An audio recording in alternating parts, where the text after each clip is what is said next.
Good morning, everybody. Bit of a slow start this morning. I wasn't entirely ready. I'm going to need just a moment before we get started here. So I'm going to have to read a book really quick here. I'll be back in less than 2 minutes. Just a moment, folks.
Sorry about that.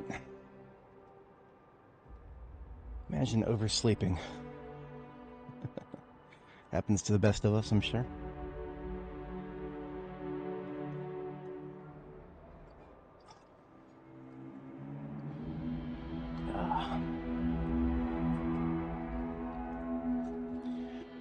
Alrighty then. See, I would have just delayed the stream by a couple of minutes, but unfortunately, I have come to realize that if I start my stream after 8 a.m. Eastern Time, YouTube just doesn't recommend me to anybody. So, I do apologize for wasting 2 minutes of your life there, but I don't understand, man. I don't understand YouTube sometimes. It's a strange beast, and I gotta work with it. But we got job to do today, and I would say we're pretty well prepared for it.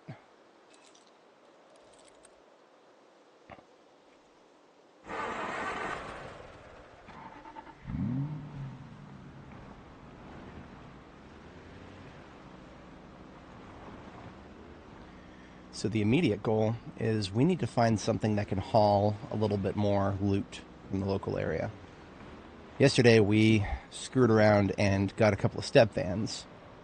These fucking things over here on the right, 30 engine quality. No, there's no step vans in my front yard right now. We need to find some real vehicles. My ambulance is great, but it's an expedition vehicle. It carries what it needs to carry for me to go to a new place and get started.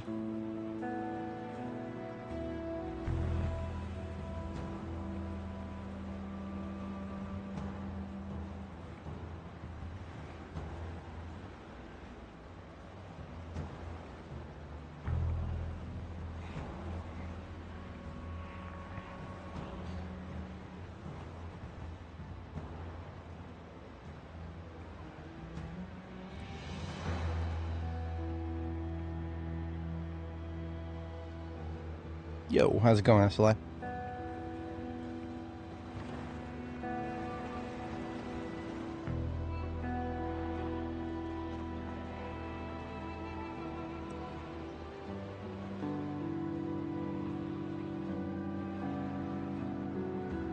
Hey, there we go. Well, it's a fire truck. It's something. It's not very heavily defended either. I'll take it. Yeah, it looks like a quick ticket.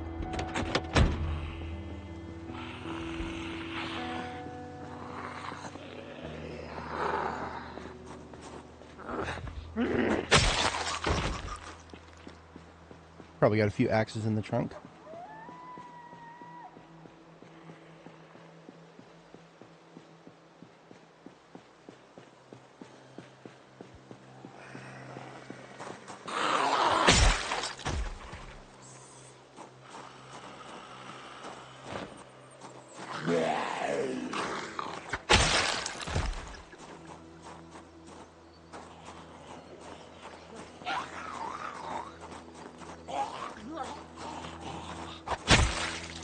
Morning, Kitio. How's it going?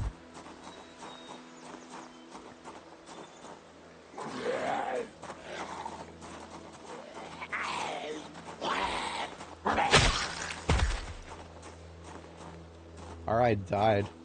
Huh. No. So SLI, we're playing build 42, and build 42 has a tendency for saves to get broken by updates. And if you look in the description, we've got playlists for our previous characters. Generally speaking, we last about 3 versions of the game before our save gets broken by an update. I have not had a character actually have a combat death in well over a year. I like an IRL year.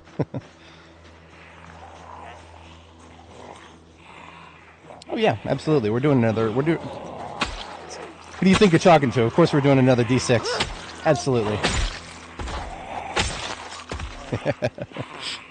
We must. We absolutely must have another D6.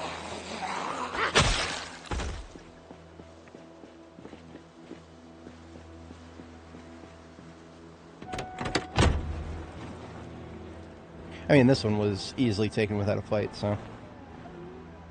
What? Oh, we had a vagrant by the tree up there.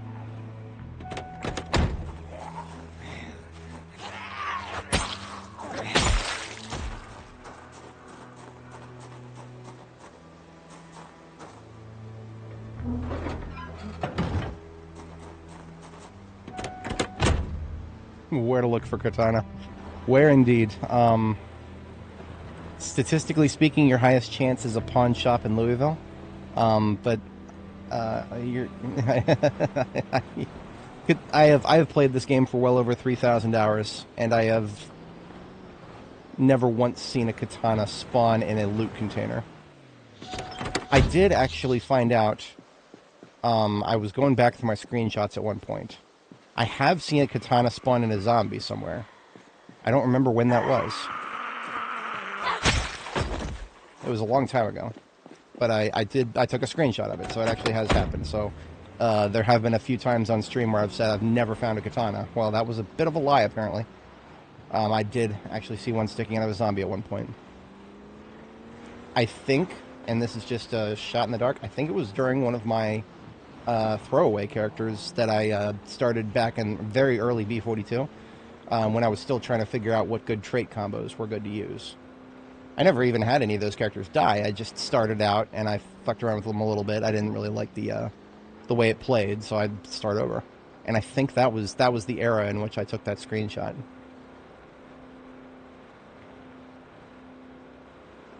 Interesting.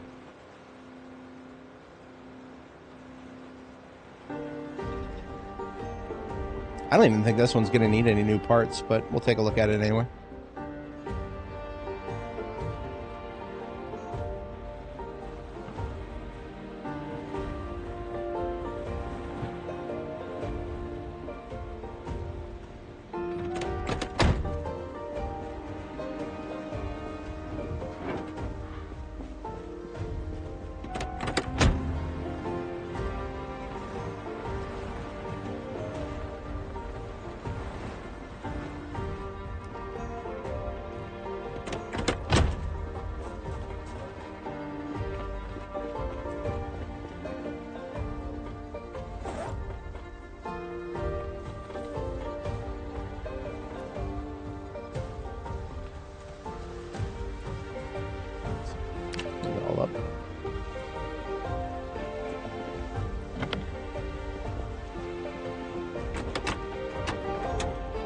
Look at those pretty parts. Engine quality 85. This is the best engine I've seen in a long time. Front left is imperfect, so it's not losing anything. Minus the crit rate and the durability.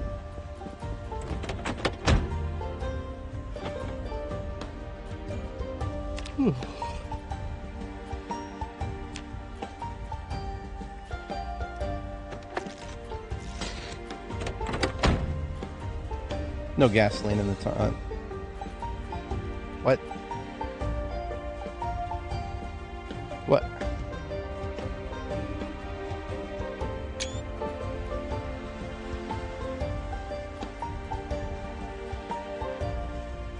I'm at a loss of words for that. Okay. I used the escape rope. Okay. Yeah.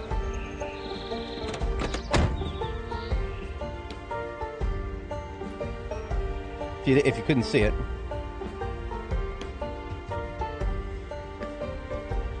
Why? Have they broken the right-click menus that much?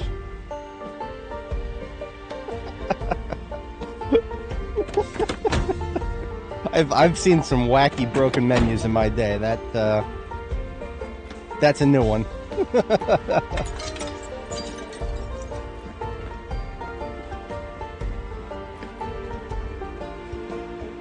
Oh, where'd my gas can go?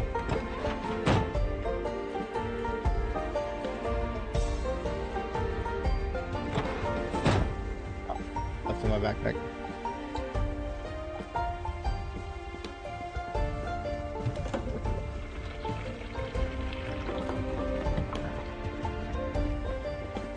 Well, let's check and see if the gas can should get swapped out first.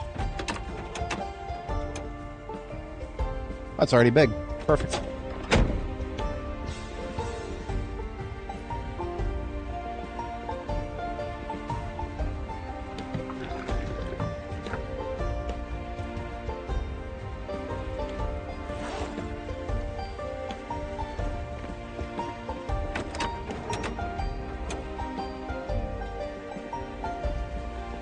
Tires are only regular.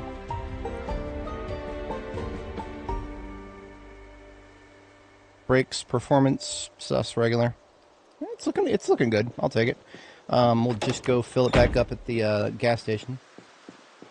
The race car could use a fill up too, but it's got such a small gas tank in it. Can I fix that, I wonder? Let me see. My mechanics should be high enough now that I should be able to swap any part without damaging it. I'm level 8 now. What the fuck happened to my right tail light? It's just gone. Okay. Well, yeah, so it's a small gas tank from the start. Less than 10 liters in it at the moment. Everything else is perfect. That was one of the reasons I picked up this other car right here, was in case I needed any sports car parts. Gas tank is a big one. Fuck yes. I just gotta break into the car.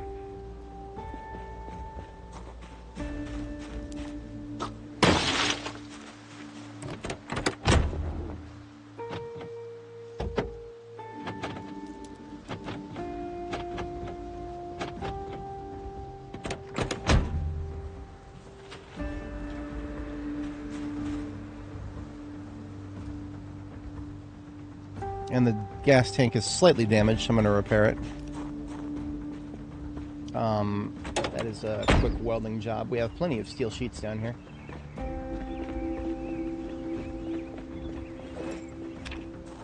I'm trying to stay in weight gain here. I think I'm eating chips for that. Yeah, let's go eat some chips. It's lazy, but it works. Oh no, we have tons of soda too. What am I doing? We're drinking a cola. An entire 2-ass liter of cola. Alright, let's get some of the trash out of our inventory too while we're here.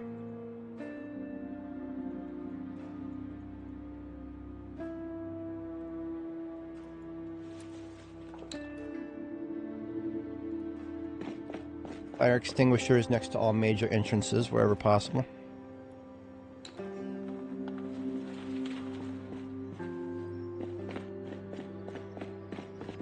Yeah. Hey, I mean, this girl gets to drink way more soda than I do. I have to control myself when it comes to soda. It's a very dangerous substance for me. Very dangerous.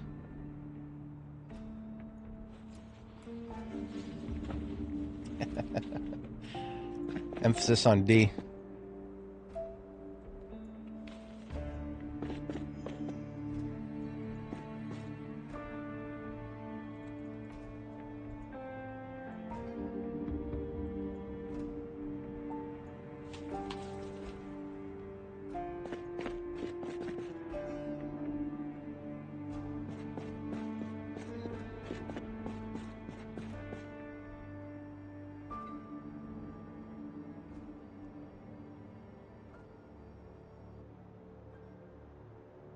This sink is unusually layered.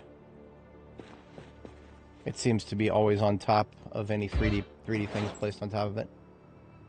It's unfortunate.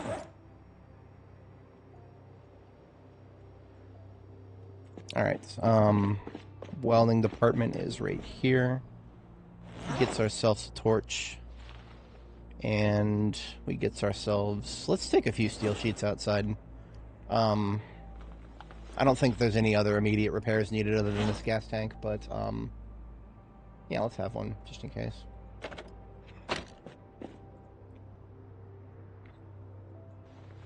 Some garbage batteries in there for. Get rid of those. Garbage. I ain't need no garbage batteries. Way too many good batteries to be worrying about that shit.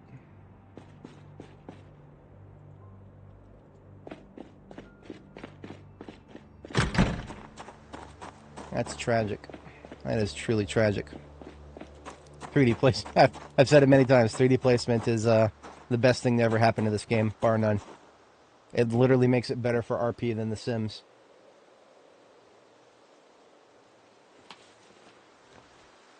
Alright, there'd be a perfect gas tank.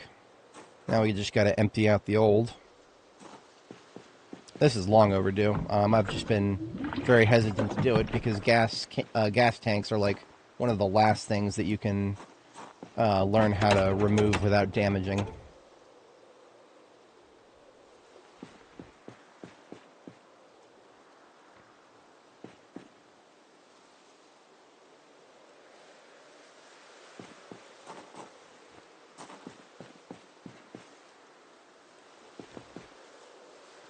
Now my sports car, or my race car, can have a big gas tank just like the big boys. I can't wait to see that impact its ability to tow. Just because it's carrying a little bit more gas. That sounds like something the devs of this game would do, unfortunately.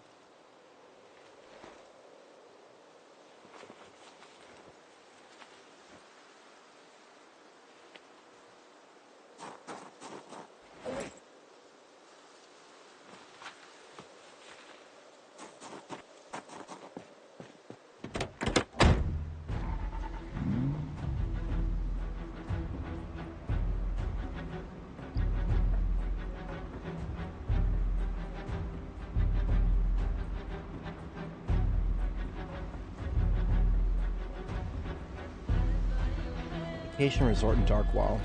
I don't know if I made it that far down. I got like the very, very northern end of Darkwallow when I was on Nora. Might want to go there on this character's journey at some point. I'm all about seeing things that I haven't seen yet, and B42 offers just so much real estate to look into.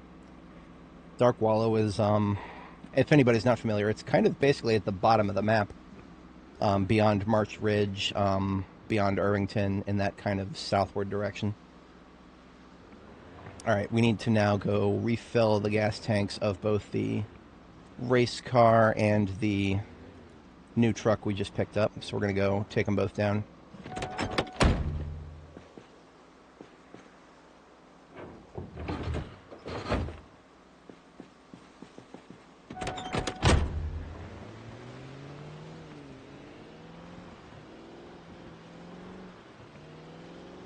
Now, as good as it is, this is still, it's still a fire truck. It's not exactly the best hauler, but that's not the worst thing in the world. I mean, it's got amazing parts on it. If we don't happen to find a step van, then that's okay.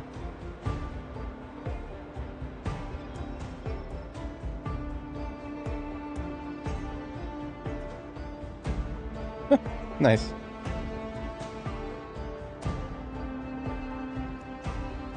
Stay awake here.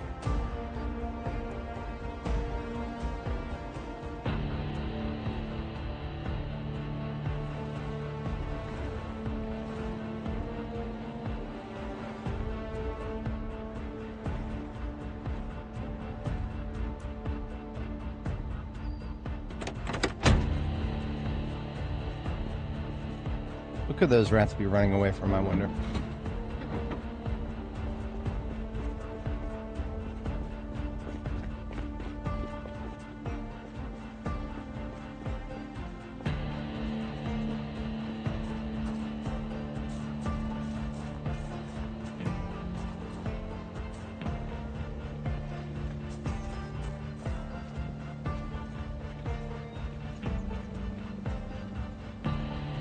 Well, looks good. Looks okay for now.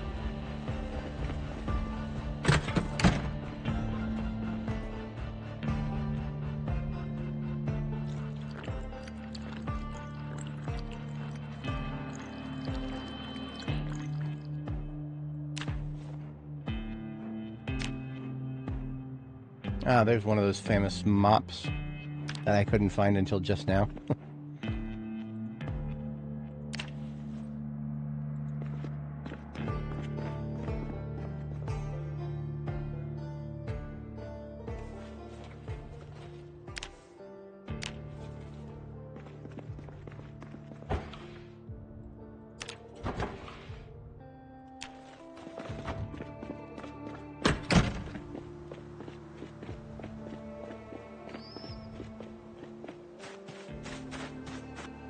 Yeah, the get in the car bug. That's I literally bug reported that.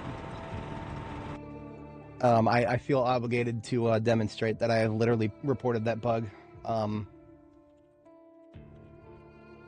Every time it comes up, I feel like I've got to double check and see if I've ever gotten a response to my bug report. No, of course not. I posted the bug report on April 2nd.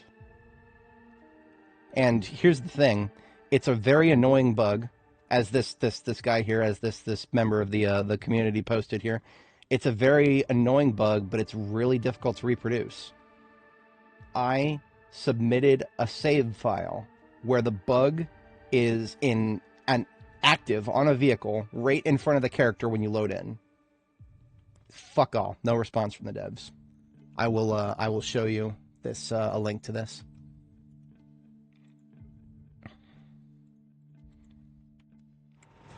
And this is why I don't usually submit bug reports.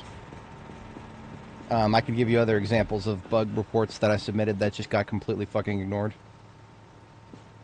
But that right there is one of the most recent because I did it live in the middle of a stream.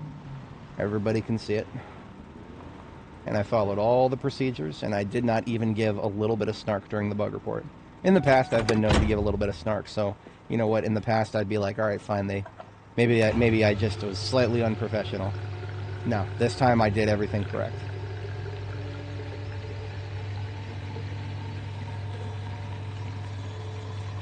They can't even complain about the fact that it was a migrated save, because that was part 2 of the series. I literally had just created that character.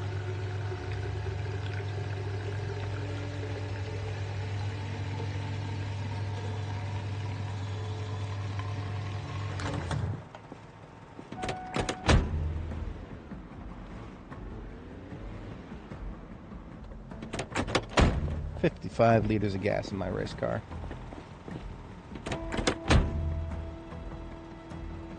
Oh, maybe I should actually hotwire this bad boy.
This is the only gas can that I have right now.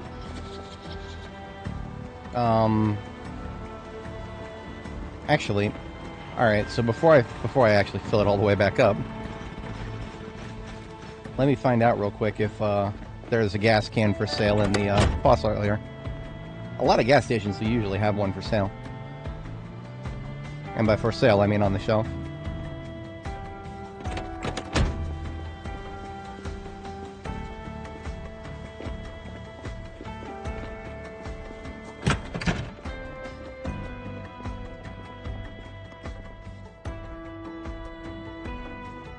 Hey! Hey, look at that. It was right in one of the only shelves I didn't look at. There's still the janitor's room in the back, but I didn't even have to go that far. Maybe I should be not lazy and actually check the janitor's room.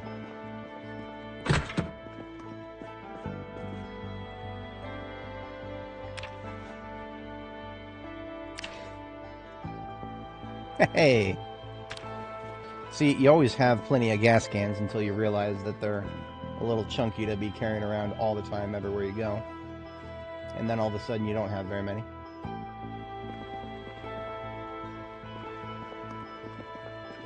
Distribution. It's all about distribution. Redistribution of resources, comrade.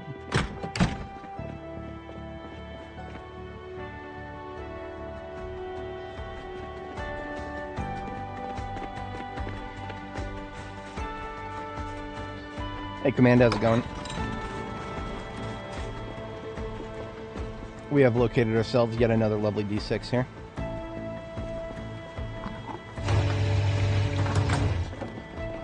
Good morning, Mario.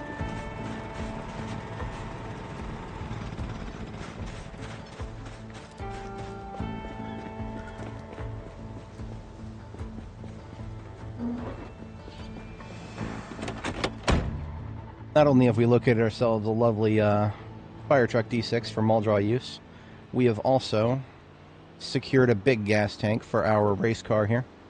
So the days of me being on edge about whether it has enough gas, long gone now. This big gas tank has probably got about 4 times. 2 times actually.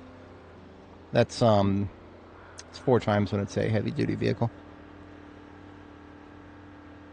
This thing's got 55, the heavy duty's got 75.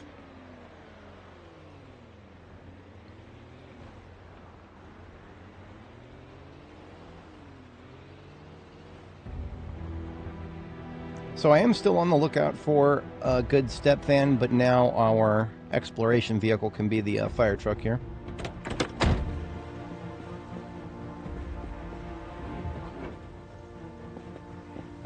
And I'm also going to have the put this gas can up on the roof now that we've got multiple spares. Well, okay, I'm going to put one empty gas can in the vehicle repair yard, one back where it belongs in the ambulance field kit, and then the full gas can up on the roof so that we can refill the generator when we need to.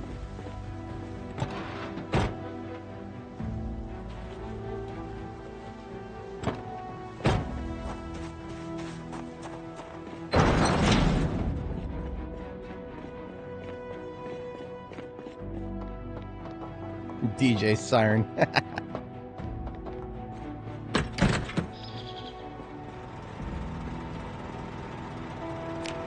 It's in great shape.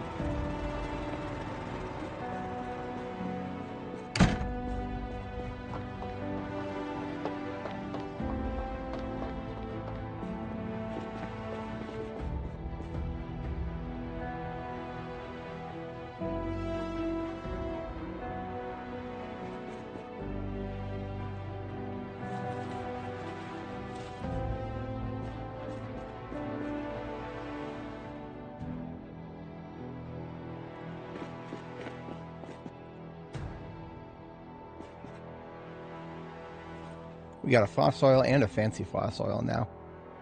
We found the fancy fossil oil, like in the first week when we came here to secure the place during our initial map tour.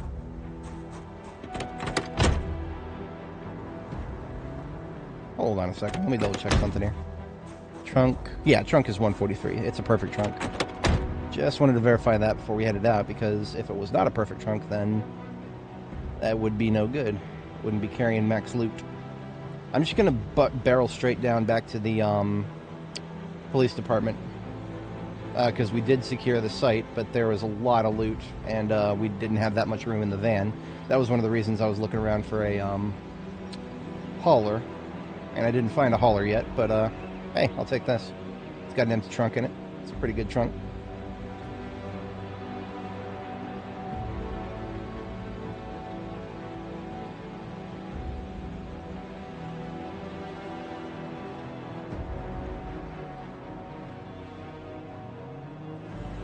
Hello, you.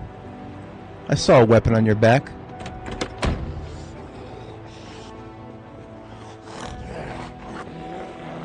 Interesting.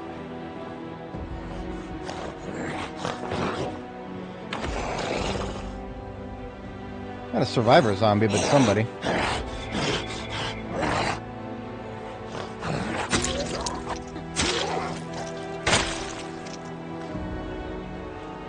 Shell's bandolier, and that's about it.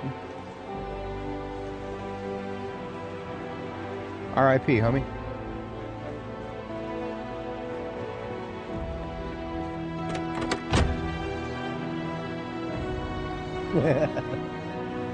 It's a standard thing we do in the United States when there's no traffic cops around.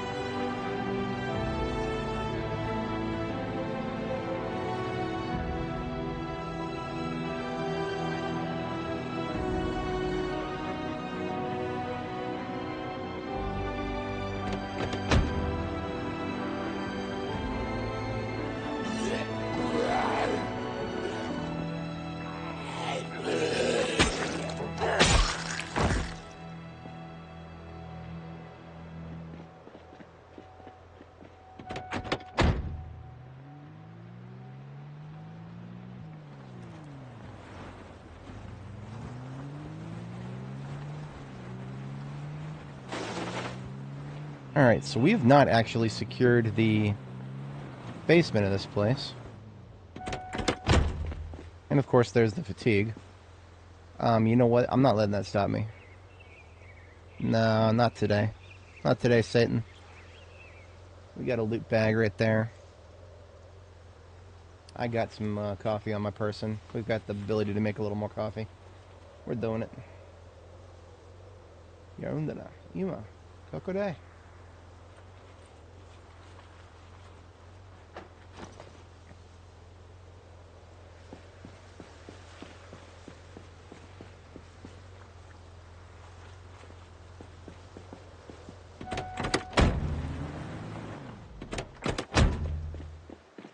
Look at that. There's a vagrant at the police department. What has the world come to?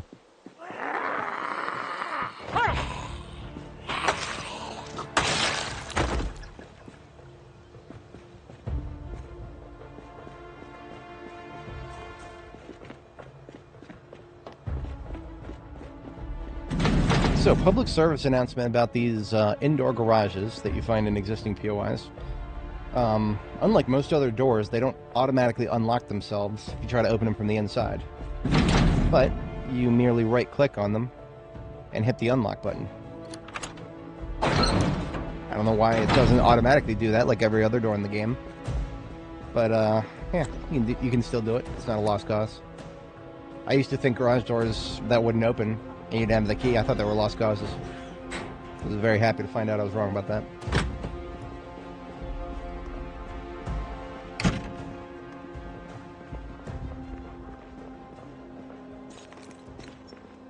So when we were here last, we took all of the ammo, but left plenty of gunnery behind, I believe.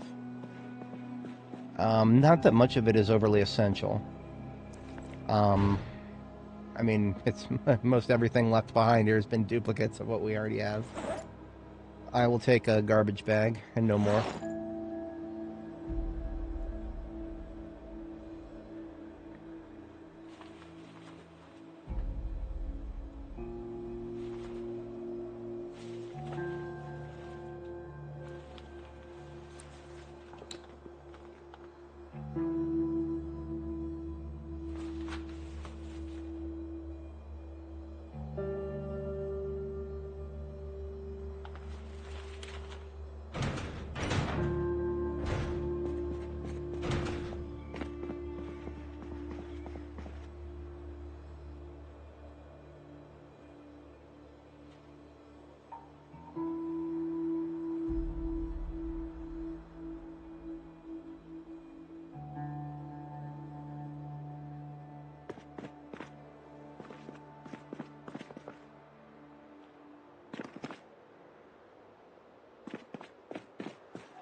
I just can't abide putting something on a seat if it's not full. So, now it's full.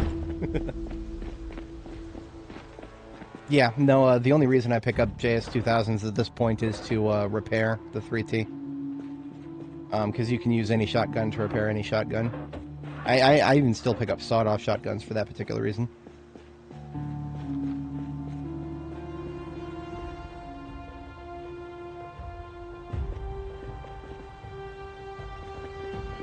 Hitting the basement now.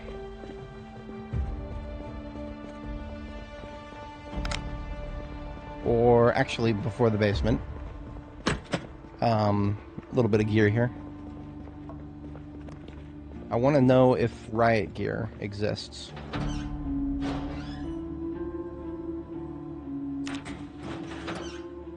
I want to believe that riot gear exists. I read a patch note about riot gear spawning in police departments. But I don't... Hey, a key. There was a key in here all along.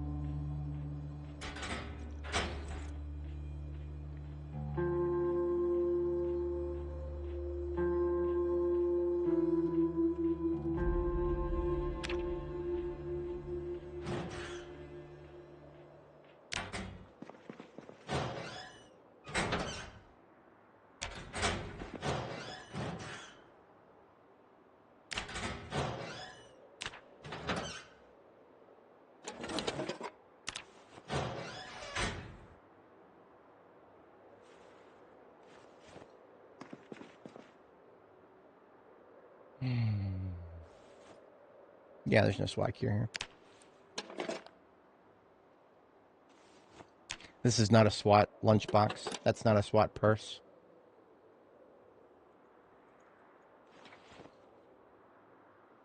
Oh well. I'm gonna take their flag for this, for their trouble.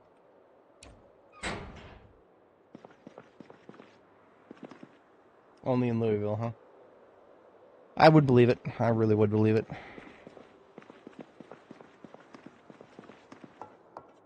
Alright, time for the spooky basement. And the only computer in the game that is turned on somehow. Don't ask me how. But yeah, this spooky computer right here that has no power and yet is somehow on. I can't interact with it. The custom name equals custom name. If I try to pick it up, the game acts like it doesn't exist, so fascinating.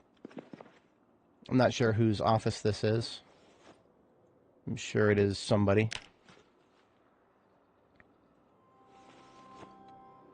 Somebody considered important enough to have leather-bound books. Once upon a time, I was concerned about tarps. That is no longer relevant, as I've already built my local rain barrels.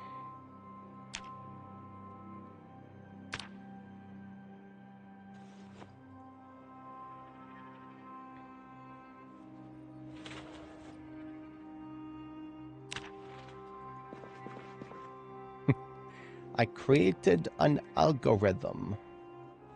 Project Insight requires insight. I am afraid we are both out of time. That was one of the corniest scenes in all of the MCU. I love it. I'm here for it. God, I miss the MCU when it was still close to being good.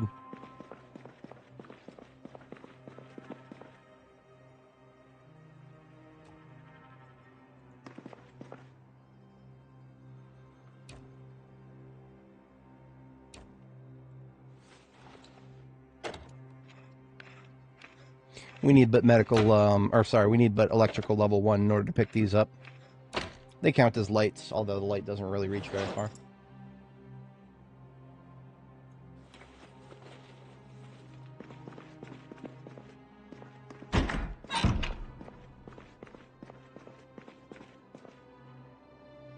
Sometimes there's zombies down here, but I haven't heard a peep the whole time. Now, of course, this is a morgue, crime lab sort of joint. There are some medical-related things, but it's interspersed with things like hacksaws and bolt cutters and bread. Definitely one of those kind of morgues. Where the integrity of the corpse is not really considered as a factor.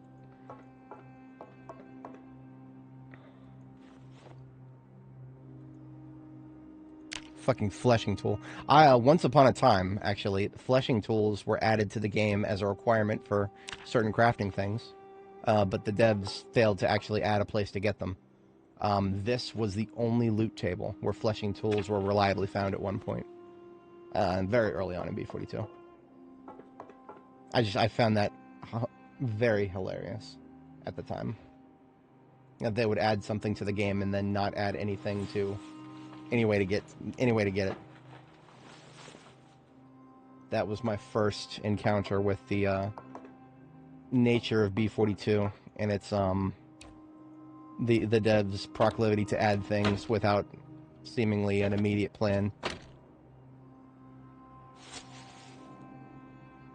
Of course, I'd played Project Zomboid much before that, but that particular side of things was a novel thing to me.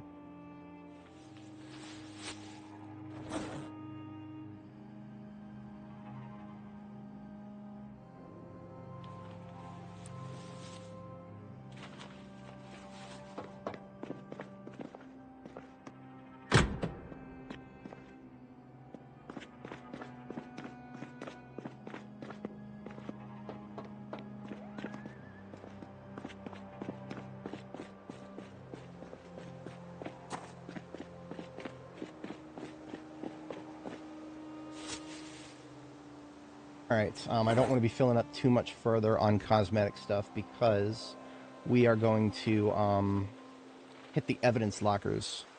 And the evidence lockers are going to have some, well, there could be all sorts of cool shit in there.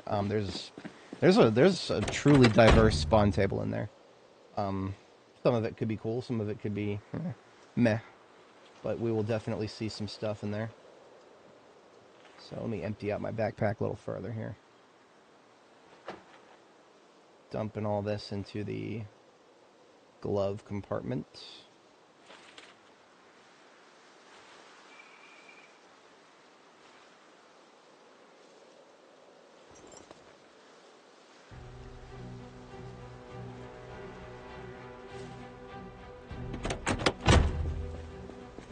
And we still got about 100 or so encumbrance to work with, so that's good.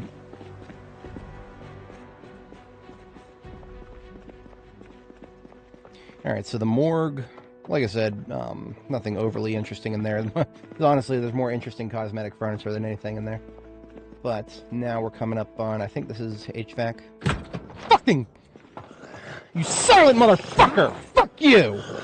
You smack that fucking door like a goddamn zombie, you son of a bitch! Fuck you!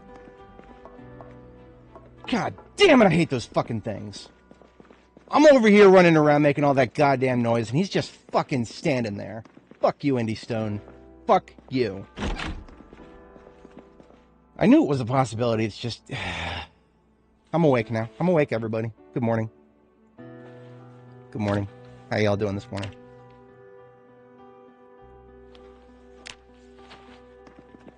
Yeah. That's how they get you. That's how they get you. Never trust doors, ever. Especially not in a place like this. I mean, what the fuck am I doing? Spooky, scary skeleton morgue here.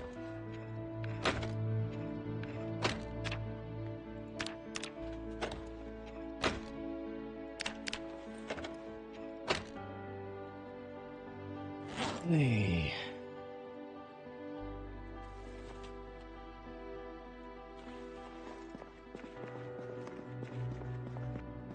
This is where finding the key to the joint.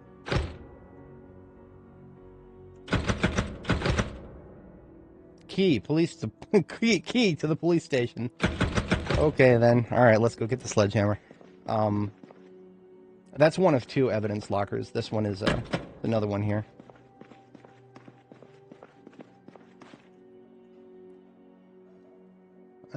I do think this is not going to be the interesting evidence locker. This is the paperwork locker.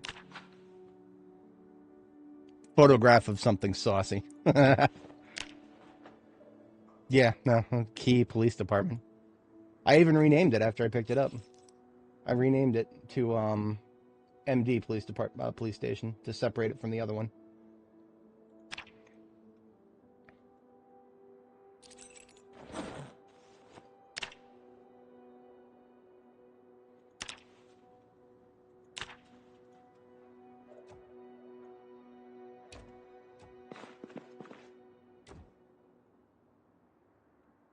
Photograph of an unclothed couple.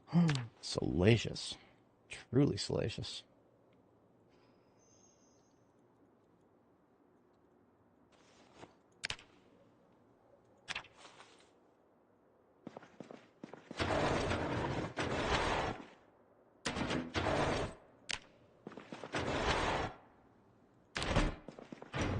That's what I'm talking about. Looks like they do have lockers down here with evidence in them, with physical evidence.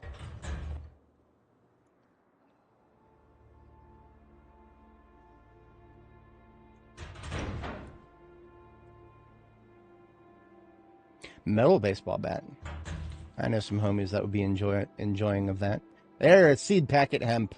You know, that shit we can't grow.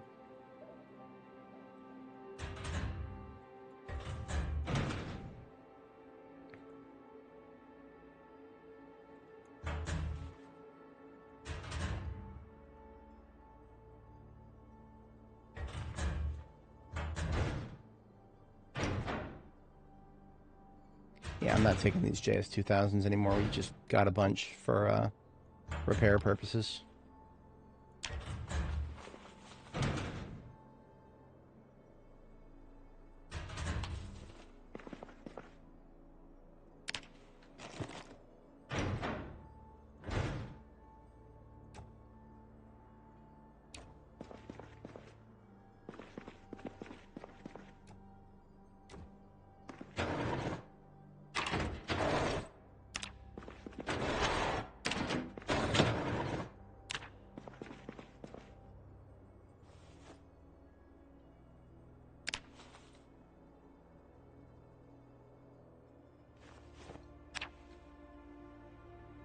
Alright, so that's the first evidence room raided.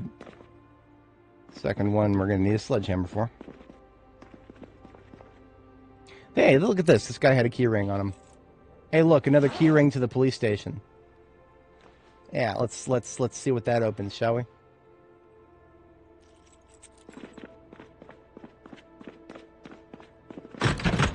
Hey, look at that.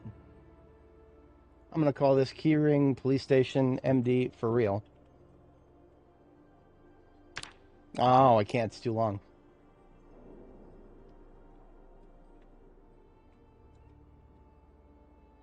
Yeah, real police station key. Because the other one was apparently a fucking fake. Didn't need to go get the sledgehammer after all.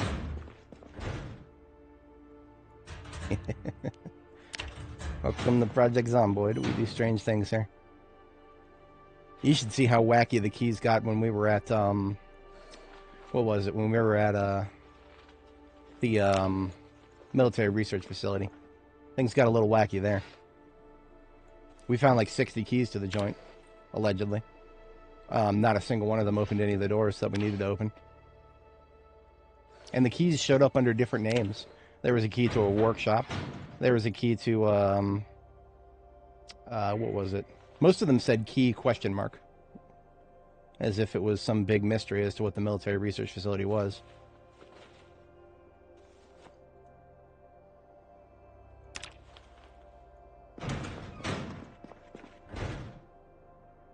Hey, somebody was a good enjoyer of things. That's an L92 right there.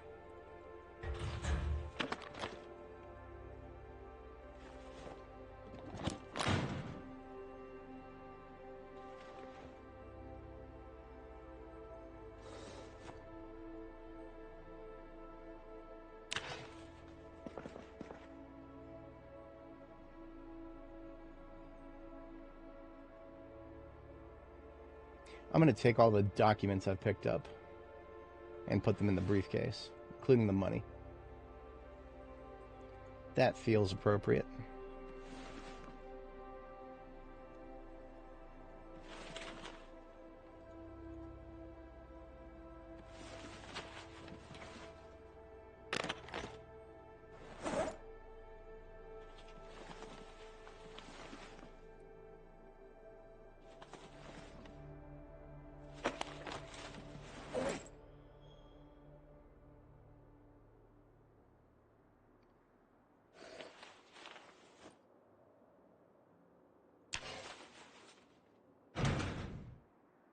Cheapskate John prison defense. I was hoping for a Cheapskate John, but no, I don't think we're going to find the one that I actually need.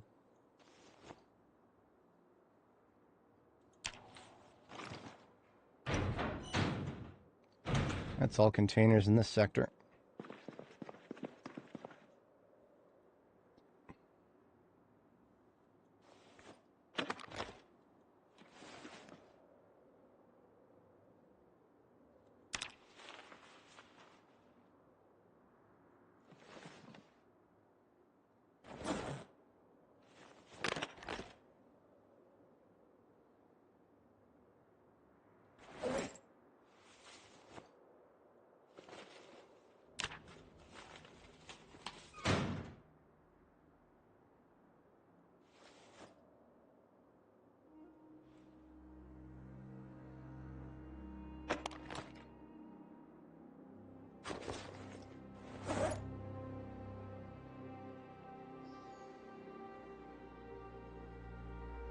I don't need 4 different M9s.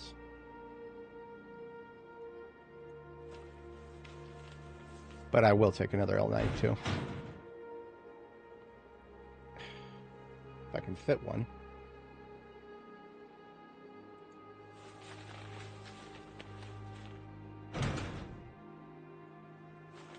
I don't feel like bringing out another backpack right now. I'm going to artificially limit myself a little bit here. It's for the best.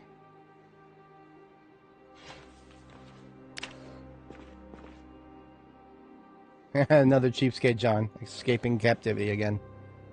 Hey.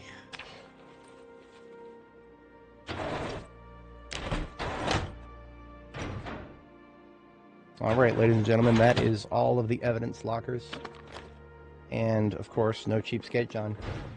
Somebody in chat was telling me that I should check here for the Cheapskate John magazine. I'm like, yeah, I know, buddy. There's a chance. It's not gonna fucking happen.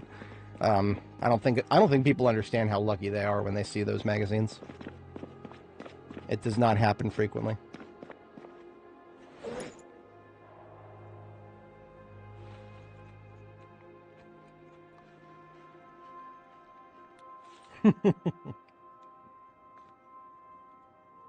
Yep. We absolutely have a suspicious package. We can't open it, but we have it. It'd be fucking amazing if we could open it and there'd be like a remote pipe bomb in it or some shit like that, you know, we could maybe use our electrical skill to reverse engineer, maybe. I don't know.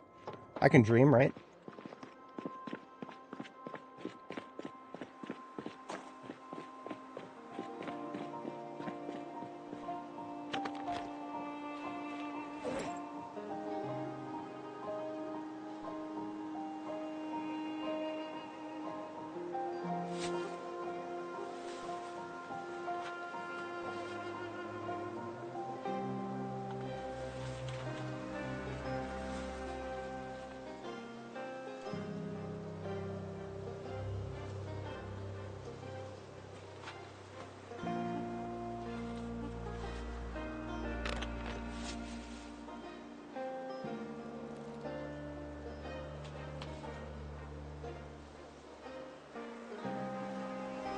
I'm at 40 left. I'm gonna go take the Emagaki.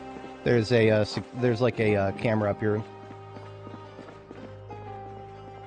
in the whatchamacallit, interview room.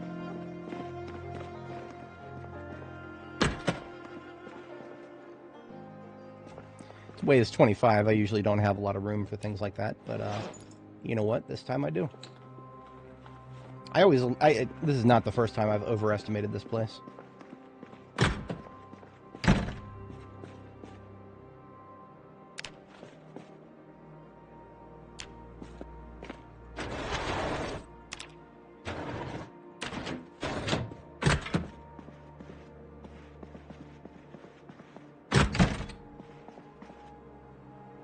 Each of these weigh 25.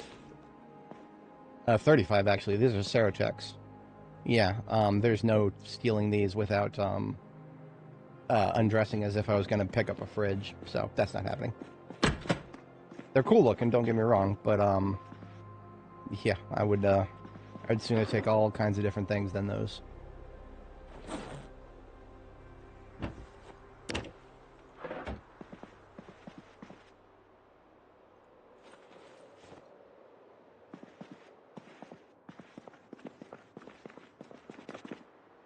Don't let this security door fool you. It's just a janitor closet. If that. I mean, there's barely even any janitor stuff in there. There's a shovel and a handle. I have always felt as though this particular closet was just, there's something fucking wrong with it. Why would there be a security door? And then literally fuck all in behind it. Sus. I find it very sus.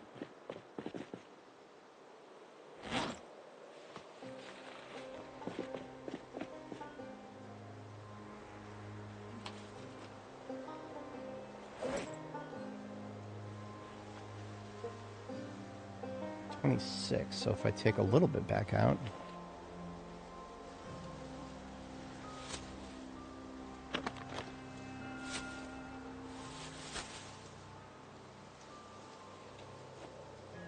now I can fit 20 in there.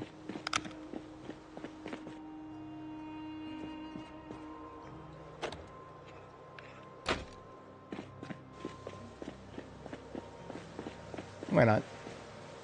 I just, it feels wrong. I got a card just so that I could fill it up. I'm gonna fill it up.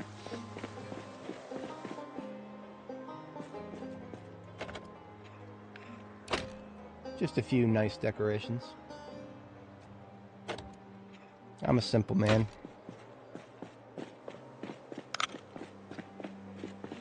Off we go, folks.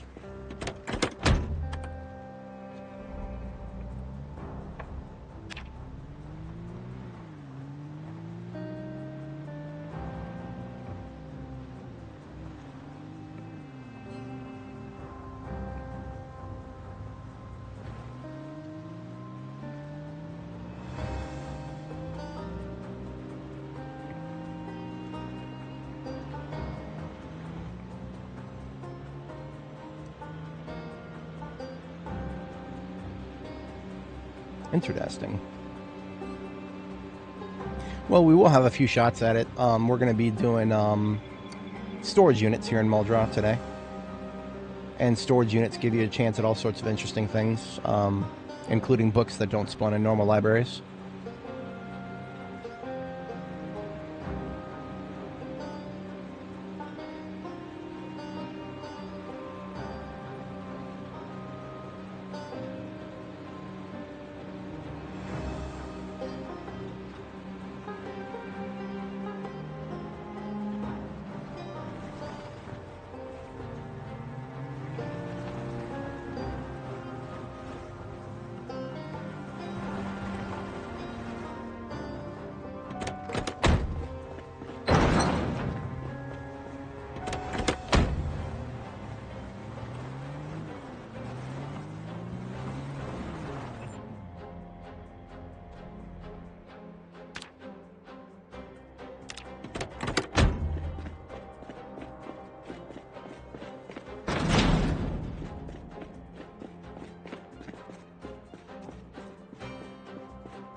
Why not? I like it.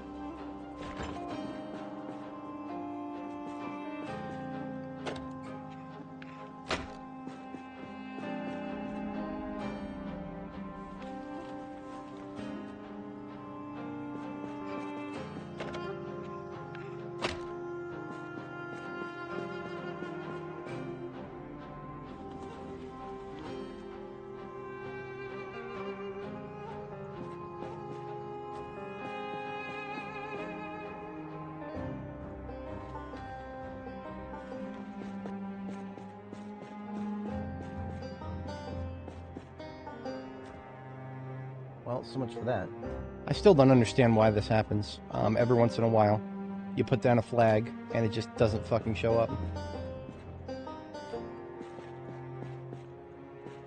Yeah, of course I am. Why wouldn't I?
You know, I can't grow hemp, so I might as well just put it here.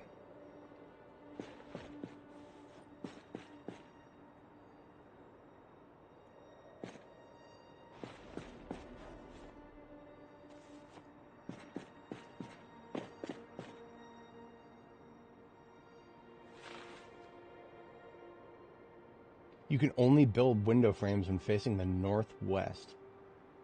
That's really, really, really, really, really silly. I didn't even really notice that because I did end up building some of my own windows recently. But as a matter of fact, now that I think about it, they were all facing northwest by just a fluke. That's really funny. I had no idea that I couldn't build them any other direction.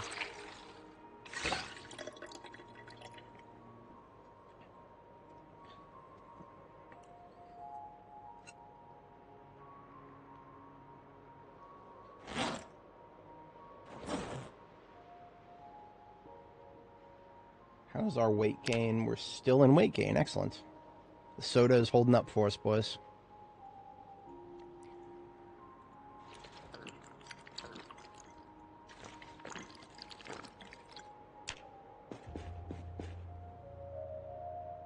Cabin near the military bunker. That sounds vaguely familiar.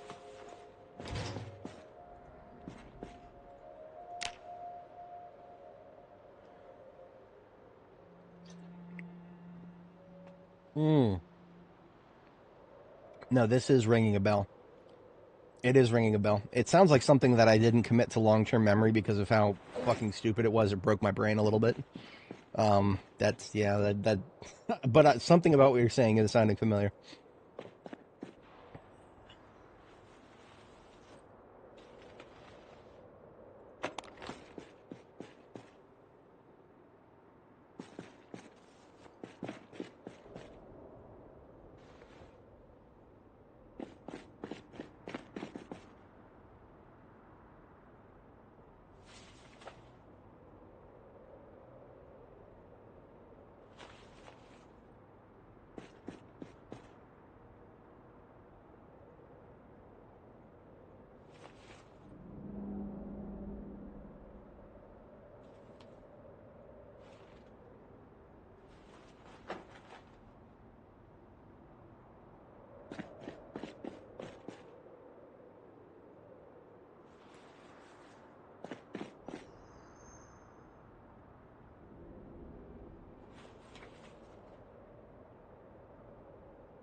Unload and loot.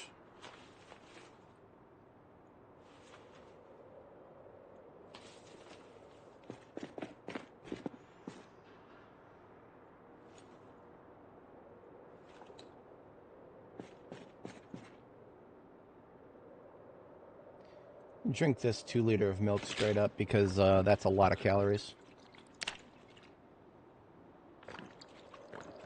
Savvy L official, how's it going?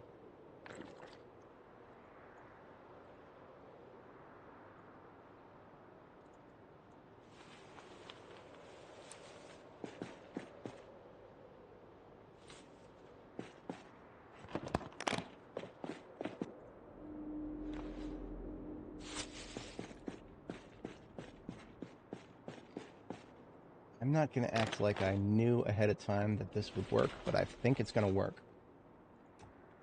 Hell yeah. That's actually a pretty good aesthetic. I like it. Yeah, hell yeah. I'm here for it. I would actually put them directly above the bed too, but the window is kind of in a weird spot. I've never liked the placement of this window. But you know what? I think we can make this work. Yeah. It's not the worst thing in the world.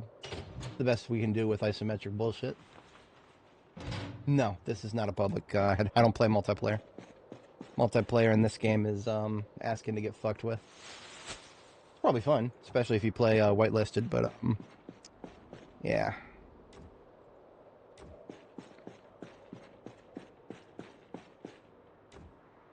Beautiful. I love it. Now I can even turn these on, too. They do cost the same power as a standalone light. But you know what? YOLO. I like it.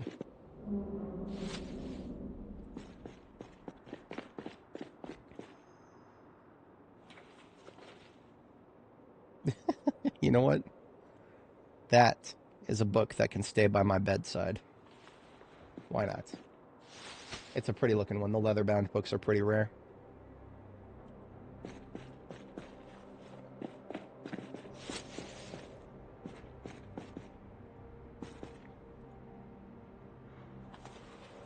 Alright, one more box of loot.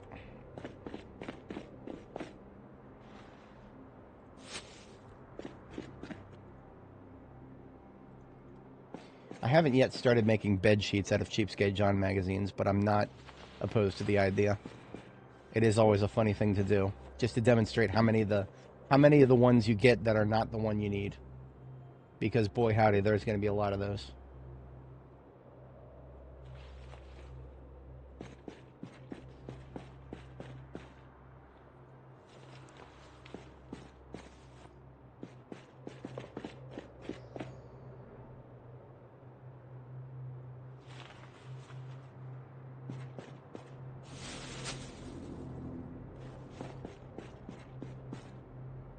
Now, something I forgot to do yesterday was put my rifle back on my back. We didn't need it today, but we might later.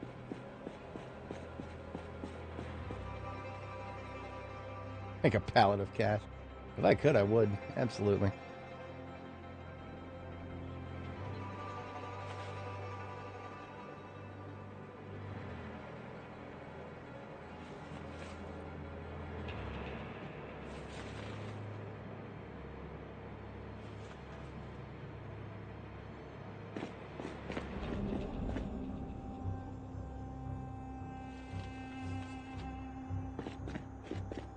Ugh, we got fog today. You know what? It's a good thing that I messed up my sleep schedule a little bit and I have to sleep again. I hate fog.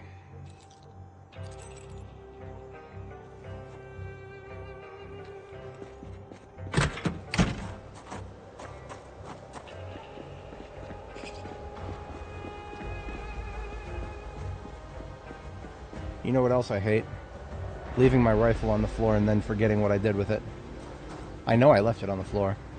The question is where. Did I put it directly into the trunk of the ambulance? Because that is something I would do. I did.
Alright, well, we do have a book to read, but that's not going to last much longer. It is just a level 1 book.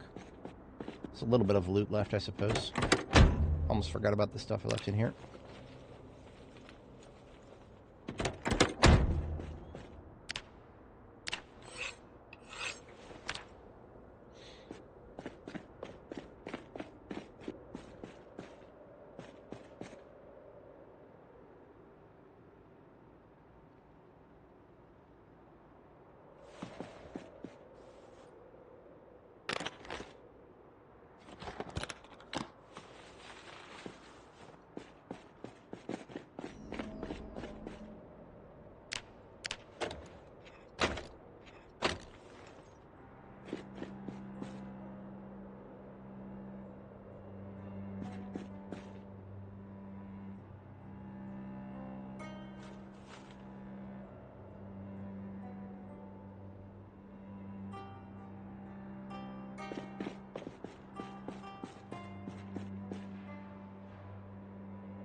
Oh, it's finally full up here. Okay. I mean, I literally shove everything up here that I don't know what to do with.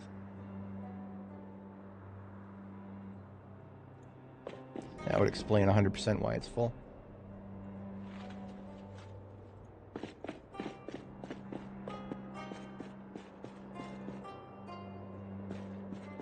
Suppose it wouldn't hurt to cook a little bit. Yeah, we can make something nice with our canned food here.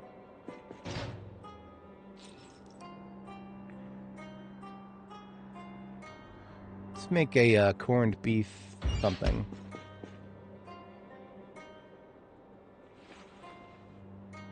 Corned beef roast, maybe.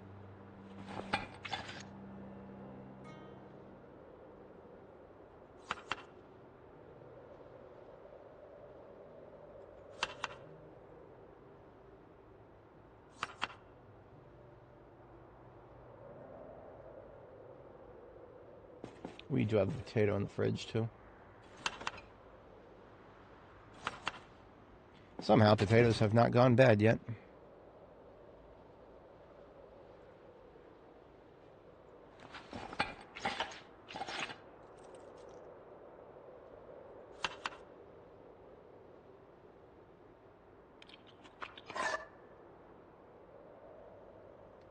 So that's canned corned beef, stale potatoes, and some canned corn.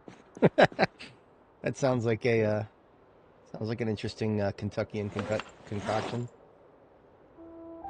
We're gonna margarine and butter it up, and add some hot sauce, and that's gonna be nice and calorie dense because we are trying to gain weight.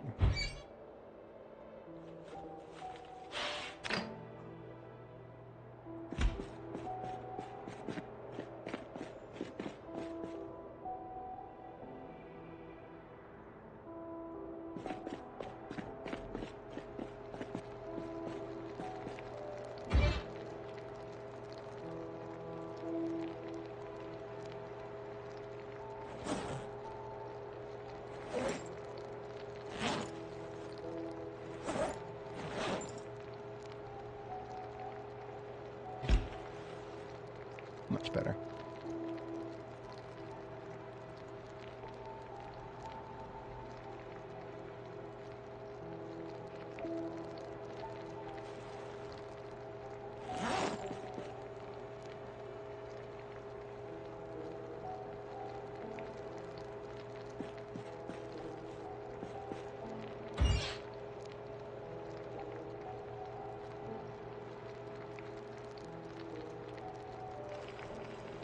Came out to be about 80.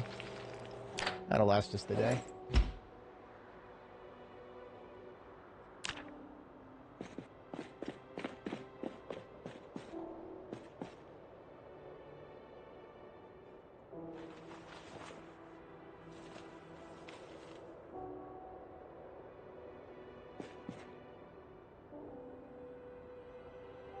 Gonna move containers to where they should be.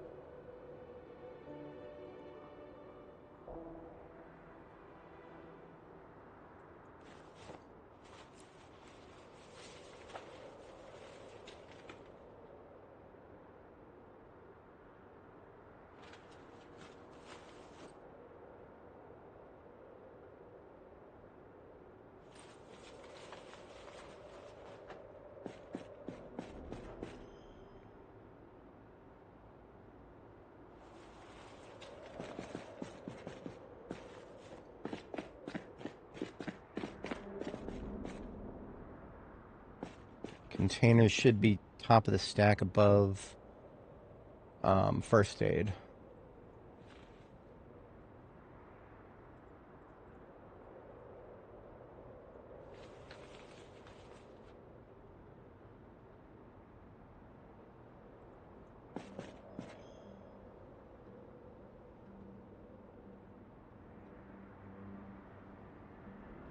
Everything else in my backpack is a water container.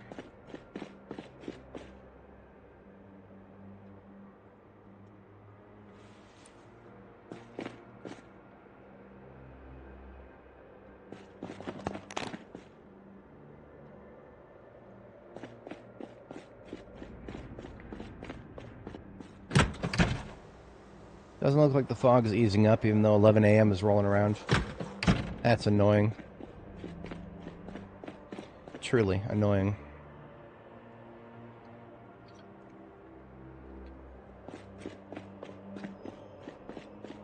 I think I'm gonna go steal another car.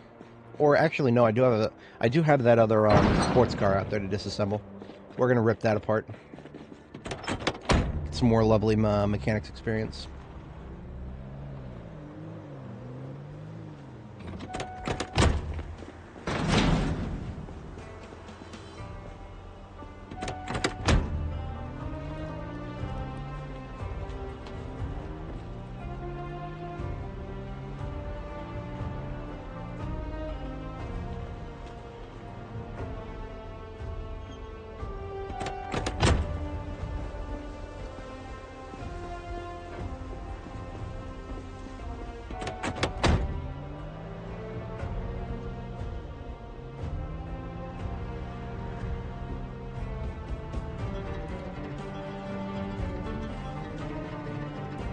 No, I can't disassemble anything back here yet because all of these fucking corpses.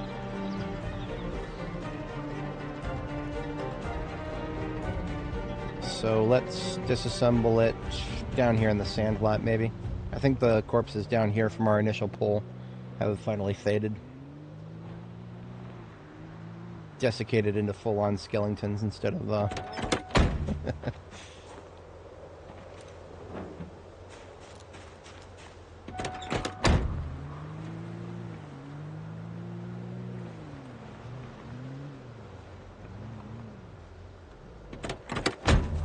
I'm gonna go ahead and put on my dust mask on. That should be enough to deal with the stench down here. It has no fucking effect whatsoever. That's really stupid. I don't know why I'm carrying this stupid thing around. It literally does nothing. I might as well have used the bandana. Oh, we had a golfer here.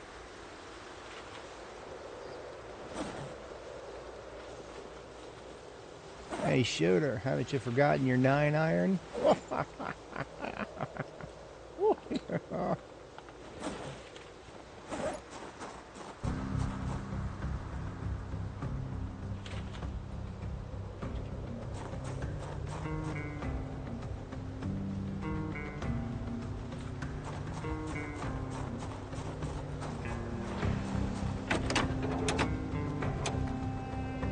Yeah, that's a fucking waste of my time.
Get 4 engine parts out of that ugly thing.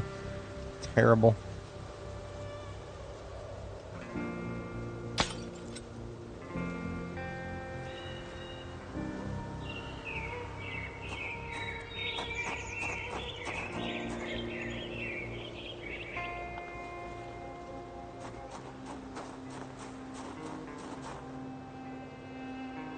Ooh, that is a find right there. We just found the West Maple hat. Hell yeah. That doesn't mean I'm ready to wear it quite yet, but that means that I can have a white set of clothing now. Beautiful. That's a rare find. Beautiful, beautiful white hat. Not very many hats in this game come in such a lovely shade of white.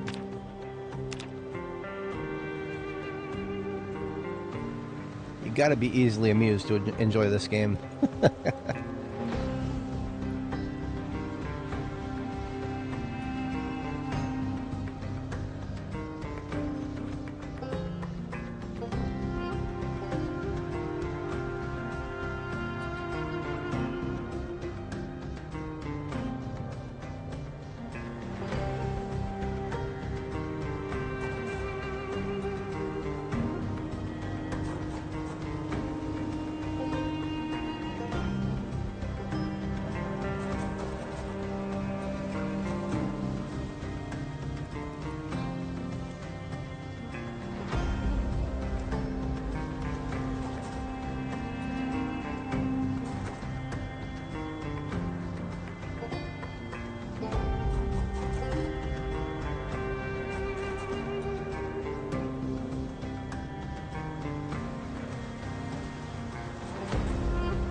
That's a full disassembly of a sports car.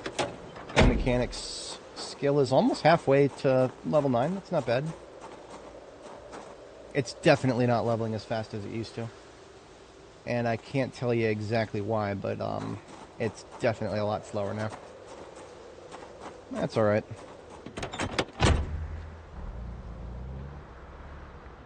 All of those pristine sports car parts that we picked up are eventually slated for race car repairs. I think we've already done a repair on the hood once. Let me double check that.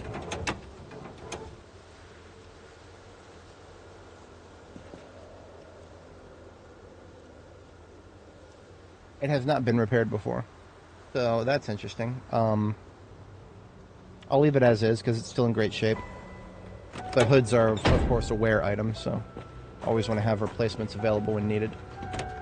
I'll leave sports car parts just on the floor right here because this is the designated parking spot for my towing vehicles, which henceforth are basically always going to be sports cars. Or race cars, rather, when I find them. If I find them.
Well, it's interesting because if you call 911 right now, the only one who could possibly answer would be me, as all civil authority in the nation has fallen to me as the sole survivor of the nation. There's nobody else left alive to answer the call. Gordon, there's nobody else left to send in.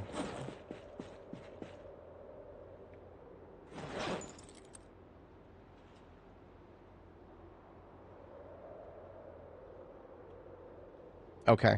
My worst fear has been realized. I tried to make it so that my machete would stop being used in recipes. Unfortunately, that means I can't use it in the sharpen recipe anymore. So that's really, really, really, really, really fucking annoying. I absolutely fucking despise that this game would make me use my machete for carving purposes when there is a perfectly good hunting knife on my chest that I'm literally carrying around as a, double backup weapon, but as a tool. But I just, man, this game, it grates on me sometimes. I suppose what I could do is just manually right-click and sharpen it when it needs to be. I don't use the machete as often as the sword, so that's not going to hurt me as much, but I'm still extremely mad about it.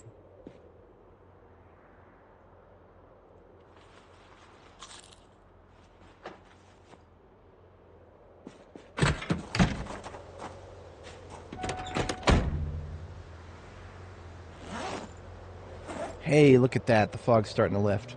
That's something to be happy about instead of mad.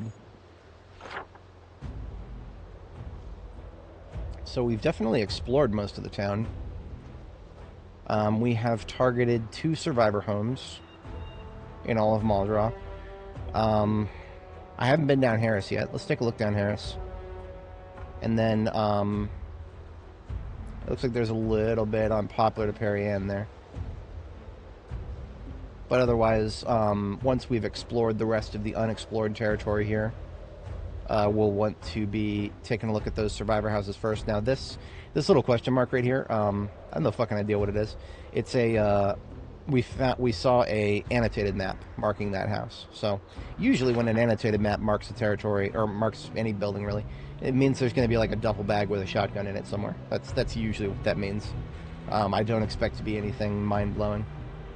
But I am happy to be surprised if there's something other than a simple duffel bag with a shotgun in it. Was this my turn if I wanted to check that? Yeah, more or less. Okay. So we're going down here and taking a left.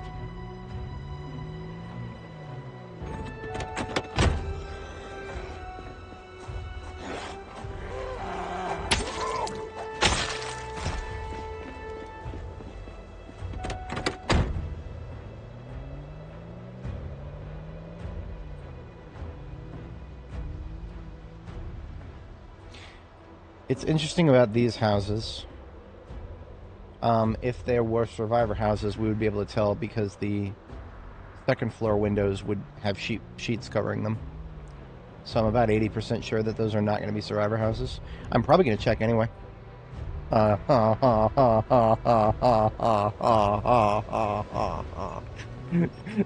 Your D6 fire truck will make a fine addition to my collection. I can't stop myself, guys. I'm sorry. How many Zeds have I seen in Maldra? Not many. I have seen less than I expected. And it's probably because 31 West was spawned in very early game for us. I mean, we're still not... I haven't looked at my kill counts much, so... This is going to be a little interesting here. I just deleted somebody's trash can.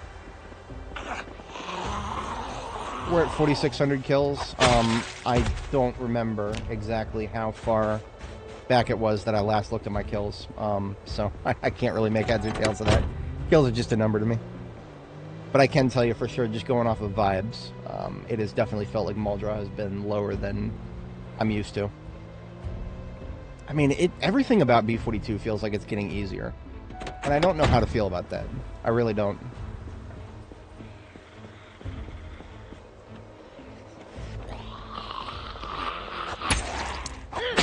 See, I really don't want it to be the case that anybody who wants a challenge in this game has to go to extinction mode.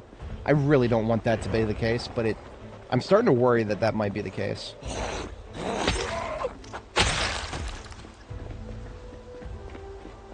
No, I mean, obviously, that's not to say that the base game is not going to be a challenge, but I'm talking about, like,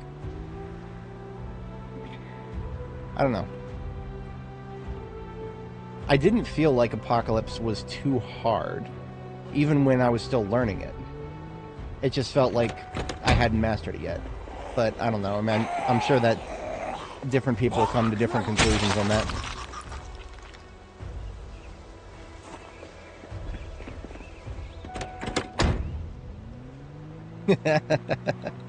I have no idea. The one I'm currently driving is 85.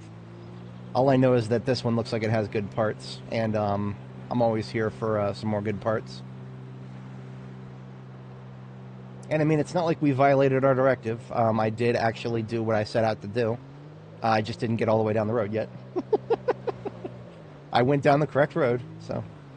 Now, anytime, if anybody was not here the other day, anytime we find a new heavy duty, we just park it right here, because all the parts on the floor right here next to it are just perfect heavy duty parts of performance or better quality.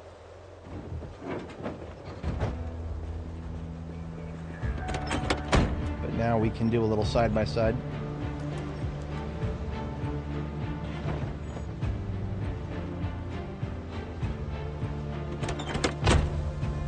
This bad boy is 85 with old tires, I think, or regulars. Performance brakes, regular sus. This bad boy is 91. The light bar is surprisingly more damaged, though. Gas tank is a reg, brakes a reg, suspension reg. So yeah, the one we just found is the best one on my lot.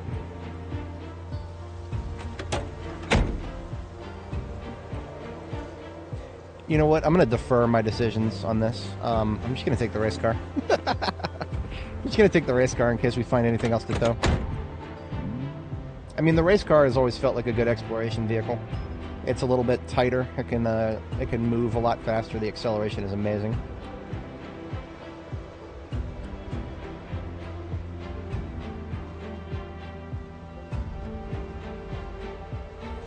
Yeah, no, I feel you, KTO. I really do.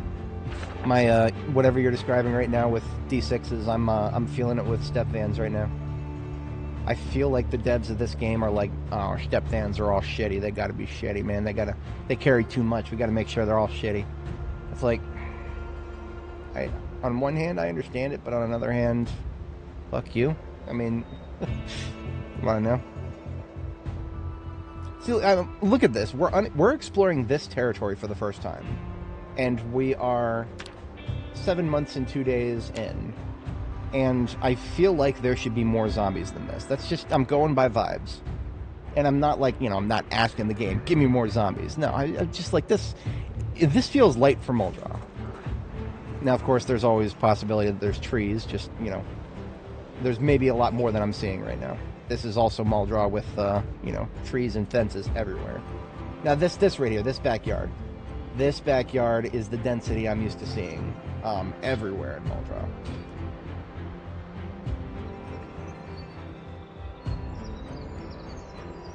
And, of course, this is a dead-end road. But I'm in a race car. Dead ends are nothing to me.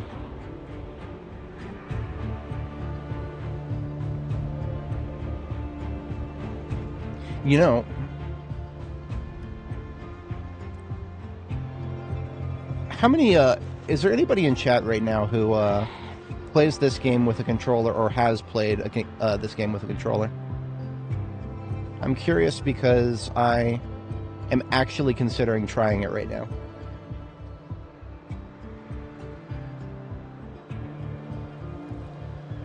Oh yeah, I'm sure the Bandits mod is interesting. I'm sure it's quite interesting. The reason I ask is because I do have my Xbox controller right there. And I have been of the opinion for a while now that the car driving experience in this game might actually be better with a controller. Not the combat, but the car driving. Oh, look at that! Look at that! Hey, look at that, boys. Wasn't even trying, and I found one. I don't even see any zombies around here. Ah, there's one. But honestly, seeing no zombies around a survivor house that's kind of sad, because I'm pretty sure that zombie quantity affecting loot is still a thing. But yeah, you know what? I'm going to kill any zombies in the area, and I'm going to try driving with a controller. Because I'm very curious if it feels better. That's what I was expecting, KTO. I was expecting, because one of the problems that I have with driving in this game is that it has to be done with the keyboard keys. There's no way to do it with a mouse. If I could drive with the mouse, or steer with the mouse, just steer. Acceleration and braking, I'm fine with keyboard, but precise movements, wherever possible, I would love to control with the mouse. Oh, fuck. Oh, that sucks. Well, I guess in this particular instance, it's okay. If it was a thing, then we would have less loot right now. But you know what? Okay, here goes nothing. All I gotta do is plug in my controller. I assume the video game is gonna detect it right away. That's what other games do.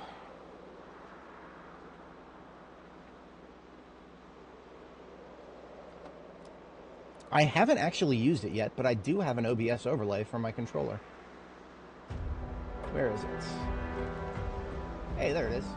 It's not in the right place, though. Hang on.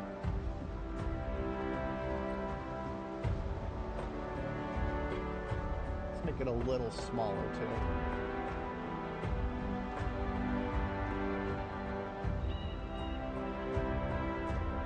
Okay. That looks good.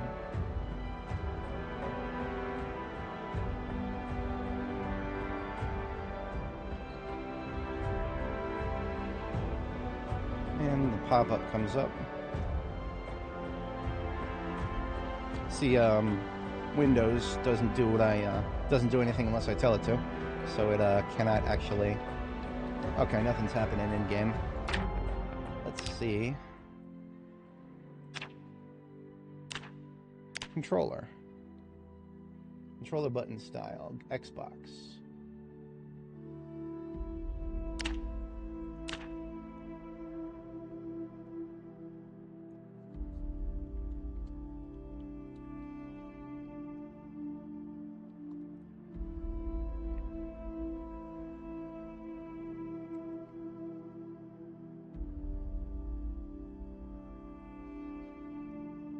Okay, I don't hate it.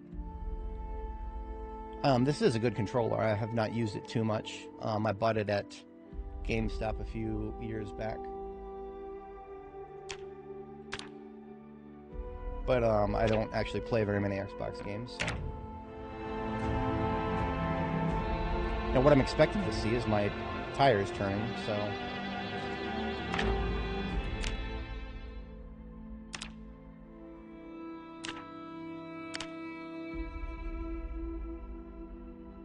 No, this is an Xbox One.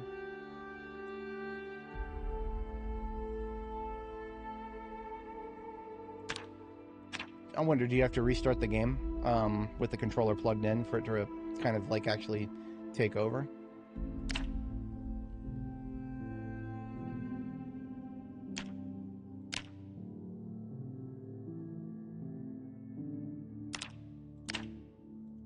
See the test on the right hand side here, this seems to work great.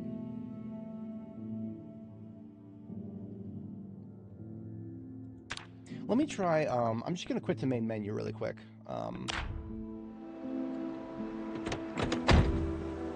Just going to quit to main menu and see if maybe I got to take a look at the settings in main menu or something.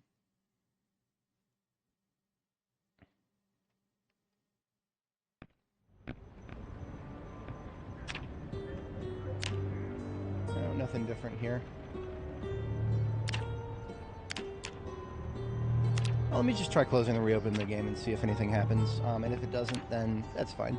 I just wanted to see if this would work better for driving. And it's something I've never done in Zomboid, so I'm here for it.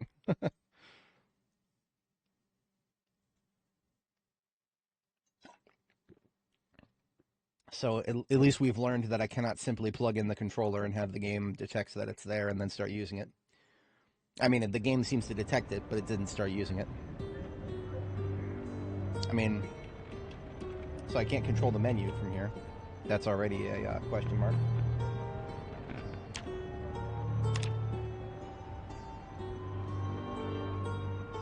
check the controller the game should use, and I do have it checked here. So yeah. I'll give it a shot after we load here, and if it doesn't work, I'm not gonna mess with it on stream. Maybe I'll mess with it off stream. I think the yeah, OBS should be showing my OBS is detecting everything correctly. Oh, look at that! Look at that! It says A to start. Okay. Here we go. Now, can I still use? Okay, this is bad. I cannot just go back to mouse and keyboard now.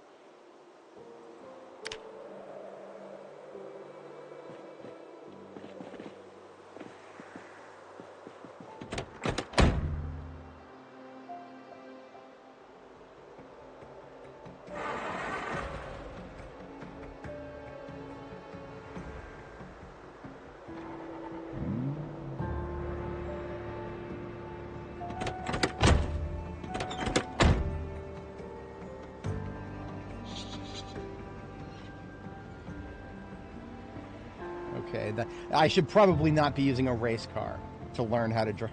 To learn how to drive with a controller.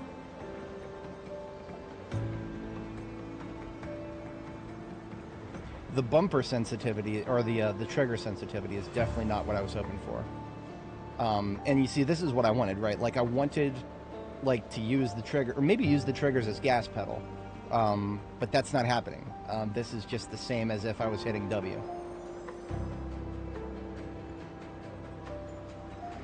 Yeah, this is just the same as if I was hitting W.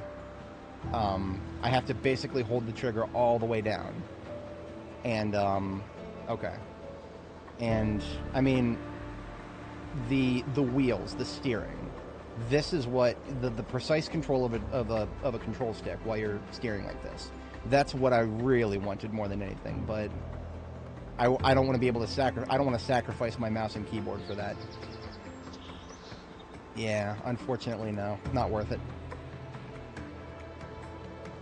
But let's see how easy it is to go back to, can I just uncheck that box and hit accept, and then can I go back to mouse and keyboard? No, I can't.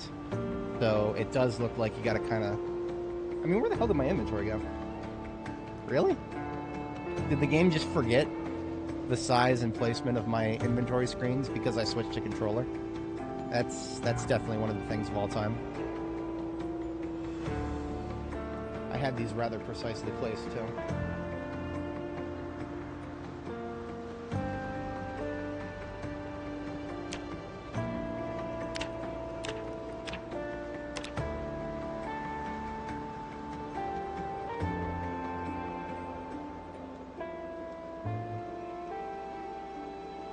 This was probably a mistake, but it was worth it. Now I can already see a little bit of what the controller users are complaining about. Just a little bit. A small taste of what the controller users are complaining about.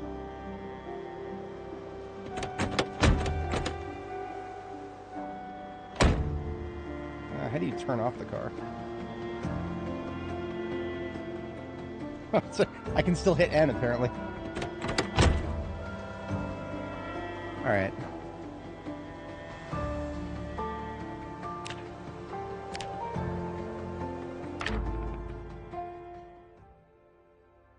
So I can just unplug the controller? Controller was disconnected. Use keyboard and mouse. Oh, okay, cool. Nice. Thank you, Kitio. So we don't have to reboot the whole game again. I don't like hate it. I mean, you know, nothing jumped out at me as extremely bad. I just really wanted to be able to drive a little better and not being able to, you know, use the trigger as a gas pedal throttle.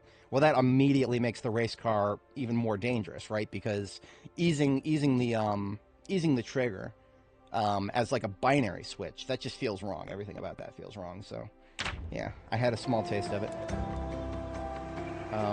Okay, so I'm back to keyboard and mouse, but where's my key bindings? Oh boy, I wasn't expecting that I would mess up the mess up everything that bad.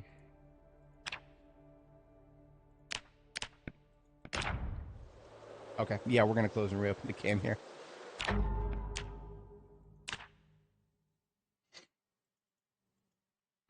Apologies for the distraction, everybody. I'm all about learning new things here. Even when they, I definitely should have listened to the controller users saying that it's not a very interesting experience right now. I mean, I understand the devs trying to make it better for the controller users, but when you mess things up so badly that literally every single one of them seems to be complaining right now.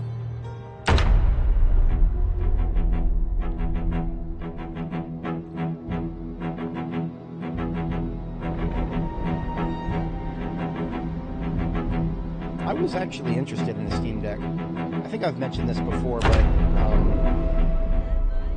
my criteria, there we go, we're back to normal. My criteria for buying a Steam Deck is actually kind of based on the if they can ever get it so that it has a WLAN, like a cell phone chip in it. Because if I can have that, then I don't need a tablet. Right now, my desire for like a mobile computing device in general is based around something that will also have its own cell service and can be its own hotspot. And you can do that with a lot of tablets these days. Well, you can even do that with laptops too. But I do not believe you can do that with the Steam Deck. It'd be fucking amazing if you could. Just a quick little combat check. I think, yeah, we're all good. We're all good.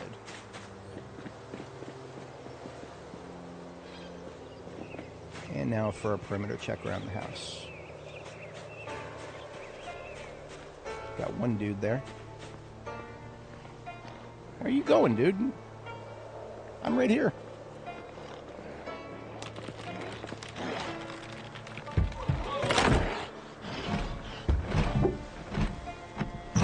Come on out.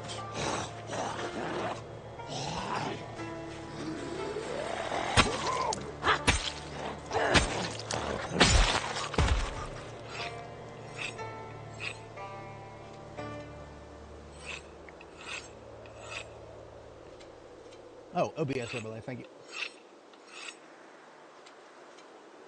We're back to Zomboid.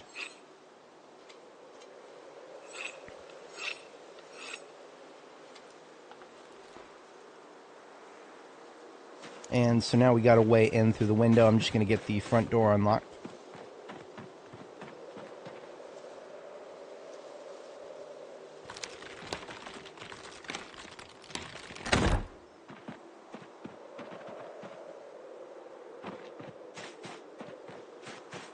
Might end up just sleeping here tonight. I mean, there's probably going to be a fair bit of loot to sort through. And it does not seem busy here. And we've already got all the windows barricaded now, don't we? Just got to get things unlocked.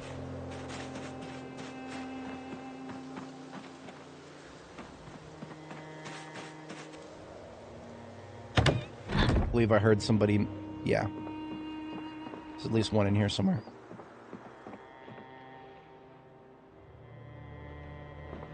It's a door scratcher. Possibly upstairs.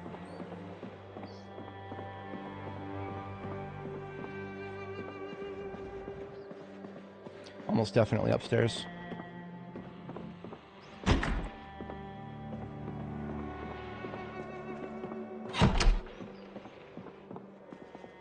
Now I think there's also a downstairs to this house.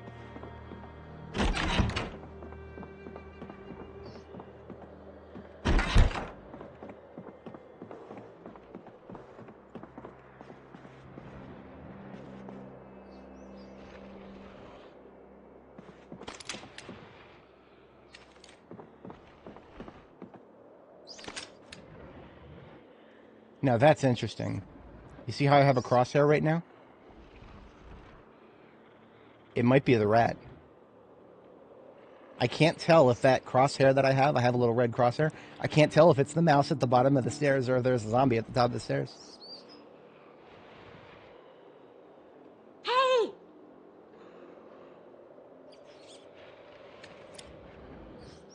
Okay, if there was somebody at the top of the stairs, that would have brought them down the stairs. Almost definitely. I'm gonna just deal with the rat.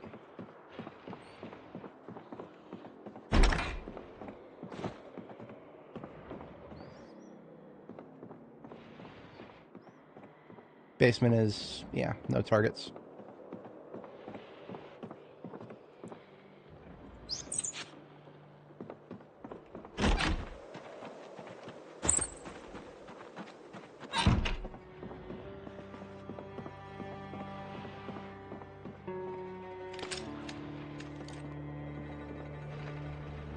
Yeah, well, is that Arc or is that Unreal? Hey, there we go.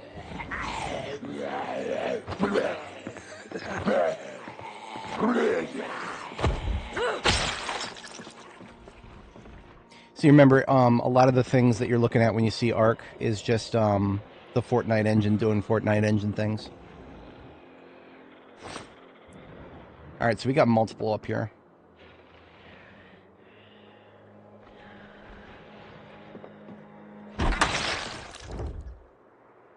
I think. It sounded like more than one.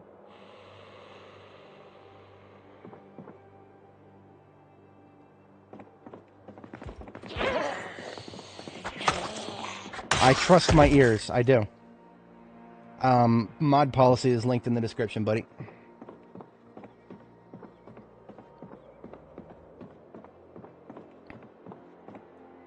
TLDR is nothing significant. We just have something to change the color of our backpack. Everything else is default.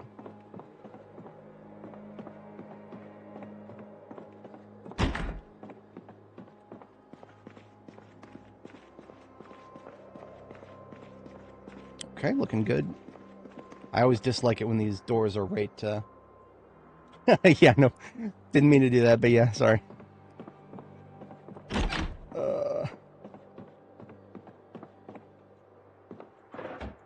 Ooh, that's pretty. I'm going to come back and look at that in a minute. Clear the house first. Closet, clear. Last bedroom.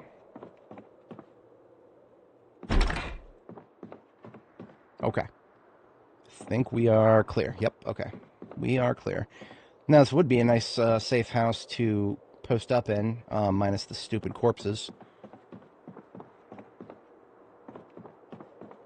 Oh yeah, no. And that's the thing. That's one of the reasons it's interesting that you bring up Ark, because of course Ark is a game done by a small studio, well, formerly small studio Wildcard, using an engine that is done by the Fortnite people. And because of that, the people who did Ark didn't have to do any of the low-level development stuff. Tim Sweeney and his people did that.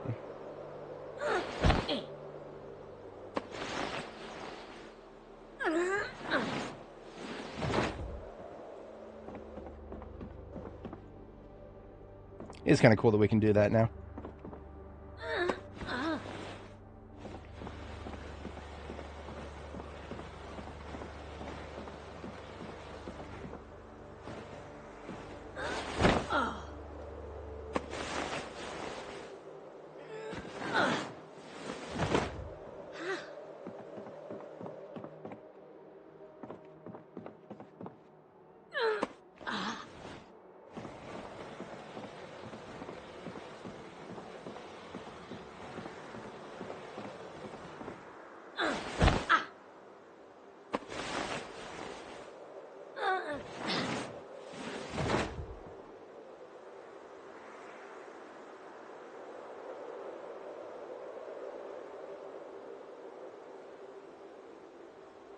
Alright, not actually quite bedtime yet, but we are very tired as if it's bedtime.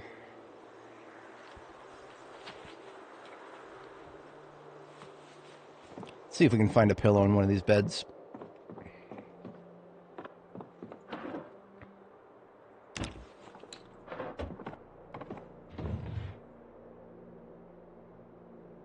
Spiked football shoulder pad. Yeah, no problem. The, whatchamacallit, I have some opinions on the Fortnite engine. You see, I at one point, I wanted to make mods for Ark, I've got about 2,000 hours in it. But my buddy and I played it a lot, and we were in a phase where we were obsessed with Attack on Titan at the time, and I was like, dude, Arc would be so much fucking fun with 3D maneuver gear. And so I started looking into how difficult it would be to implement something that kind of made it feel like you had maneuver gear in Arc. Um, and what I kind of learned about modding Unreal Engine games in general is that you can do stuff that's similar to what's already in the game. But if you want to implement something like actual novel functionality, good luck.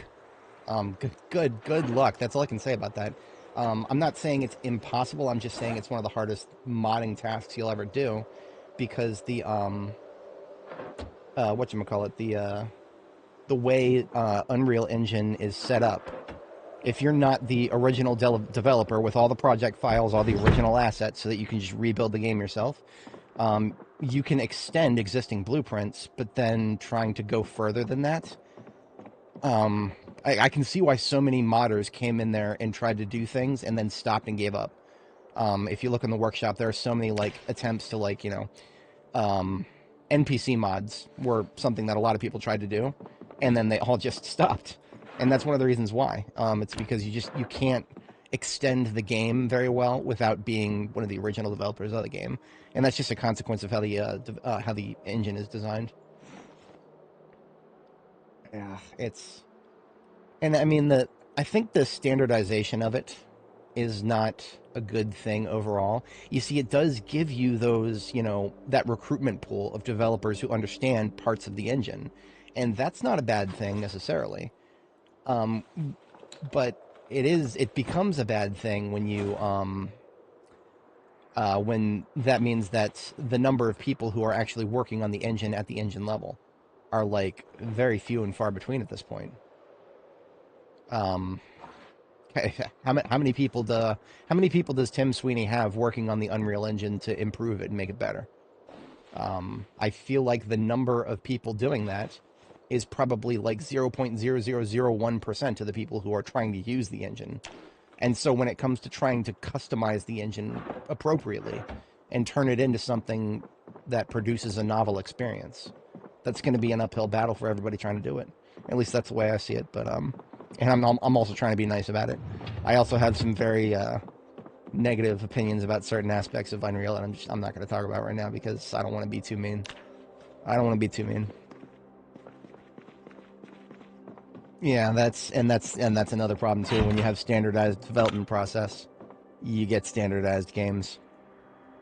It's a little early, but being at stage 2 fatigue, I'm going to go ahead and sleep now.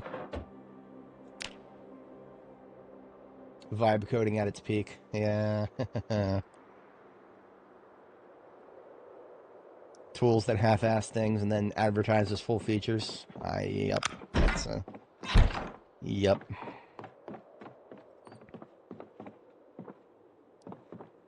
All right, so I do actually have to step away briefly IRL.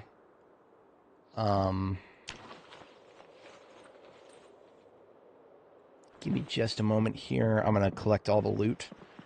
And then when I get back, we will sort through the loot a little bit and see what we can triage to bring home with us and what is not really worth it. I'm amenable to bringing home... Ooh, okay. We're not... We can't use this. We just saw this is an explosives diagram to make a remote controller, long range. But we're not high enough electrical level to do that, so that's not really useful to us. I'll take it, but I mean,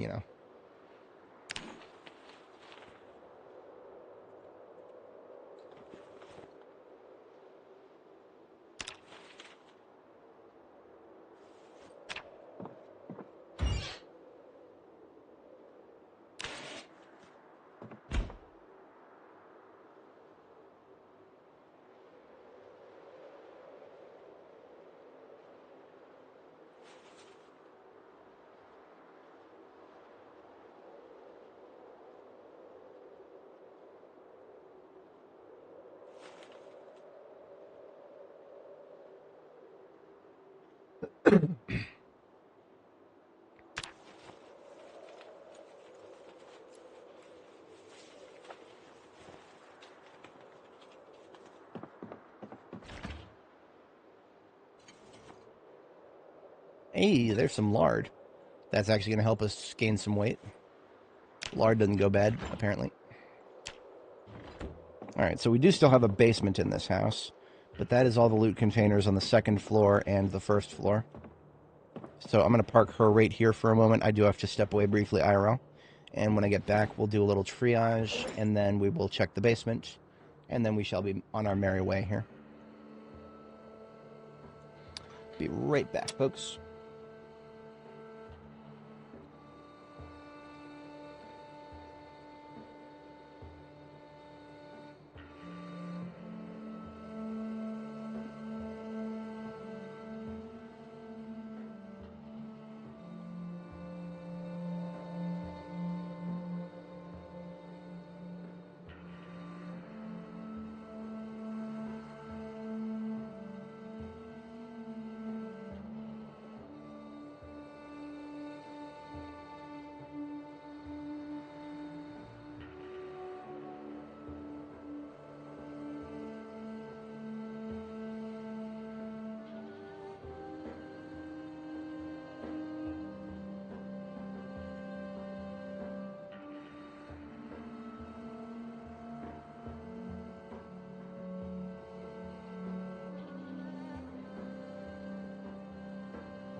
Alright, I have returned. Appreciate everybody sticking around. Hopefully the chair had something insightful to add. I have something insightful to remove, and that is clothing items. Not currently needed.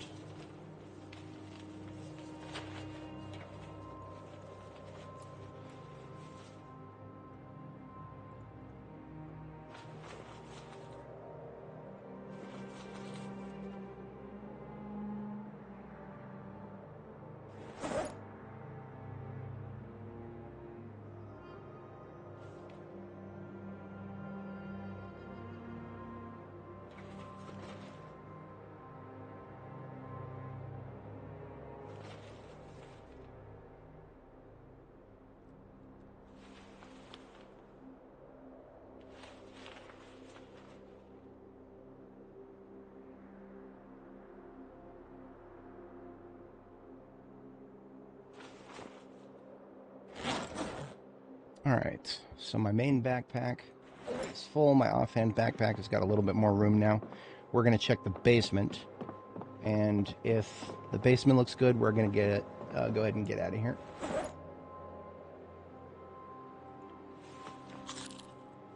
Oh, of course, yeah. That's what I do here. I litter.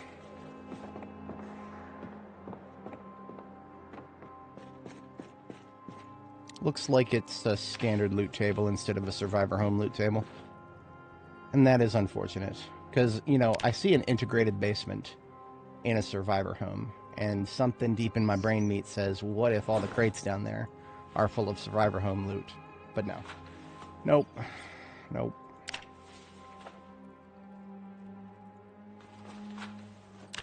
Just standard workshop loot, of which I have billions of back at base. Now, of course, I'll always take welding equipment. And that this is a non-zero chance at Carpentry 5. For some reason, I get the sinking feeling we're not going to find it now that I've said something.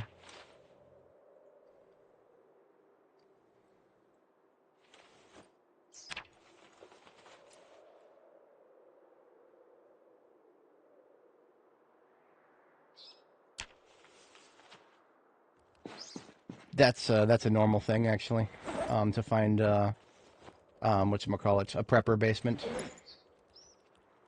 That is something that could happen whether it's a survivor house or not. Always a useful thing, but never specifically linked to it being a survivor house, to the extent of my knowledge. Alright, I think we're going to be out of here. I don't think there's any imperative to immediately return to base with all this. We've got plenty of room in the trunk. So I'm going to go ahead and catch a second sleep here.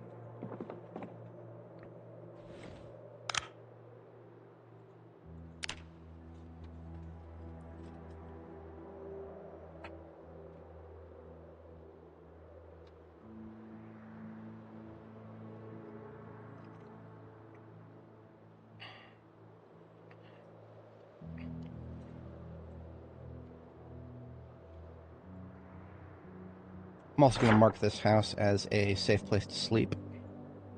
Potentially useful all the way down here at this side of the town.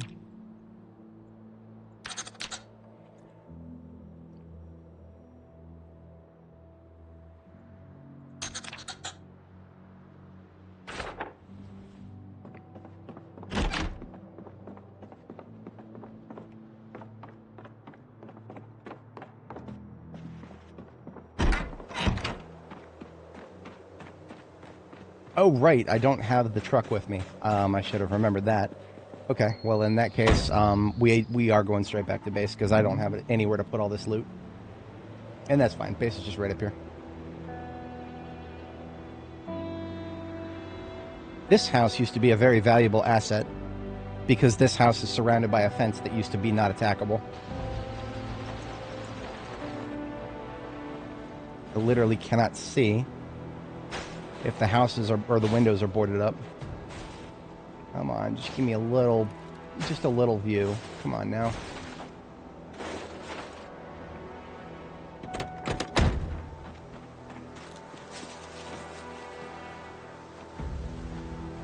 Okay, it's not.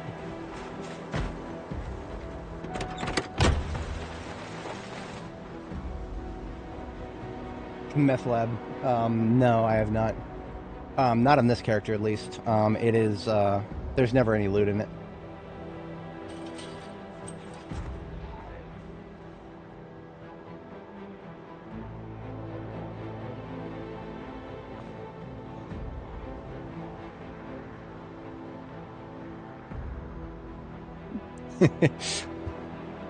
Jesse, it's time to divide.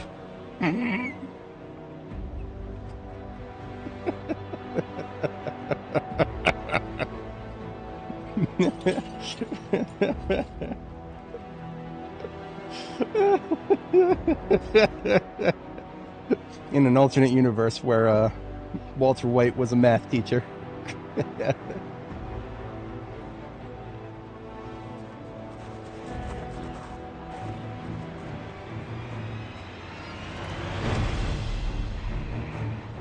Very few vehicles could have done that, by the way. That little swing around there, that smooth little swing around.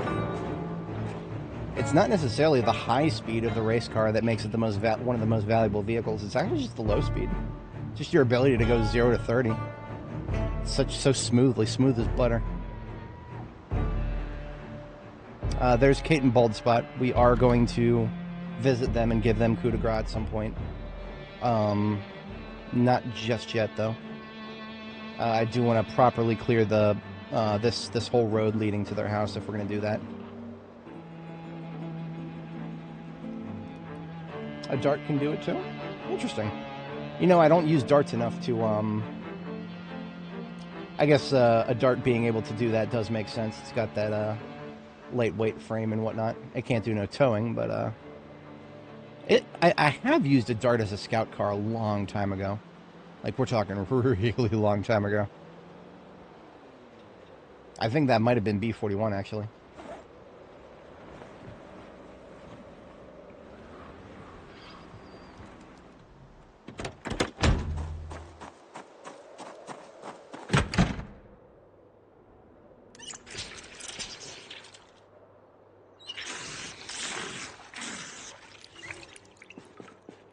I was waiting my whole life for a CD player to go with these headphones. And we did pick up some cookware. As well as some kettles. Which, of course, are going to go on my burners here. This is almost mandatory for me now. Whenever I get a stove, kettles on the burners immediately. As soon as I get them. And we're not going to be able to fit a mirror on the wall because of our choice of decorations, but we've got a mirror as an item, and we've got extended 3D placement. I love this. I love this so much. I cannot believe Maxis never thought of this for The Sims. It is so mind-boggling. A couple of British dudes who made a mod for The Sims and ended up making the best zombie survival game in its category. Never.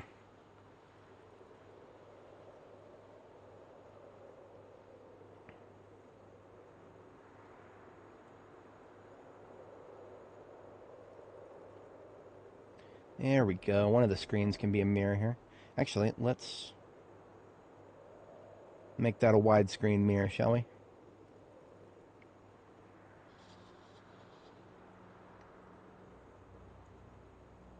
Beautiful. I love it.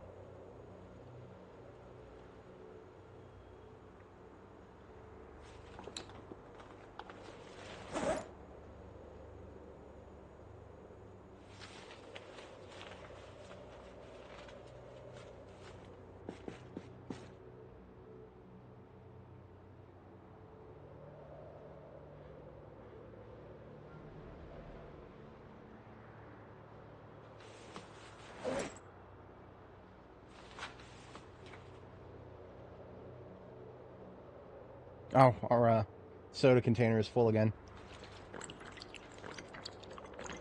Curses. That's Muldraw for you. I don't know what it is about Muldraw. I always get so much soda when I come here. Yeah, I mean, it's probably just all the convenience shops next to each other.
Refill that welding torch we picked up.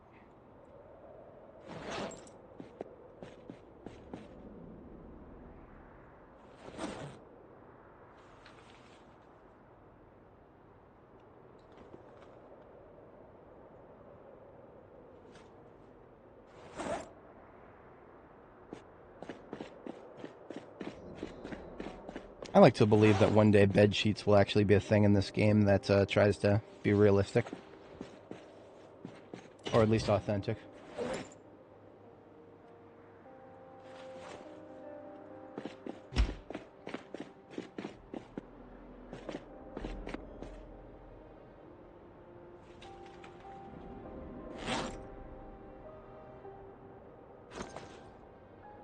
Oops.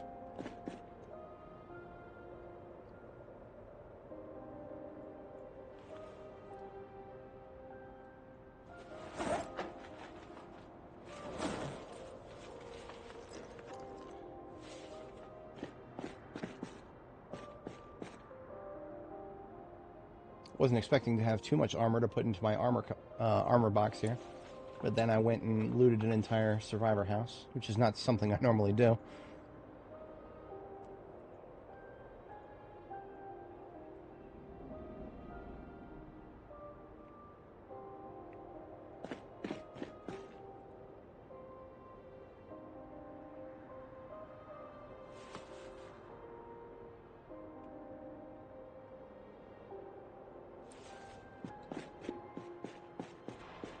Yeah, I mean, you know, we can have animation for sitting on a bed. Why not laying down and sleeping and going to bed and getting up and tossing and turning throughout the night if you're a restless sleeper? I get that animations for this game are not the easiest thing to make.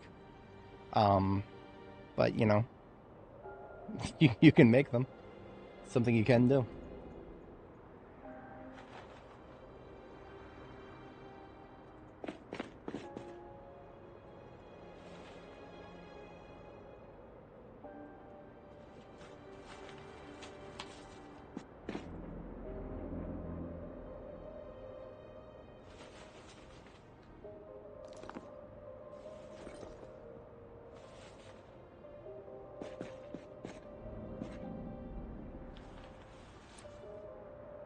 I've been picking up broken glass for a while now, and I never really established a good spot for it.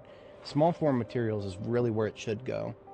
And I do want to eventually bring it back with me to my forge, and we'll get a little bit more progress in glass making without having to cut into our sand supply, which is...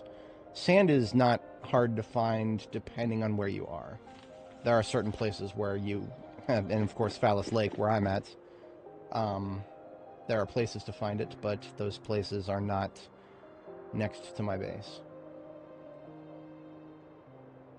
My base location in Phallus Lake is pretty good. It's the gas station, and it's right next to a water source, right across from a tool shop. So I mean, it's, you know, it's got a little bit of all the basics, and that's it.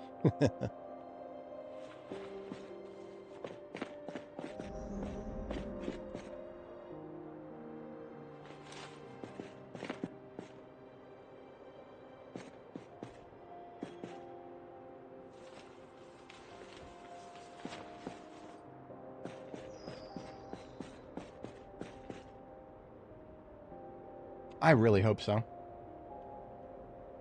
Filibuster Rhymes would be, Did he make any of the, like, modded military vehicles? I can't remember if he made any of those.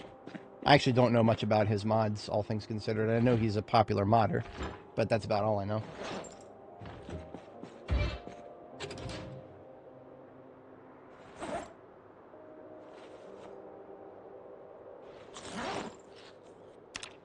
Hey, look at that. We made it to rapid weight gain.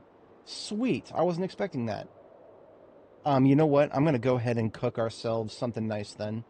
Because that means that it is worth it to ease in some more, what's the right phrase? Ease in some more chunky stuff like butter and margarine into a recipe. So we'll do that. I just opened up a can of potatoes, and we've also got some leftover potato in the fridge.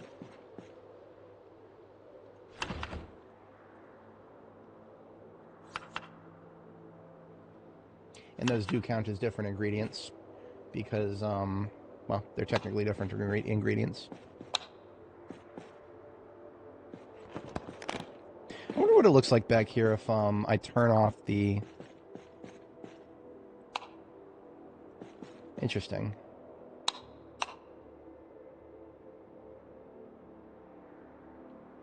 I would probably want to place those other lights a little bit differently if I was going to do that. That just means I need some meat. Let's do... I wish I could use this chili. I don't think you can put chili in a roast, and I don't know why I'm thinking that. I feel like I've tried it before and it didn't work. So we're going to do tuna instead. Basically tuna and potato roast. That's not bad. And we're going to top it up with a little bit of peanut butter. I know that sounds weird, but don't knock it till you've tried it. Peanut butter can go in the strangest of things. See, I think people associate peanut butter a little too much with sweet stuff. And it doesn't have to necessarily be in something sweet.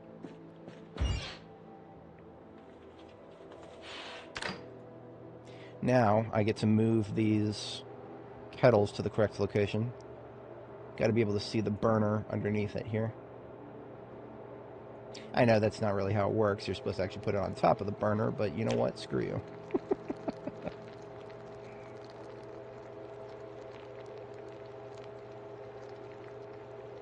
There we go.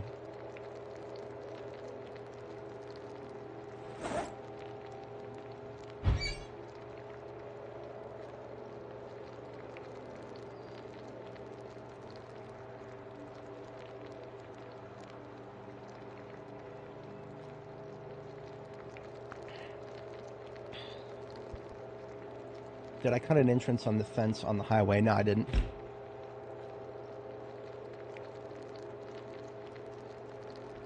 Oh, you're talking to homie there who did Mad Dan's Den. I have never even been in there to loot it. And that always felt like it was a place with more zombies in it than any of the loot we could get out was going to be worth. But I don't know. I've also never gone to a place like that to try to level something like electrical before. I feel like you could probably get away with something really good for that. So we got ourselves a 60 fish roast with lard here, and that's going to be great. I'm going to go put away these vehicle parts that I should have put away a long time ago.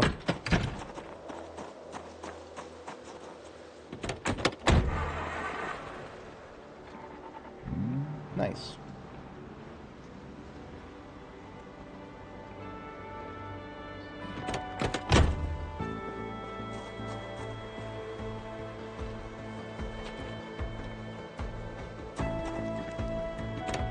You know, I can also just get rid of these other cars, or these other vans now that we're done with them.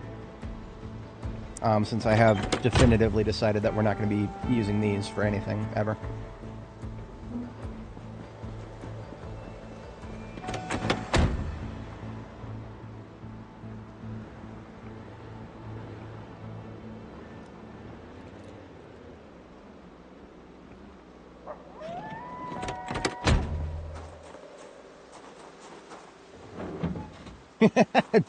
Good question, Daniel. We don't exactly have an answer. We're just, we found that at the Muldraugh Police Department, and that's where I ended up putting it. The bed is for sleeping in, of course.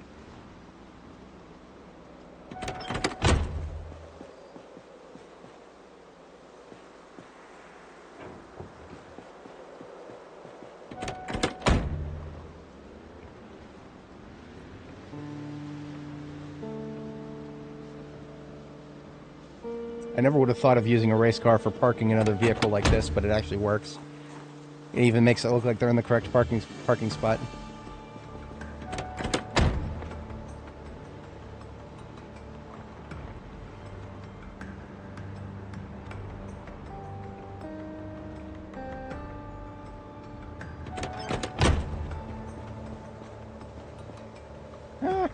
close enough.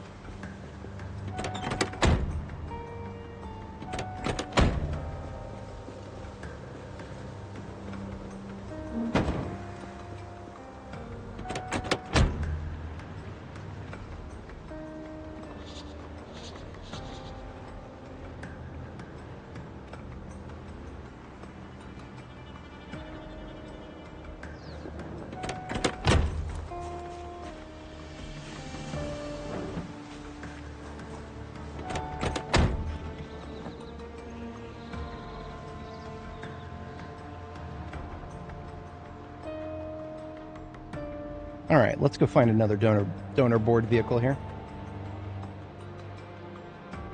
If anybody joining is not familiar, we are currently working on leveling up some mechanics and also slapping some perfect parts on those D6 fire trucks we picked up. I'm hoping to find a really good step van to pick up. Unfortunately, the 2 step vans we've found so far are engine quality 35 and 31. So those are not options. I would not even bother putting parts on them just to tow them somewhere for the sake of carrying around the parts. So we're just kind of exploring Muldraugh and looking for a step van and all that entails. I'm also very happy to find survivor homes if I happen to notice any that I haven't noticed yet. General exploration things. There's a potential target right there I didn't notice before. The bull driver in the parking lot there.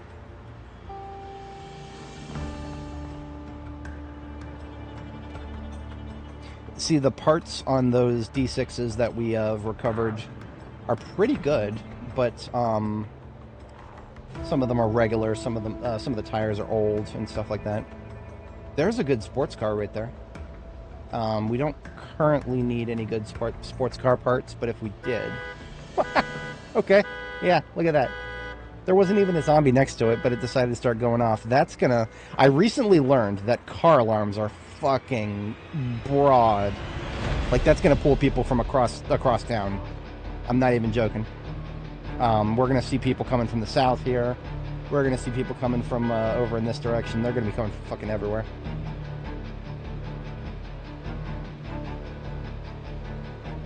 I don't think there's too many to come from the south here, but I also don't know.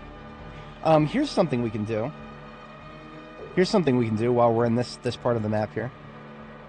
If you know, you know, and if you don't, you're gonna find out soon. One of the first characters on my live streaming journey in YouTube that I went really long on was Barb the Builder. Her series is not linked in the description, as I'm not particularly proud of her series and the way it concluded.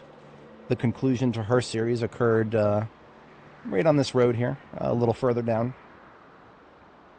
And it's right, trying to remember exactly where it happened. It was where one of these wooden fences turns into a metal fence. I'll recognize it when we see it. But I need to, every time I drive past it on one of my new characters, my subsequent characters, I'm morally obligated to build a memorial. Never forget. Everything looking good on this side of town. No survivor homes here. We do have another heavy duty there in the parking lot of Sunstar. Ooh, a step van in the parking spot of that house. I barely saw it for a second there. Let's see if we can heist that out of there. This is a race car. Of course I can do that.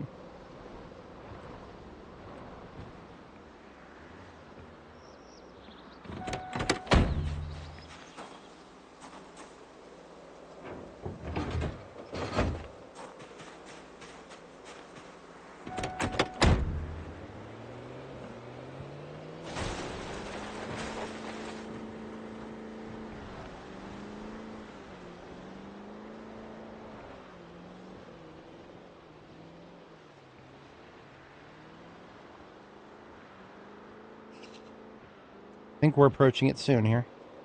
Another race car there. A little collision there, but those are not destroyed vehicles. Those are just damaged.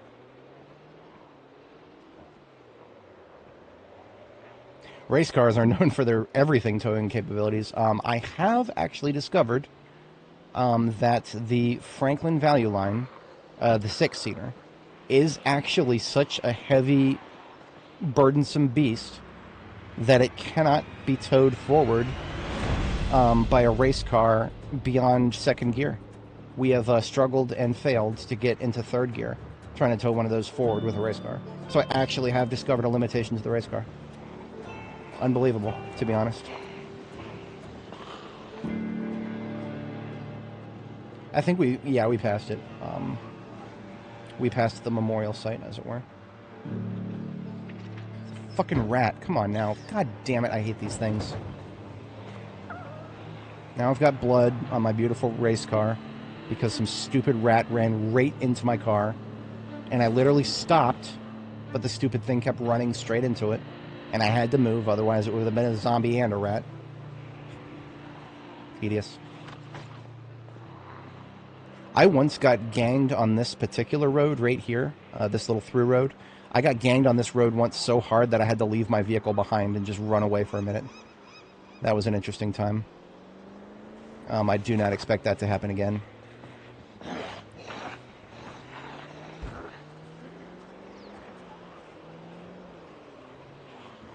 The population in Muldraugh for our current character is definitely not what it used to be.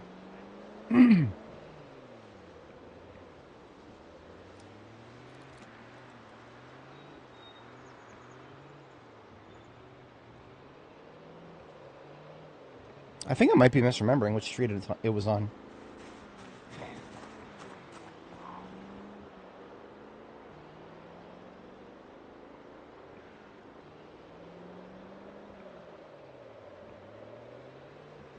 Well, in any case, I'm not going to try to find it out while I'm towing a vehicle with me.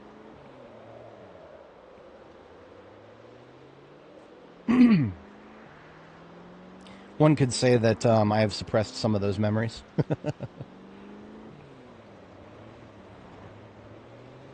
Is this normal pop? All settings are default here. Nulze. Nulze, is that how you pronounce that? Nulze.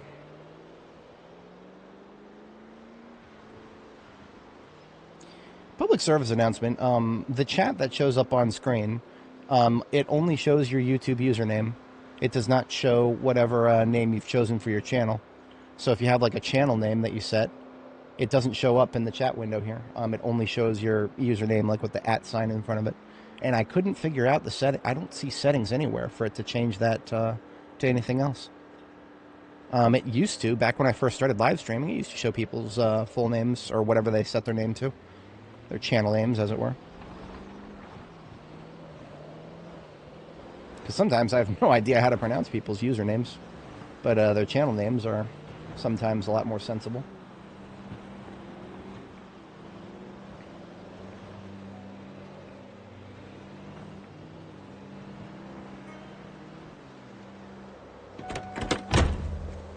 So if this ends up being a vehicle that I actually really like, then there's parts on the floor right there that we can put on it. And if it's nothing but garbage, then all we got to do is take out the trash when we're done with it.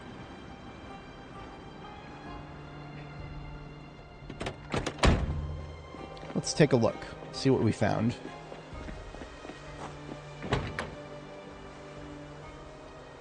Engine quality 35. Literally exact same as the other ones up there.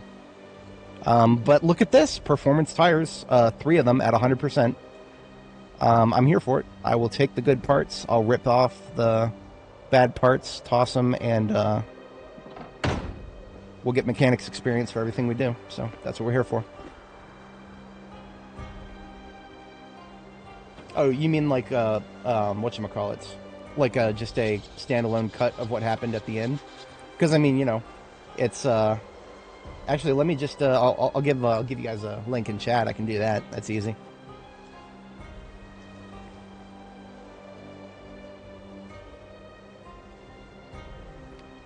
But if I wanted to upload it as a standalone video, that would take quite a bit. I'll find time. I'll find time for it.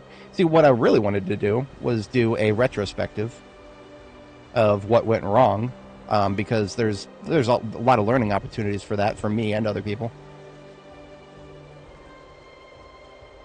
Here we are. Zomboid B42 Longplay, Barb the Builder, Part 14. Final part. June 8th, 2025. So we're actually coming up on the 1-year anniversary of that.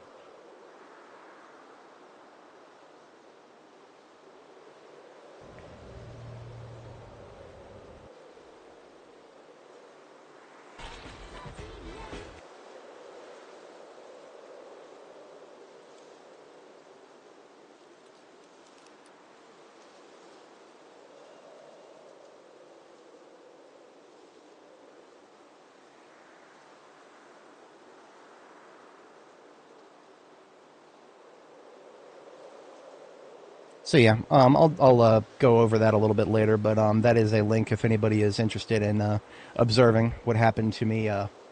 That is the most recent combat death that I've had, and that was almost. I mean, like we're what is this? We're April 19th, 2026. That was June 8th, 2025.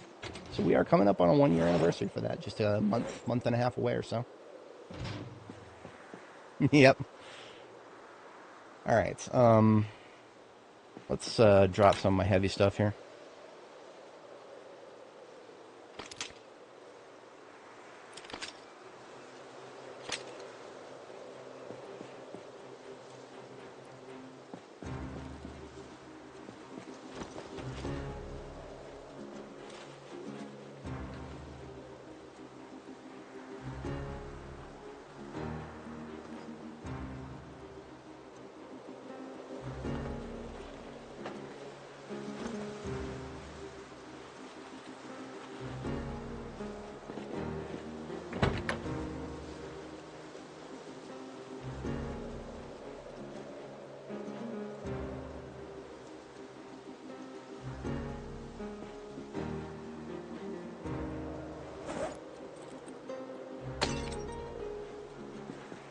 Off the crappy window and break it. Unlock the joint and clear any crap out of it. Looks like it was something adjacent to construction here. I'm just going to toss those planks on the floor outside.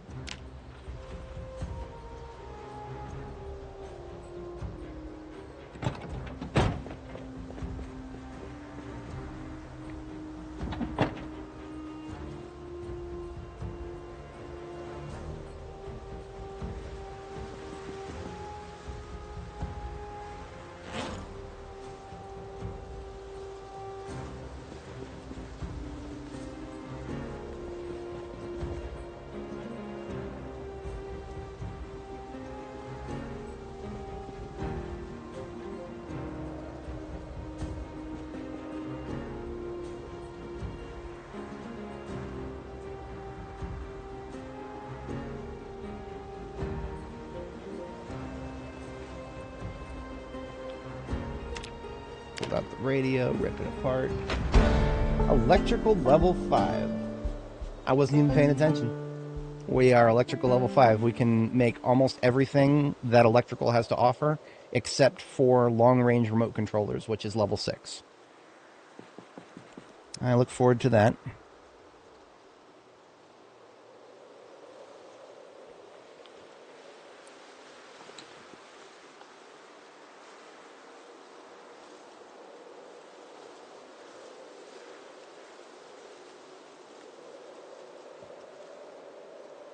Two years alive clearing the mall parking lot. Got his head behind. Yeah, you know what? That was, that right there. That's how it happens. In my case, it was the, well, it was 3 different things came out. The first and most important thing about Barb the Builder, and I always say this, but it's always worth repeating. The first thing that went wrong is we were vibing and we weren't paying attention. I had put on some 3C2, or 32C. Really lovely music, and we were just shooting and we were killing zombies. I was not very far along in my combat experience on that character. We were still using maces, and maces are not bad, but you're not going to kill them like you are a long blade. I don't even know if at the time I don't think I had truly come to appreciate the purpose of long blade in the combat paradigm. I think I had like, I knew it was good, but I didn't realize it was, like, meant to be the best. And I think that, I don't know if that really had too big of an influence on my downfall, but it definitely meant that I was not, like, you know, focusing on the right combat tree. The way I always see it, or at least I'm seeing it now the way the devs see it, is that weapon skills that you can get points in from the outset are just supposed to be stuff to hold you over until you get better stuff, with the exception of guns.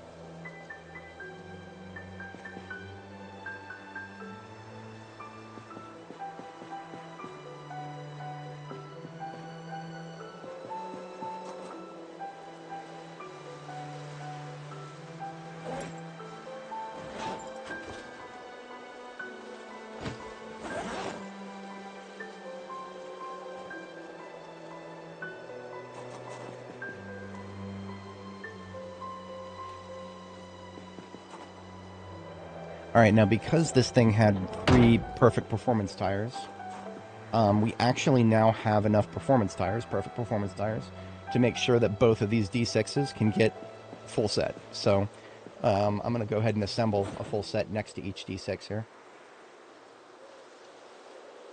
Yeah, I know, right? Oh no, I still use it on a very rare occasion. I do consider it to be, I mean, okay, so where did I first learn about that soundtrack? Mr. Mediker's stream, when he was covering COVID-19. So I'm never not going to associate that that soundtrack with a particular point in time when I was not sure if the world was actually trying to end in real life. This is, of course, long before we actually understood what COVID was. He was streaming about it before it ever reached the United States. It was still just something that was completely unknown that was going on in China when he first started streaming about it, and he was using that he was using the 3C2 as his like his opener at the time. It was fun. It was a fun time. I mean, when I first started realizing that COVID was coming stateside, I remember very vividly. I went to Sam's Club to stock up on non-perishables. And I was clearly not the only person at the time who knew something was coming. There were like a dozen or so other people that I saw who were just, you know, moving with purpose throughout the store to pick things up. I took myself a little too seriously back then, but it was fun. It was a good time. And I only say that it was fun and a good time because it ended up not being the end of the world. If it had ended up being the end of the world, well, boy howdy, that wouldn't have been very fun, now would it?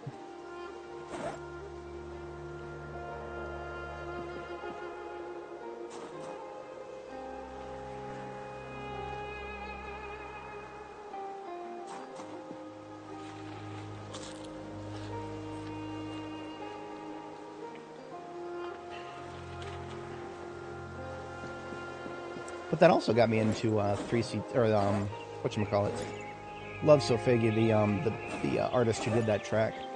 They also did some pretty good Japanese covers of Italian opera, which I did not expect after, you know, hearing something that kind of, you know, sort of a dark pop, I guess I would call it, like dark J-pop almost.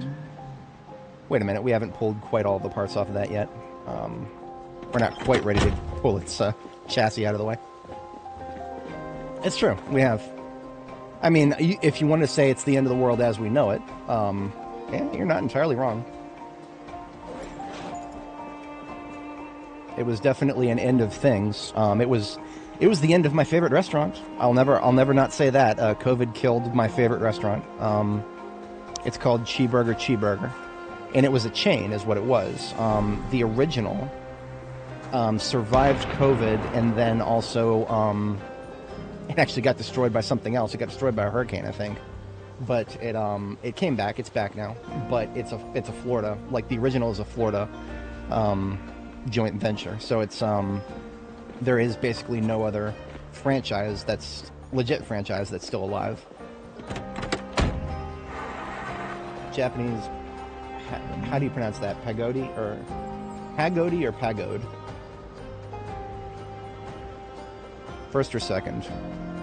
I'm curious now. It doesn't sound familiar. Is that like a... Is it a style of music, or is it an instrument? Pagodi. So I've heard some shamisen, and shamisen is fucking amazing. I've heard some really good shamisen music. Style, okay, interesting. Yeah, I'm not familiar.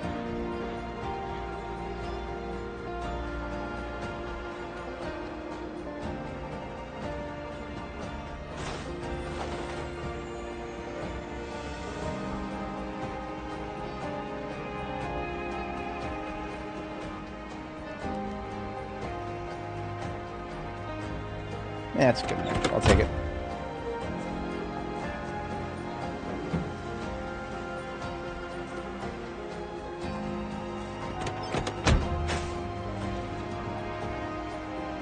End of snow days. Yeah, no, that's true too. I didn't even think of that. With the rise of e-learning, now they have an option anytime snow falls. Damn, that sucks. That means my generation was one of the last ones to experience snow days. Well, I guess some early Gen Z maybe. COVID was like... So I'm a millennial, right? And some of my colleagues had already had kids when COVID came around, so... Yeah. I guess some early Gen Z got to experience snow days without remote learning being a thing. The lucky ones, perhaps. But yeah, that remote learning was not even nobody would ever consider the notion of letting kids just spend a day at home and do something over the internet that qualifies as schoolwork. That was a laughable idea in my day. Because the internet was for nothing but garbage at the time. Still is, but people overestimate it now.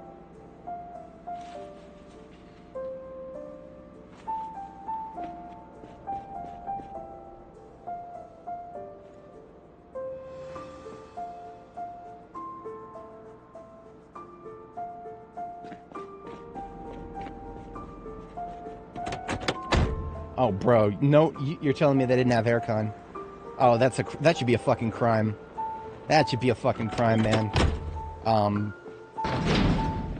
Based on where you're at, near the equator. Oh, Jesus, man. Oh, man. That is, it should be illegal for public buildings anywhere close to the equator within 1 longitudinal fifth of the equator. It should be illegal for buildings like public service institutions like schools and whatnot to not have functioning air conditioning at all times. Even during the winter. I mean, it's not like seasons are as meaningful as you get closer to the equator anyway, but, yeah. Alright, so... We should also have enough undercarriage parts for brakes and suspensions, too. Let me double check our totals here. Oh yeah, we got 8 performance total here. And 8 suspension total. We literally have a perfect amount. And I think one of these two already had... One of these two already had performance in it.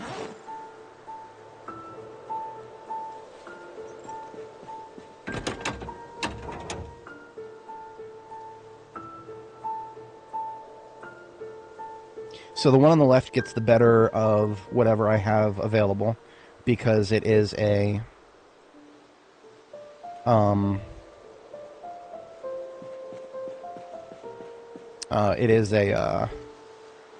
what's the word? Higher engine quality.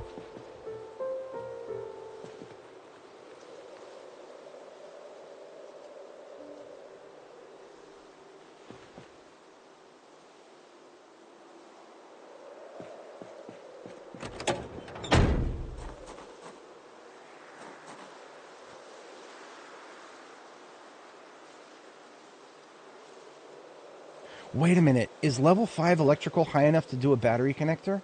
I can't remember if it was 5 or 6. I need to find out really quick. I gotta find out really quick. I just need a light. Any light.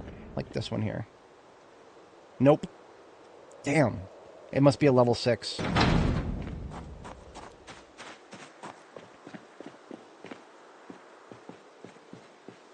Yeah. Well, I mean, there's many ways of doing AC, right? You don't always have to do the coolant based what's it called? the kind of, electrical aircon that we all are kind of addicted to here in the West. That's the best thing to do when you have a big old global supply chain. It's easy to get everywhere that you need to get it, and everybody can afford it.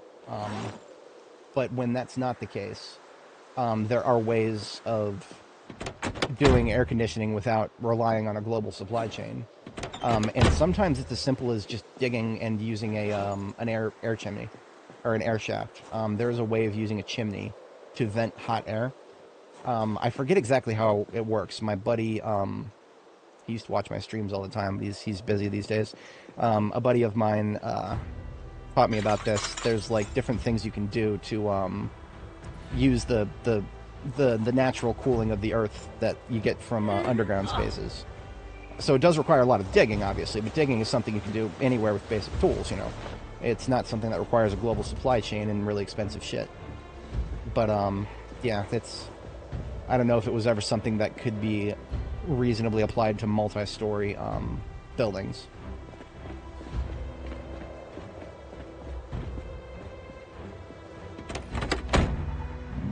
Yeah. I mean, that's always going to be true. I mean, especially if you don't have cheap electricity. I don't mean to brag, but I have some of the cheapest electricity on the planet. That's probably not going to be true forever because data centers, but actually that's so I hate to say this too, but I'm in ground zero for data center expansion. I live in Northern Virginia, and one of the reasons that data centers just started popping up all over the place over a decade ago here where I live is because of the power grid being so fucking cheap. We've got 3 nuclear plants within a certain radius of my current area, and the power here has just been so cheap for so long that it's become the data center capital of the world. And that probably means it's not going to be cheap forever, though. But because of that, I've never really even had to think about things like air conditioning cost. It was really red-pilling moment for me when I realized what the rest of the world has to pay for their electricity. It changed me a little bit when I saw that.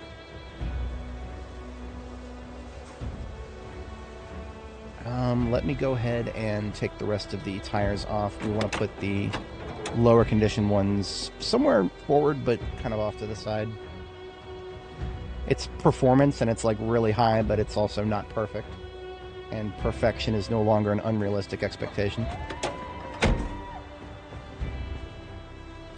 Maybe further down this side.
Still maintaining weight gain. That was easier than I thought, to be honest. We just started drinking extra milk and then ate a bunch of chips and then a couple of meals with butter and lard, and we're already up there to rapid weight gain.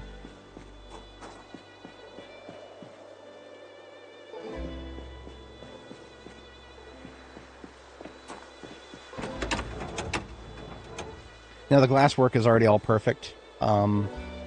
That's funny. Oh, that's funny. We never keyed this one. And we still haven't, so I do actually have to break one of the windows. Oh, that's tragic. Whatever.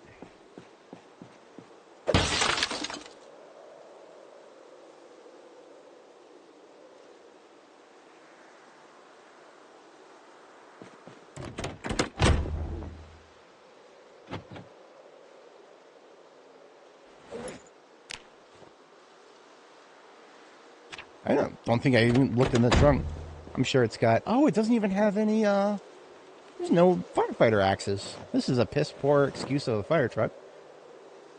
I guess that's the cost of it having 91 engine quality.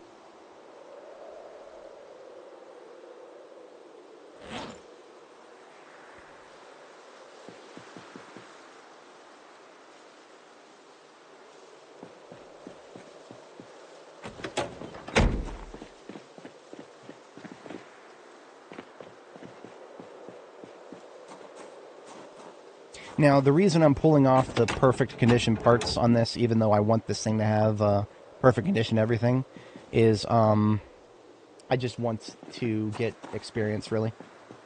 So I'm perfectly okay with a little bit of extra removal and re-adding if it results in experience gain.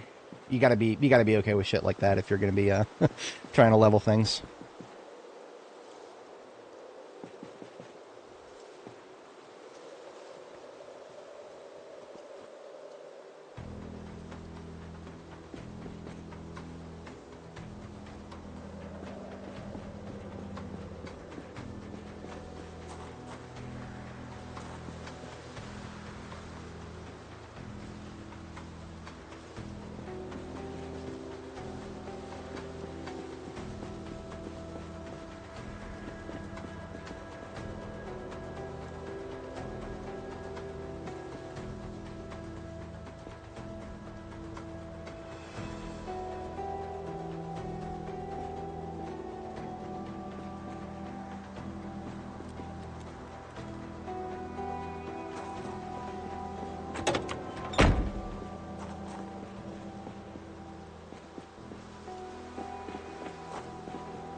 I won't be touching the gas tank in this one because, of course, this one has a big gas tank that's already 100% conditioned, so...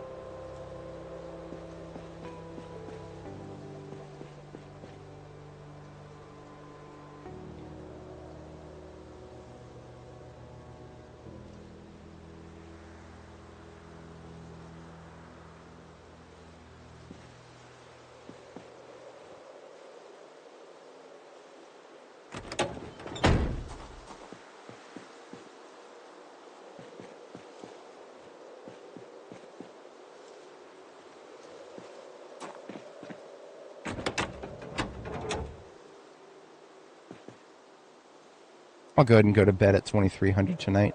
We'll try to keep our bedtime on track with my new strategy here. I do feel like I like it better. Sometimes it's hard to make it work, because, you know, that just sometimes requires me to stay up a little later.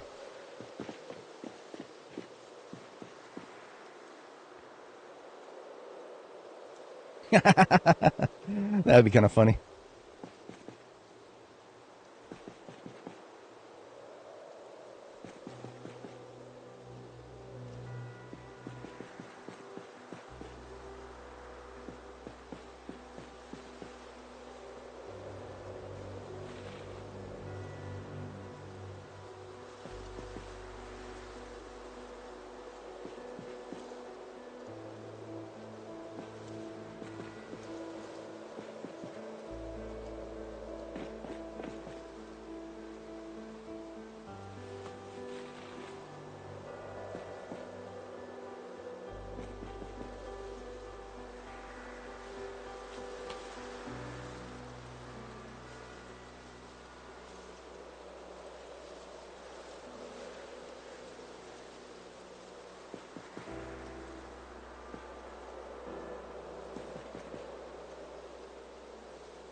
And I also lied a little bit because I do want to see if I can get all these parts off before the end of the night. Okay. There we go. Because I remember hearing someone say, it might have been actually been PTO again, but I remember hearing it that the We get to only get experience for a part, per part per vehicle per once a day, which means that getting everything done before midnight is that how it works? I don't even know.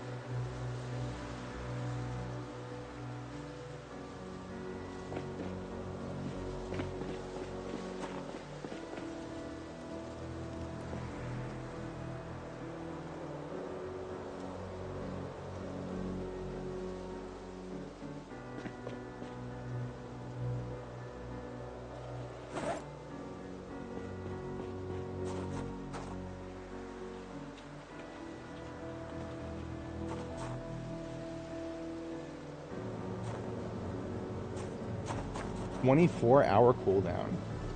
Oh shit. Well, in that case, we'll have to take a day off. But for these two particular trucks, yeah, we'll just take a day off, and that's fine. There's nothing wrong with taking a day off.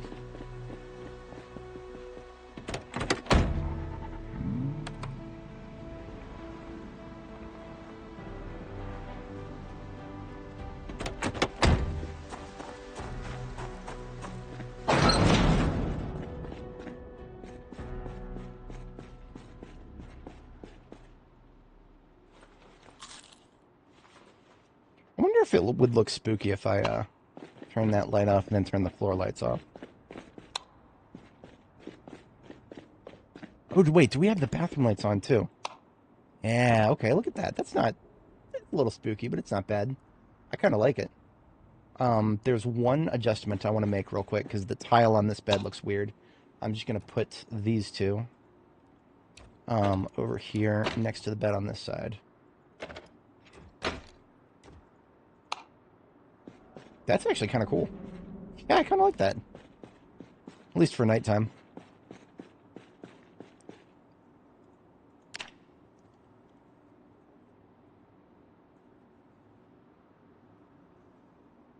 Yeah, nightmare. Well, what a shame.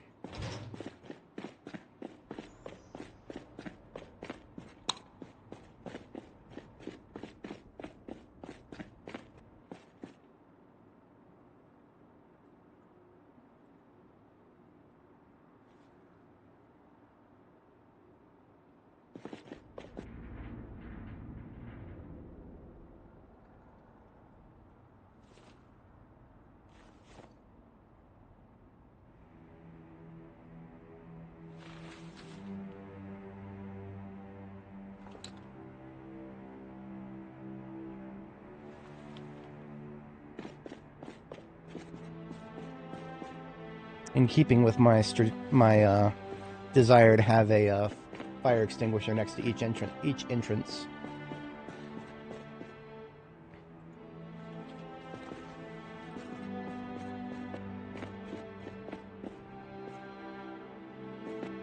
Let's get something to turn the stress off here.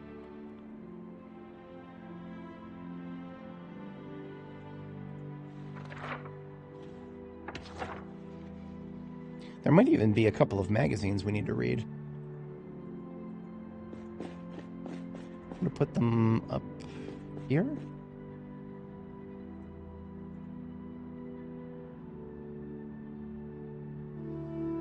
Nah, just melee weapon plans and whatnot.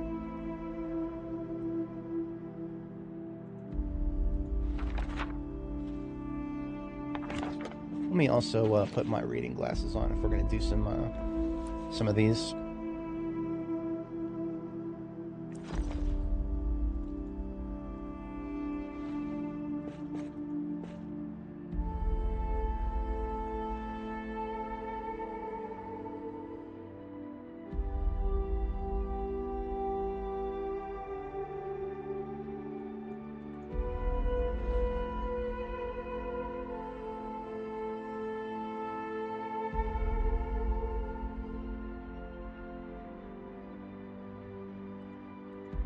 Did I put those anywhere else? I feel like I might have.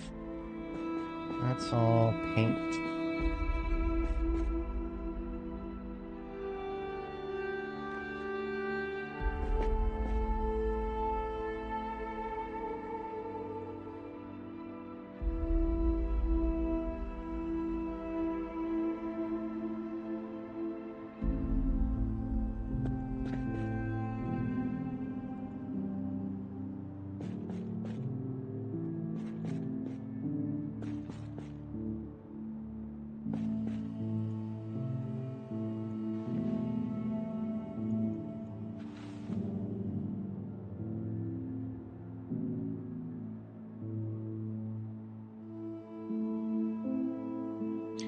Hi, respirator filters. How did they end up there? Those are going with me, of course. Okay.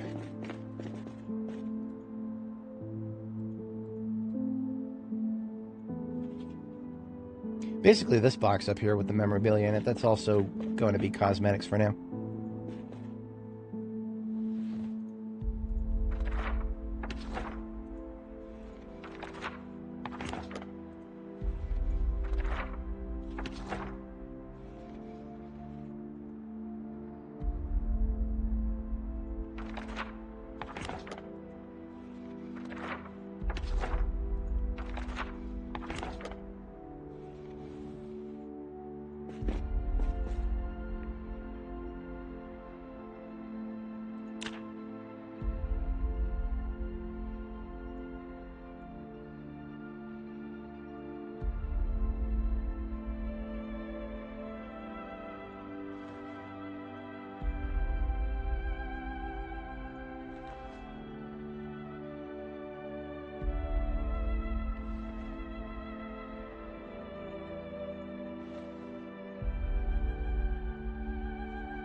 All right, let's try to sleep again.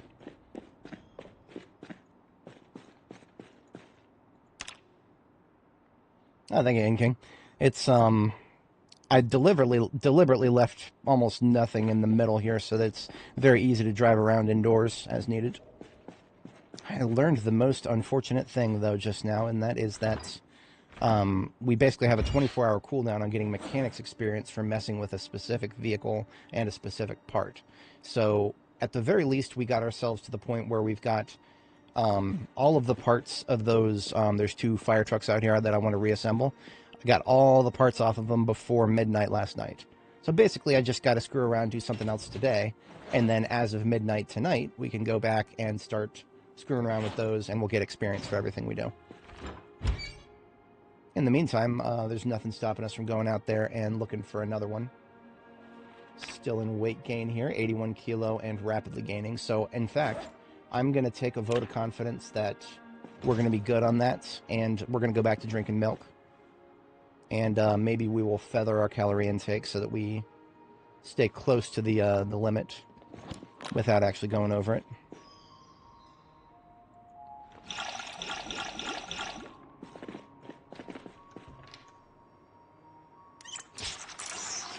We have not had rain in quite a while. Good thing I don't have crops to worry about anymore. Well, okay. So, it is February. That means that I could have crops to worry about, but I don't think February is the optimal growing season for anything. Let me just take a quick look down my agriculture. So you go to your character tab, discovered recipes, media, agriculture tab, and then just scroll down and look at the best months for everything. You may notice that some of them have a planting season that starts in February, like broccoli right here. But the best month, quote unquote, for broccoli, even though February is valid, best month is still March. Same with cabbages. We could plant cabbages right now, theoretically, but it says the best month is March. Carrots! Holy shit! Carrots, best month is February. I don't know how I feel about that. I feel like carrots are kind of average in terms of the shelf life to recipe value ratio. That's kind of something that I think about. Kale can be planted as early as February, but best months are March and July. There are some things that don't even have a best month, just a growing season that starts in March. So that would be leeks and lemongrass. Mint. Mint is actually very, very useful. I regret not growing more last time. I'm going to be planting an entire row of mint if I can.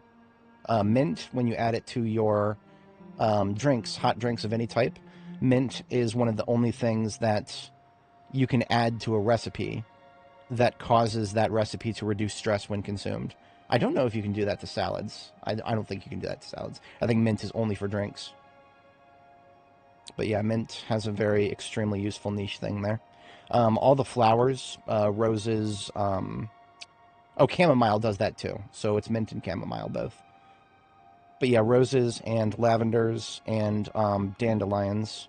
Those are flowery things. What you do is you take those, you dry them.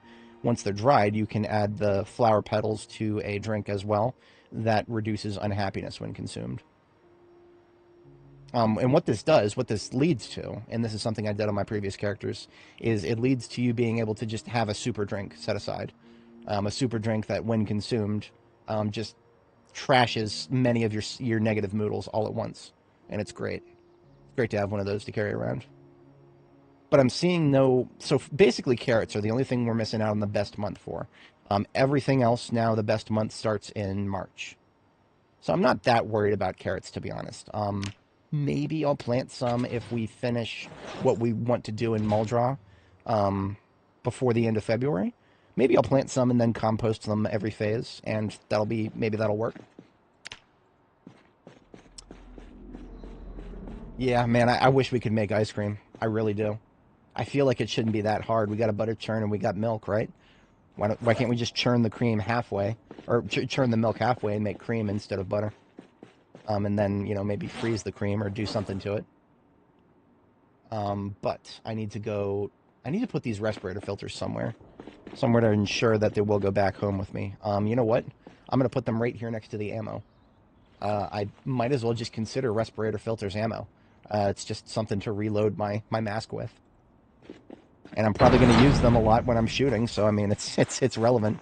It's relevant. I'm doing it. All right, so these light bulbs can get dropped off over here for these bad boys. And I left my weapons on the floor over here because we were in mechanics mode.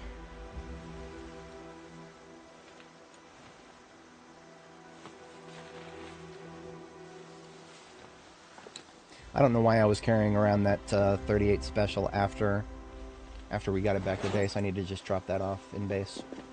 I don't have any ammo for it right now, so...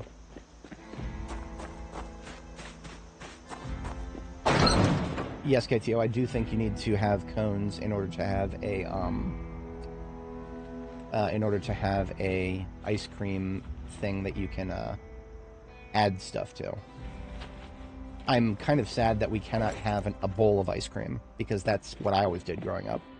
We didn't have a lot of cones in my household, but we had plenty of ice cream on occasion. And we would just take a bowl and put some scoops in, and then dress the ice cream up from there. Yeah, I mean, well, and that I literally store the whetstone in my Alice belt and suspenders with the rest of my ammo. So yeah, no, you're 100% correct. Chad, yes. That's what I was forgetting. I need to make more coffee. Not much to dress it up with, but we've got coffee, and that's what counts.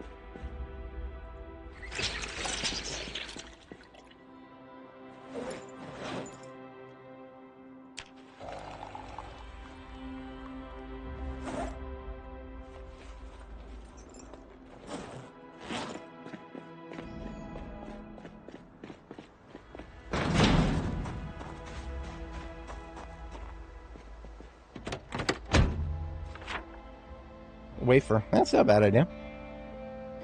So I do think we've actually explored the vast majority of Muldraugh at this point.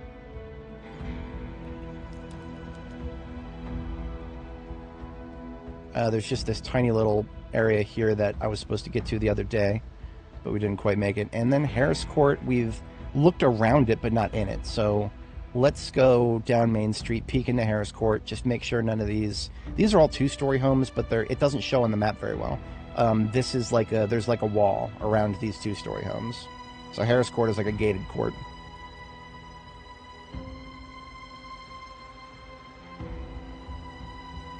But yeah, Perrienne is the last little unexplored chunk there. And then we can start targeting the survivor homes, followed by the storage units. And that's pretty much what I'm here for in Muldraugh, is survivor homes, storage units.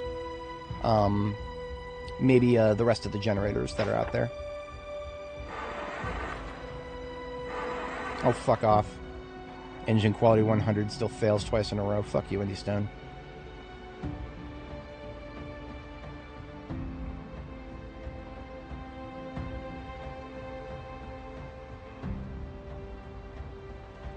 Wait a minute. It was supposed to be the next turn. Yes.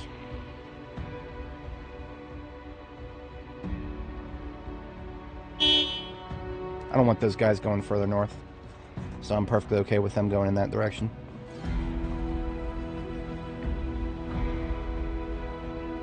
Here we go. So this is Harris Street, and now this is Harris Court.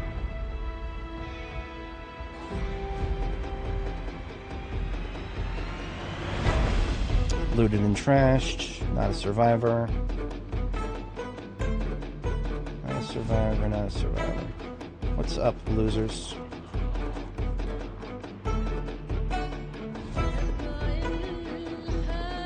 There's that bull driver right there. But there are other heavy duties if I want to scrap them for parts. Much more easily grabbed than that one.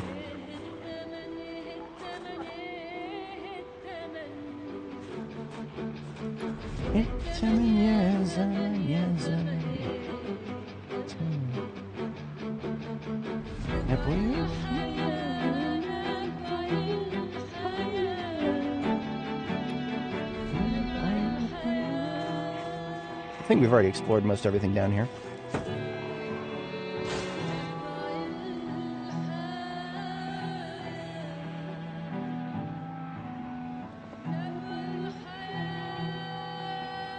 It is. There's a cold factor too. When it's cold, it adds something into the math to add an extra chance to fail to start. And I know almost for a fact at this point there's just no statistics here. If it fails to start once, there seems to be an increased chance for it to fail to start a second time. I'm like 98% sure that is like a thing. Fails to start once, it'll fail to start a second time. Or at least the chances are extremely elevated from there.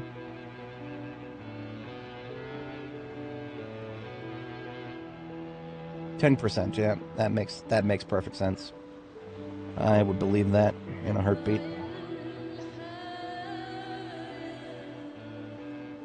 Actually, I might want to take that road right there if we want to catch that bit that is unexplored in the middle of Muldraugh here.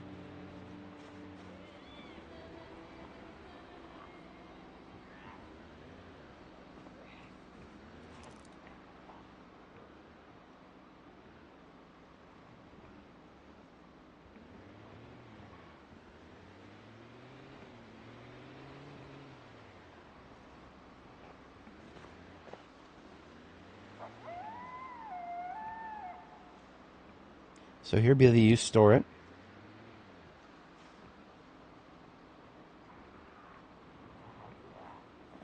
Whoa, whoa, whoa. That he actually brushed up against that pole there.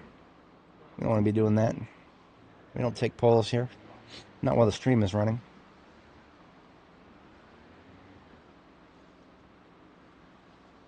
Oh, I'm starting to feel a disturbance in the force. Yes. Yeah, we're approaching the spot. It was in this spot that I had avoided for this entire time. I promise that was not entirely conscious.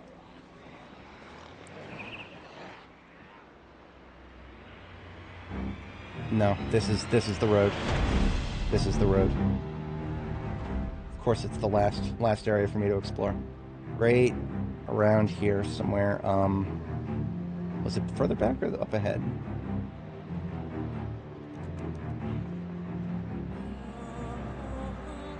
I think it was further back. Yeah. I mean, you know, after a certain point, Muldraugh starts to all look the same to me.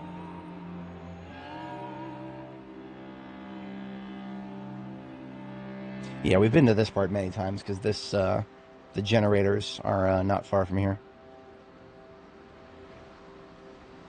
We even made a little hole in the fence here, and of course there's the male rooster. Do not stroke the male rooster when it's stressed. It may damage you.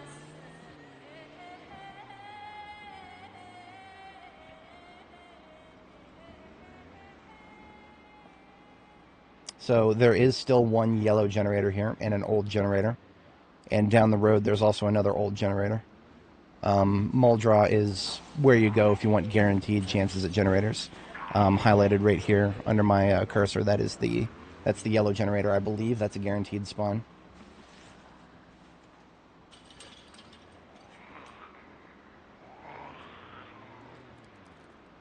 Good old junkyard here. The sports car. Oh, here's another where I just right-clicked. That is another old generator spawn. That may have been a trunk hit right there. Ooh, there's a step van in there.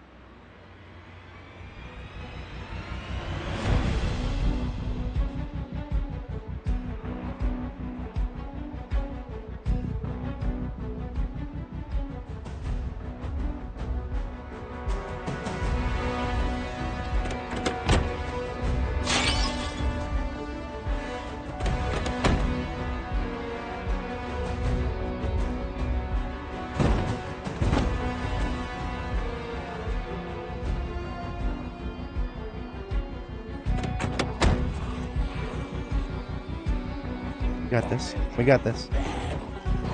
We got this. Fuck.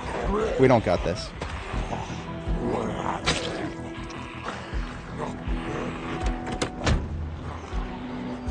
We got this. I love heisting vehicles. I love it a little bit more than I should. Okay. Not going that way. Not with that many dudes. You know what else I love heisting? No, I'm not doing it. No, I'm not going to get greedy. I got greedy in South Mall Draw once. Never again. Never again. I don't know why that wasn't so amusing to me. I found that very funny.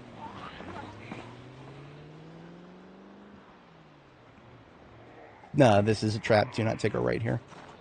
Or, don't take a right or a left there.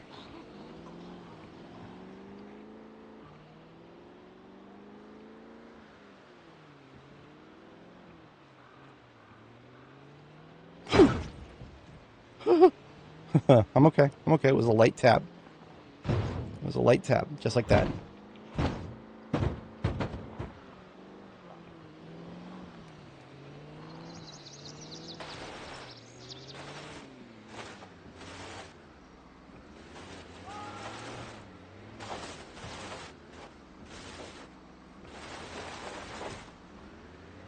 I got this. I got this.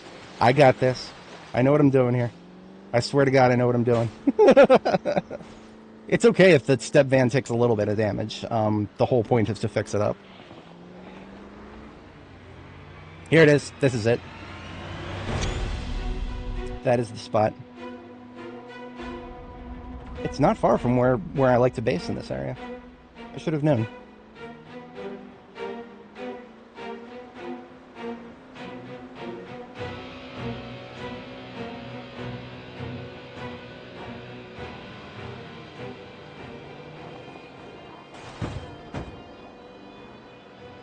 Oh shit. Well, I should. You know what else I should have known?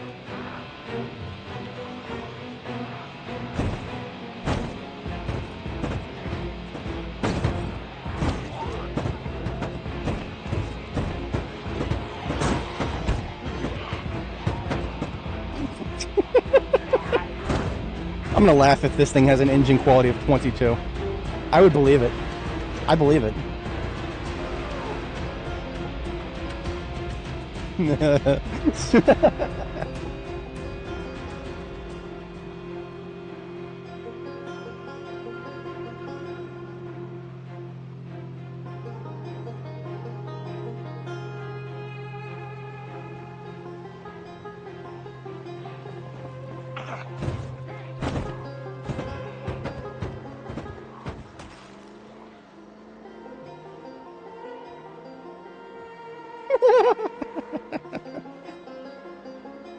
Step van is getting slammed right now. What are you doing, Step Survivor?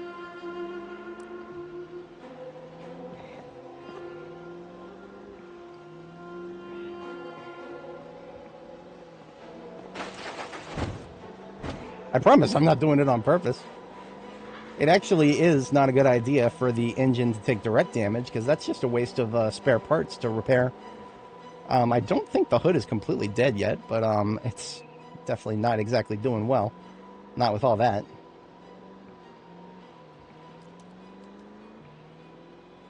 Alright, not bad, not bad.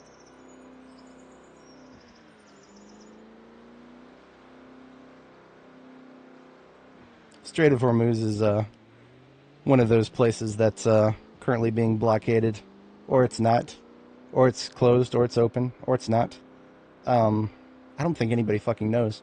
I mean, they're shooting at ships right now. I know that much. I've heard of that. I think there's even video of it, but I haven't seen it. But I do know for a fact that it doesn't even matter if they are shooting at ships. All there needs to be is that there's news saying they're shooting at ships, and no ships are going to go through while that's the case. Ain't nobody risking their everything for a little bit of oil. Well, not the civilian sector. The non-PMC civilian sector.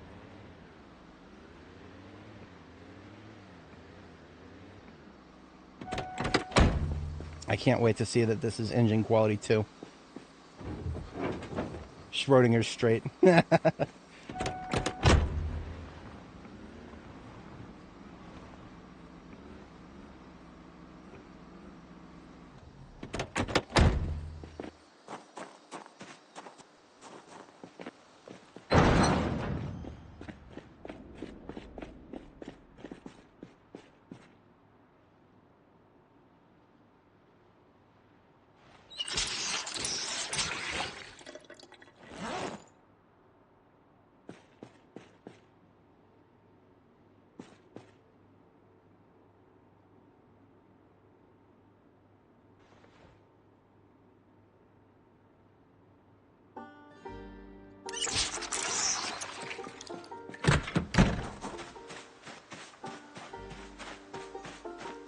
I might actually have to go make another visit to the river if this drought keeps up.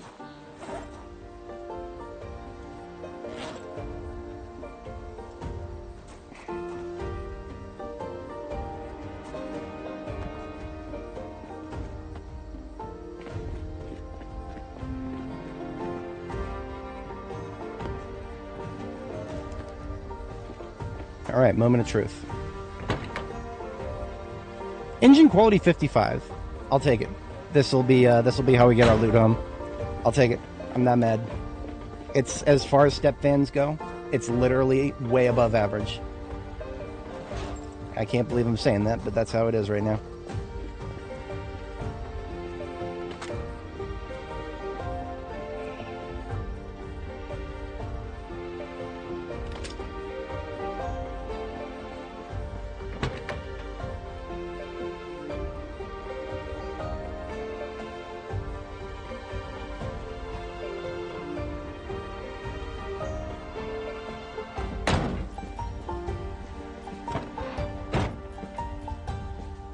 It looks like an exterminator van. I saw the sacks and I'm like, yep, that's probably exterminator. Yep, 7 sacks full of dead things.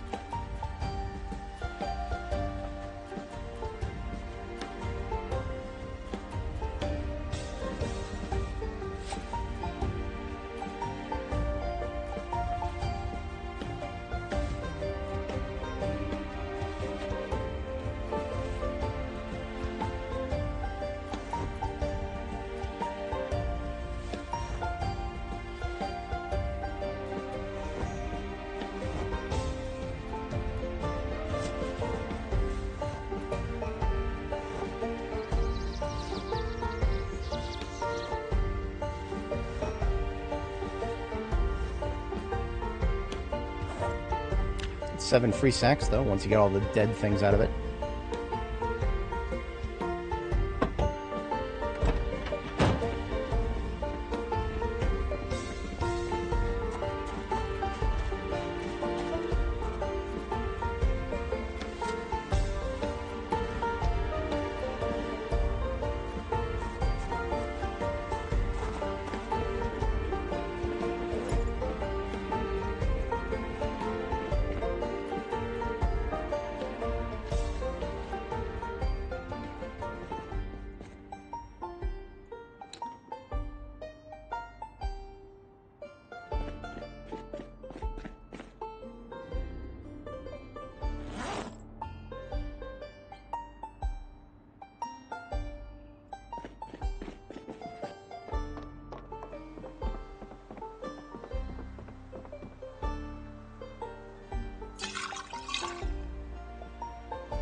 Alright, got all the stuff emptied out of it. Let's get the crap out of it now. As in the busted up windows and shit.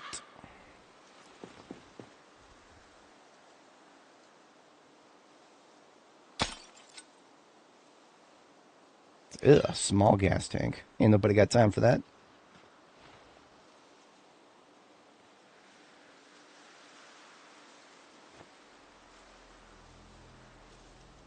Tires are performance, but garbage.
We do have a 100% conditioned battery that is empty and needs to be charged. So I'll go ahead and break out my battery charger for that after we finish part removal here.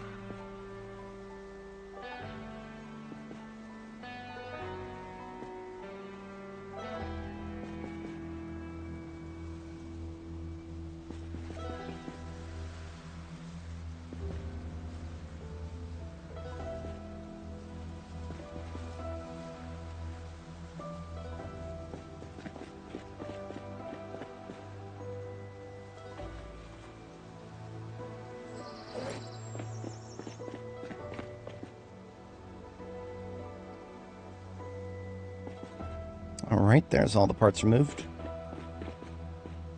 We can still repair the trunk because we haven't touched that yet.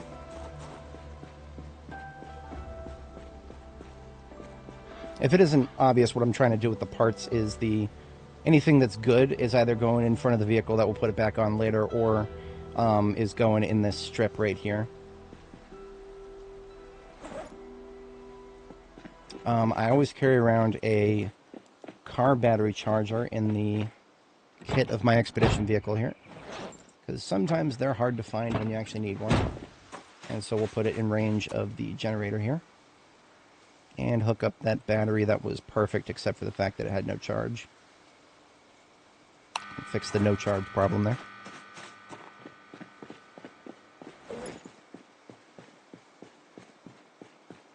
We left a welding torch and 3 steel sheets to work with here. Go ahead and use up all 3, it's fine. We'll get a repair on the vehicle itself in the trunk. That'll make all the ugly scratches go away. And it is now a perfect trunk, 208 encumbrance. The hood, we'll go ahead and slap a repair on that. And one of the doors needed a repair too. Let me, hang on, I'm pausing it really quick. I'm checking mechanics. 6788 experience in mechanics. 6777 in welding.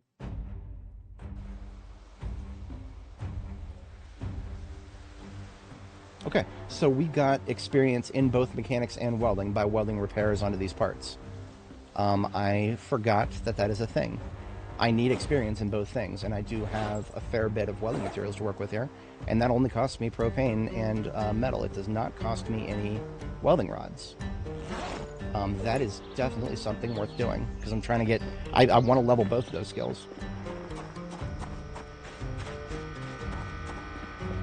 Sidekick named Tonic. I mean, I've said this before. I don't usually identify with the channel name here. It was literally something I came up with on a whim.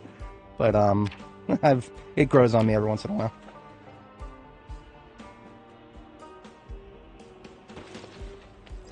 Oops. Plenty of charge left in that propane tank. Let's get out some more steel sheets. In fact, I'm going to take like half of the steel sheets we have. I'm not exactly using them for much in here.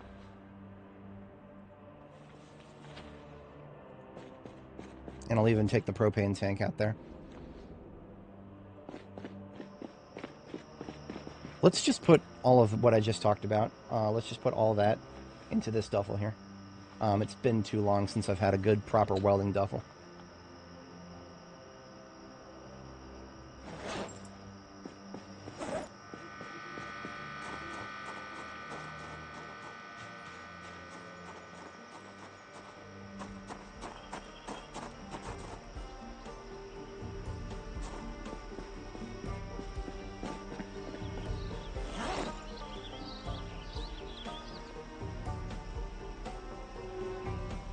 But now when it comes to these two fire trucks, of course, because of the 24-hour cooldown that we have before we can get experience again on the same parts, we're just not going to touch these two trucks for the next 24 hours.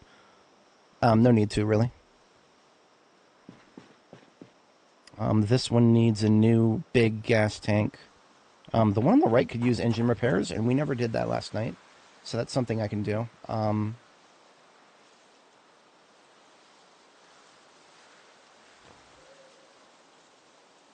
Let me put the big gas tank that we're going to put in this one.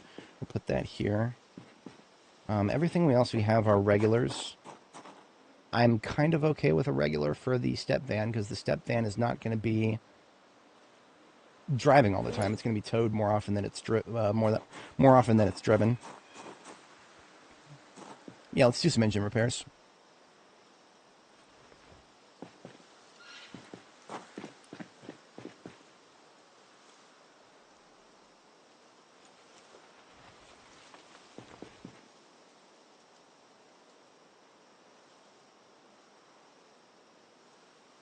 It was about 30 experience. It's good, despite only repairing like 7%.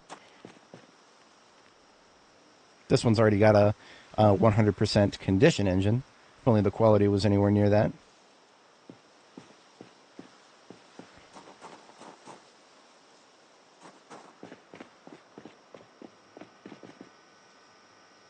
Are there any other things that I could weld repairs onto? That hood is perfect. These doors are all perfect. Hood perfect. I know the trunks of the two fire trucks are perfect.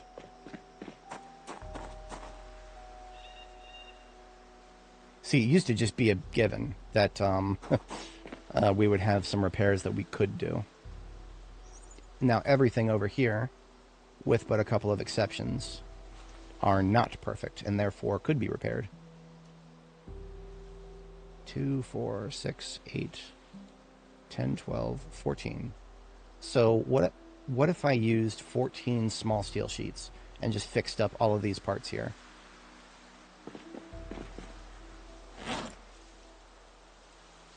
what you can do when you're doing welded repairs is you can either use a full steel sheet, which will bring it to 100% almost guaranteed, or you can use a small steel sheet, which will get it'll do a pretty good job, but it won't. Very rarely does it seem to get it to 100%.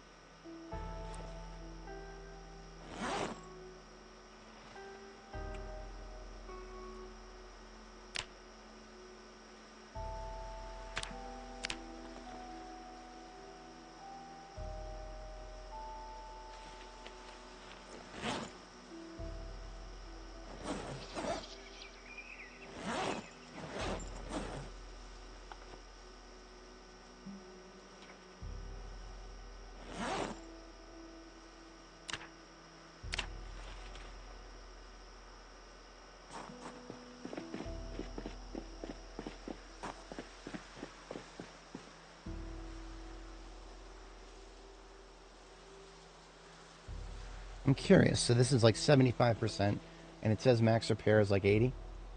But that got it to like almost close to 100. That's cool. Anything we repair with welding, I'll put like in the middle of that spot.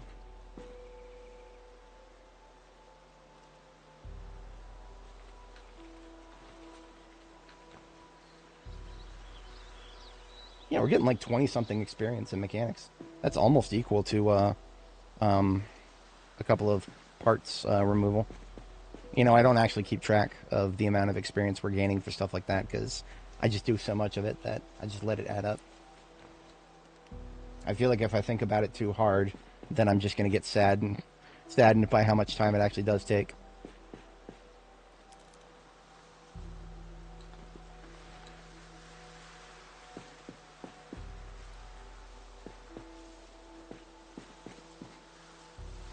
But once I get to level 10 welding, this will not really be worth it anymore, since the experience is kind of split between the two skills.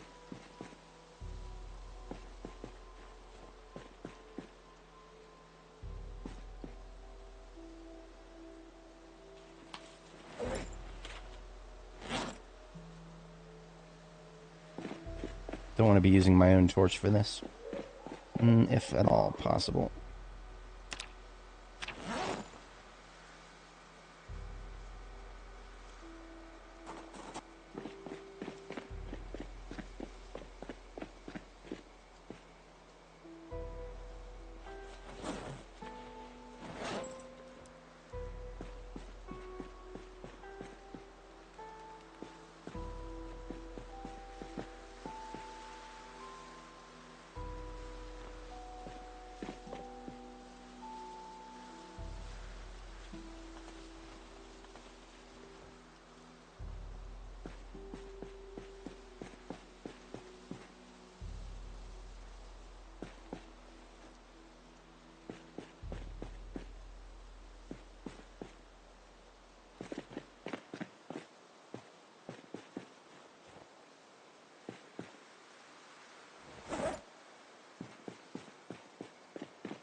Refill that torch.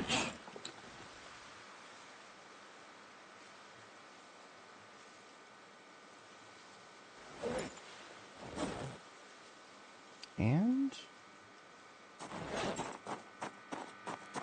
battery's probably not done yet. Nah, it's like halfway there. Maybe overnight after we sleep, it'll be ready.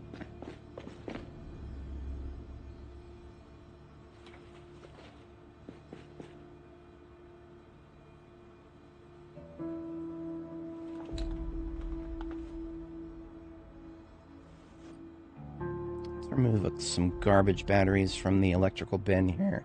Electrical bin and garbage light bulbs. Well, you know what? I really wish light bulbs showed their condition just like batteries did.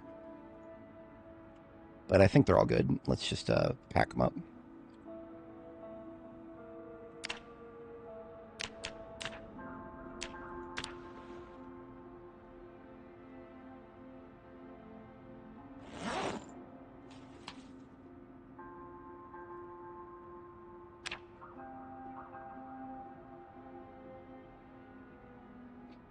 This is something that always annoys me. Whenever you pack items into a box, if you just use the crafting menu, it will prioritize things on your person first.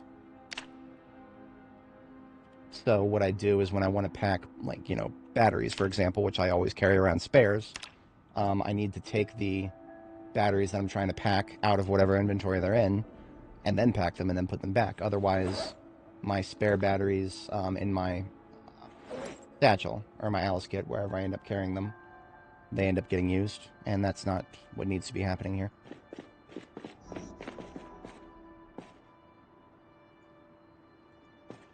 Oh, hey, Kraken, how's it going?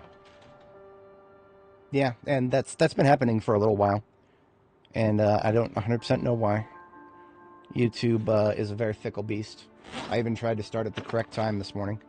Didn't work. That is what it is.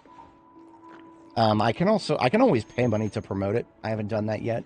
I'm not beyond doing that, but I would only do that if I was doing something that, like, you know, like exploring the military research facility. That's something that I know for a fact a lot of people enjoyed seeing. That was a popular thing even without any boosting. But I would be happy to boost it a little bit next time I do it. It is going to happen again someday. I can't exactly say when, but yeah, it was a lot of fun. I mean, it was definitely a great challenge, and I'm always interested in a challenge, even one I've done before, because that just means I can optimize it.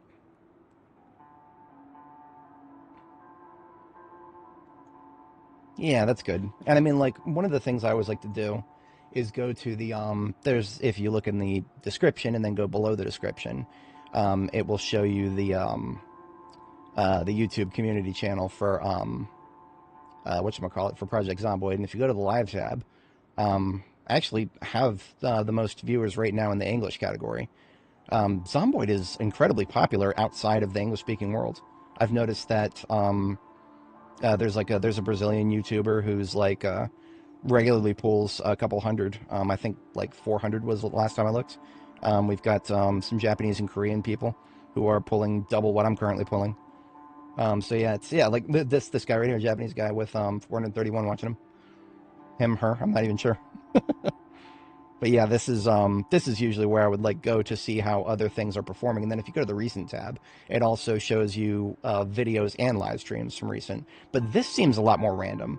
Like, it'll show you those super popular people like this. I think this is a Twitch streamer. This dude who smokes weed while he plays. Whatchamacallit, he's getting tens of thousands just by posting clips. But then it'll just stick in here random live streams too as you scroll further down, including people who get, like, you know, views in the single digits. Like, yeah, so you scroll down far enough and we've got Dani the Drifter part, what is this, 12? So this is like 3 or 4 parts ago. And then there's 13 after that. So it's like, you know, it's really inconsistent. And there's nothing sequential about it. Now, something that's always bothered me about this page, you go to the Let's Play tab and it shows you playlists. How the fuck does somebody get a playlist here? Like this, I don't know if it's random or not. If it is random, why are there only 10 or 12 here? Why are there only 12? Because there's a hell of a lot more playlists full of Project Zomboid Let's Plays. Or in my case, I do long plays. But I mean, like, there's a hell of a lot more than just 12. And yet, for some reason, it only shows 12. Yeah, YouTube is, like I said, it's a fickle beast that doesn't really make, whatchamacallit, doesn't really make sense. We're about ready to sleep. It's a little early. But the sooner I get to sleep, the sooner I can work on the stuff that's out in the lot there. Do I have... I have a little bit of first aid I can read. At least this way I can keep my sleep schedule on track. It's only a little bit left, really. Yeah, we didn't even get 20 minutes out of that. Oops. Well, at least I'm done with it. I can't remember if this was my copy or if this was somewhere that I found, one that I found somewhere else. Out of an abundance of caution, I'm going to put it in the step van, or the ambulance. Randomly got running level 6. Hell yeah. Being a fire officer, we get a +1 to it, so that's always a good thing. every time you get another level in running, your running speed goes up. And that was something that I was thinking about the other day.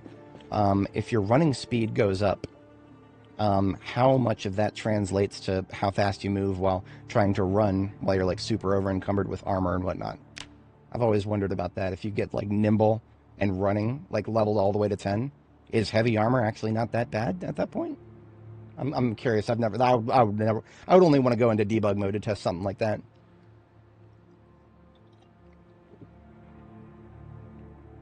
Yeah, yeah. And it's ADHD people are the kind of people who would definitely be interested in jumping into chat and talking shop about the game.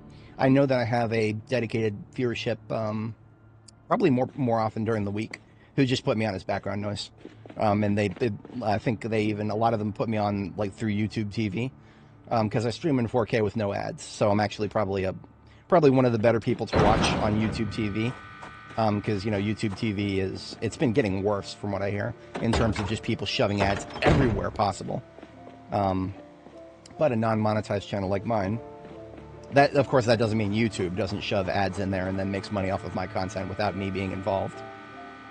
I can't guarantee that's not happening. But yeah, that's the other side of the viewership. There's people who just love hearing a nerd talk shit about things. I'm here for it. Shout out to you guys.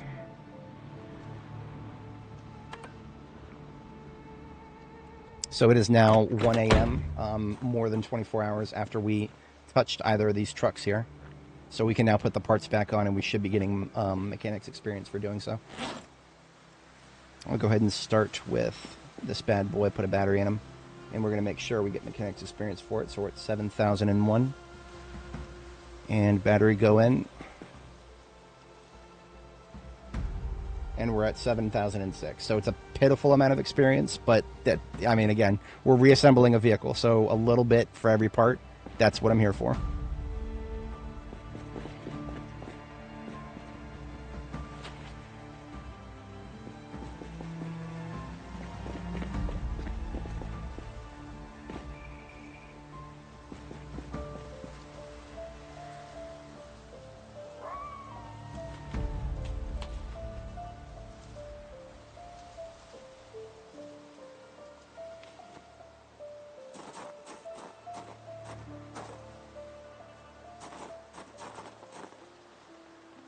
I think there was only one performance muffler on the lot here.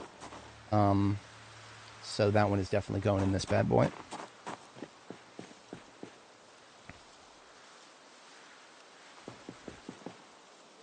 Oh, there is a second. Okay, good.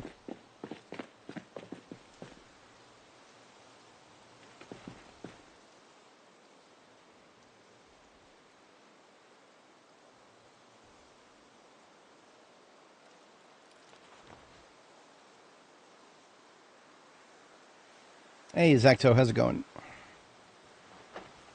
We are currently reassembling some vehicles after pulling them all apart. And we waited 24 hours minimum before we started putting the parts back on. And because we waited 24 hours, that means that we'll actually get experience for putting them back on. I did not know that you don't actually get experience for taking parts on and putting them back on again if it is the same vehicle. And I find that to be outright silly, but that's the game we're playing right now.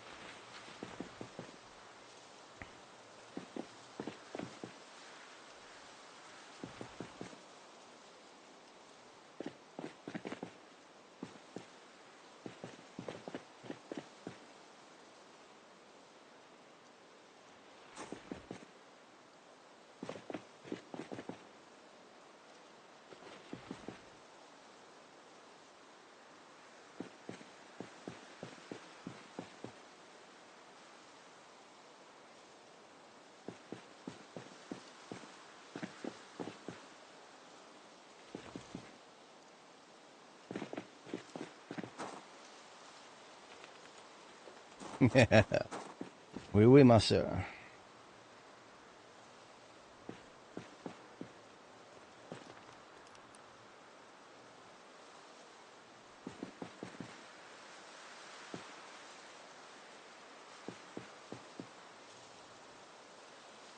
Those are regulars that we pulled off, so we don't want those right now. Let's go ahead and put the brakes and sus on. Whole collection right here on the floor.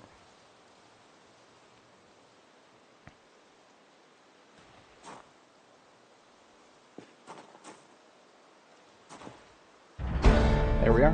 Mechanics level 8. Or, I'm sorry, 9. So we are 9 out of 10 on mechanics. Our power continues to grow.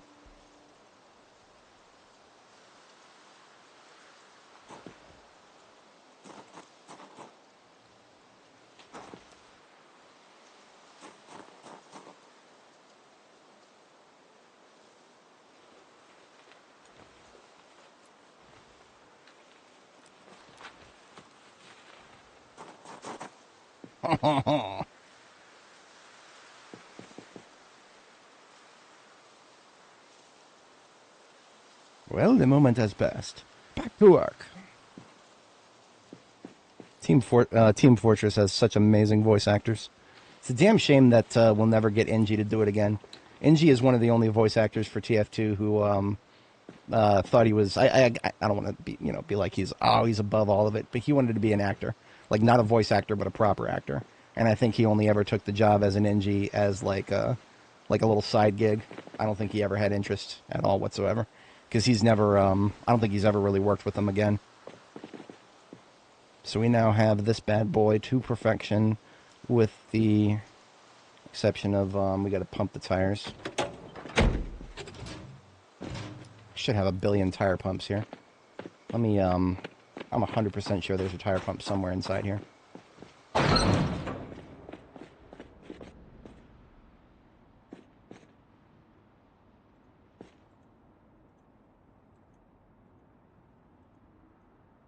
What the fuck, there is not a tire pump. There is definitely a tire pump. It's just a question of where it would have gotten put.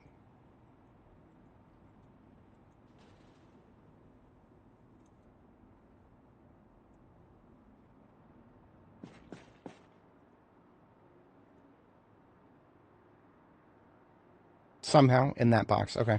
That's not where vehicle stuff should have gone, but I got it. It's fine. We got it. We're good.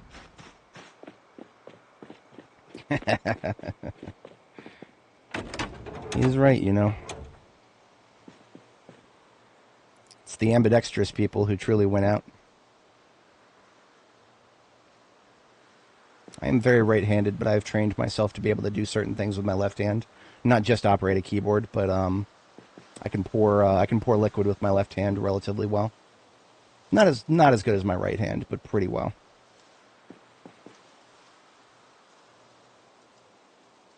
That is a product of being a Starbucks barista at one point. Yeah, it's true. I would definitely love a search function of some kind. Gonna go ahead and siphon a 10 out of the ambulance here. It's got a big gas tank, it can handle it.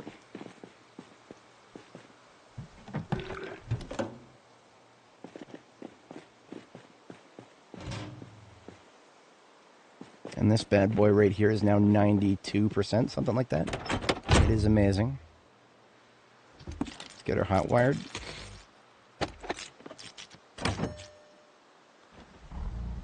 Engine quality is 91 on this one. The other one is 85. So this one is our better of the two.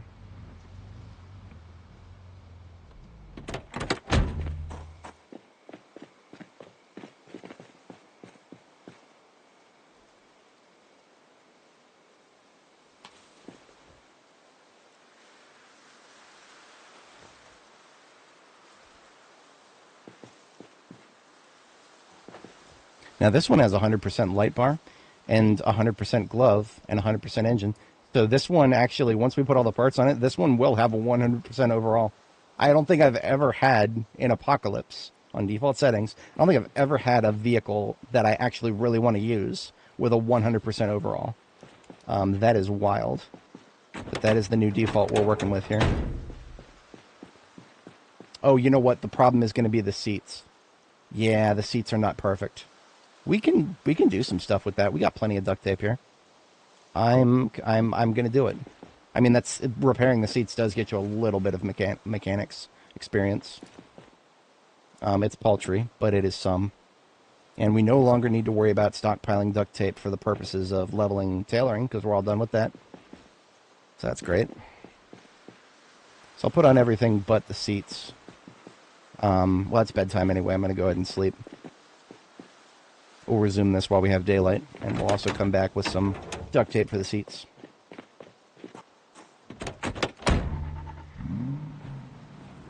Yeah, I know. I don't think he's been in any major roles either. But that is it is what it is. If you want to be a big shot in Hollywood, you're gonna have to get a lot of lucky.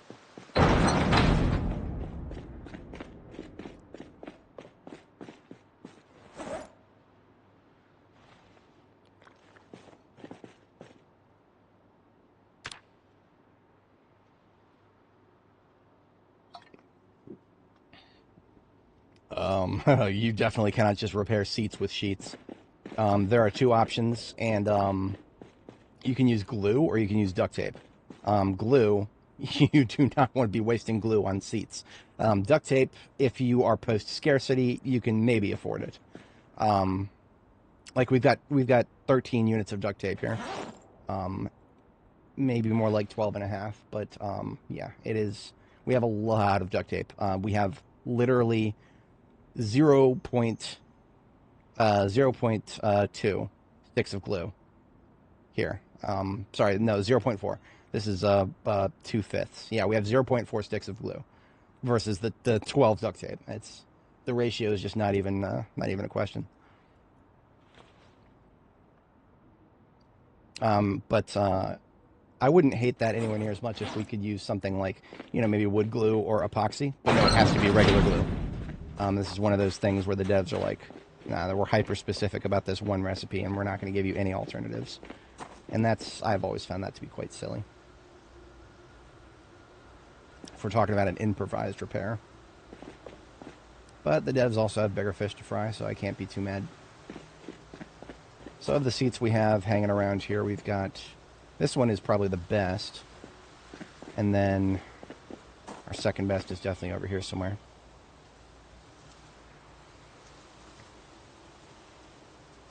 About the same.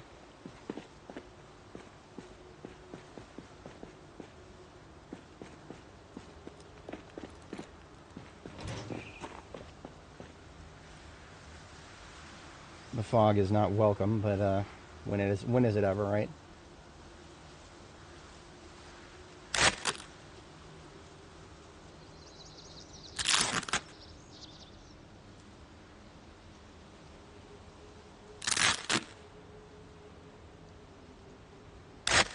I hate this. It is just impossible to get seats back to 100%. I'm not willing to expend any more duct tape on that. It's whatever. I mean, seats are just always going to be a little blind spot. We'll probably get the overall condition to like 99.9 something. It is what it is. All right, we're going to have to pick up the brakes and sus over here.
$99.6 overall. That is the highest I've ever gotten any vehicle in apocalypse mode without any debug mode nonsense. Highest I've ever done it. Beautiful. Only possible thanks to the changes to the default settings.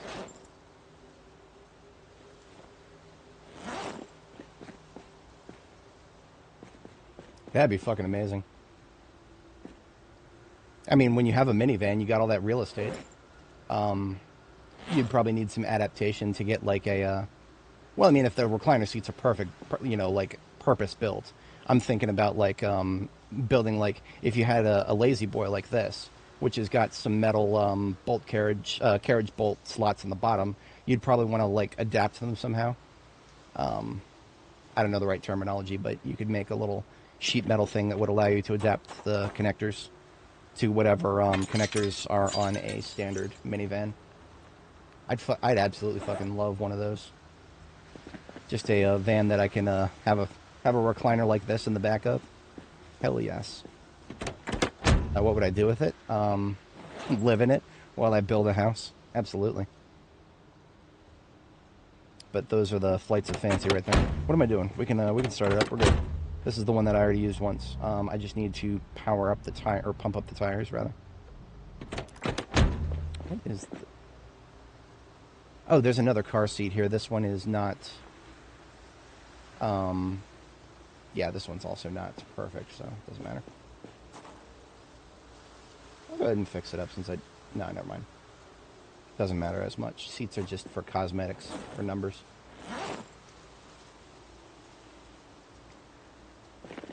I'm going to give it a little while before I touch the other van over here because this van is still on cooldown for getting experience. I can't believe those words just came out of my mouth. That's how this game works, isn't it?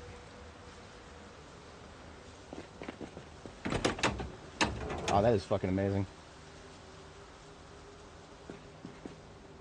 My family used to own several different types of campers, like towable campers. Started with a pop-up when I was younger, like one of those pop-up trailers. But then they had like a proper like towable RV, like not the drivable, but the tower kind. That apparently was way too expensive to keep around.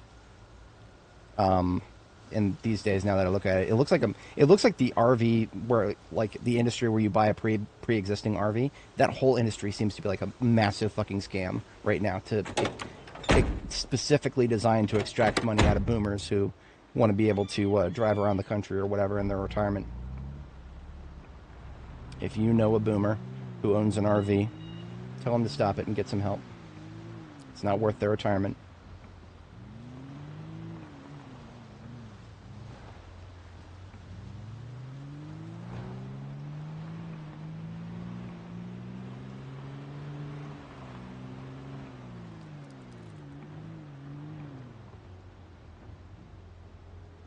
I don't remember if I did actually screenshot it. I need to screenshot it now.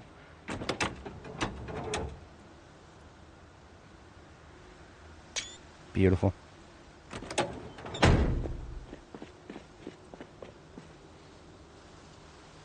All right, so I'm going to gear back up. I don't expect to be doing much shooting or anything like that, but there's still some things we can get done now. Yeah, there's still a few things we can get done.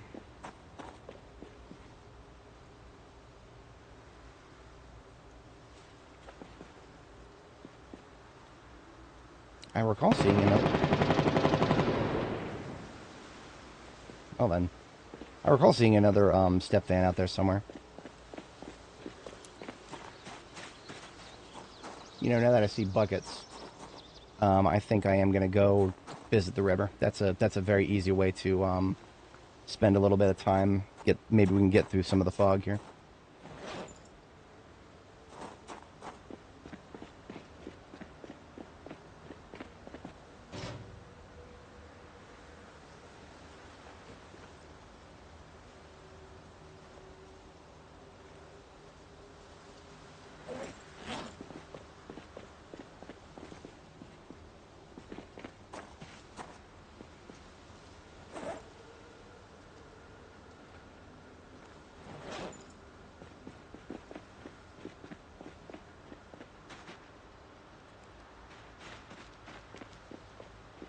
I remember seeing a way through and marking it with a garbage bag, but I think the chances of me actually finding that garbage bag in this pea soup nonsense are non-zero.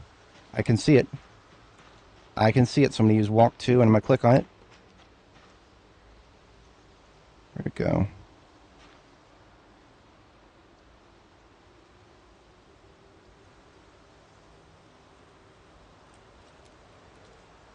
It's somewhere down there. You know what? I don't need to worry about it because if I go right there, that's close enough, and then I can, she can just run through. Yeah, there it is, right there. See, if you use walk to, hotkey Y, your character will automatically try to path through anything that would cause scrapes or scratches, like trees or bushes. So if you actually know that there's a clearing in the forest, and you've gone through it before, and you know that there's a way through, then just use walk to, and your character will automatically do the hard part of navigating it for you. No scratches necessary. I've read on the internet that whatchamacallits, RVs are actually not that bad if you're willing to do all the repairs yourself.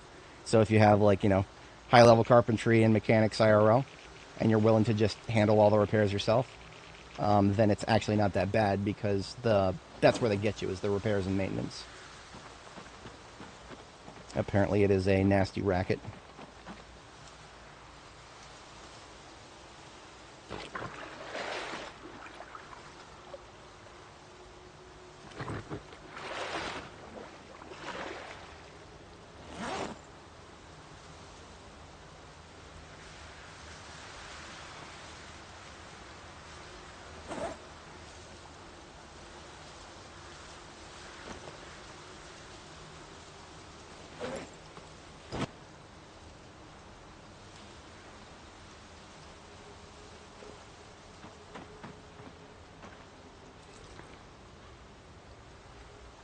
And I had hoped that this would get us through the fog, but it's already 1,400 hours, and the fog's still here. So this is all-day fog today.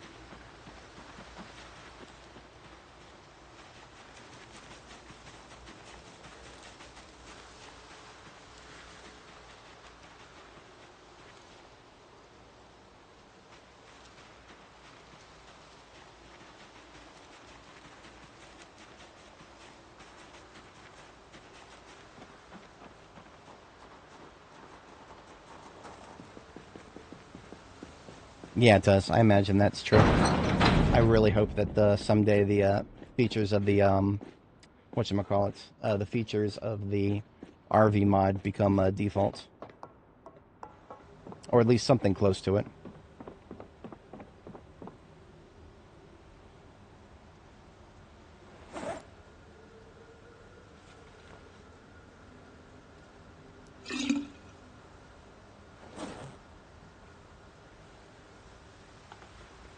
So we were down to like 12 liters or something in our main sink. So now we have like 30 something. And this one will be for the laundry if I feel like doing laundry again without going down to the river. That's a vote of confidence also, that I'm not going to get any more blood on my vehicles and feel the need for a car wash. I don't know if that's going to be the case. But if it is, we'll just have to go out of our way for it. It's a suitable punishment for the failure of colliding with a zombie when we didn't have to. We never have to. Anytime I say otherwise, it's pure cope.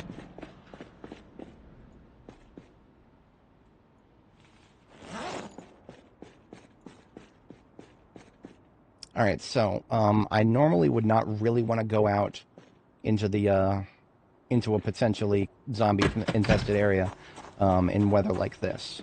But, I don't mind doing it now because it's closer to the end of the day. So the fog has a much greater chance of just lifting. And also, we're going to a place that is at least partially cleared. At least we have a safe angle of approach to. So I have a lot better chances of just handling it all with melee and not being too disrupted by it.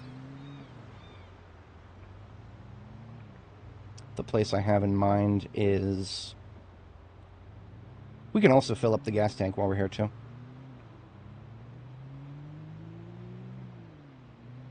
It's right on the other side of the gas station anyway that I was talking about.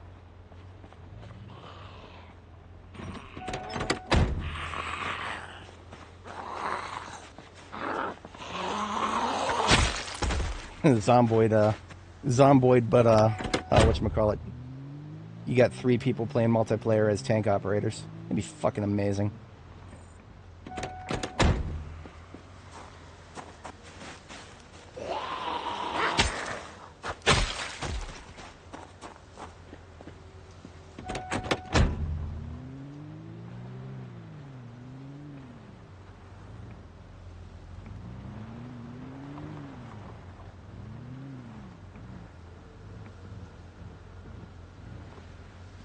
I'm going to do myself a solid here. So we've parked in such a way that nobody can come from anywhere except go around the vehicle that way. But we can even go a step further. All we got to do is put something that cannot be walked through. Right there. Right there in that spot where we were standing. I think there's a crate back here. There is. And I already looted it. So I'm just going to put that in that little spot right there. And that means that zombies who come from that direction will either attack the crate or come all the way around and, the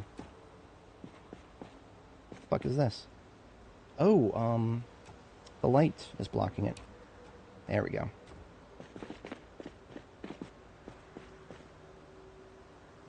Now, of course, they could always still come just right around this way. But we have reduced the attack surface. That's a true statement right there. This being a big gas tank, that's actually going to take a minute.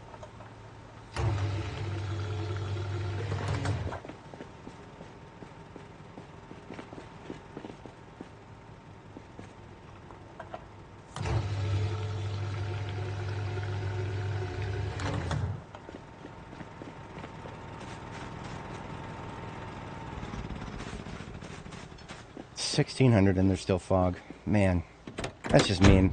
Shit like that should not be happening in almost freezing weather. We're not in the absolute peak of a mountaintop here. So the storage unit that I was talking about is just right down here, and we even made a little hole in the fence here. As part of my standard mall draw procedure at this point. It's only triple wide, so we gotta be a little careful here. Now, shit, I don't have the sledgehammer. I don't have the sledgehammer, so this is actually not going to be a very long looting operation. Of course, the sledgehammer is in my ambulance where it belongs. I need to remember to actually have it with me. What? Oh. Who knows, maybe we'll get extremely lucky and find a key to the whole place. I don't think that's possible, actually. I don't know if I've ever found keys that actually open the garage doors here. I have had keys to storage units that open the interior. That's actually not an indecent chance of that happening.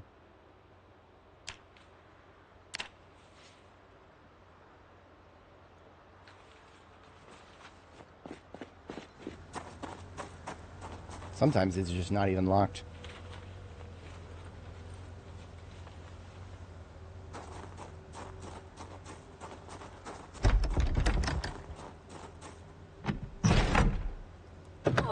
Sometimes the keys are in here. Not this time.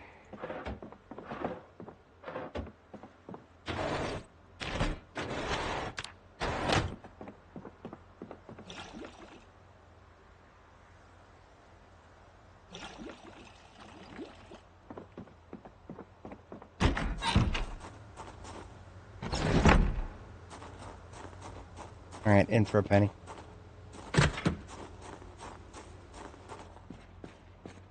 Of course, this is just a janitor's closet, so it might not mean that all of them are unlocked.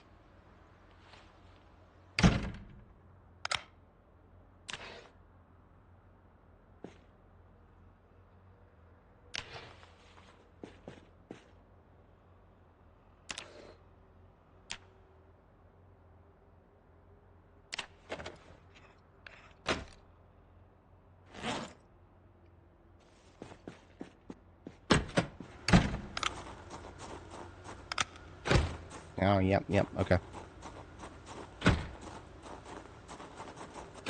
I think these are weldable. Okay. I do think these doors are weldable. I do not know how I feel about welding apart doors that there could be a zombie on the other side of. Similar principle to, a similar principle to carpentry, but with carpentry, I at least have a hammer in my hand when the door goes down. Having a welding torch in my hand, that means my survival chances, if a zombie comes at me from the front, are basically not really any different.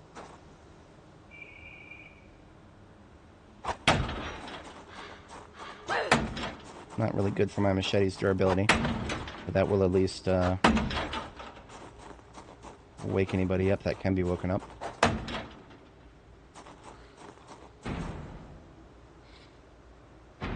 Great. That zombie is literally never going to break that door. But at least I know it's there now.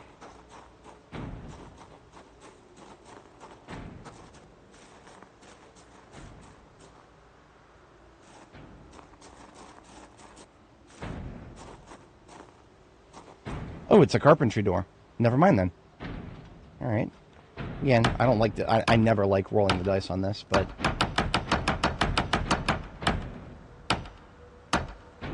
Yeah, look at that.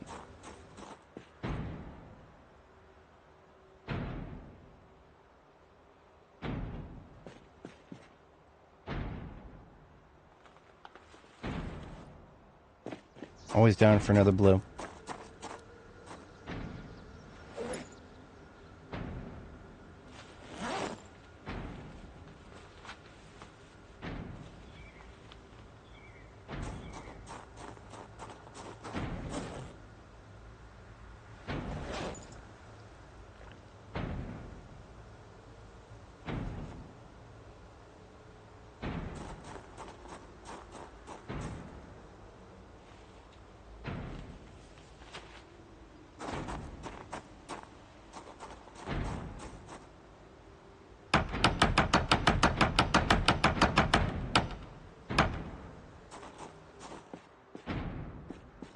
Here's some snarling.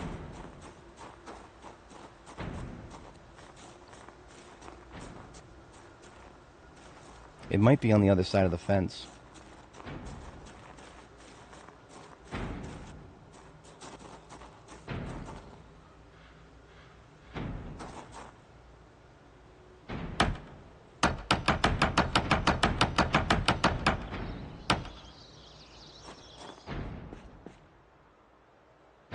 Musical instruments. And dye. Hell yeah. Nothing that's going to help us get a better purple. I'm sorry, nothing that's going to help us get a better orange.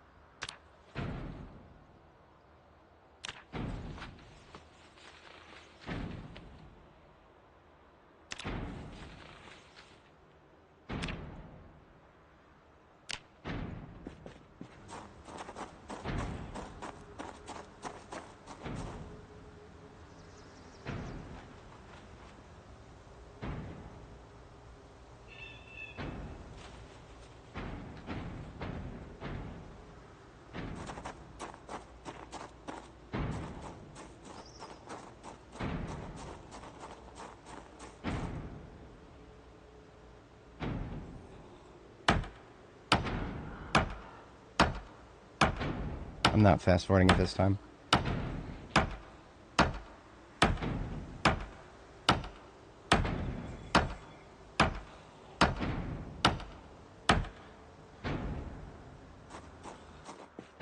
Nothing. Oh well. There's a chance at a generator in that one too, if I'm not mistaken. Alright, leaving all doors open to remind myself that I've already hit that side. We'll check the other side, and then we are out of here for now. We'll come back with the sledgehammer and see if there's anything else interesting in those other units.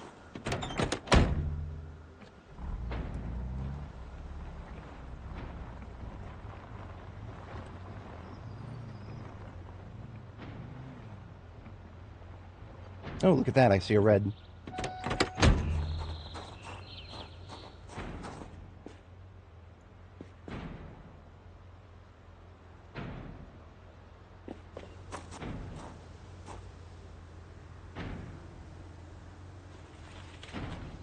Didn't think I'd be coming back with a full trunk, but it's almost full.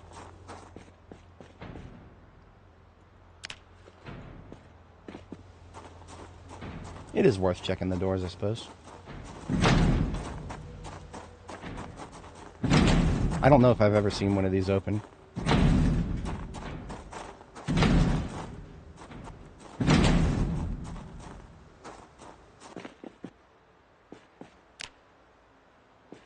See this right here? This is one of the reasons to do storage units, book boxes. Didn't find anything that I need, but always a chance. We got some entertainment reading material. That's not a bad thing. Do I need a triple long table? No. Am I going to take it? Possibly.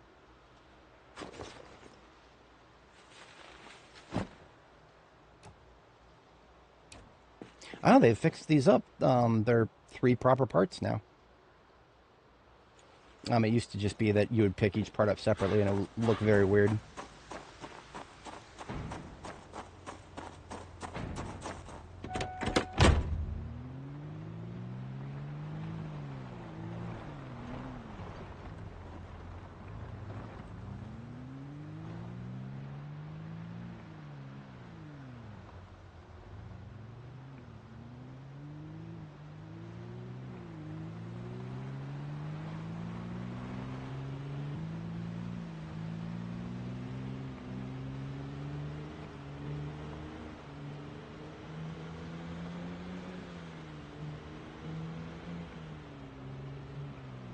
After we drop some stuff off here, I'm going to give the music a kick.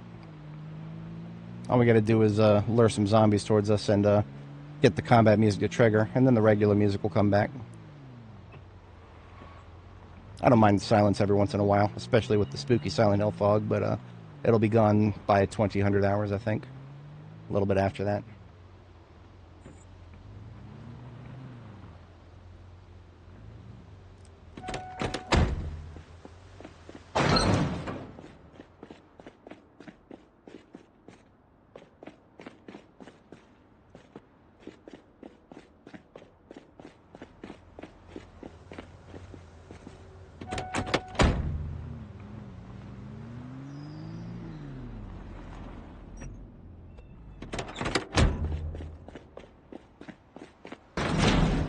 You know, in King, I think you did, because the, whatchamacallits, there were zombies on the road outside, just right on the other side of us.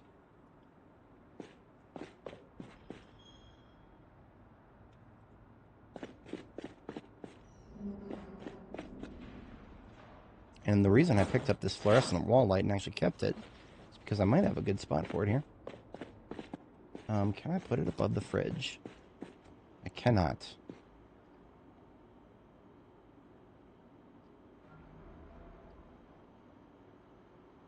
Let me try something here.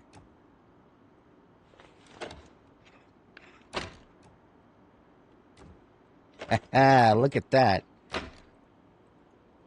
I kind of like that. That makes me want to go get another one.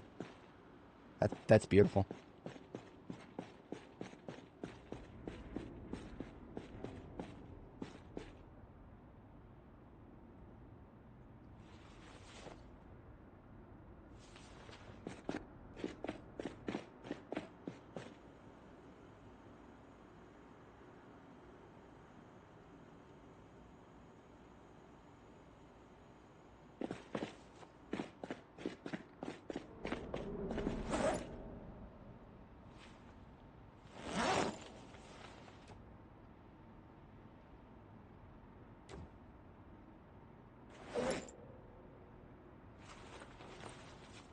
I'm not going to put too much effort into decorations, but I mean, I don't have to. Sometimes shit just looks cool.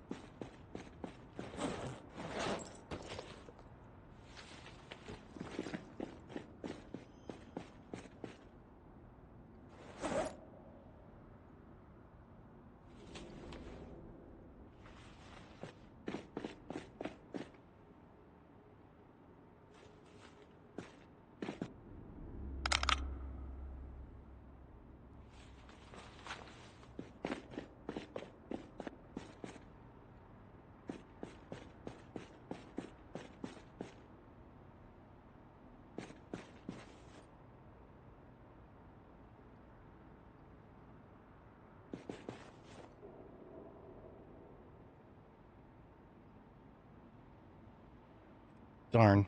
It looks really silly if you try to put it in the middle racks.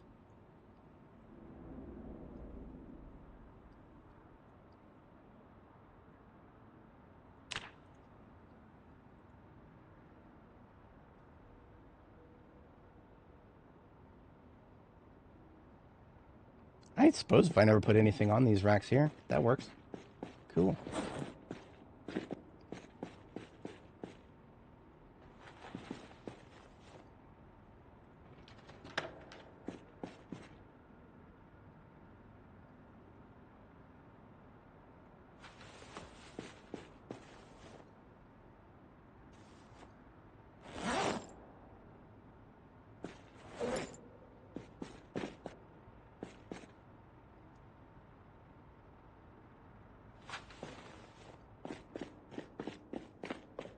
What are the specs? Oh, that's it. No, you know what? They're not going to be that good. I don't even know if LAN parties were. I don't know if like Ethernet was standardized enough on computers to reasonably expect to be able to do a LAN party in '93.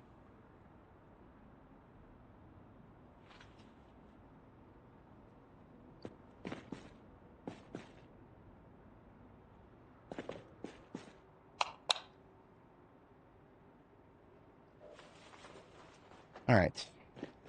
Hog is still fucking around after 2,000 hours. That is ridiculous. Well, nothing's stopping us from just getting a little bit of zombie aggro so the music comes back.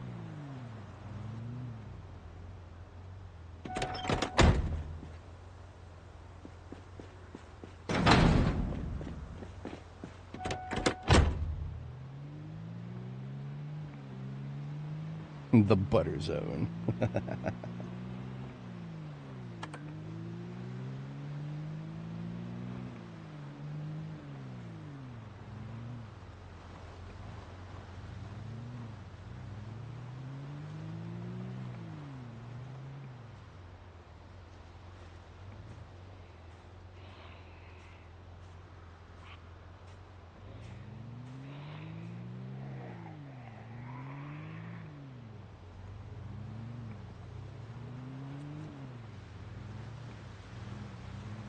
Talk about spooky.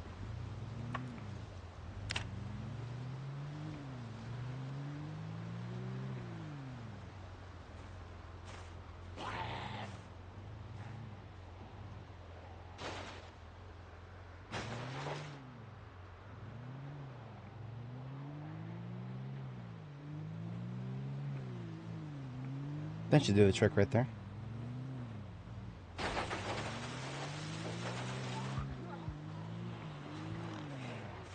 Except the third one didn't get aggroed. Of course it didn't.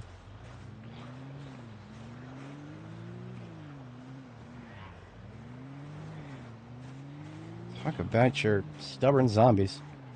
There you go. There's 3 on me now. Let's go, combat music. Come on, wake up.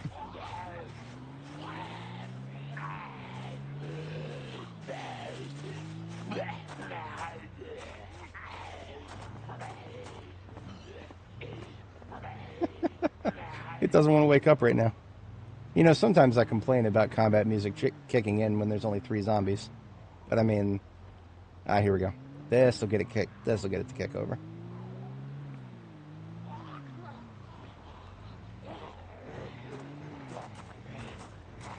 Right? That's more like it.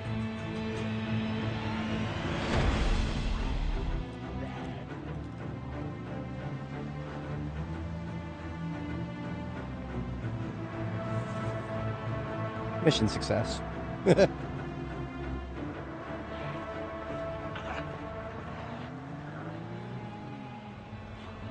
Now, as an overnight task, after we get our first sleep, what we can do is we can go effect repairs to the step van now.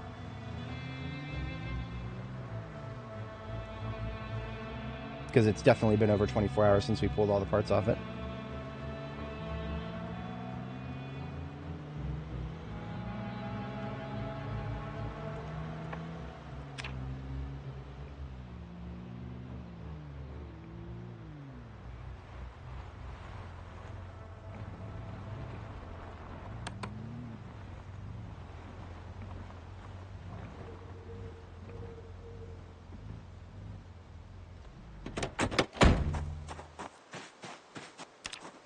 83 kilos, still rapid weight gain.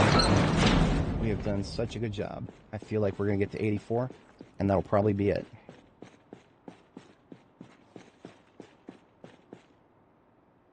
All right, yeah, I'm going to go ahead and sleep, even though it's a bit early.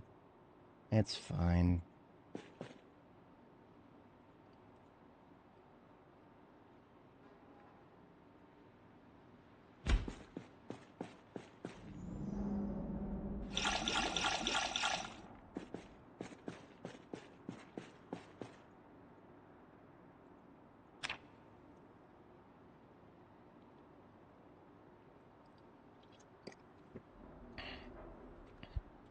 Good riddance to the fog.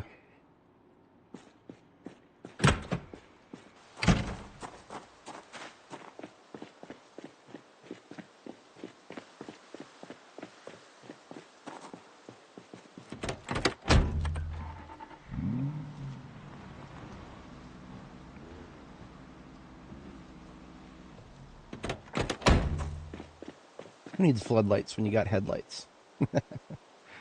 Alrighty.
I know what we need next. We need performance car seats. Yeah. Performance seats. That's not too different from what we were describing. They even got recliners.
Any luck with the pipe bomb recipe? Nope. Absolutely not. 0.0 pipe bombs so far. It's not exactly surprising.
Beautiful. It does need a radio, and I don't think there's a radio anywhere nearby. We'll find one.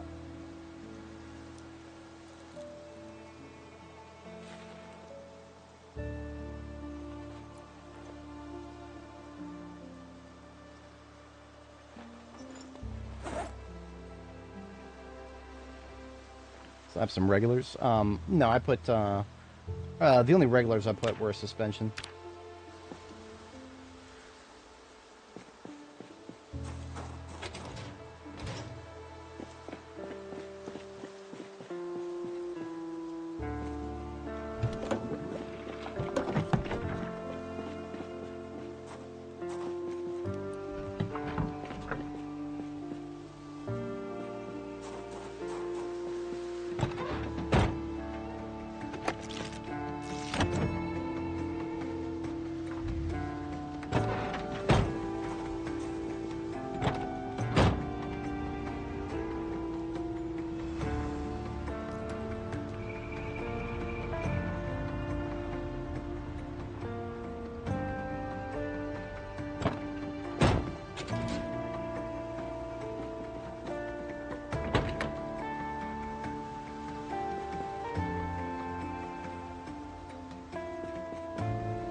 Mind boggling that we're at stage 2 wind chill, 8 degrees Fahrenheit. That is what is that? That's almost 30 below zero.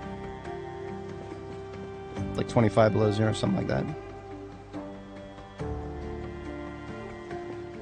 Mental math is not my strong suit.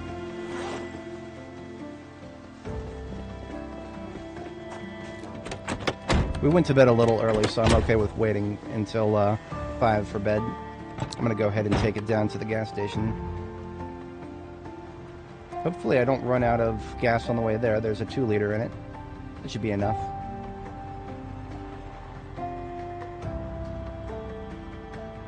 I would laugh really hard if we actually ran out of gas. We've got a performance muffler, so our gas consumption rate should be as good as it can be.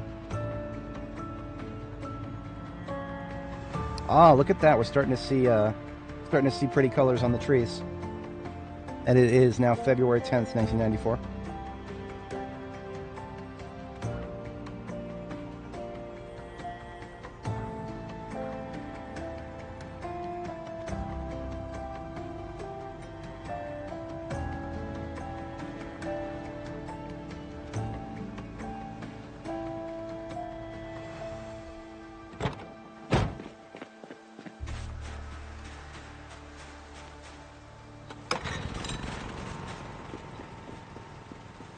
Of course.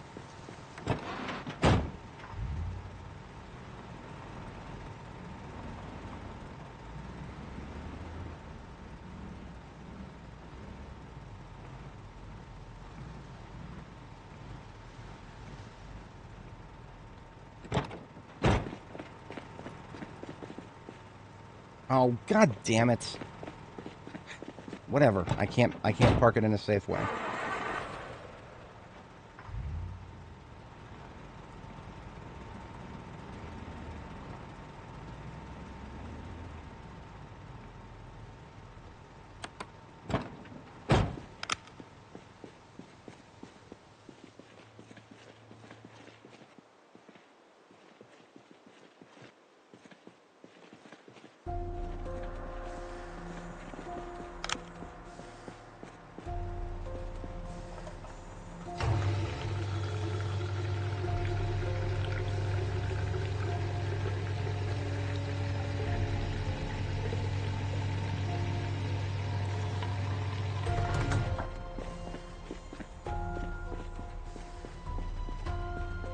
And there's another wall light for the kitchen.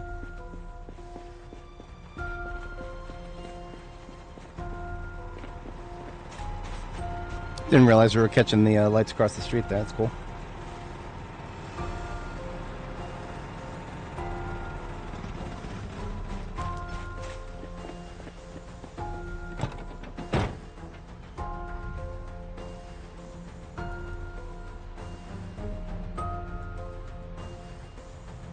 Let's take a quick look and see if any of the radios in these cars are premium tech one. Are you fucking serious? Well, we got our premium tech radio. We're also going to have a lot of zombies in this area when we come back. I have learned through very specific experience that those car alarms go very, very, very far. Like, way farther than you would ever imagine.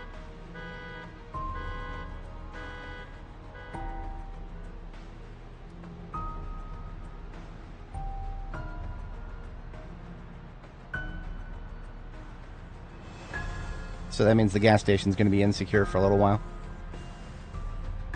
That's alright, we'll survive. For anybody joining, welcome. We're doing Muldrow things, as we do. We have just recovered a step van with decent enough engine quality to be worth repairing. And this step van is going to be a loot transport for all the stuff we pick up in Muldrow. So I'm actually going to drive it straight into my base here. And we'll leave it parked there as we start loading it up in every way possible. Well,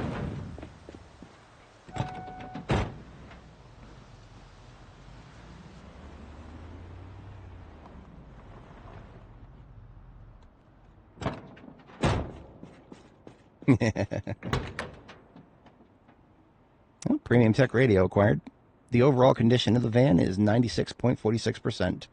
Brought down only by the fucking seats, which are really hard to repair, and the brakes, which are, you know, we did not have a full set of performance brakes, and that's fine. I'm not that worried about that. Performance brakes are to slow down vehicles that are going very fast. Step vans, they're not going to be going that fast. They can get up a pretty decent speed, but it ain't going to be nothing like an ambulance or even a fire truck. All right, let's get our second sleep.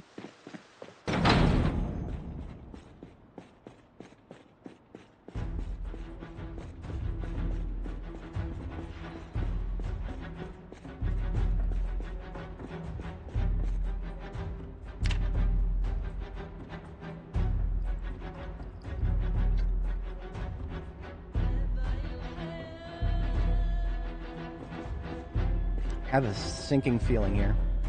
Get it? Sinking, because we're about to mess with the sink. Now I have a sinking feeling that the light is not going to work the same way the other one did. Oh, it's just in my backpack, right? See, on the left side here above the stove, we were able to put the fluorescent wall light above the stove. But that might have only been because there was nothing else in that tile. Okay. It was not the present. I was afraid the presence of the sink might actually block us, but it did not.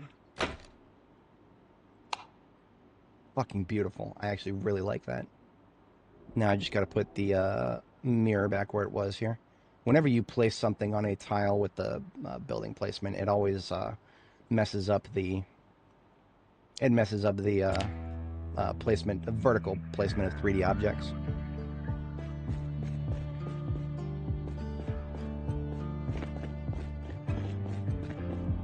So I actually should have, well, We're going to get the ammo that we've picked up so far in Maldra.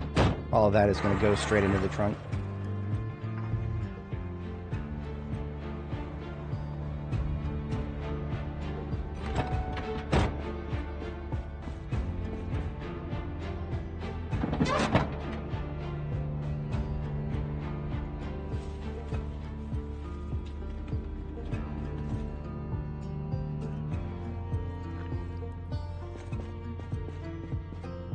Of the weaponry we've picked up, there's not too many that are going to be like super essential.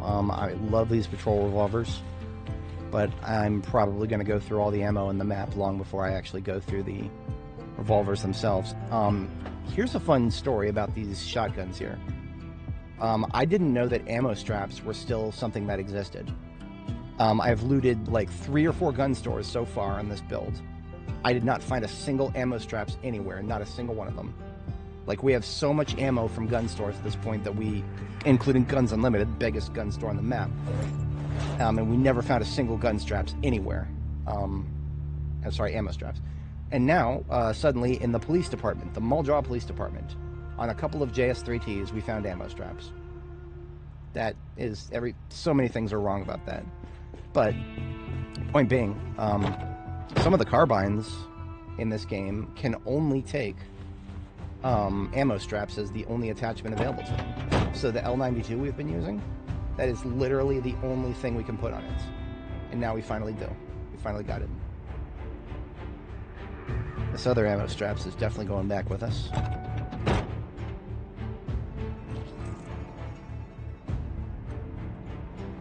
That's also going to include, we've got some propane tanks here that are completely full. These cartons of nails are probably not going to be needed.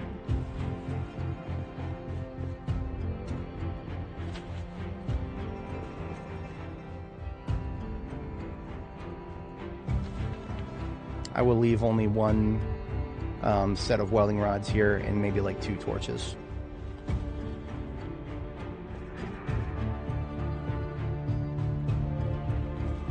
So everything going in the trunk is like essential wear items that are going to be hard to source sometimes.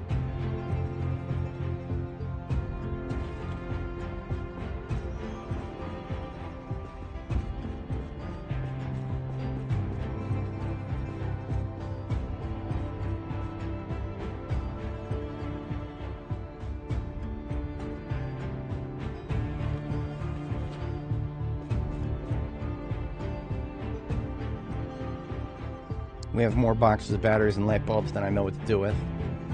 But glue and sparklers are absolutely going back with us. Red light bulbs, of course. Rope, no, we're good. Duct tape, we're going to split this. I like to leave some duct tape behind at my field bases, always.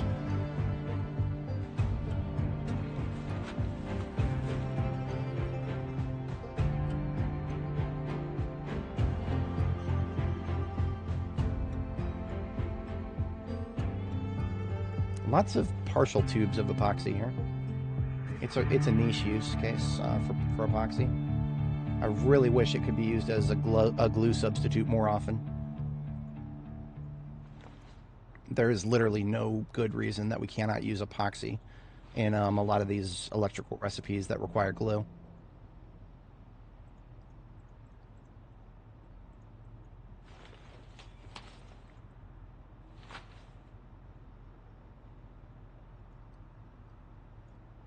Twine is no longer difficult to get, as I simply need to make some more. But the act of making them it costs time. So having some twine already ready to go is useful. I'll take 10 rolls back with me.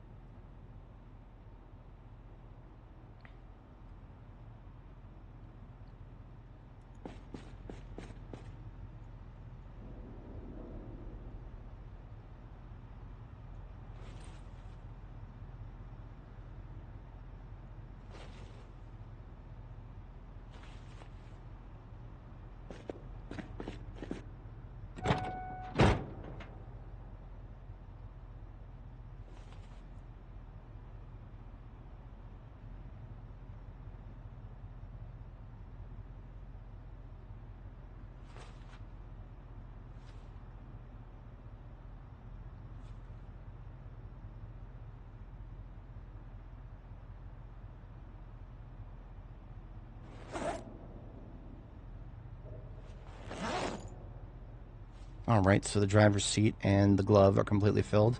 A little bit of stuff in the trunk. Let me go ahead and fill up passenger here.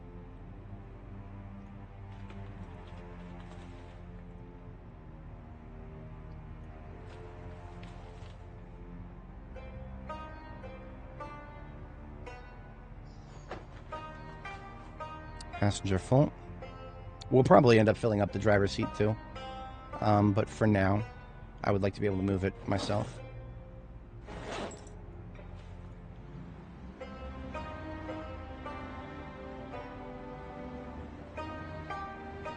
The red generator is most likely going to go with us, and I might hand carry the blue, because the blue can fit into a military backpack.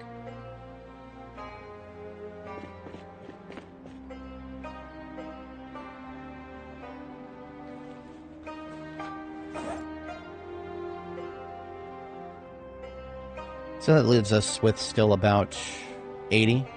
Yeah, a little, just slightly over 80 encumbrance in the trunk. So we could go grab 2 more generators. I know out there is another yellow. That would be a fight to get to it. And I have been eager for that fight. I just have been... I hate having to deal with weather, of course, so...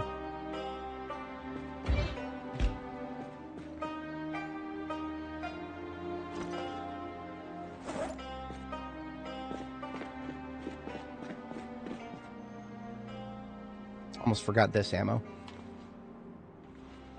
This was all ammo that I thought I might possibly end up using here. That will be a negative Ghost Rider. What we brought with us is more than sufficient, because Muldraw is not anywhere near as difficult as I was expecting it to be. I'm okay with that to a certain extent. I was talking about this earlier, but it's feeling like Apocalypse, which is what we always play here. It's feeling like it's getting easier. And maybe that's just the luck of the draw. I'm okay with that. But, am I perfectly okay with that? Non-committal noises is all I can make for that, because, like, there are parts of this game that I feel like should be challenging. And then there are parts of this game that I feel like are probably too challenging because they're locking out regular players. Like, I feel like the balance, quote-unquote, is not necessarily that the whole game needs to be easier. Right now, it kind of feels like they're making the whole game easier. But, I don't know. We've only experienced part of the game so far.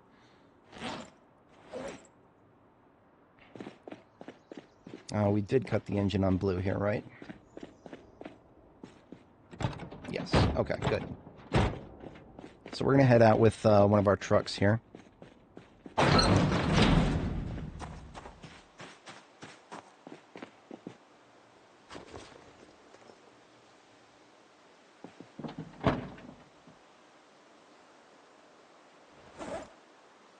I'm also going to take a few things that I would normally keep in the ambulance, such as spare 9mm magazines.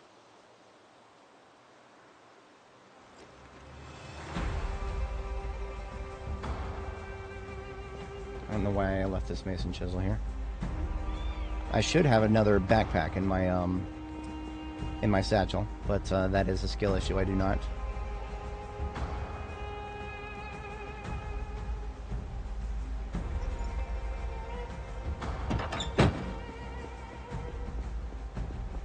I'll probably definitely want to bring those engine parts. Die, definitely. Box of nails. That is going to be part of this vehicle's kit here.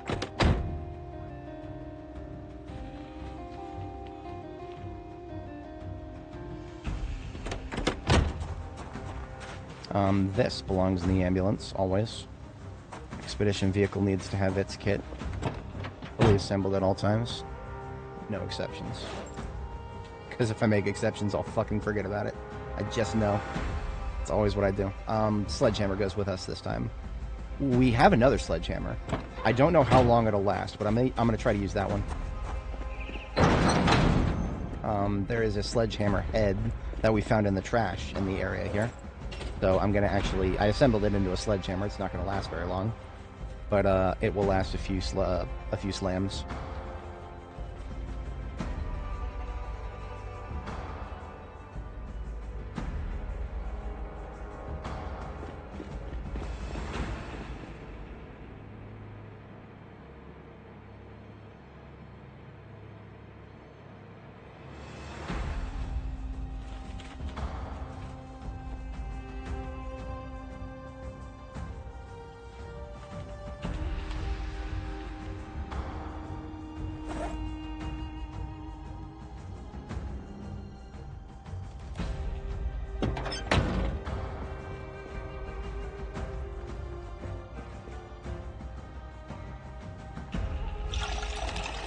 Okay, we stopped gaining weight rapidly at 83 kilo.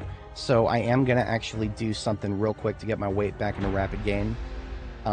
We should still have the fats and or carbs to be in rapid gain. I just need to bump my calories back up. And for that, we can always just straight up drink a 2 liter of milk. You know what? I'm going to do a 1 liter of milk. Because that's probably more than enough.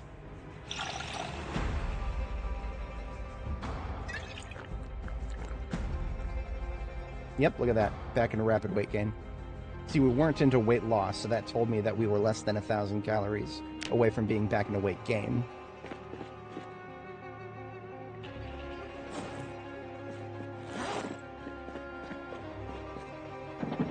So we can still fit another 40 in the trunk, but that will be it.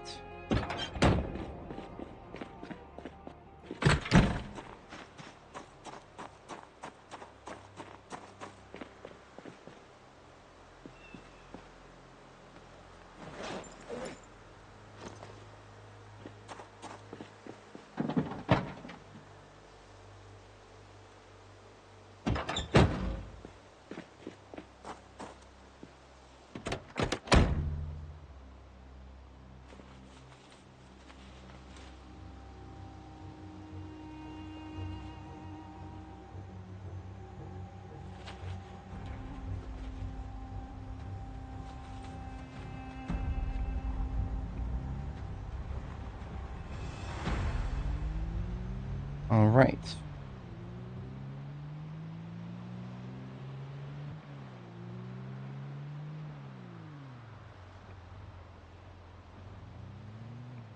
Let's see what our immediate neighborhood has to offer. Bald Spot and Cater just right around the corner there.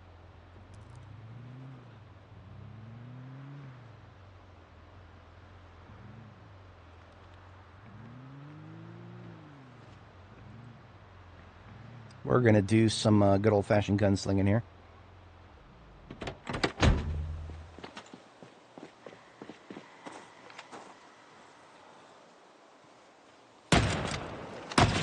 It's not a good opening. Missed my first shot.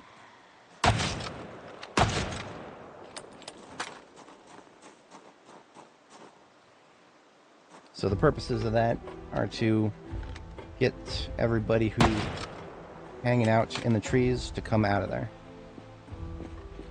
I'm going to fall back a little bit because I don't know exactly how many might have been between the buildings. Could have been any number of them. Yeah, see, look at this guy right here. I have no idea where he was. But I do know I had been inside that building right there. So that's sus, but whatever. Let's kill his ass. Simple.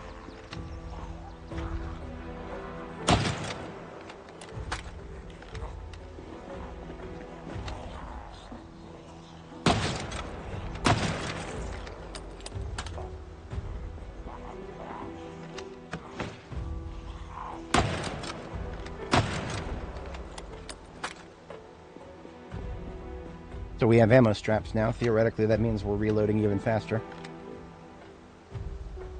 It's already pretty fast. I love it when they flip over the fence for no real reason.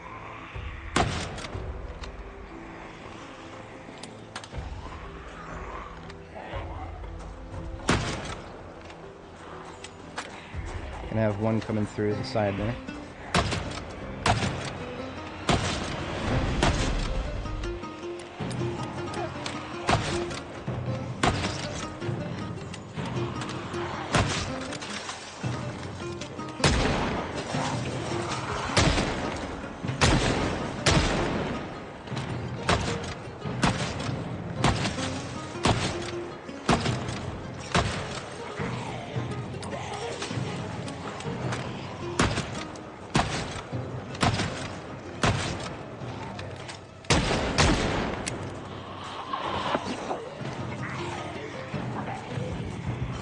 South.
I can't make that shot. I'll hit my own fucking truck.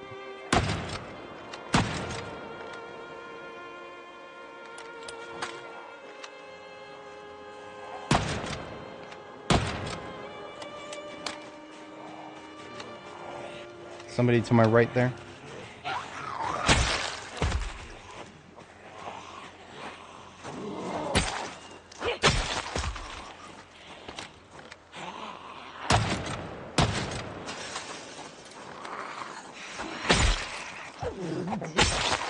Somebody came out of the garage just now. Saw the window break. I didn't hear it, but I saw it.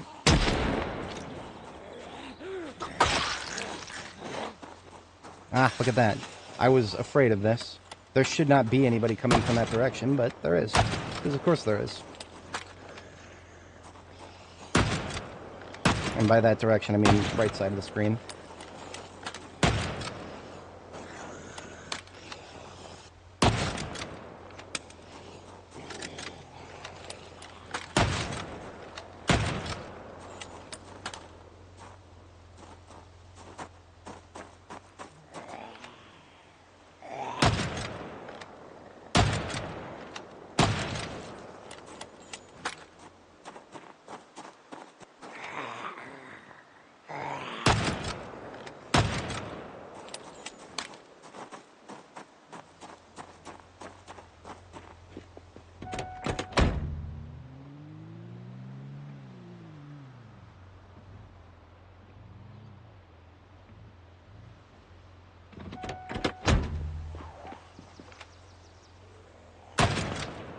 Ammo check. Can open another box. If I'm gonna go that nuts, I'm probably gonna need to be carrying around the carton and not the box.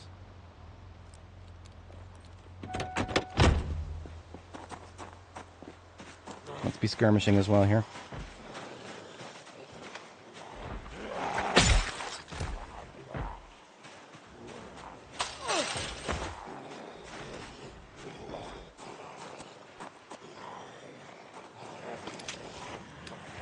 Somebody to the north.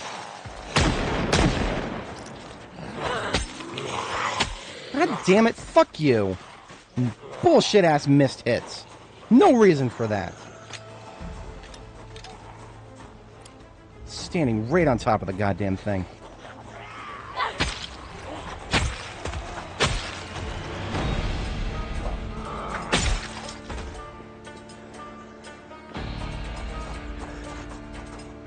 Don't trust those trees right now.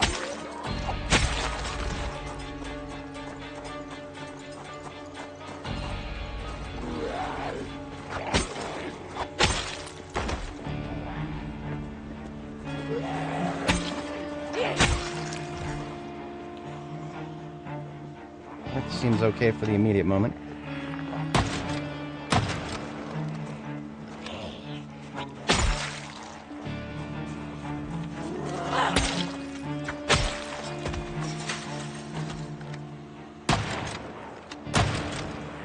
Got an axe in his back.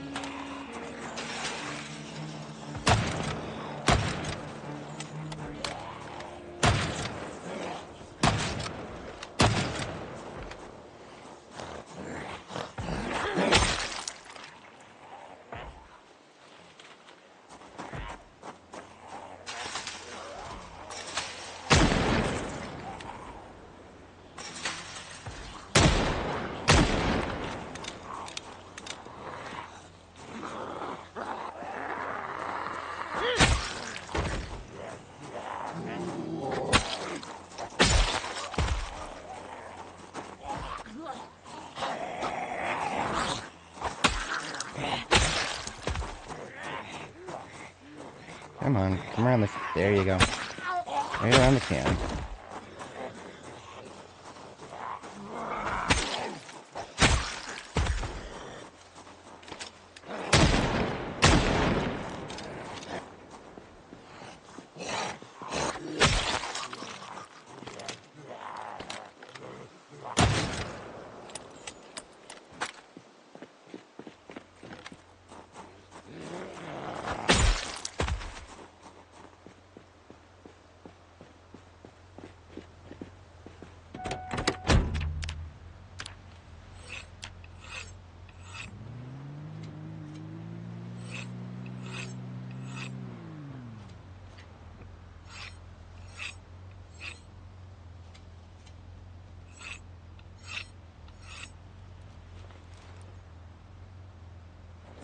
Yeah, you know, KTO, you make a good point, but at the same time, um, my experience has always told me that West Point is easier than Muldraw now, and I can't really explain why.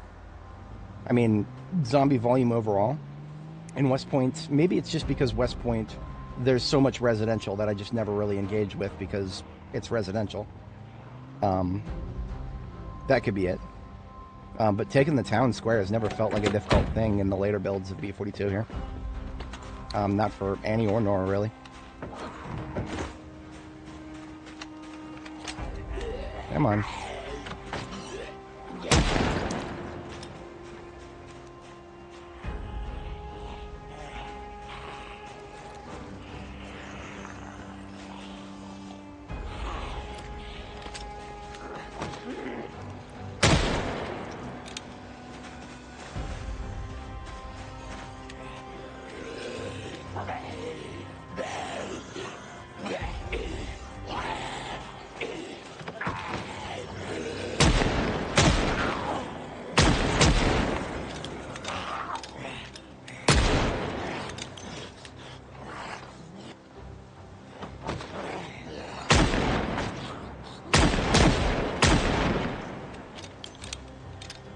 The more this happens, the more I think that there is some sort of deliberate mechanic put in place, or perhaps a willfully ignored bug. Much more likely it's a deliberate mechanic at this point, specifically designed to make zombies harder to kill in larger groups when they flip those defenses. Because normally in one-offs, they don't seem to convulse that much, but in big groups, it just happens all the goddamn time. But I don't know. Could be any number of biases at play there. I just know it always seems to happen when it's least convenient for me. Hey, hey! Longblade level 5, boys. That is... Could have gotten that a long time ago if we did more sorting, but we're working on aiming to. We're about a third of the way through level 6 here.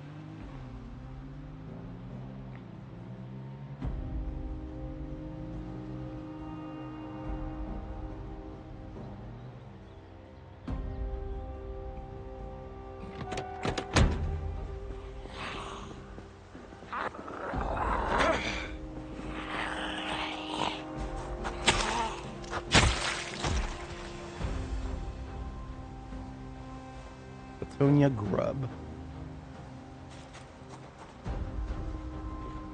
I don't think that's Bob right there. It could just be somebody who was going through his yard. Unfortunately, because of the gunshots, we did pull people through Kate and Bald Spot here. If anybody is not familiar, those are the original protagonists of Project Zomboid. This would be their house right here.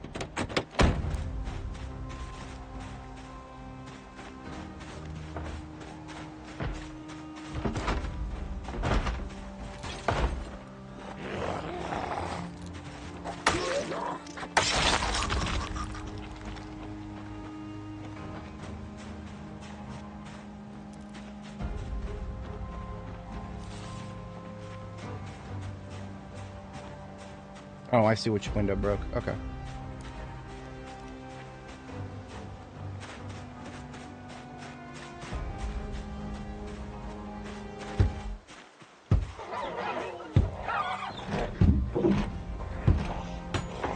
Well then.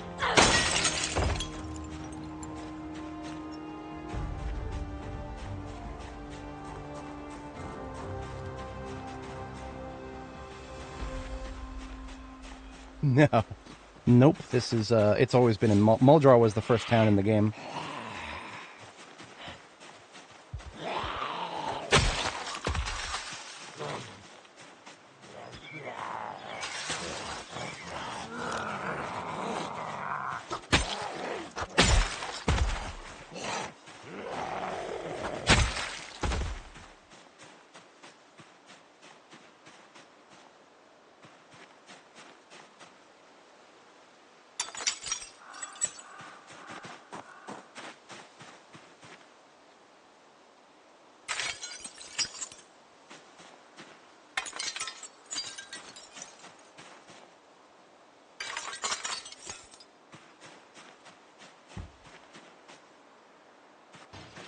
That was Kate. That was Kate who just broke the upstairs window. Or maybe Bob. I don't know if Kate could have broken the upstairs window. Have I had any close calls, like nearly getting trapped somewhere? Star Trek TV, there is a video I got for you right there. Stand by just a moment.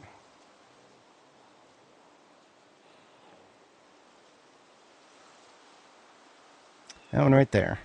Worst situation in 2,000 hours. Still haven't been in a situation quite as bad as that one. To give you a little context ahead of time, the long story short is that tunnel has no way in or out of it without the windows are barricaded with steel. There's no way in or out of that tunnel except for the front door. And watch what happens to the front door. Chaos ensues.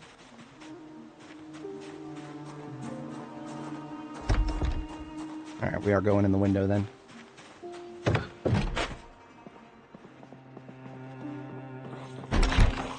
Hello there. Are you Bob? Doesn't look like him. It sure as hell doesn't have a bald spot on him. Yeah, that was not Bob.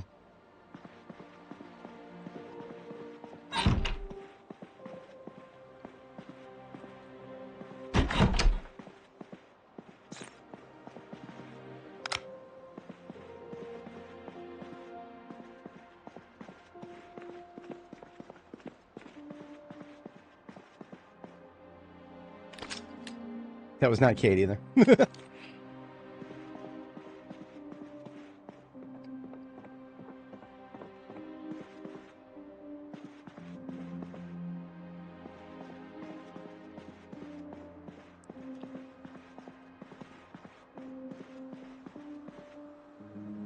Huh.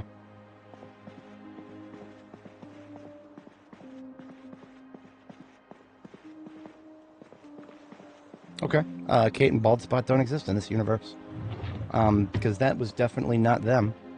And we did not see them anytime recently.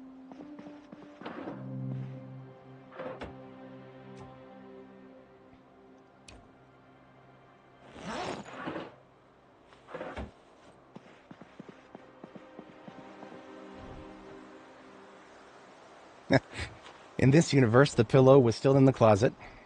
Okay. Yeah.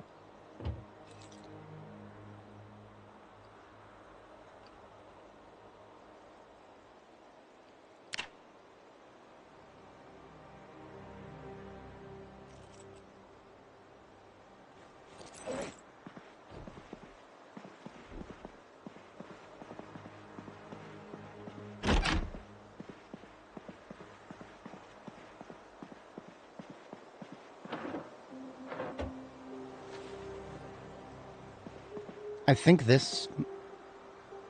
no, I don't think it is. I was gonna say I think this is the room where the intro shows up, but I think it's the other one. The intro to the game, the main menu intro. The people that you see when you load up the game in the main menu, where the dude is with his wife there, that is Kate and Bald Spot. And I think this might be the bedroom here is probably theirs.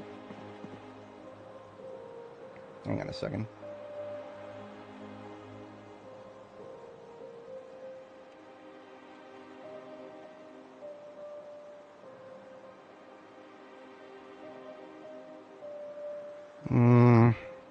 It's not very I mean, all you've got is a bunch of stuff blocked and then a corner.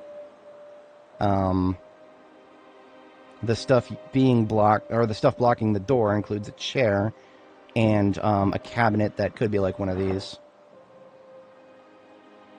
So that might be downstairs. Yeah, that might be downstairs. I mean, the lamp, question mark. No teddy bear. The color of the walls is what made me think of that room. This room right here with the red walls. But then when you go to this room, there is a chair, but then there's no cupboard that looks like that one. The single nightstand looking thing there. The window.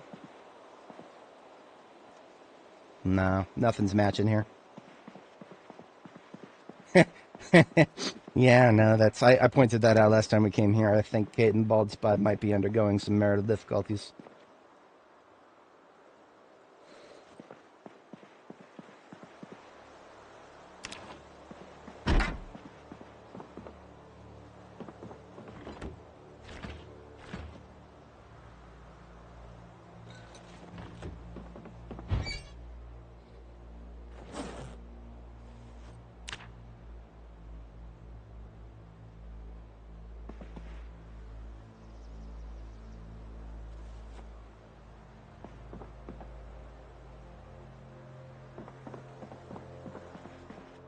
Hmm, I wonder. No, I don't think it's the corner down here. No, we got chairs, but I don't see anything that would approximate the nightstand. I'm pretty sure it's just their bedroom, and it's probably an older version of that. Remember, the game had a new main menu for a little while there when B42 first dropped, and then suddenly it didn't. There may or may not have been AI involved with that.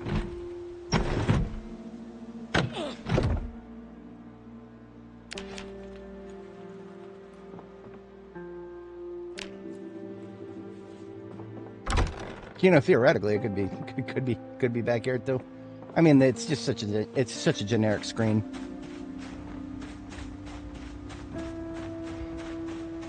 Most of the signs point to it being the main bedroom.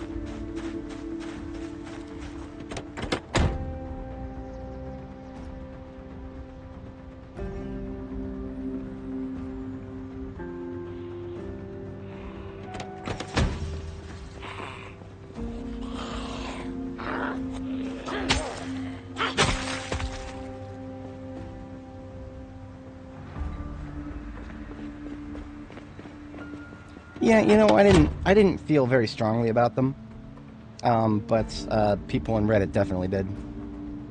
And I think the worst part about it was that the artist allegedly didn't disclose it, right?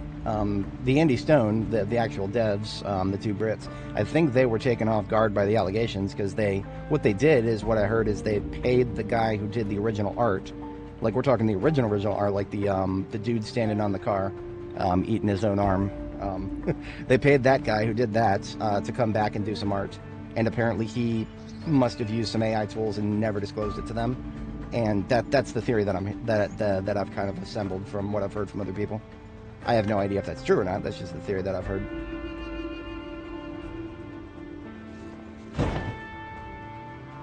That was semi-intentional. Better that than a side hit.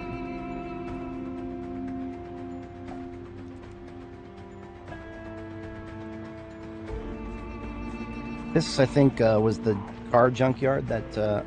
KTO, was that something you were mentioning? I remember hearing somebody mention the car junkyard here. At the trailer park. We're not in kill every zombie mode anymore. At the moment, we are avoiding.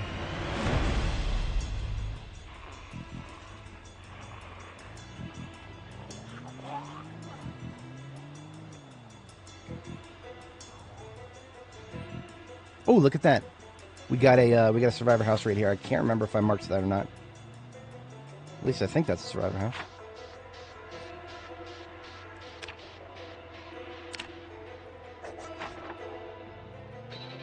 So there's two in this area. I think we'll be coming back here for that.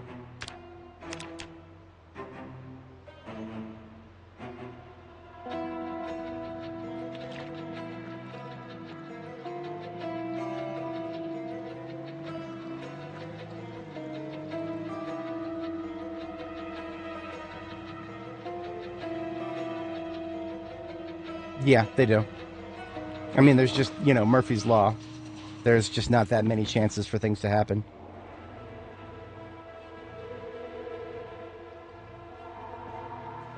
Survivor homes are ultimately a transformation of existing loot crates, and the existing loot crates in trailer park homes. Every once in a while, you'll get actually a trailer park home with some cardboard boxes in it, and that's always neat.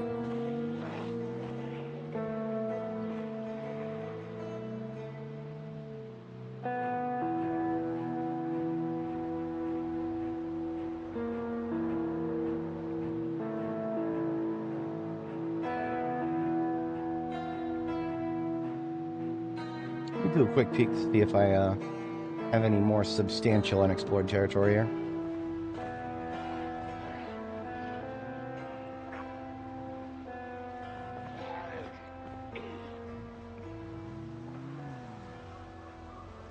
At least that was what I would like to do, but there's a lot of zombies here.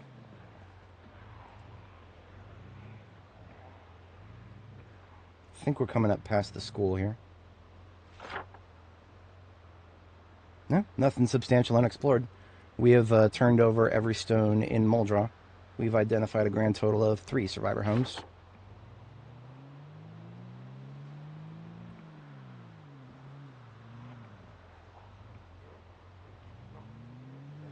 One of which is right here. Didn't realize that there was a house with a metal crate out in front of it. It is not a craftsman quality one, though. Right here where the... shit! God damn it. I hit E instead of Y. Ugh. Wait a minute, hold on. There's 2 here. This is getting out of hand. There's 2 survivor homes next to each other here.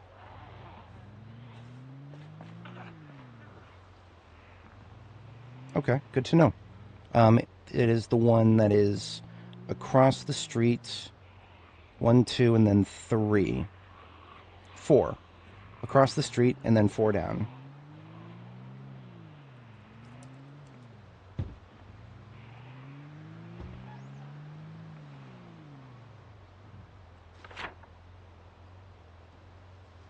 So I knew about the one that was on this side of the street right here, but then across the street, 1, 2, 3, and then 4 down.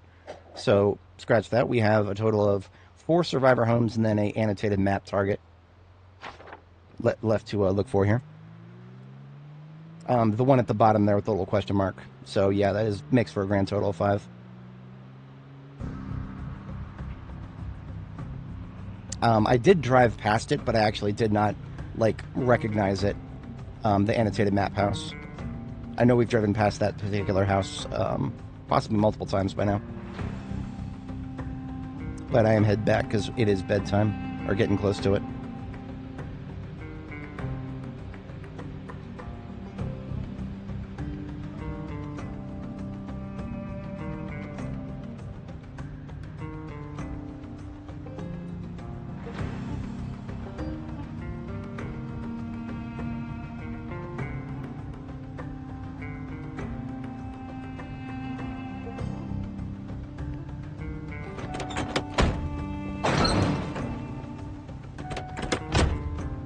I'm not sure why I drove straight in because there's nothing to unload. That's okay.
Yeah, the inclement weather sound effects that represent that kind of distantly resemble zombie noises. It's mean. I'm pretty sure it's intentional. If it's not intentional, that would be even more surprising.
It feels necessary to have a startings of the field kit in each of my vehicles, even the ones I'm less likely to use.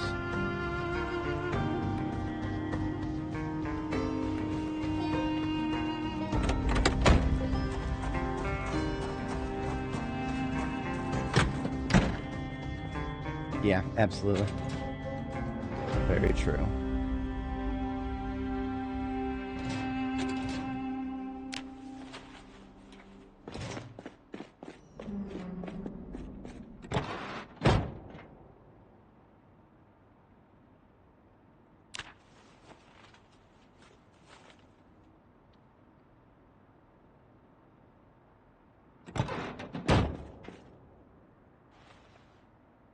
Basically going to assemble a garbage bag of stuff that should come home with me and leave it next to the driver's seat door so that when it comes time to bail out and head home, we've got a full bag for the driver's seat.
Use sterilized bandages, suture kit, painkillers, beta blockers.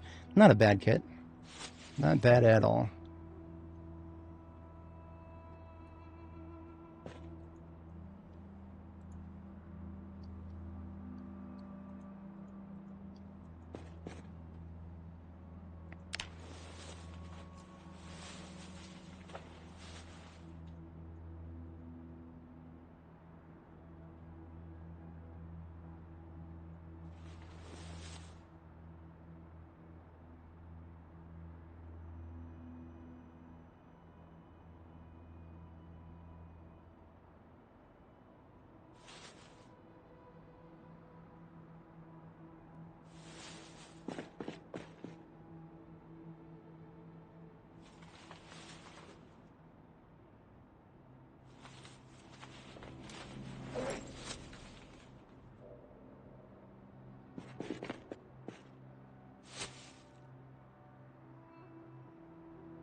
Just packing up a few, I'm not even going to call them essentials, just a couple of things that I would prefer to have back at base instead of here.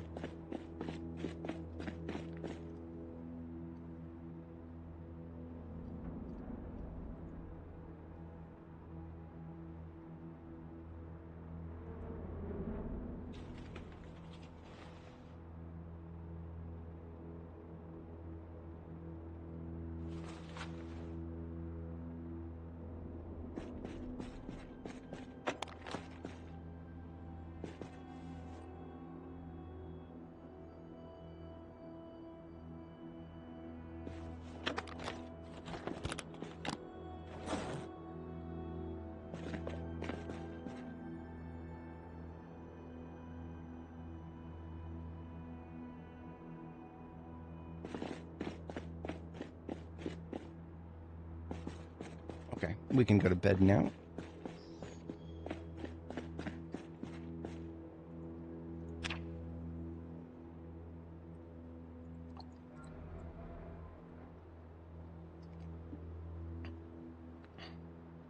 Oh, that's some bullshit. Dying to a ram. All right, folks. I have to step away briefly, IRL. Won't be gone too long, just about a minute and a half tops. And when I get back, we will, there's actually not too awful much left to do overnight. We'll see. We'll see. I'll try to figure out exactly what to do for the overnight hour. I might just fast forward. Tomorrow, we are going to finish up hitting the storage units. And, yeah, I will catch you guys in just a moment.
All right, I have returned. Appreciate everybody sticking around.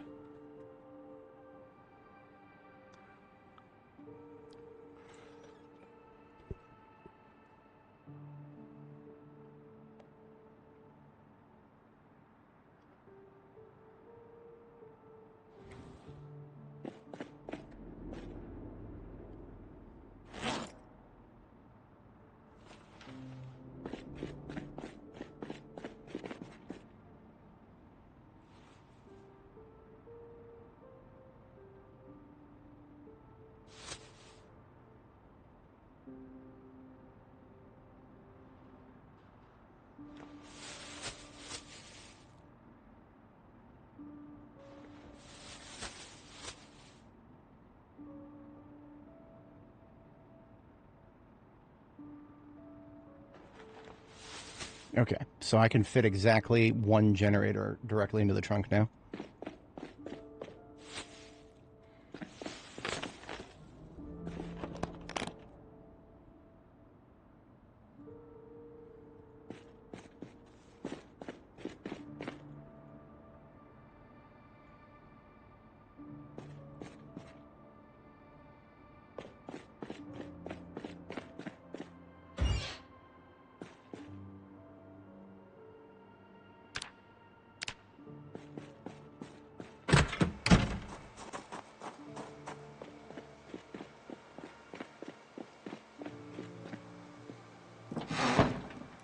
$72 out of 166.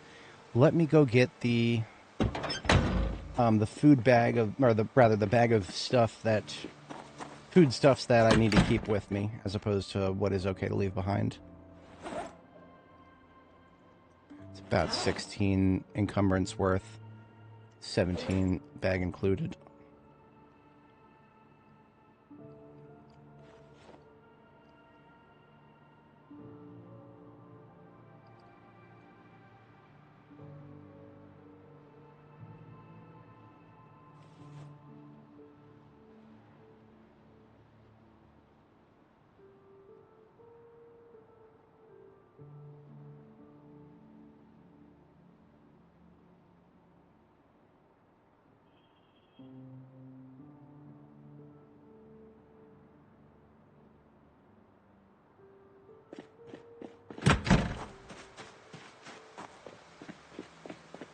Do I have a set goal for this character?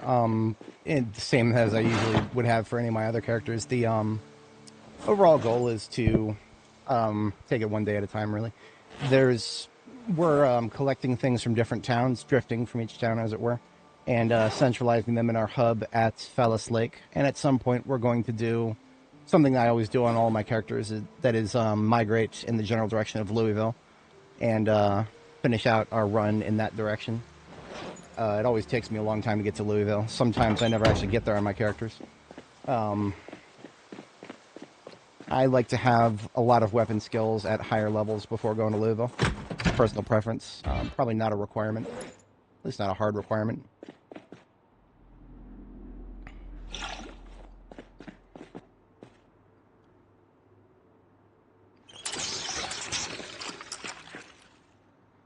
It's a little early. I usually like to wait until 5 these days. I'm going to go ahead and sleep now.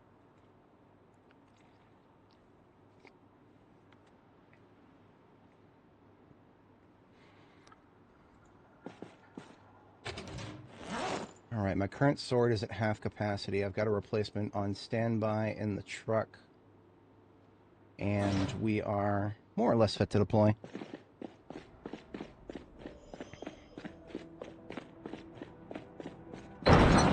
It is okay if not all generators come back to Phallus Lake with us, because there are...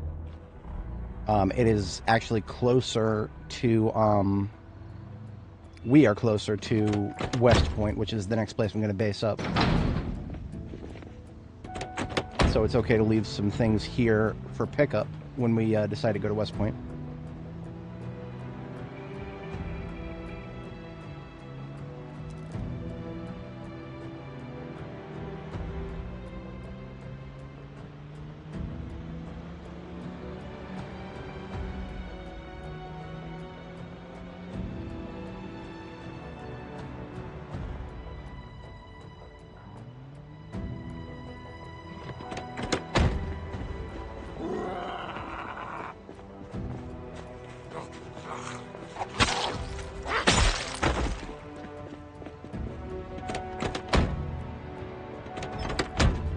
know what? That's an easy win right there. Give me the scrap metal.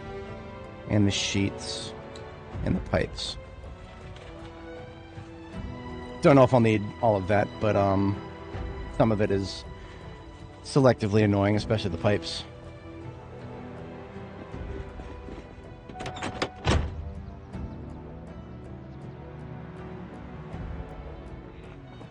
Yeah.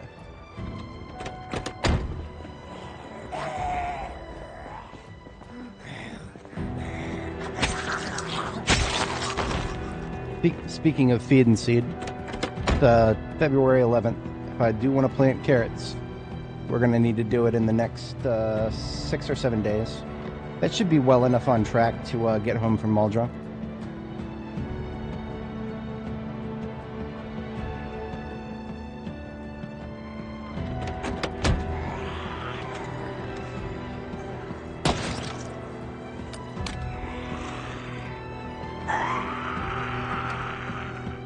I think I'm going to do a controlled burn in South Muldrow. We got a nice big bright day ahead of us, and we've got a truck right here. Your sentence ended before you even got to the first part there. You should get that mod. Mod policy linked in the description. Mods are for stable, in my humble opinion. That is but my humble opinion, though.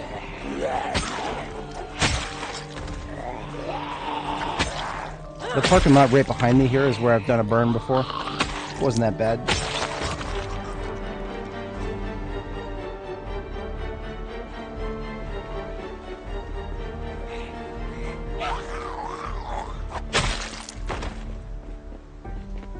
And it's still people coming out of the road here.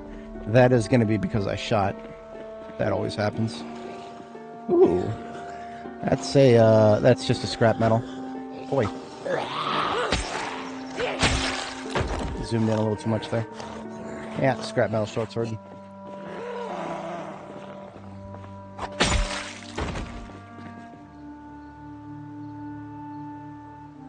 It's not in bad condition, but it's already lower damage than our sword.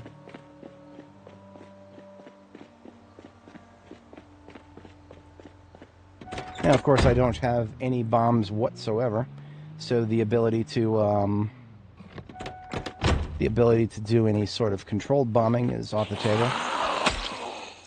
But I'm more than happy to do some fires as needed. I mean, we've got plenty of weapon experience that we could be gaining. But like a doofus, I didn't make any more swords.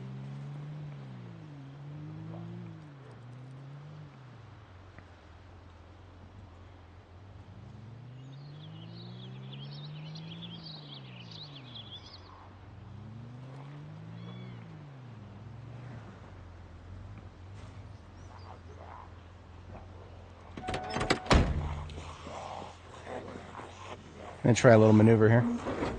Get the vehicle off the road and maybe even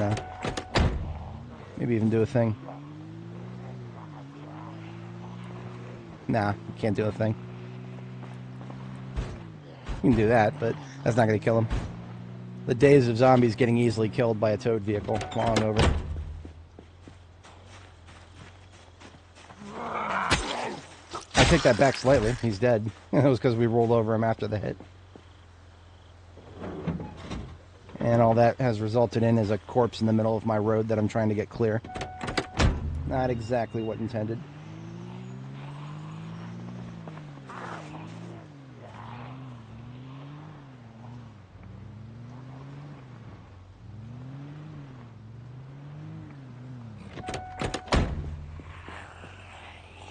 Fuck you.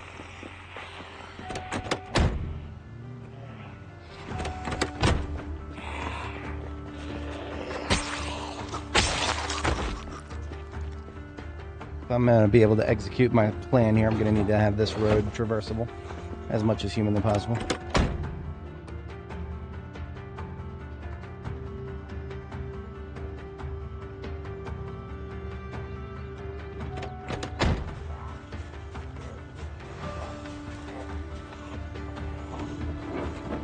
I do miss the Spiffo Battle Axe. That was an amazing vehicle.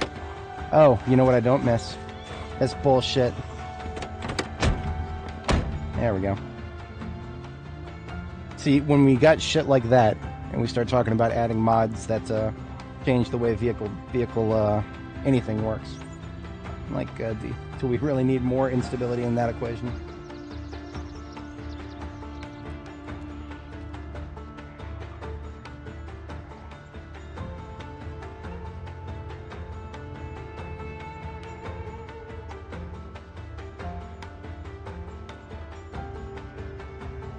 As far as I know, I don't know. I have never seen it fix itself other than us getting into the passenger seat or somehow moving the vehicle. The last time I had it... Wait a minute. That's not Walter White's house. I don't know if that's a survivor house that I have marked. That might be one of the ones we need. In which case, that would mean a total of 5 survivor houses. Second in that neighborhood. Yes, that is marked. Okay. I'm just seeing it from a different angle.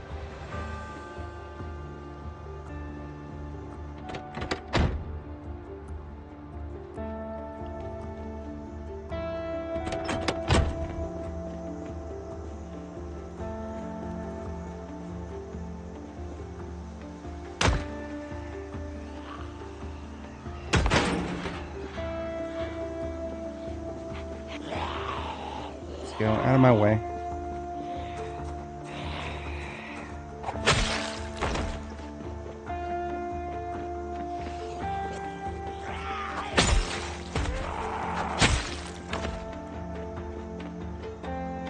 Anyone else? I think we're good. And if you can't enter by a passenger, you can fix it by towing the vehicle. But if you don't have something to tow the vehicle with, you're going to have to go find something to tow the vehicle with. Hey, look at that. Yellow. Right in front of us. That's what we're here for. Strategic resources, comrade.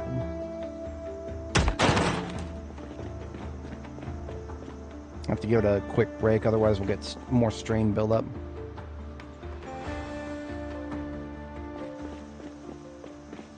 Yeah, I know, KTO.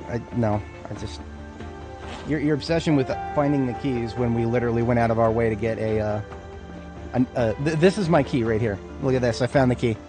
I got the key.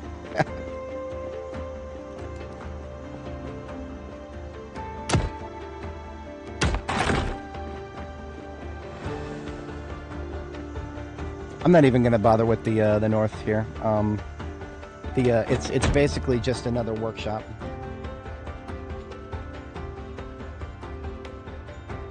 And we got the generator. There's nothing else in there immediately that's going to jump out at me. I'll check the boxes at least. That's an easy win.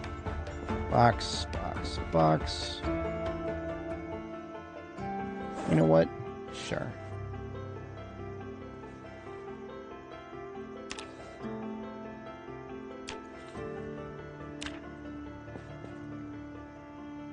Have to bring the universal key,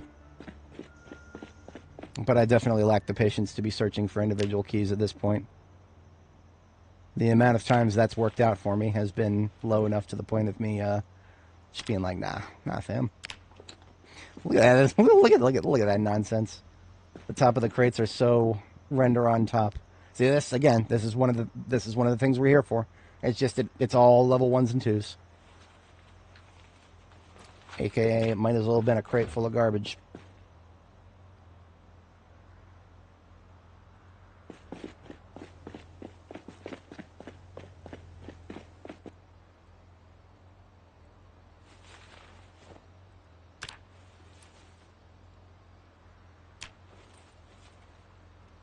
Okay, nothing of particular note there. Iron pipe, speaker, and we're out of here. I'll check the interior later.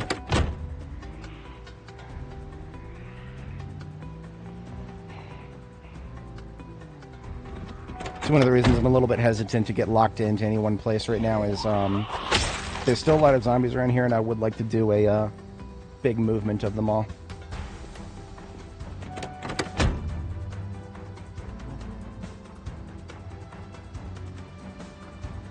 you go. Sorry, something on the other screen there. All right, coming up on the infamous corner here.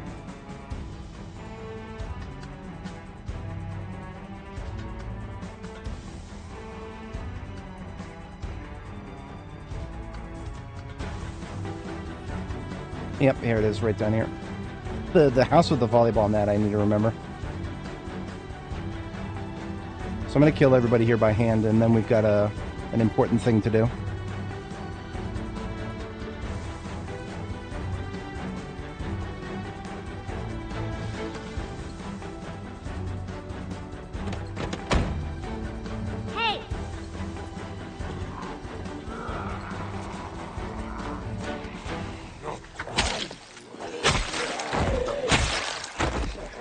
See the way they pop out of the trees? Imagine how badly that could end for you if you're not deeply conditioned to look out for it, as trees might as well be enemies at this point. I view trees as my mortal enemies almost as much as zombies.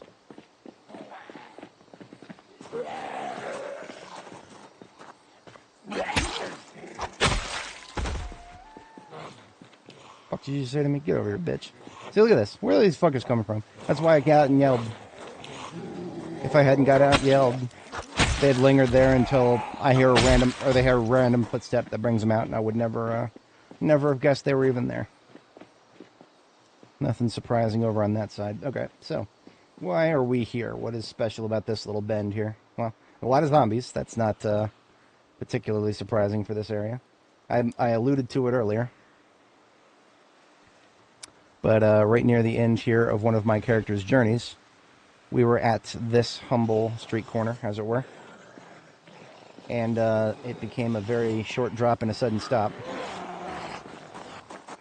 Thanks to a confluence of situations that we were not prepared for. Biggest mistake we made, of course, was pushing too far ahead.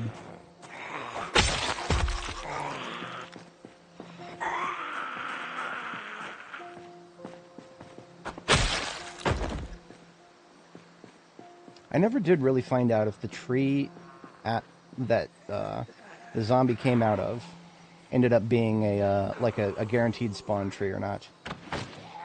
I've probably said that exact same sentence both times I've been here before on subsequent characters.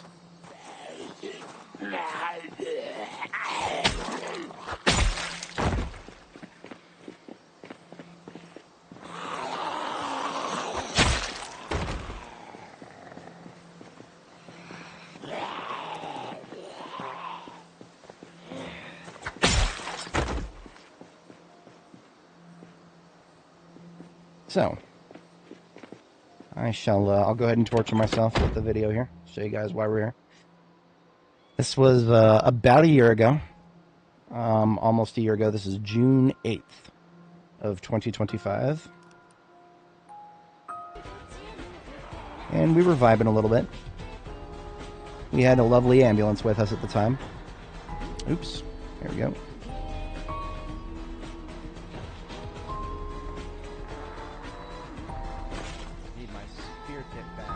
Interesting. Looks like the tree was there, but it was a different type. It probably is a random tree then.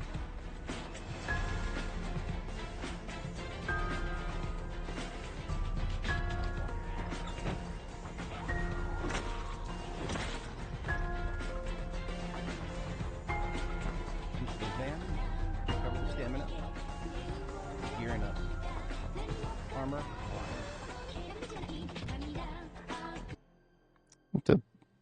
What was it, 41 minutes in? There you are, 52. About 2 minutes ahead here. Yeah, that was it right there. So we're gonna go back about 10 seconds. So, what happened here? We're at this corner, this faded corner with the volleyball net, and where the corner of the wooden fence turns into a chain link fence, and we're killing a guy in front of us. As you tend to do. There's a guy who just flipped over the fence right there to the left of me, and I'm well aware of him. We're about to turn around and take a swing at him. She takes a swing and she kills him, but then this guy right here I was probably not aware of. If I try to put myself back in that headspace, I don't think I was aware of that guy. And that guy right there ends up being the nail in the coffin, as it were. One of the 3 nails in the coffin. There's 3 nails in this coffin here. As you can see, I take 1 swing at him, and I miss.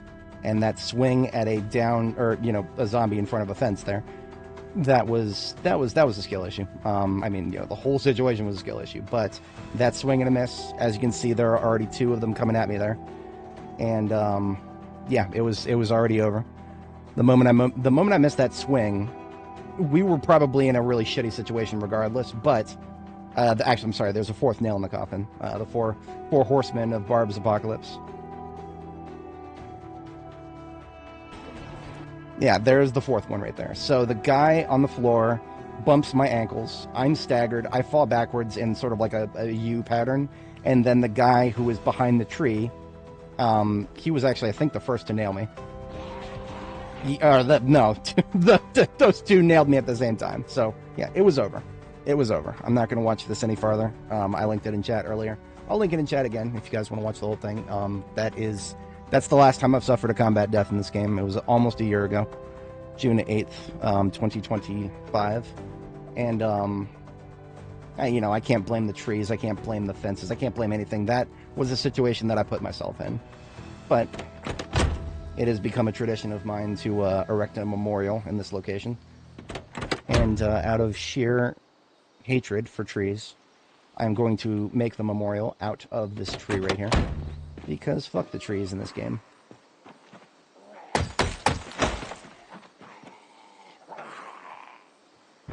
Fuck the bushes too.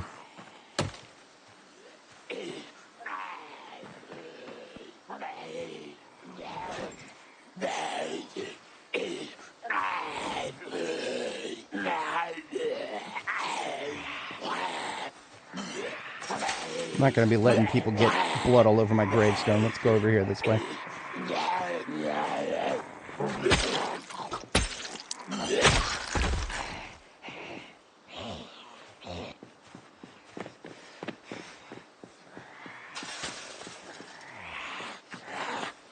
Come on.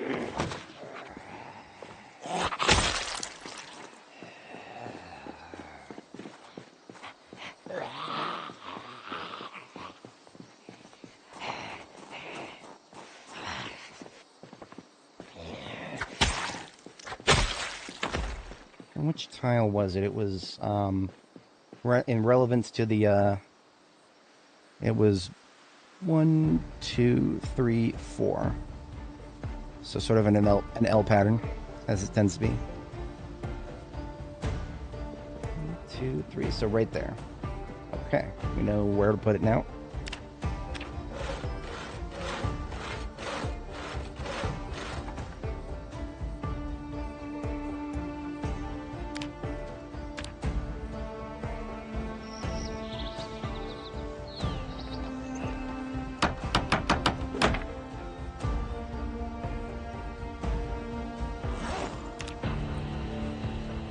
Yep, absolutely. 200%.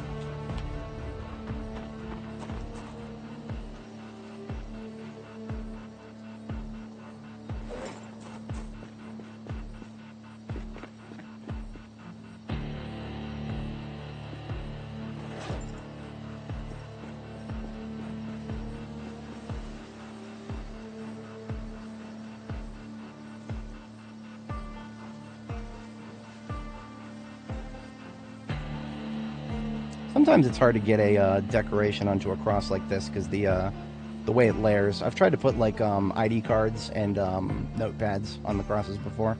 It doesn't always layer properly. Works for me.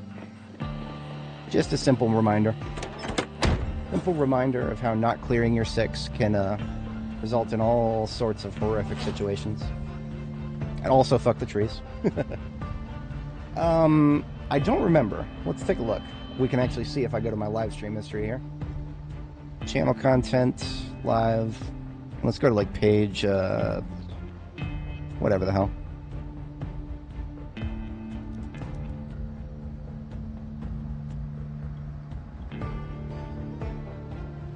Nope, I did not take a, any time off really. June 8th, 2025, we passed June 10th, 2025. That is actually when I started Nora the Explora for the first time, but it was a false start. But then it was another false start. I started a new character on June 11th because there was an update, 42.9. And then 7 Days to Die came out with 2.0. So I actually shifted to another game within a week. And I spent a good amount of time on 7 Days to Die after that. We were back at Zomboid for Annie Mae about 1 month after the death of Barb the Builder.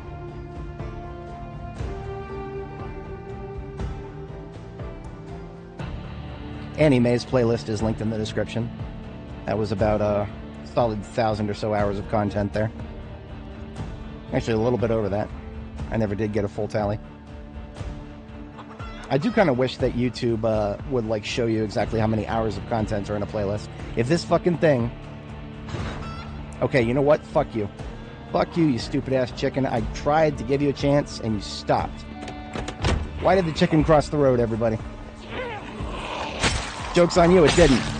It just stood in the fucking road.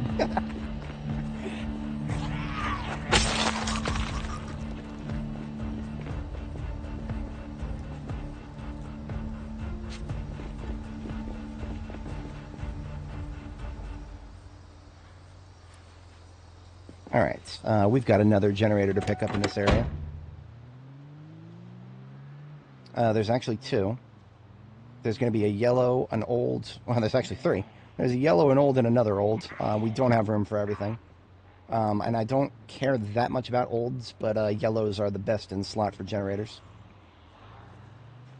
Let's do this. I'm going to park right here. And we're going to kill everybody in this area, but we're not going to use anything overly loud to attract them. Just a shout. Hey! That should be more than enough, because if I fire, then I'm going to attract people from far down in the woods here that I don't even know are there right now. So we're not doing that.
Don't know if I actually want anything out of here.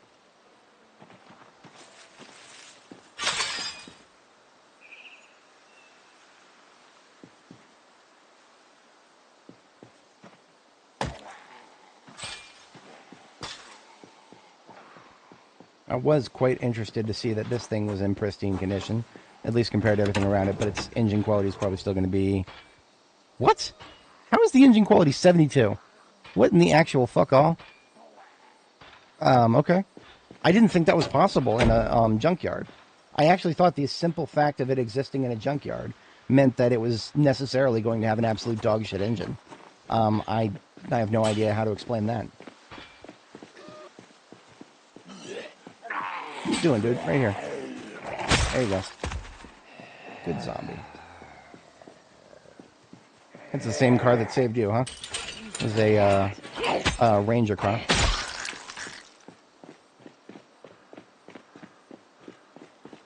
Well, let's, what we're here for is the yellow generator here. This is one of the guaranteed spawns in the area.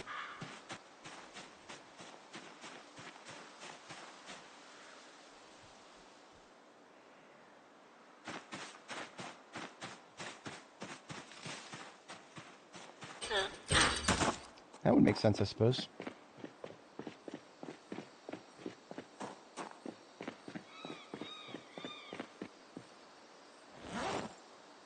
So the thing cannot currently drive. Its battery does not have any charge.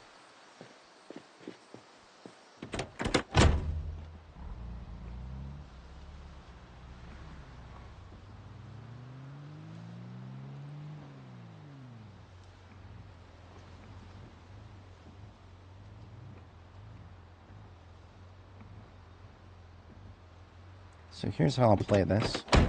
We got some torches on us, so we can delete this thing easily.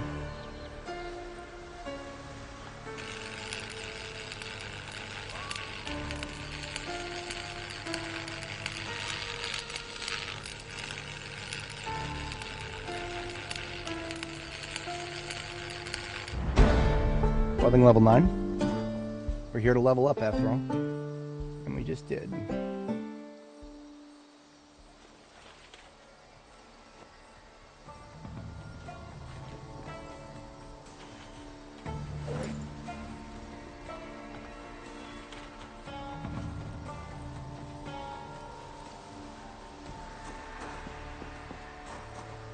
Now, quite separately, we get this Nial out of the way. I can't delete that one.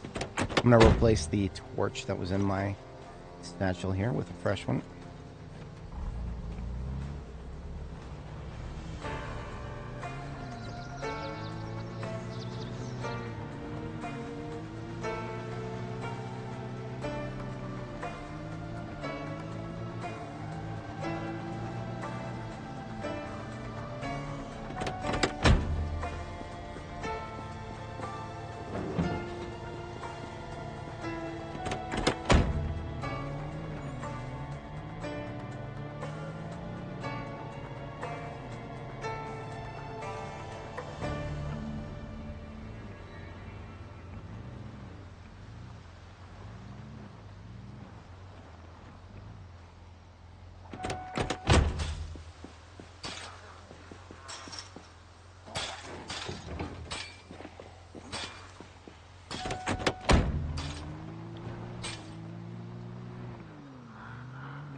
I'm going insane, or he just stopped? No, he's out of range. They never just stop for no reason. He's doing something a bit intentional there. Now I can put the stuff directly into the trunk if I want to. I don't know if there's that much I really want, because I do not have a forge here, so collecting forge materials really isn't that useful.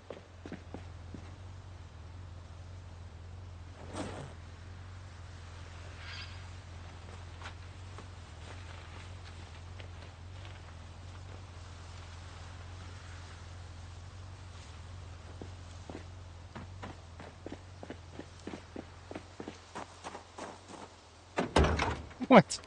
Are you kidding me? Apparently there was already stuff in here. Lots of stuff. Alright. They must have literally just brought it here. Or maybe maybe it came here because the, ranger was trying to clean something up. Like maybe there was an animal infestation here or something. But then he got boxed in. I don't know. All I know is I can fit 21 encumbrance in here, and then a generator. Because this is one of the bigger trunks here, and it's in perfect condition.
I always find it a bit silly that vehicles like these have the trunk separated from the front so definitively, like it's a cop car. This is just a ranger car. It's not like rangers are out there arresting people every day. On rare occasion, yes, but I mean, very rare. It's not usually part of their day job.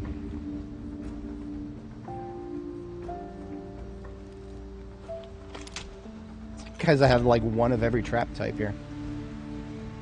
Fascinating.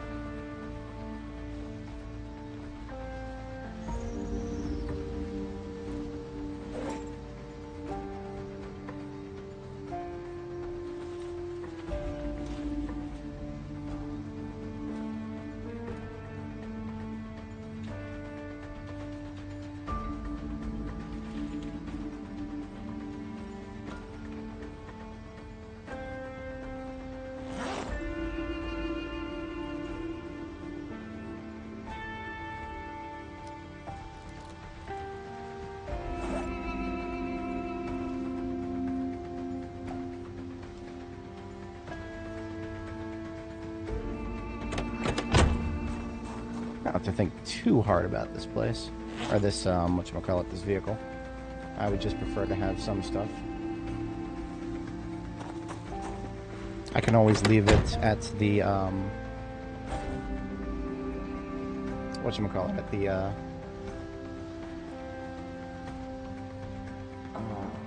my brain is breaking for a moment here. Leave it at the,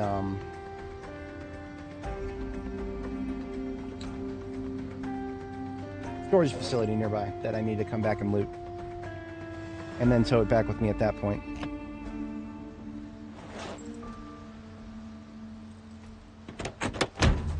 Okay, so now I can fit a generator in the trunk, which is what I'm going to do, but I need to go and recover the generator first. This is going to be interesting. Let's do it like this.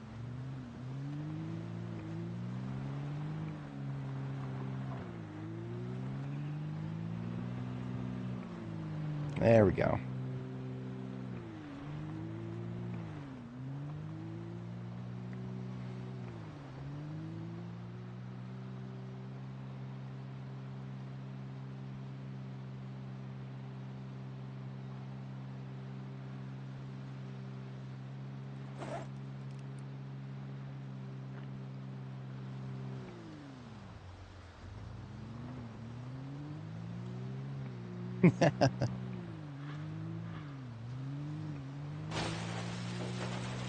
Oh, I didn't realize. We've got a guest here.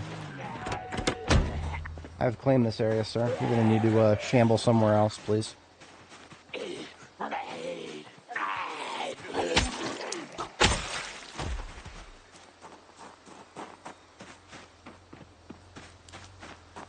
Yeah, kind of. I mean, I feel like I probably could have done this a little bit more efficiently, but it's definitely a skill that I've been building.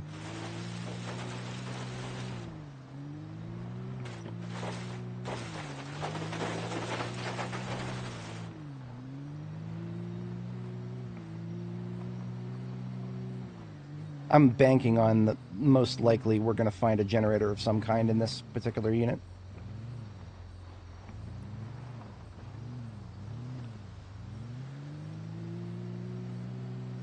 I think that was okay. I don't think that caused a trunk hit. Usually all I care about with it when it comes to towing is trunk hits, avoiding those. One to my right, probably behind the house there. Slow.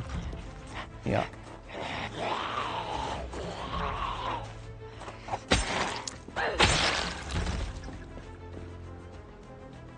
Just for you, KTO, I'll do my due diligence. We'll check zombie corpses. Make sure nobody's got keys. I don't think they do. I mean, the problem is we've driven past this place so many times that if anybody did spawn with the keys, they're probably halfway down the road by now.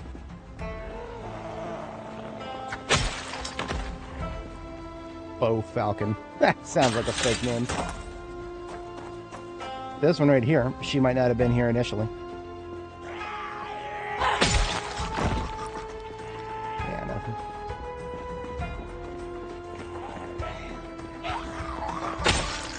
She definitely looked like trailer park trash. Yeah. Village bicycle.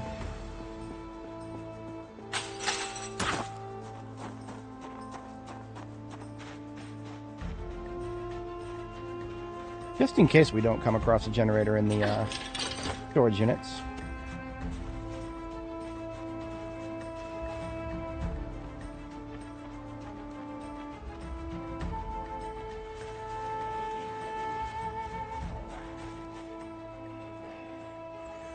Generator heist is go.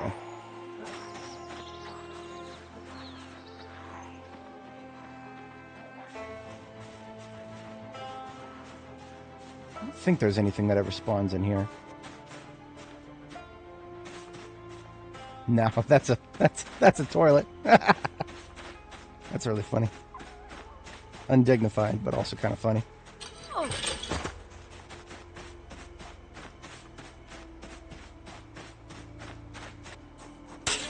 I'm sure one or two of them might follow us this far. Doubt it for some reason. There's enough line of sight changes that it would take a tremendously high attention span.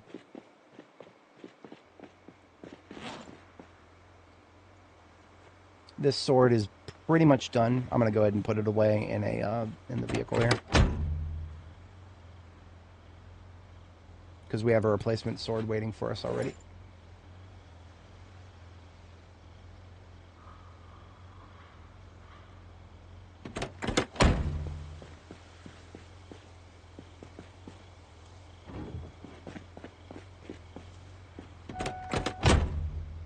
Replacement sword, can onto belt. I actually don't plan on shooting anytime soon.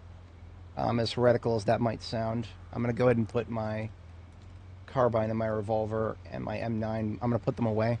Because basically if I shoot right now, then I'm locked in for a fight that I don't have the equipment for right now. I literally don't have the bullets for it, so I'd rather just not even be weighing myself down right now. We're doing melee for the immediate time here.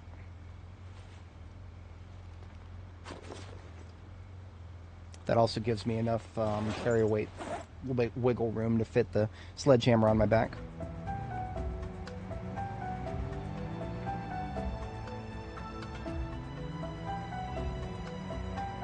And per my usual strats, I do sledgehammerings 4 at a time.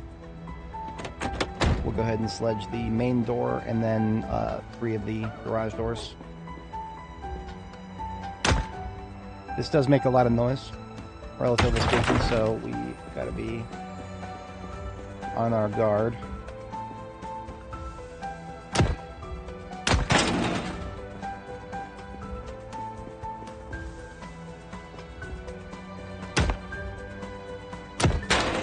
Whenever I do this, I got my thumb on the space bar.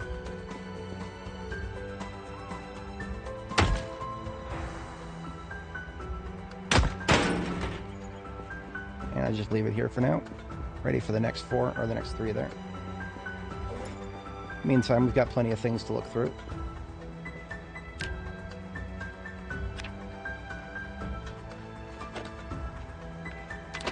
I saw somebody in the road on the other side of the tree line here.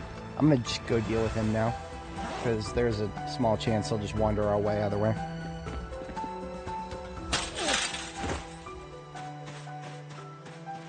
There he is.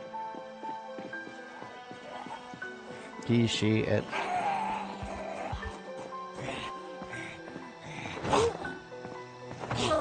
Going for the push because we got some muscle strain. Muscle strain is always going to be a bit of a damage destroyer. And still not a peep from the trailer park. Everybody over there lost us. RIP, everybody over there.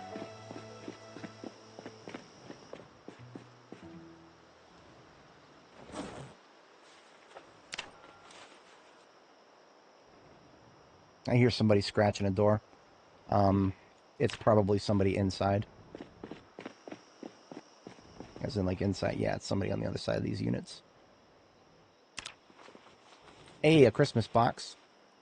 Find these every once in a while. Definitely didn't find it in time for Christmas. That's okay. It is, in fact, possible. If you did not know, it is, in fact, possible to assemble a full Santa outfit. I've never done it, but it's possible.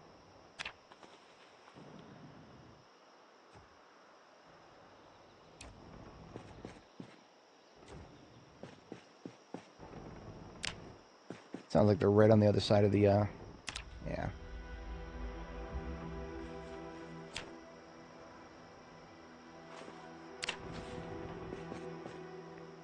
Medium range remote controller, pre-made. See that right there? That the fact that there's hairspray in here too, that tells me that this crate we just looked at possibly could have been a source of explosives. There were precursors for making explosives in there, but nope. Looks like he was thinking about it but never did it. It was what's his face? Not the Unabomber, but the would-be bomber.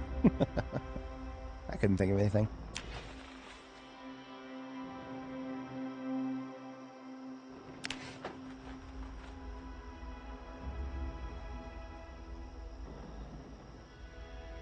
That is all containers in this one.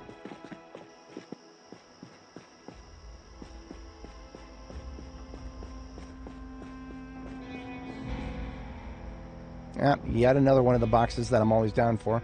This one has Agriculture 5 in it, which we are not capable of reading, but we're not too awful far away from. But we already have a copy of that back at base.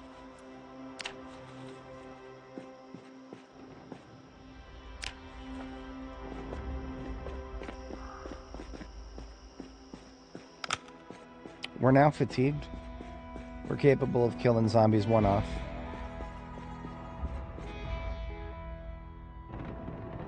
That one to the left there.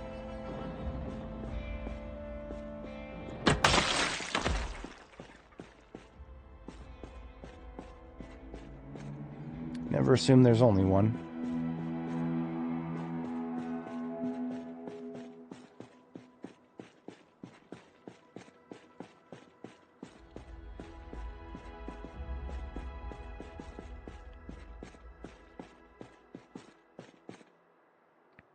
Break old. I've never understood what old brakes do, but I always pick them up when I see them. Perhaps someday I'll actually put one on a vehicle and see what it does.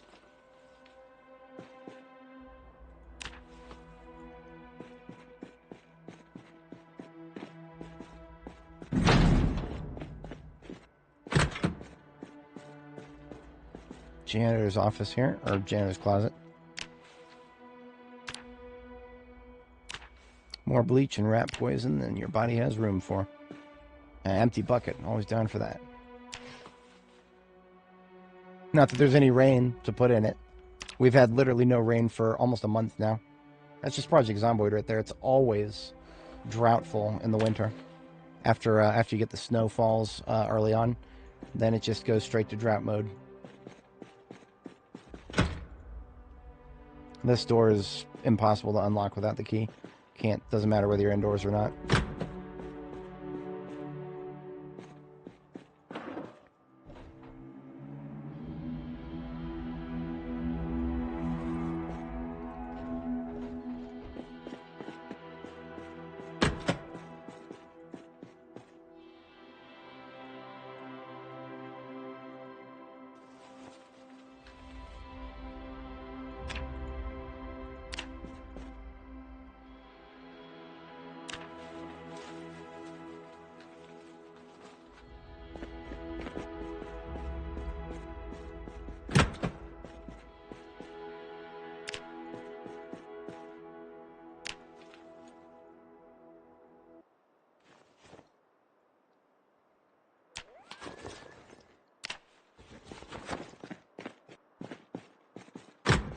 Hey, that's what I'm talking about.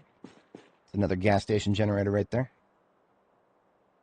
Let's run on out and put that in the, we'll put that in the, car, the, Ranger car.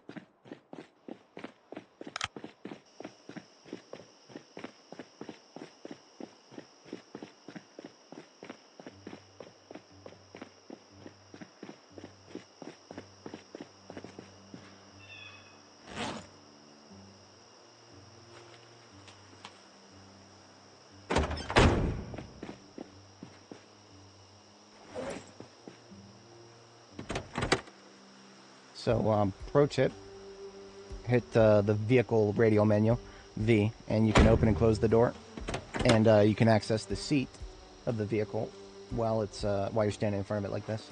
That is something I went a couple $1,000 without learning. Shout out to homies in the chat who taught me how to do this.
Alright, so that's the back seat. Both back seats and the trunk are now full. Glove compartment is getting there.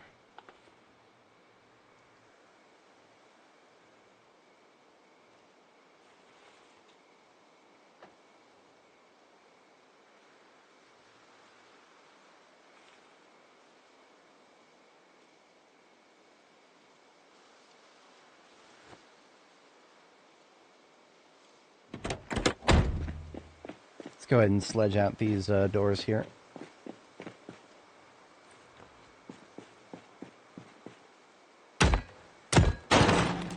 Always there to spook you are these, whatchamacallits, mannequins there. I've come to expect them from this place, so that didn't freak me out quite as much. Still a little bit of a jump start to the heart.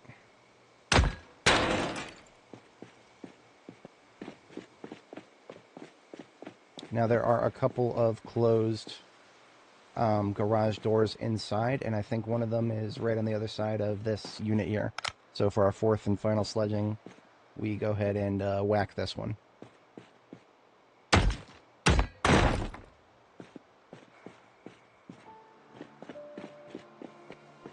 And that should be everything that we need to sledge in this particular place. Sledgehammer goes away. The head is like moments away from breaking. I'm gonna laugh really hard when the sledgehammer finally breaks, because that would be the first time I've ever broken a sledgehammer, literally ever.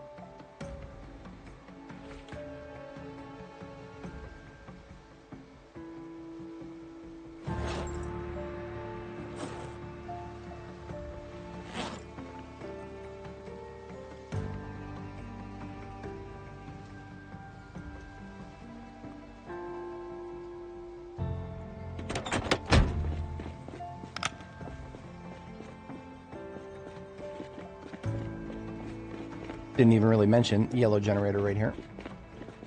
Always down for more.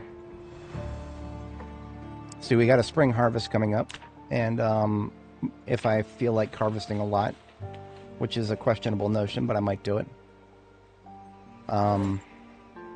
More generators equals the ability to load balance more freezers.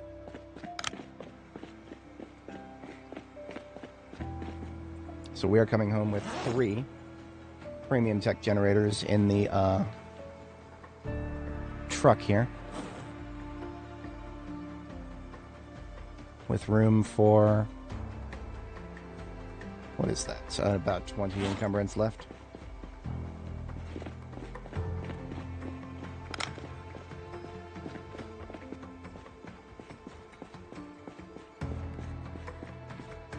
Yeah, I can take that freezer too. Might as well. I have to pick it up anyway.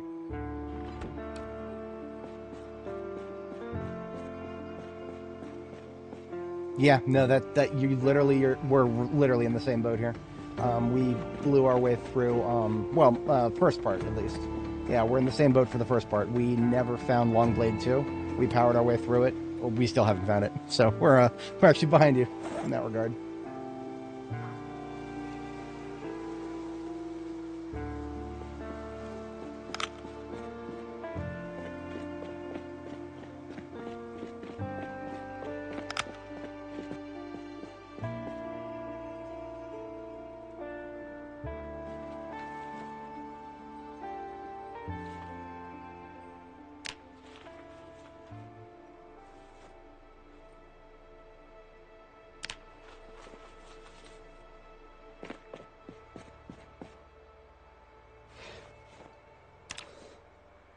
Ooh, a bright red cotton fabric roll. Huh. Interesting. That just means that any clothing we make with it will come out bright red. But I don't know if there's any clothing that's craftable clothing that I really care about making. But I'm going to hold on to that for the novelty, if nothing else.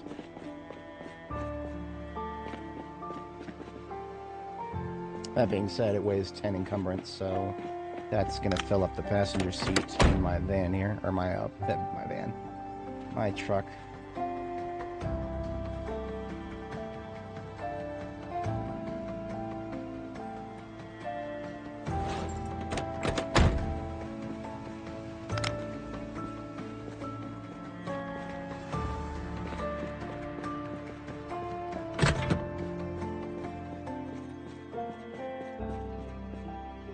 Ooh, First Aid 4. That's a book we haven't had. Finally. The book boxes have finally paid off.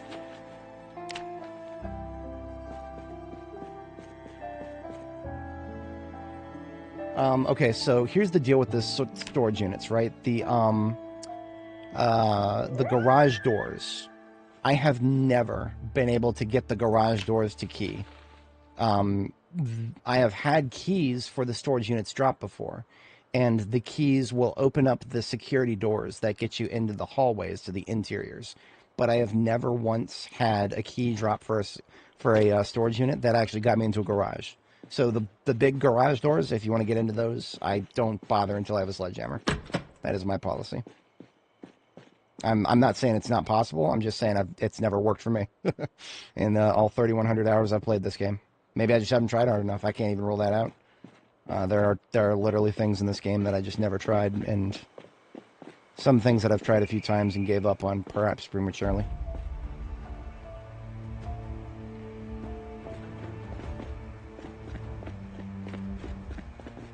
Now, we're at stage 2 fatigue. Some of these storage units have furniture, like actual beds and whatnot. If I find one, I'm probably just going to sleep. Just so that I'm combat effective if I have to kill somebody. Yet another generator. That's another gas station to be powered right there.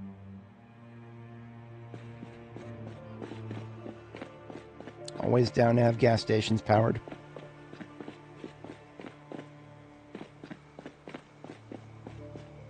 Out of an abundance of assumption here, I'm going to go ahead and take the pillow that I have on my driver's seat and assume that we can find a bed in one of these units.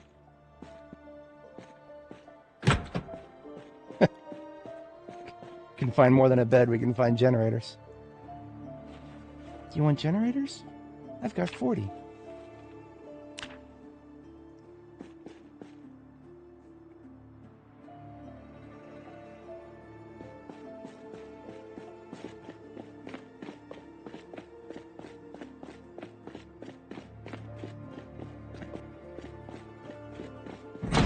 Oh, I actually I made a hole in the wall, and I never opened that door. Oops.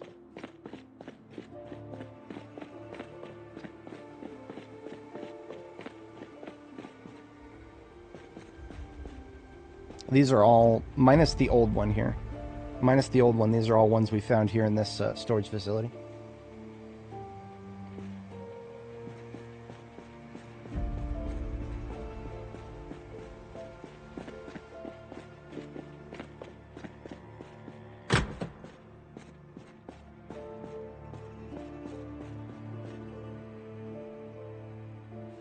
I'll take some dude's trophy, why not?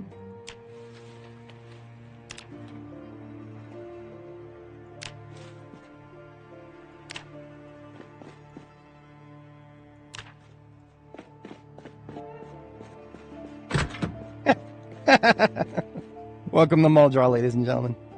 We have fun here. You can see why I wanted a step van, even though it's already full.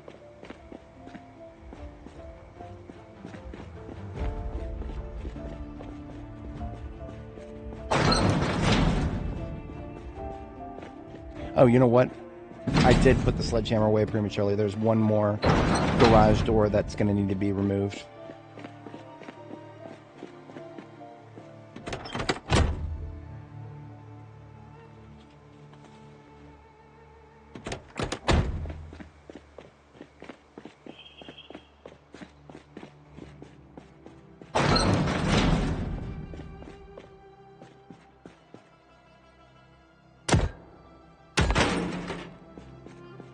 Of course.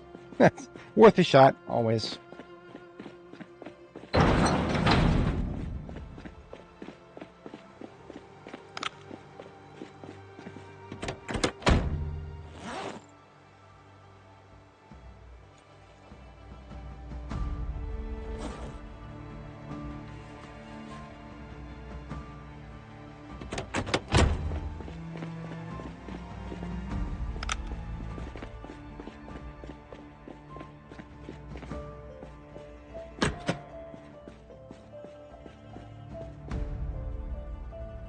Crucible.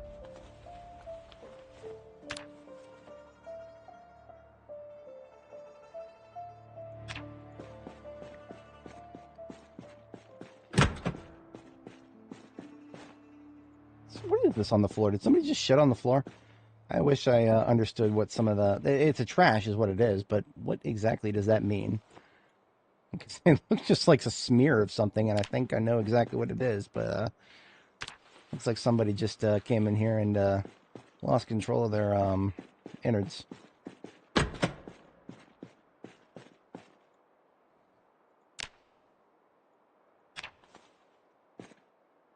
I mean, real talk, if I don't find any beds in here to sleep in, I'm okay with it. I'll just drive back. I'm going to have to go back and forth a couple times anyway to get all these generators at once. Hey, First Aid 5. So we have a full set of first aid books. Are we going to be able to ever read them? Most likely not. I don't... This character has never once had an injury. Knock, knock.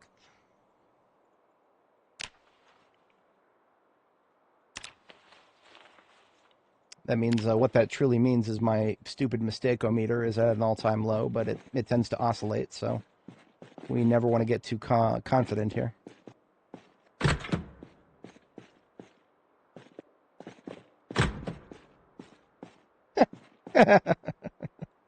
I don't know if I'm going to take every single one of these. I definitely want to assemble them out front.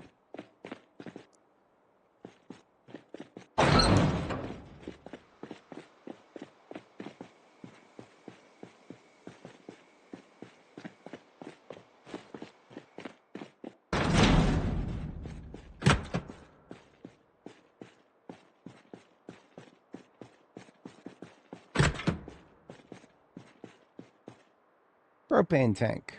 Sure.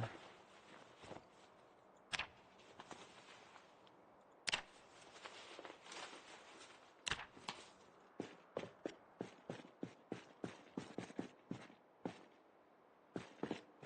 think that's all of them.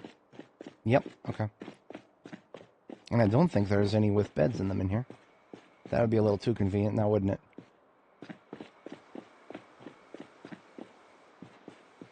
Couches, yes, but I don't... That doesn't count for me.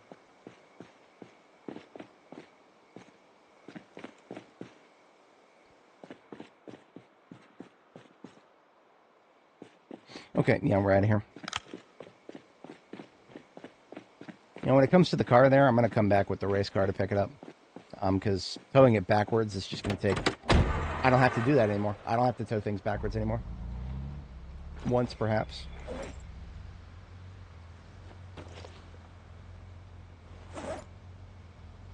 Alright, I am going to hand carry one of these blue generators. In order to do that, I need to lose a little bit of my own weight here. Hang on. Out with you, out with you. A little bit of room in the passenger seat? No. Nowhere. Interior is full. Exterior is basically full too. So how do you pick up a generator, a blue generator, and then put it into a military backpack? The trick is to have a container that you can put it into, and then to have, obviously, a military backpack you can put it into. So I've got a handbag here. Put it in my offhand. We take the generator, we put it into a container, such as a crate here. And once it is in the crate, it is in item form and can be moved around as any other item can. So all we need to do is make sure that we're capable of picking up something that weighs 30. So I need to drop my sword, and that's it. So now I can put the generator directly into my bag, and I now have a bag in my hand. Or, I'm sorry, I have a bag in my hand and a generator in that bag. I could do that a second time with another generator if I could somehow drop enough stuff to fit another. That would be a very hard ask, and I don't currently have my second backpack because I'm an idiot. I left it back in Phallus Lake. So that's okay. Just gonna grab a couple things that I can fit into this bag now that I picked it up.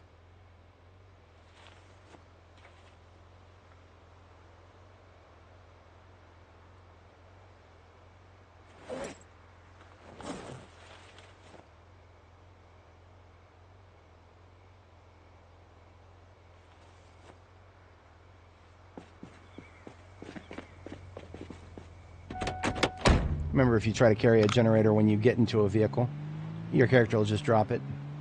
Because in this universe, you can have an entire animal on your lap while you drive, but not a generator. I'm sure they're probably gonna make it so that animals get dropped when you get into vehicles. That's probably a question of when, not if. For now, I'm perfectly okay with exploiting it on rare occasion. I think with this character, we've had a few sheep that we hand carried from A to B. Don't get fooled by this house right here. This is Walter White's house. This is the meth lab house. The boarded up windows do not mean that it's a survivor house. We're up to 7 hours today. I'm getting a pretty decent viewership today. I appreciate everybody for tuning in. It was a question as to whether YouTube would recommend me or not. I did, as much as I can tell, I did everything right today. I started before 8 a.m. I changed my thumbnail to a significant proportion. Questionable as to how significant it needs to be changed. I do know that YouTube seems to punish me for having the same thumbnail 2 days in a row. And I understand that, to be honest. There are a lot of live streamers who just recycle the exact same thumbnail every single time. I feel like there shouldn't be a punishment for a couple days in a row, but no, right now it feels like any time I reuse the thumbnail, viewership just goes down by almost a third. But it's also YouTube. Anybody who says they fully understand it is probably selling you something. That ain't me. I don't know shit.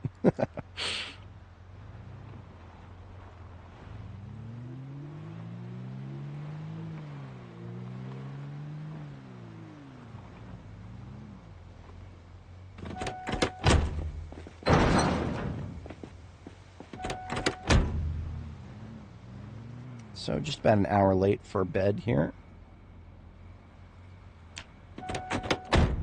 But we'll get our first sleep, and we'll sort through this and get our second sleep. Then we can go pick up some more loot.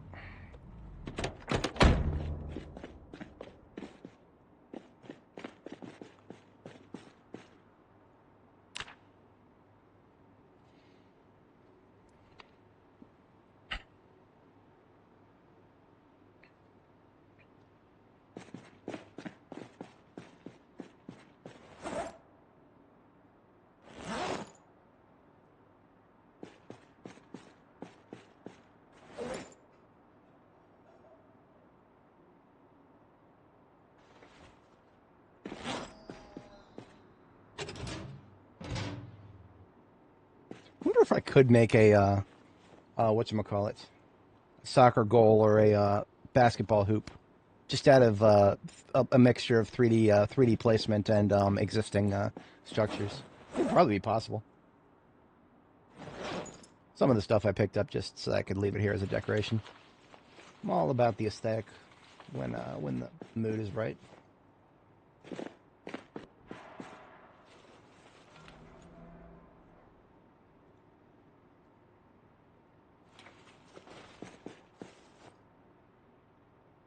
I don't think I'll ever have a forge here, but if I do, there's the tools for it. This right here, assuming it's a hand carry, we got a little bit of room for it.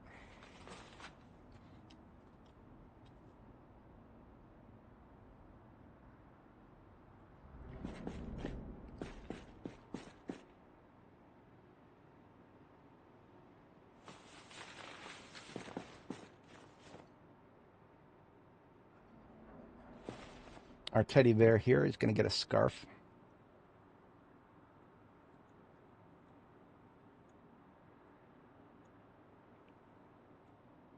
Interesting. It looks like the scarf is sort of like in haphazardly thrown onto the ground mode, so it's going to kind of like... Yeah, you know what? I kind of like that.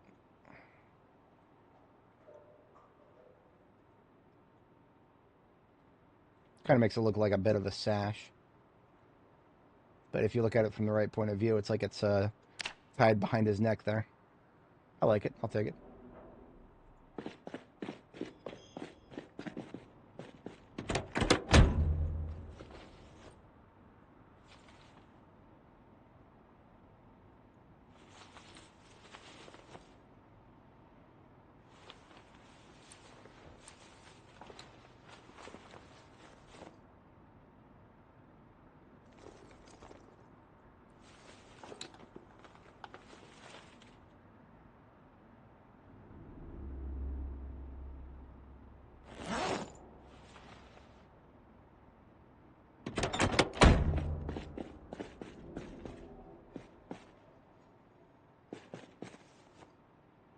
Books that I already have copies of but can't read yet, but might be able to read sometime soon, depending on how things play out.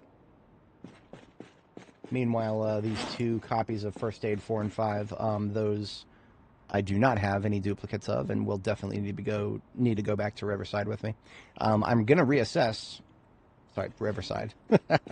I'm so used to going back to Riverside that it just Freudian slipped for there. But I do need to reassess the what generators I'm going to take back with me, because of course now we've got a bunch of yellows.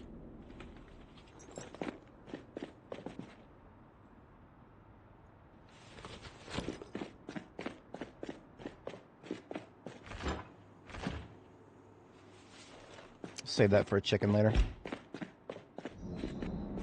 thought we might have a roast chicken. Oh, Sam.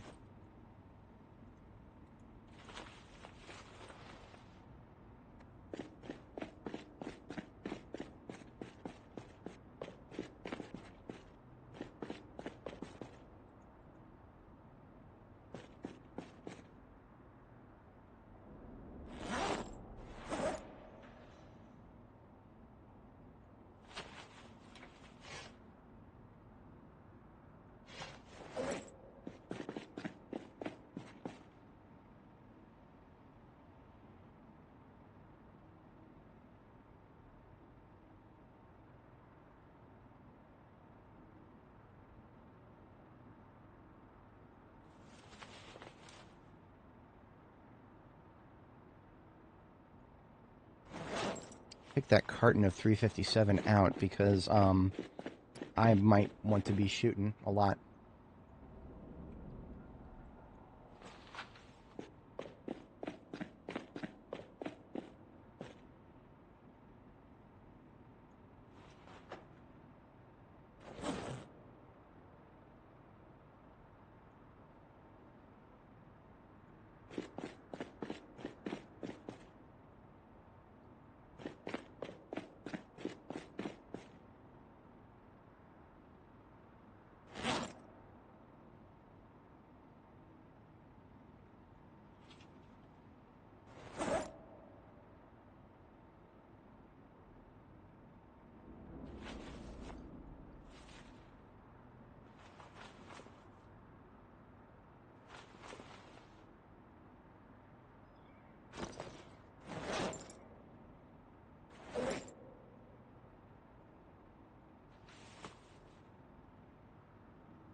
Can fit about 10 more in there. Cotton fabric roll is an easy win. Now I can fit about 3 more.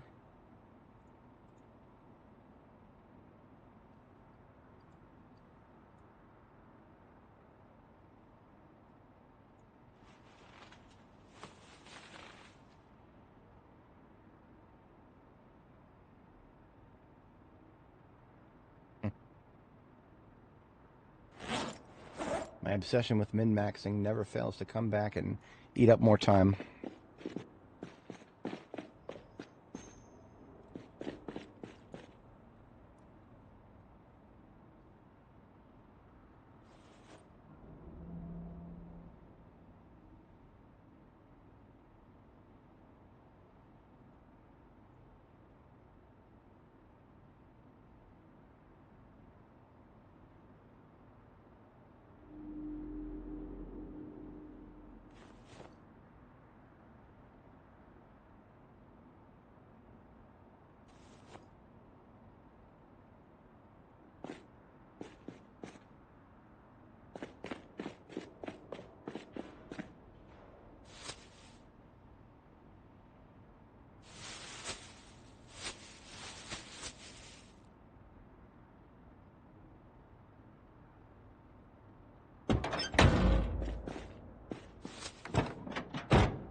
Alright, yeah, okay. So I'm going to go ahead and drive the vehicle out, now that it is completely full, and leave the garbage bag in the driver's seat. Assuming I can pick a garbage bag up when it's full. I can't do that when I'm fully loaded myself. There we go. Perennial Zomboid logistic problems.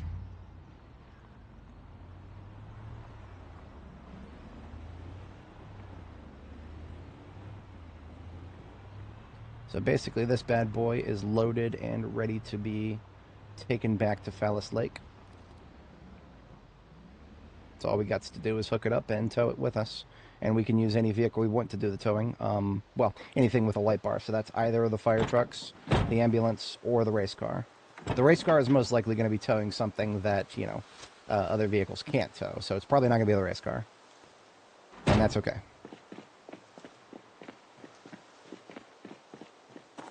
I think this truck is probably going to be mostly vehicle parts. It's already got some garbage parts. That's not what needs to be in there. We're going to take those out. And at some point we'll load up a lot of these perfect heavy-duty parts so that we can have them back in Phallus Lake once we're done here. And what that really means is we do already have, I mean, assuming I load all that up, and it's a full, it's always going to be a full trunk if I do that. Then we've already got a shipment ready to go back to Phallus Lake if I take the fire truck and use the fire truck to tow the step van, and then leave them both at Phallus Lake, come back here with a throwaway car. Could do that. That would be a efficient thing to do. That would also enable us to plant some carrots. Yeah, that's actually exactly what we're going to do, because it's halfway through February. It's February 12th. Carrots are the only crop that has a best month to plant it in February. So we could plant a row of carrots, maybe even just a half row. It doesn't. I mean, I'm not obsessed with carrots or anything, but I mean, if the cards fall in the correct order, then sure, why not? It's another opportunity to top up our generator at Phallus Lake anyway.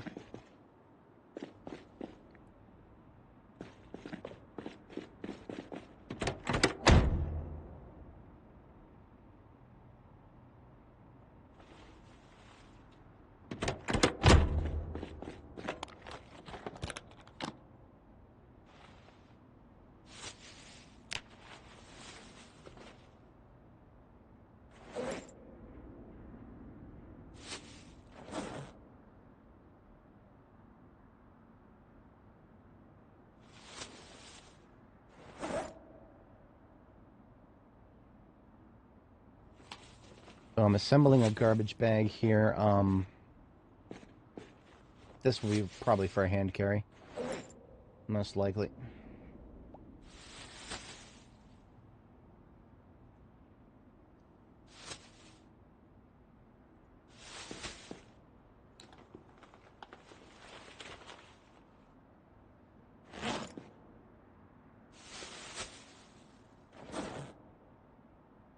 And then we can fit one more. How about...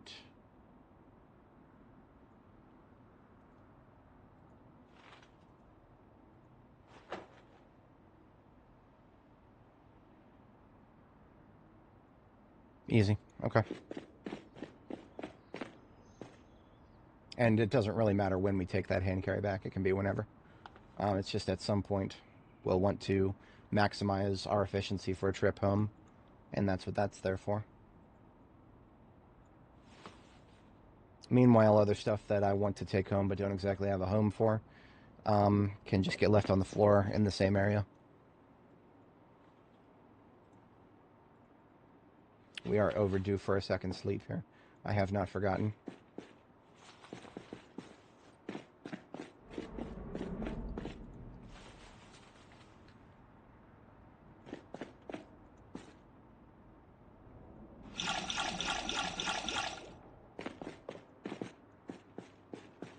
And the music has, of course, died again. That is definitely tiresome when it happens.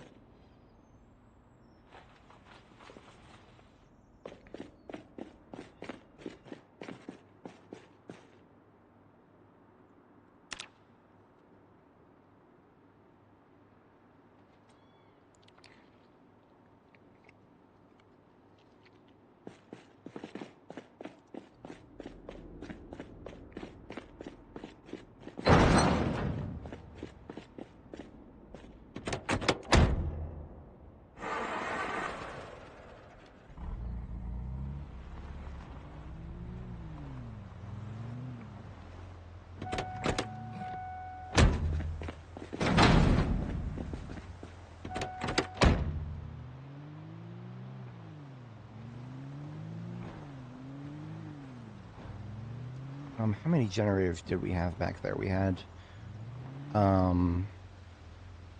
see, the problem is I remember we got like 6, but I don't remember exactly how many aside from the 3 yellows we brought back with us. See, what it might be better to do right now is to empty the regular kit out of the ambulance and use the ambulance since it's our best free trunk available to us right now. Then we can just get as much as we need and we can still... I don't know if the ambulance... No, the ambulance probably cannot tow forward the car. But the ambulance can carry 4 generators. 5 generators, actually. Yeah. 40, 80, 120, 160. Yeah, that's 4 generators.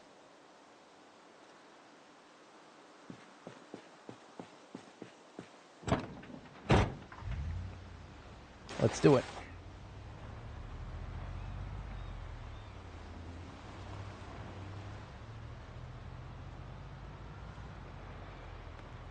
It's also got our sledgehammer in it, so we can pop open some other parts of storage units if we come across them.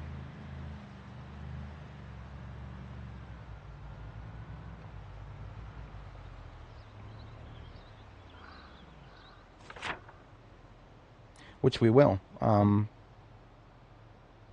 The storage units we were raiding are right here.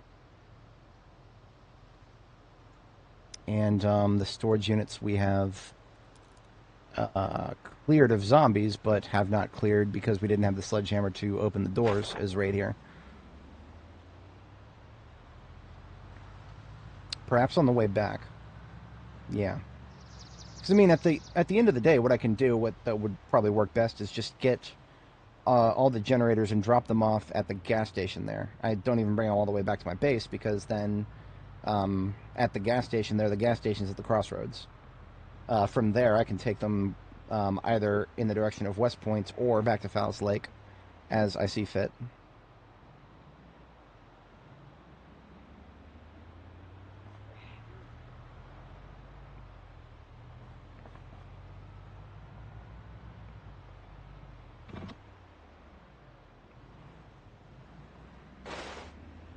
So I'm just going to use the ambulance to do a little bit of generator shipping here.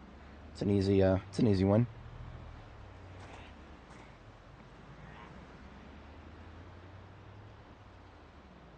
I'm going to laugh really, really, really hard if there happens to be a generator in this dude's garage right here. I see it. It's wide open. I'm going to take a quick peek.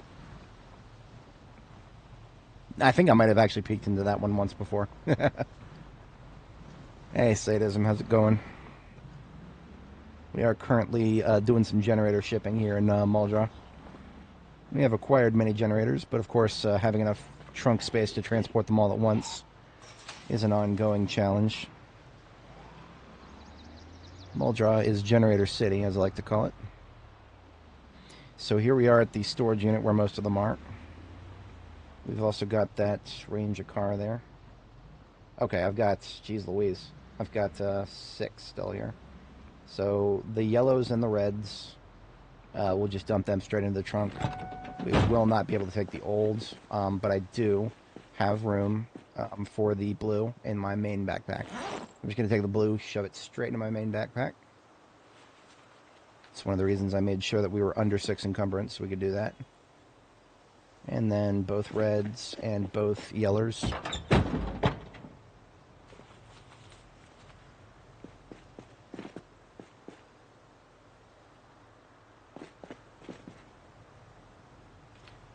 If anybody didn't catch this earlier, we basically stole some generators from the trailer park next door, and then stole a bunch more generators from the storage units here and consolidated them together for a pickup here. Oh yeah, B42 is great. It is a fantastic expansion of existing mechanics. There's going to be a lot of changes if you're familiar with B41. There's going to be a lot of changes that will make it a learning curve. Some people have hated the learning curve and gone back to B41 and been like, yeah, fuck B42. But definitely not one of them here. I enjoy it. I don't think we had much else that I wanted to bring back. No, nothing that would fit 6 encumbrance here. So, you know, it didn't look that busy out on the roads. I'm gonna go for it. I'm gonna try to tow the. Let's just see what I against my better instincts. I'm gonna try to tow it forwards. This is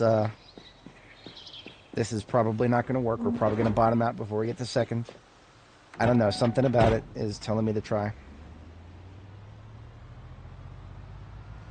We're not on asphalt yet, so I still got some cope going on here. We're now on asphalt. And we are bottoming out in second because, of course, we are. Towing is just not viable anymore for most vehicles. Towing forwards, at least. Towing in reverse. Towing in reverse, nice and easy.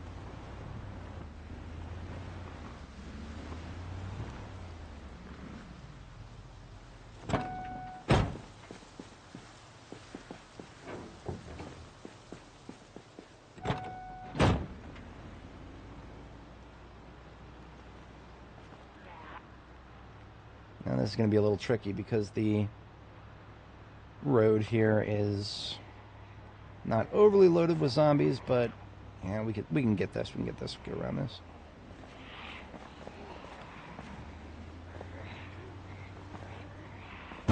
Yeah, light tap won't hurt.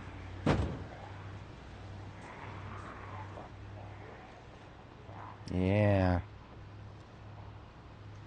Yeah, animals are absolutely a lovely addition. See, there's another old generator right there. Oh boy. Okay, we're just gonna have to zoom and hope for the best. Yeah, we're good. Woke the combat music up.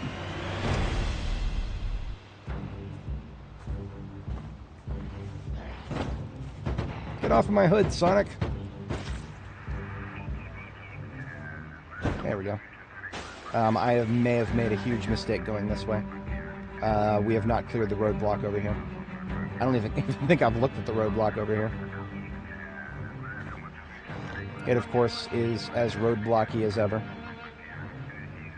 Yeah, we're not going that way. But we've got enough maneuver room through this parking lot here. I think we got... Yeah, we got this. Only light taps so far. I believe in me.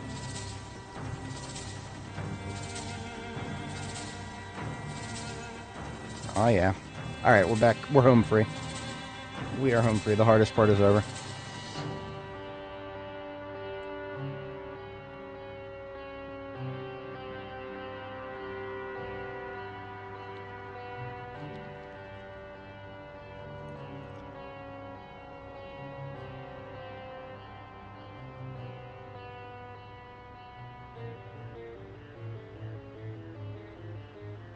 Damn it. Just thought I was just clear of that. Nope. There's minus 0.5% integrity in my tires.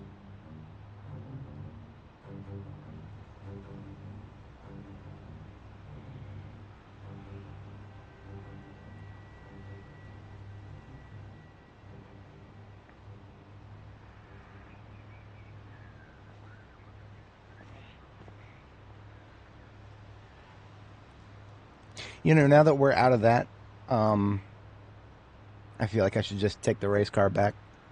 Yeah, I'll probably just... Well, let's get them past the zombies. We'll get them past the zombies. We'll leave it at the crossroads. We'll come back with the race car and tow it. The race car can tow anything forward. That's why we got it here.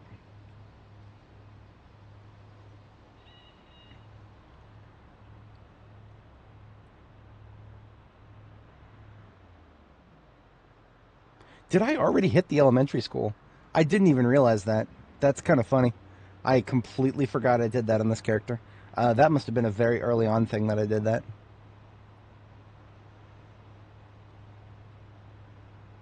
I was just looking at I was looking in the windows there, and I saw a bunch of books on the floor. And would you look at that? I realized that I had already looted the place. That's why I like to leave things on the floor after I loot places. It's messy, but it works. So yeah, we're basically home free after this. No more big groups. We will leave the vehicle here and come back and tow it with the race car. Much, much easier than going 30 miles an hour backwards. And also, we can just leave some of the generators here. I mean, yeah, I'm just going to leave the generators here. That is honestly the best thing to do here, because this being this crossroads, if anybody joining is not familiar, our main base of operations for this juncture is in Phallus Lake, which is just to the north. And this crossroads can take straight there. Or places we haven't been to yet include March Ridge over here, Irvington all the way over here, which we're probably not bringing anything in the direction of Irvington, but March Ridge maybe. West Point almost definitely, because you go in the direction of West Point, that's the direction of Louisville. So yeah, we're leaving some generators here, because then we get to choose what direction to take them in. The generator that's already here, that's part of the gas station that stays here. It's a very useful gas station to have powerable.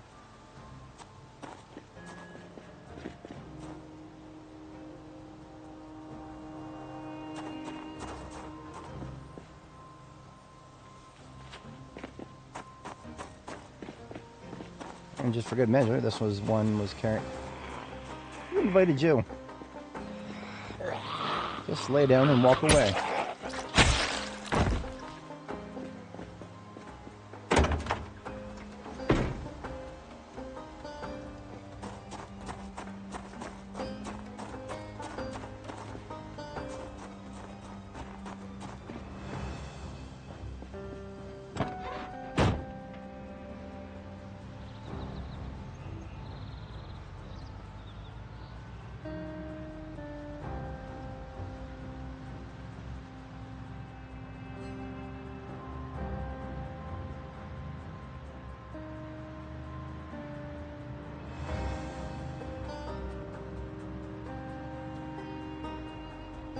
Here would be our base of operations for Muldrop.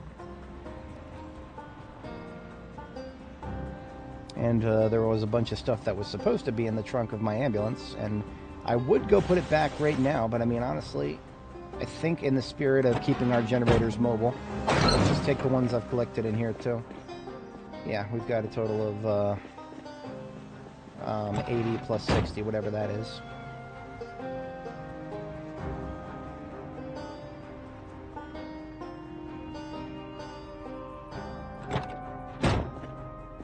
Add them to the stack out in front there.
This is unacceptable.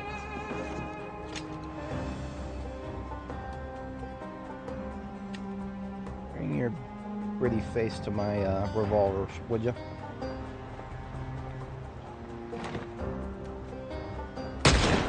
Ah, damn it. I wanted her to be out of the road. Shot a little too early.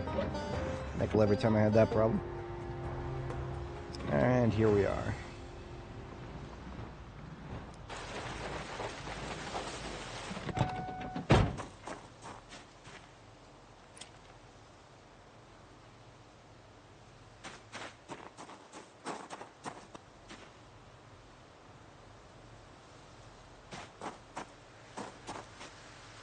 So basically, we got 4, 3, and 3 that we are freely able to do whatever we want with.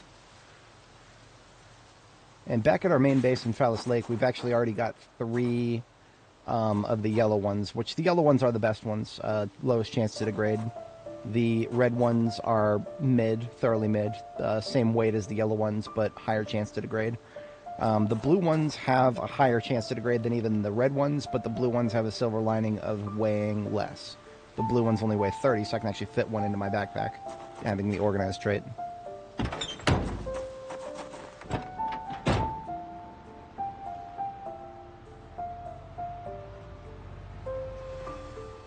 Alright, I should have known.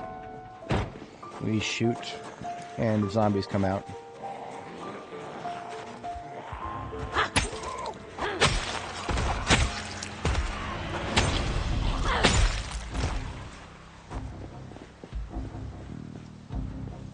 You seem to be having trouble, miss. Oh, suddenly you're not.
Alright, all of this stuff can go back into the trunk now.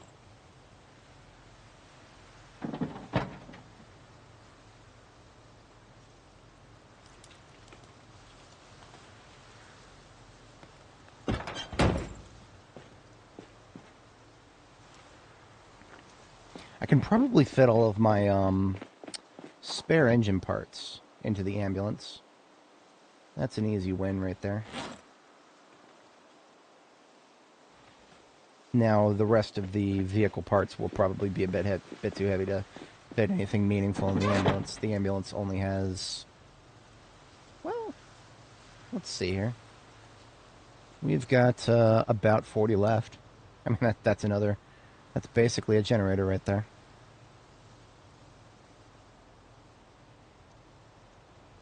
Here's something we can do. I'm going to keep the generator, or I'm going to keep the ambulance as is. We're going to take it down to where we just were. Oh, no. We're going to leave the ambulance here. We are going to go back to where we just were because there is still a place that needs to be cleaned out there. I'm going to take the sledgehammer out of the field kit here. Carry it with me on my backpack. And we're going to take the race car because the race car is going to be able to tow that Ranger car back with us. And the Ranger car does have room in the trunk for a generator, so assuming we find any sort of generator that I want to take back in the storage units that we're going to hit, then we can put it in there and bring it forward.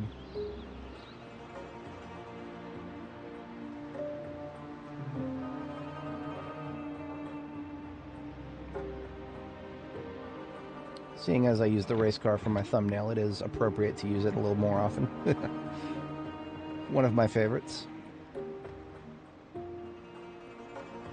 Not going that direction. We're going just down the next street.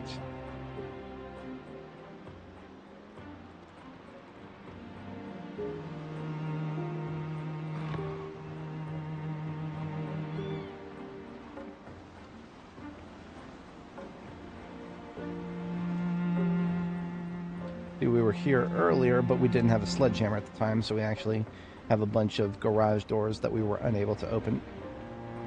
But now we have a sledgehammer, and opening these will be no problem. I'm actually going to leave my carbine on the ground here, and sledgehammer goes on back.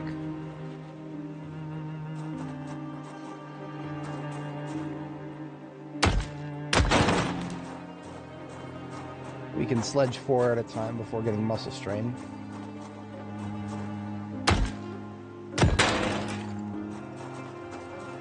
Or without getting red muscle strain.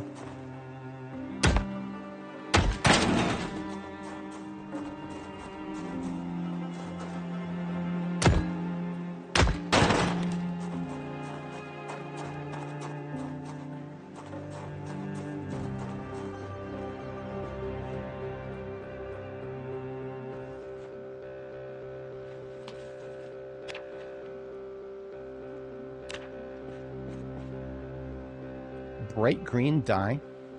I don't think there's anything I need that for immediately, but it's always a good mixing reagent. We could get a yellow now if we wanted to, because we do have some red. We got some bright red, so we can mix the red and the dye comes out additive, so almost like RGB additive, sort of. So we can actually get yellow by mixing the red and the green. No shit! Boys, we found it! Cheapskate John Spiral homemade explosives. And it was right here in a storage unit in Muldraugh. This storage unit we visited relatively early on in game. But it was just sitting in here waiting for us. This is why I always come back to these after exploring them early on. We explore them early on to make sure they're not looted and trashed. Now, of course, I still won't be able to make pipe bombs remote in the way that I want to do until we get to until we get to electrical level 6, but I now have a strong incentive to grind my way to electrical level 6. I wasn't even considering doing that until now. Now we are probably going to do that before we leave Muldraugh. There's all sorts of ways to grind electrical that I don't usually think about. I don't know if this has ever happened to me before, where I've been, I've found the capability to craft pipe bombs before being electrical level 6. In the past, it's taken me that long that I've just gotten to level 6 without even really trying for it. Just, passively disassembling everything I come up with. Alright, so that's everything in this row. I do remember one of these garages has a zombie in it. They were stuck slapping the garage door the whole time we were screwing around with other stuff here. It's not this row, though. It's the next row here. Yeah, you hear him? It is that one in the middle. So what I'm going to do is kill this guy real quick with a knife.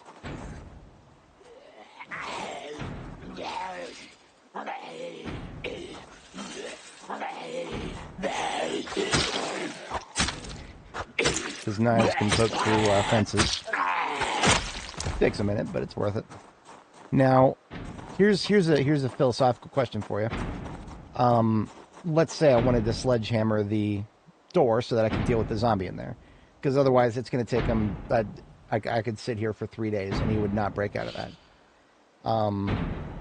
Which tile would I sledgehammer it? Would I take a risk and assume he's not on this side? What about this side? Or would I just, go full Chad, maximum risk? Trick question. If there's one on the door, don't use the door. Go behind him.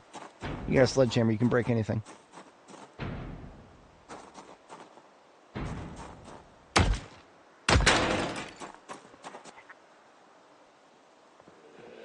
What's up, homie?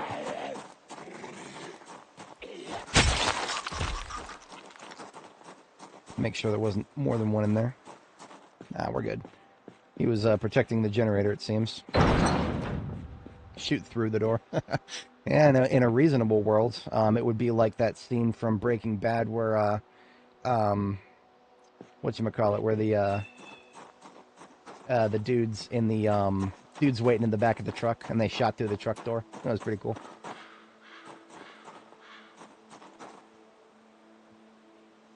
The next set of dudes didn't do that. The next set of dudes just put the use the carbon monoxide. That was so fucking cool.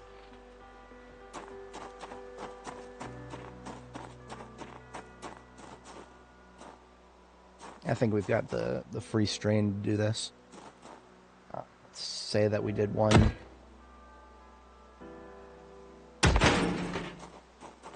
That's 2, and then 3, and then 4, 5. Okay, maybe we'll give it a break after this one.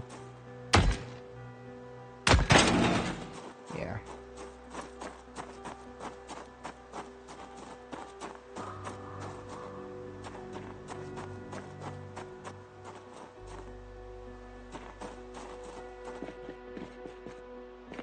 You know what? Black sneakers are not...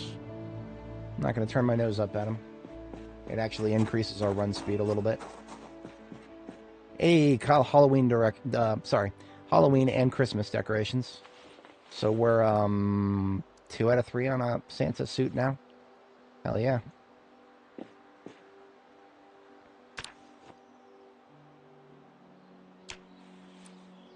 I've never had a full Santa suit before. Perhaps this will be the run. This will be the run. We'll get a full Santa suit. Next Christmas we'll do the full LARP.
Can fit another 10 on the passenger seat then. The generator will be going to the other car.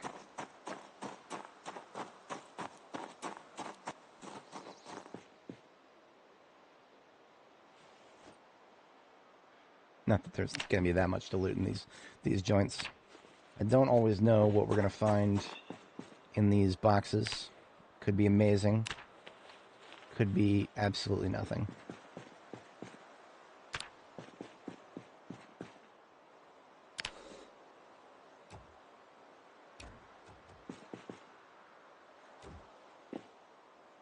Look at that. Absolutely nothing. Okay, that is everything in these units.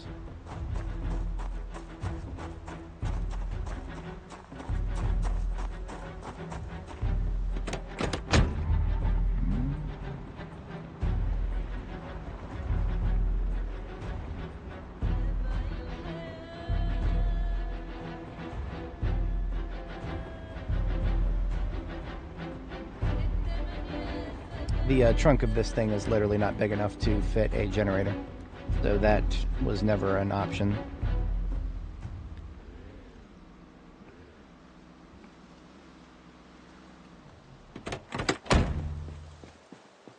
I have learned my lesson when it comes to leaving vehicles hooked up. Never leave a vehicle hooked up if you're going to leave the area. Detach it, come back later, hook it back up later. So we're literally just gonna run with the generator. It's fine. So that we can get it up here to the staging ground.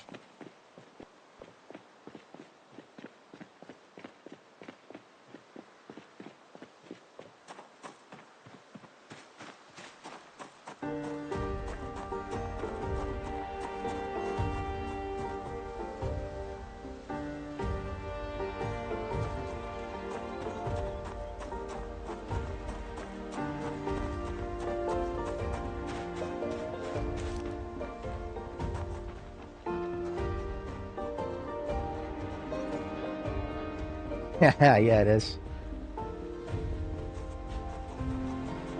In multiple ways.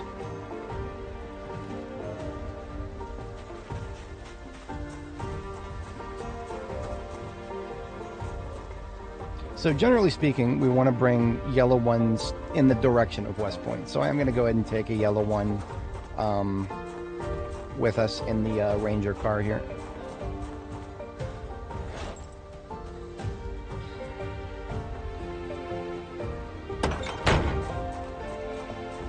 The red one's kind of going in the same direction. There's a few gas stations on the way from Muldrow to West Point. At least 2 that I would be more than happy to toss a generator at. So there's 2 out of the 5 there that we've already got an idea in mind for. And then, of course, if we go in the direction of March Ridge, there's a gas station there, as well as some other places. But that could be either yellow or red for the gas station. Probably yellow. There's a gas station right next to a Giga March in March Ridge. And that's always a lovely place. But March Ridge for us in this universe is going to be peak population. There's going to be a lot of zombies there.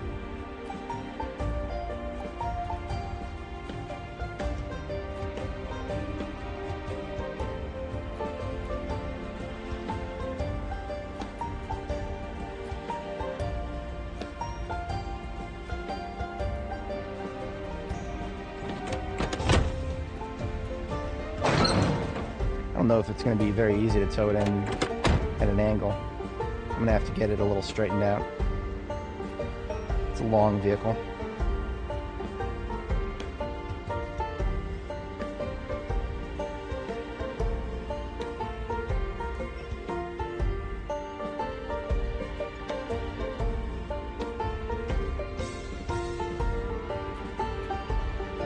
Now, the only reason we can't drive the Ranger Mobile is the battery is pretty much dead. So I gotta get it on slap it on the charger right here.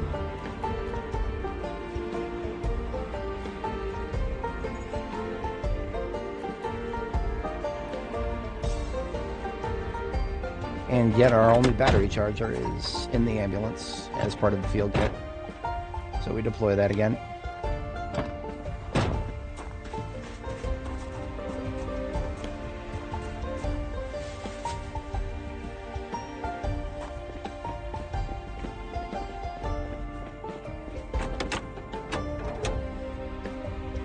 The whole overall condition is 94%.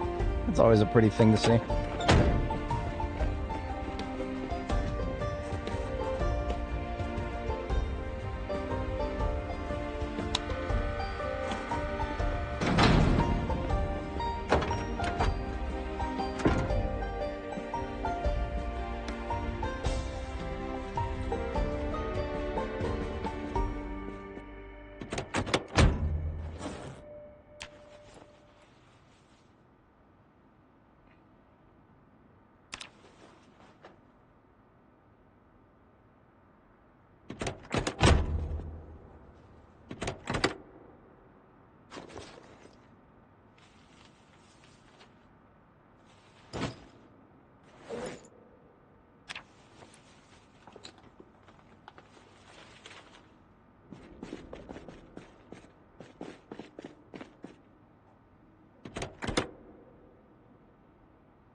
I did leave a little bit of stuff in the the race car here. It was in the passenger seat. Sledge needs to go back to the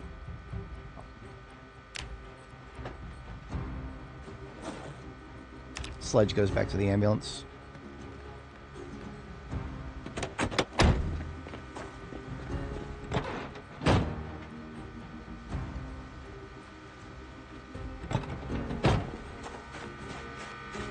Vehicle parts also are going in the ambulance trunk for now. Not just vehicle parts, engine parts specifically.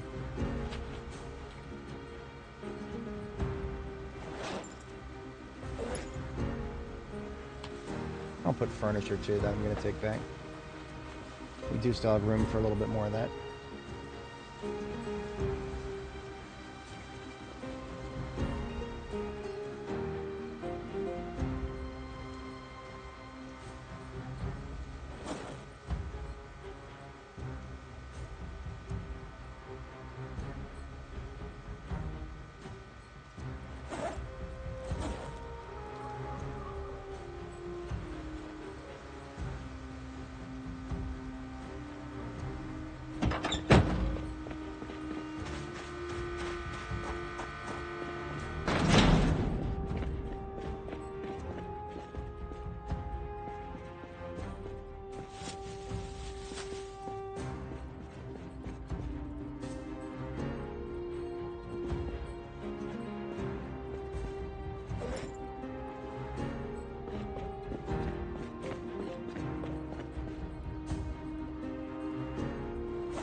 Sorting loot and sorting loot, sorting loot, sorting loot.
We have used up 2 swords in the retaking of Muldraw here.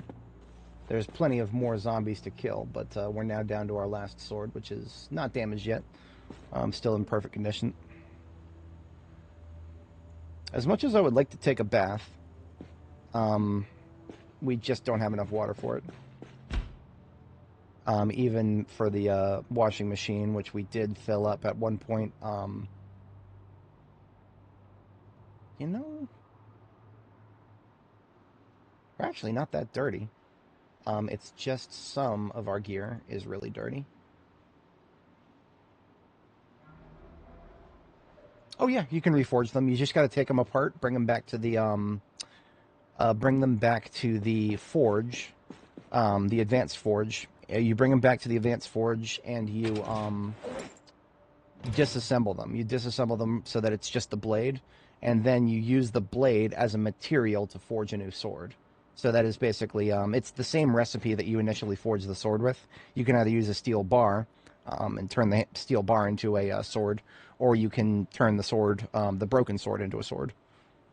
I do recommend not letting it break all the way. That's usually why I just leave them fully intact, but like really worn. Sometimes I'll just turn them into decorations at my field bases, so that they are. I don't have to bother with the carry weight bringing them home, because I do have plenty of materials to make more. So we're going to curl up with a nice magazine here. Cheapskate John Spiral Homemade Explosives.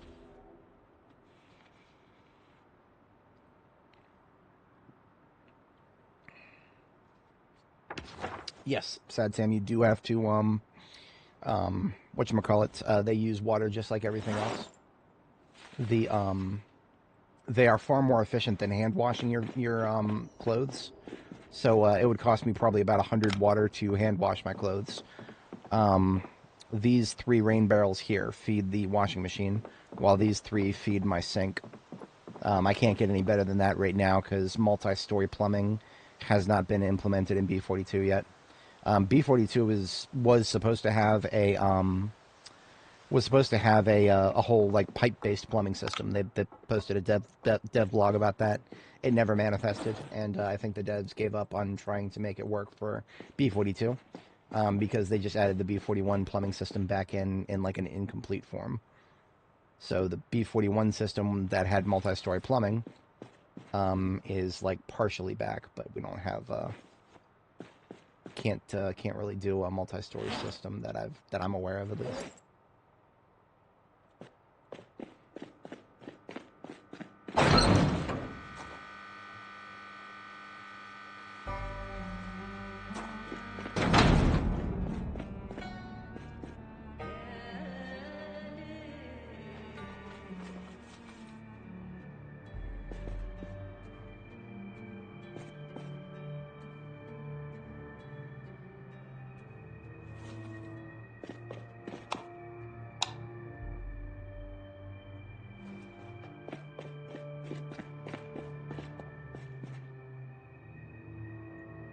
There's our first sleep.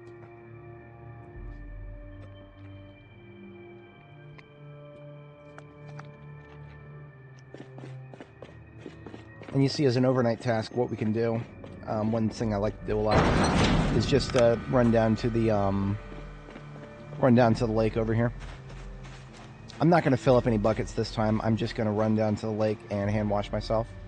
I have a path through the woods that I can use the walk to system, so hotkey Y, or just right click and hit walk to. Your character automatically dodges all the trees, so you can even run while you're doing this. And you see there's a little garbage bag on the floor there. That's what I use to mark the safe paths. Oh, you know what? This wind is going to make it difficult to clean ourselves and not freeze. Yeah, we've got a stage 2 wind chill there.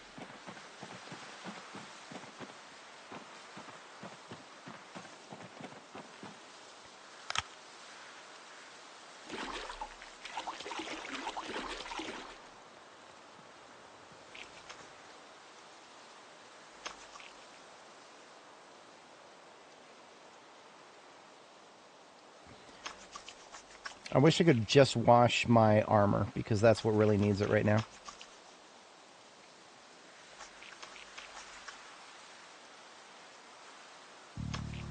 It's a lot of clicking to just wash my armor, but that'll also help prevent me from getting too awful cold. You see, we're already getting cold a little bit, despite all the layers we're wearing.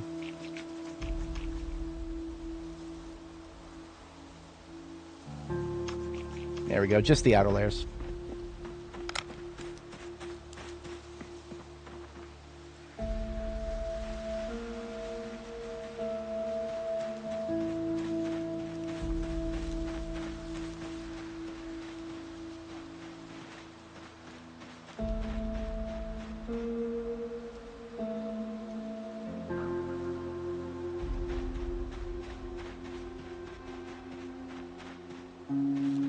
And by the virtue of body heat, we are no longer cold.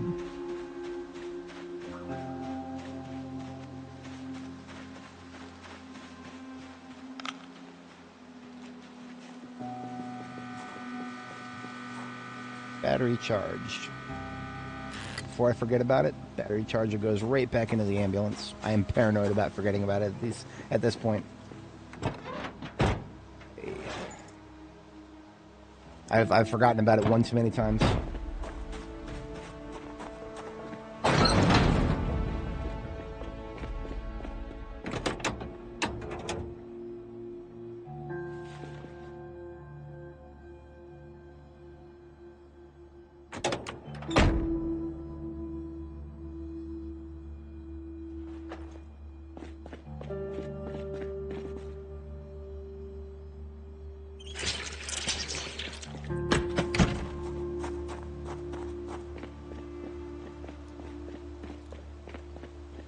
Alright, next I'm going to pick up some vehicle parts into the one of the trucks here.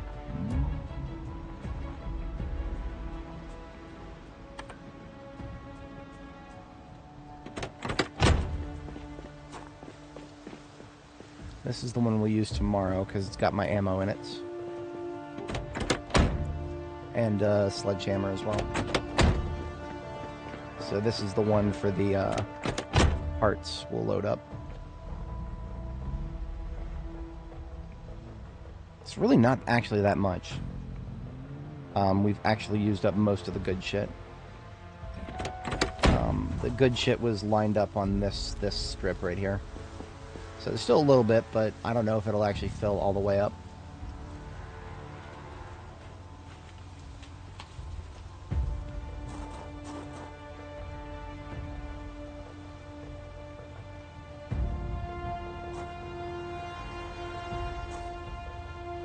Actually, it might.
stuff here was the mid-quality regulars, and I don't care about that. Over here is repaired. Okay, these are like performance tires that are like in the high 90s. That's okay. I can actually, I'm okay with taking a couple of those. That's okay.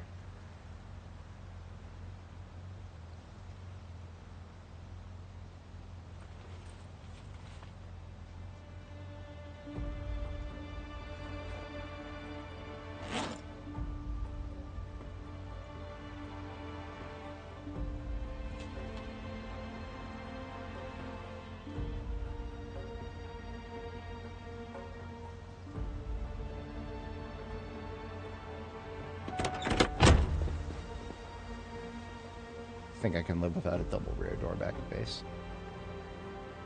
Or maybe just without these regular sus. Just something to get a... Yeah, fuck the regular gas tank, guys. I'm putting that away. I'd rather have a performance tire that at near perfect.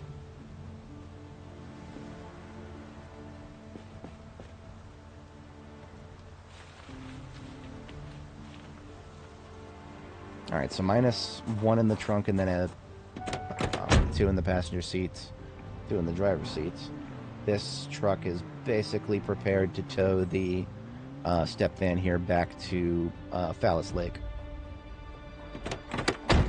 And that is basically a loot transport dump. All the stuff we've collected that we wanted to bring back.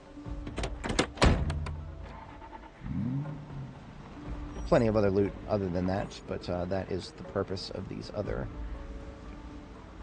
vehicles here.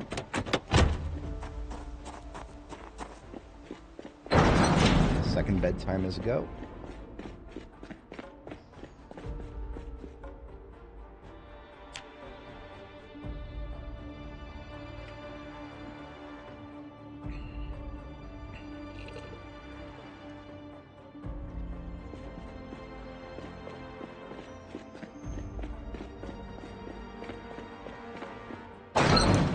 Just need a little bit of gas to get the Ranger car going, so we'll take a bottle out of the ambulance.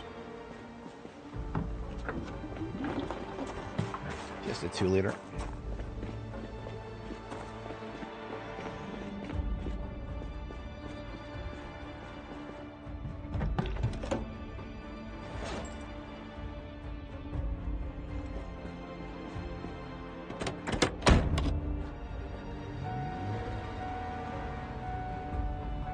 Forget which door is open. I left one of the doors open. Oh, there was actually a little bit of gas in here already. I completely forgot about that.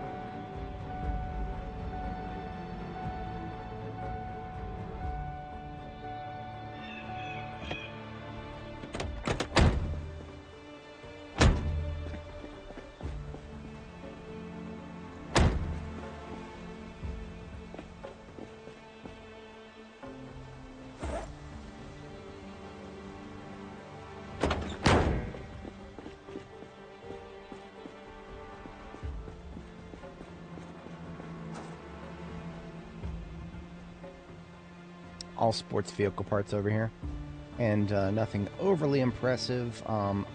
A suspension, performance suspension, a couple of front windows. We are using the fire truck, of course, because that is the one with the most room in the trunk.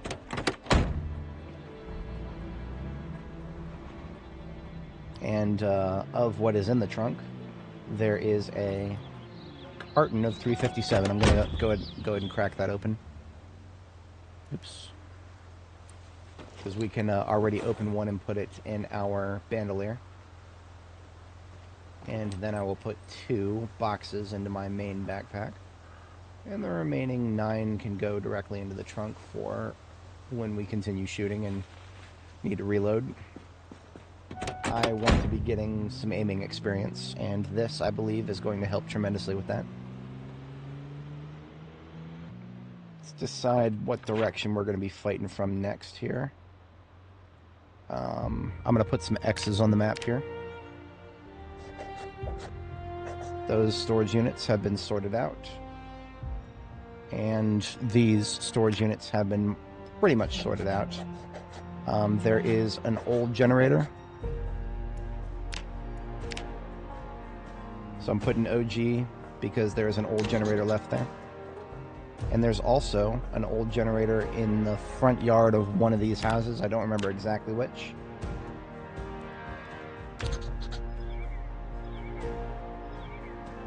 Those are the only 2 remaining generators that are not currently accounted for. Did I? Thank you for letting me know. I'm going to double check that. I have been known to do such things. The lack of respawns being turned off has probably spoiled me just a little bit. Yeah, look at that. I'm a doofus.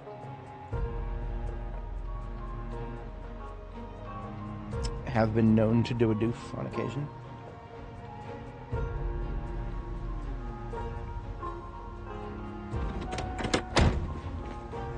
So one of our goals, actually, that I kind of want to adjust to now is electrical. We're currently at level 5, and I need to be at level 6 in order to make remote pipe bombs. We can do that. We can get to level 6. Let's look for a place that's going to give us lots of experience for disassembling stuff. I think I know of one, actually. There's an appliance store. Well, you know what? You know what? We've got a lot of things in my base that could possibly theoretically attract bears. If bears were a thing in this game, yeah, I could see it happening. Having done a few high adventure hikes in the Boy Scouts, we actually literally had something called a bear bag. We had to, where we took certain things that emitted smells that bears would be able to detect, and we had to throw them in a, I never even did this. One of the other guys on the team did this. They would throw a rope over the top of a tree, like a tree branch, and hoist the bear bag, out of the range of, or well, you know, up to a certain height that it would be harder for them to smell from. This is deep woods sort of stuff that we had to worry about. So there's a bunch of appliances in here. I don't know how many of them are good for electrical experience, but I'm already looking at those lights right there.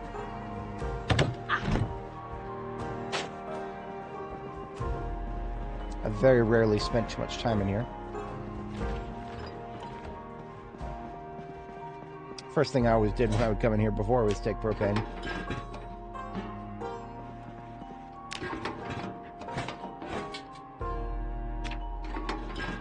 Yep, remote pipe bombs are some of my favoriteest things in this game, bar none.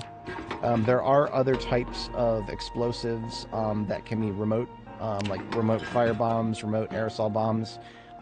Fire is not a good way of killing zombies. Anybody who says otherwise probably hasn't thought it through, because fire is a weapon of terror. It's very, very, very, very, very effective against humans. Humans can't live very long once their outer layer of their skin has been cooked off. Zombies aren't so vulnerable. They don't feel fear. They don't fear pain. They don't. None of that stuff really applies to zombies. Eventually, of course, they will burn themselves down, but until they do, they'll be setting fire to a bunch of things around them. And do you really want a loot source, a major loot source, to just randomly burn down? In the current build of the game, fire doesn't spread as bad as it used to. In previous builds of the game, dude, you set a firebomb off, you'd be burning down several buildings easily. But you must be very careful about it. In Romero, really? Now that's interesting. I don't remember that, but I never saw all of them.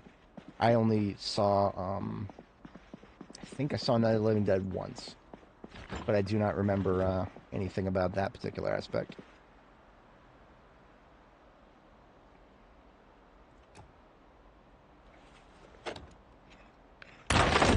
So even when we fail to disassemble... Hold the phone. Did I get the light? Oh, shit. Okay, that's stupid. Okay, so I just deleted a couple of light bulbs from the universe. I actually don't like that. I wanted those light bulbs. Previously, it would automatically pull the light bulb out when you went to disassemble a lamp. I'm a little bit mad about it.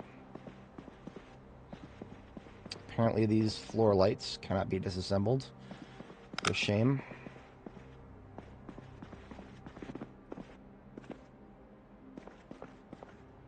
Yep. And that is an amazing thing right there. Ooh, wallpaper here. I never even considered that. That's neat. A couple of sinks without having to worry about picking them up.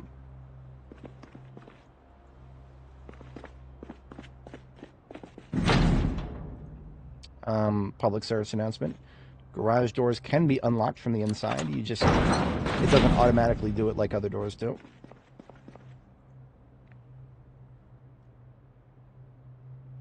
Furniture of all types, but nothing disassemblable for electrical here. Not in these crates, at least. So far, it's only been those 2 lamps. Rather disappointing. These outdoor lamps do not count as... Hello. Can you click on the... Huh. This lamp right here.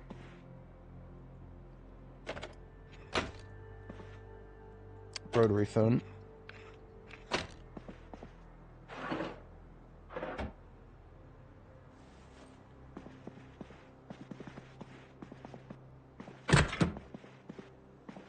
Tiny little water closet.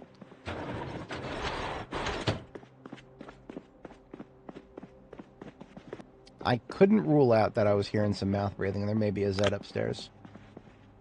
Ah, we can disassemble. Oh, no, dud. Toasters are welding, so I don't want to bother with that.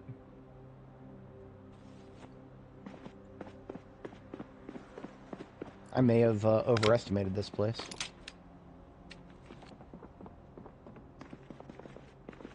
I have definitely overestimated this place. That's no problem. There's plenty of other places. I'm sure that the elementary school is going to have lots of disassemblable things. Elementary school is just a little further down this direction.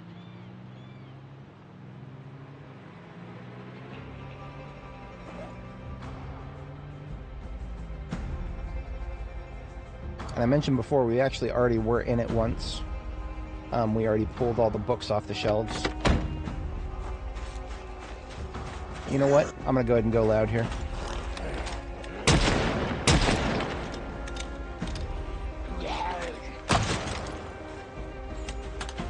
If anybody's not familiar with my loadout, I haven't used it for a little while because we've been doing a lot of quiet work. The loadout is the rifle and the handgun, the revolver rather. This revolver and the rifle on my back both pull from the same ammo type. The rifle is a carbine that shoots .357 Magnum. It's a pretty old, trusty weapon.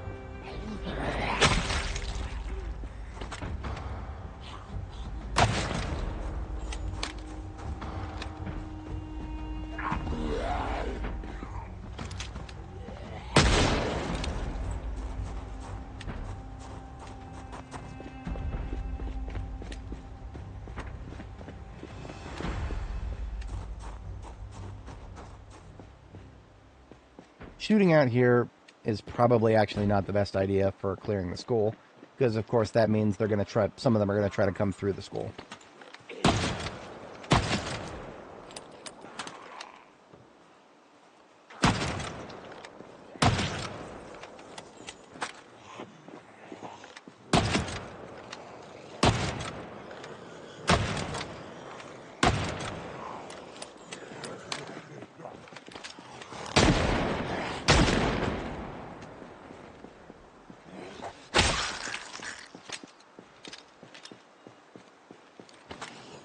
Hey there, welcome to BZ. Lots and lots and lots of silly little nuance to this game, but it's I find it quite rewarding.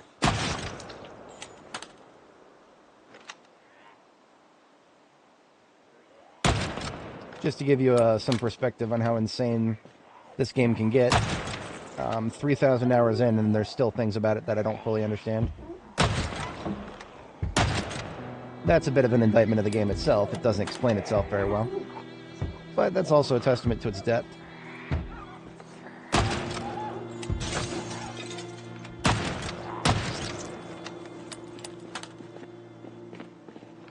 Yeah, not yet. Can't say that that'll be the case forever.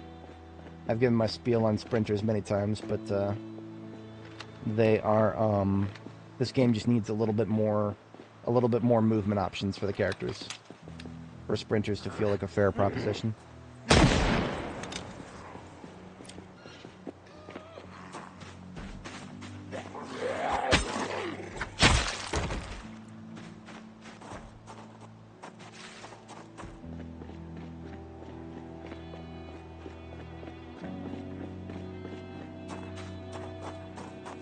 Can I leave the vehicle running? I might have. I have been known to do such things. The 91 engine quality, I don't have to be worried about starting it back up. It's only got a 19% chance to fail in this weather. Is there only one guy who tried to come through here? Yeah, okay. I'm gonna poke these guys.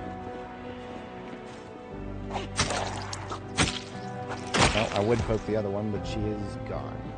He, she, whatever.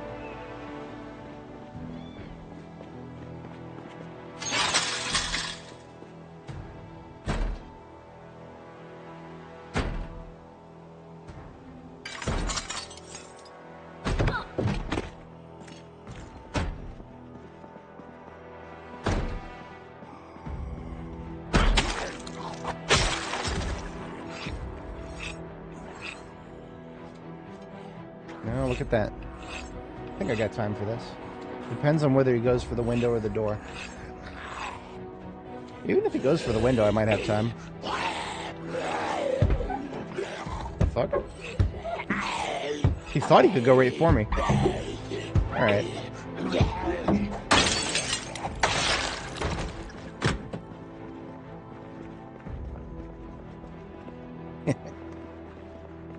So yeah, I've already cleared out all of the book loot here.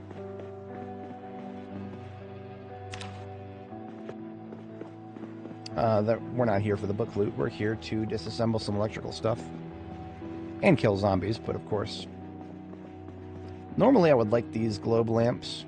Oh, I can craft battery connectors. I didn't realize that. I feel stupid. I tried to do it earlier and I wasn't able to. Okay, well, I can do battery connectors. That means the level is 9. I'm sorry. The level is 5 to make battery connectors. I do hear a zombie making some mouth noises. I can't tell if they're in the other room or if they're upstairs.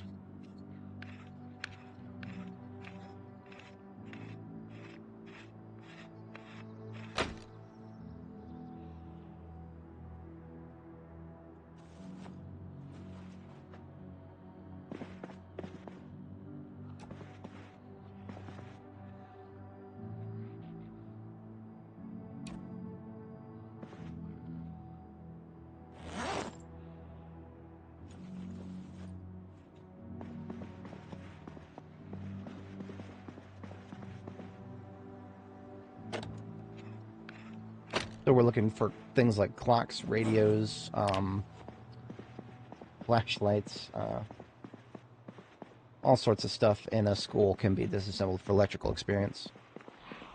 Ah, there you are. Yep, there was somebody in the other room. Hello there. Do you have any friends out here? Of course you do. And there's no clocks in this room that I could see. So this room's clear. There's a clock outdoors, though. And this, aside from anybody who spawns here, this is actually a secure courtyard, minus anybody who comes through the windows, or if that gate is broken over there. Yeah, there's no way through this building.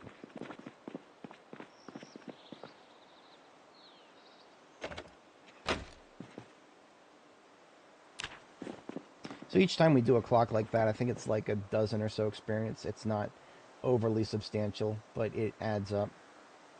And it also gets us parts, assuming we're successful. There it is. Yeah, we're like... that's a little depressing. 170 out of 3,000. Oh, boy. Yeah. This is one of the reasons that I don't usually try to grind electrical. You start getting depressed at how long it takes.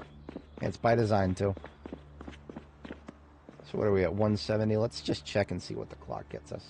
Because I don't even know at this level. The bonus is different for each volume.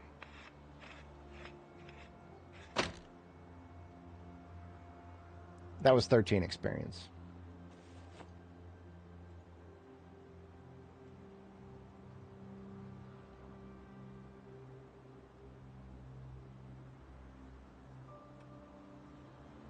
We would have to disassemble 188 more clocks. So, yeah. Now, that being said, of course, we get an order of magnitude more experience for actually building things. 2 of them here. Quiet bastards. Sorry, lady, school's out.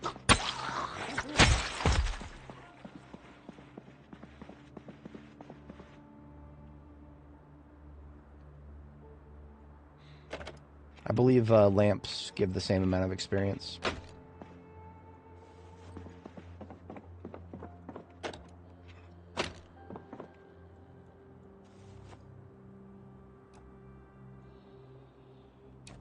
Here's some mouth breathing. That's probably upstairs. We were just in the cafeteria and we didn't see anybody. Right? Yeah, there's nobody in here.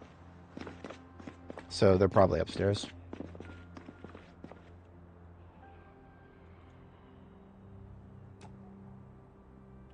Exit sign is not a valid target. Just retched at me. I heard you retch. That's an aggro noise. Somebody knows we're here. Aha. They were out front. Let's go.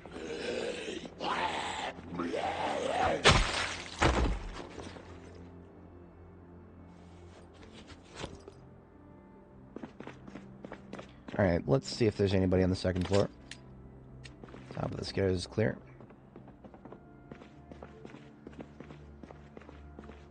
There shouldn't be anybody up here now that I think about it. We cleared the classrooms. I don't remember having that much time early game. But I'm here for it.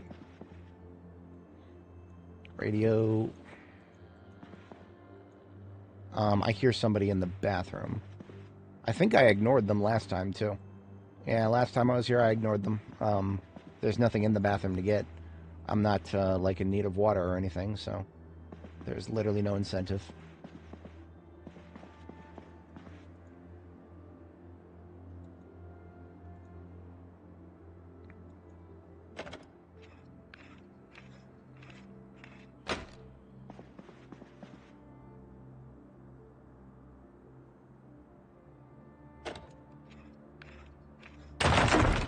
Even if we fail like that, we still get experience for trying.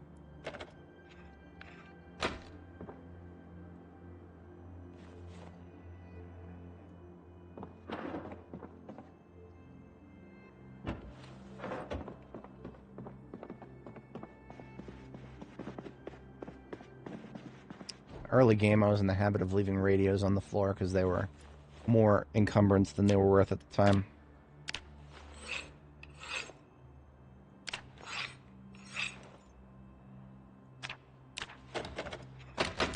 $26 experience for each radio, so that's like double one of those wall clocks. There's something that we can make that I could probably make a lot of, because I have a lot of batteries laying around.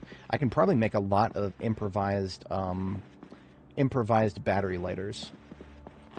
Now, I do got to be careful about doing that because I do believe that deletes the battery. Like, what difficulty? Sandbox settings are talked about in the description. It's default apocalypse. TLDR. Nuclear winter. This is a very light winter compared to what we're dressed for. We're dressed for something rough here.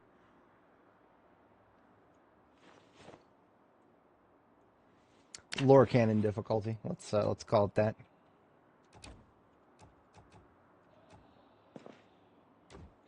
Never checked this room during my initial sweep because anything in here would have been too heavy for it to be worth it. At the time, at least.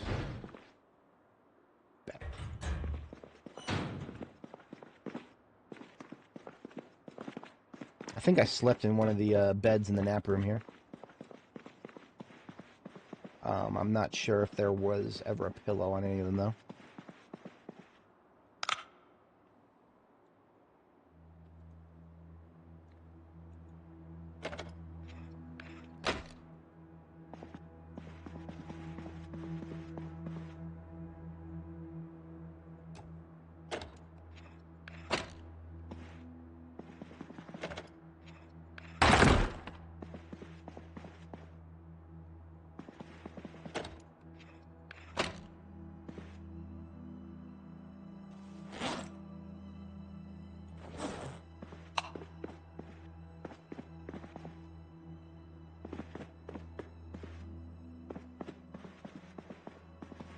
$700 and something. I don't remember the exact total. I think I would have to look at a screenshot from my previous character, Annie Mae. She is the longest one. We were at 2 years and some change. Our saves have a tendency to eventually get broken by game updates, which, in my mind, game updates breaking your save, that's the good ending. That means your character never died. They got to continue off into the sunset, because your only choice is to start over if your save breaks. Or, I guess, you know, go on Reddit and beg somebody for a build of the older build of the game so you can keep playing. Some people are obsessed with their saves and they can't let go. I was more or less okay with it from the beginning here, that we're eventually going to have our saves end. If I didn't enjoy the early game as much as late game, I probably would not like it as much, but I'm here for the early game too. It's enjoyable.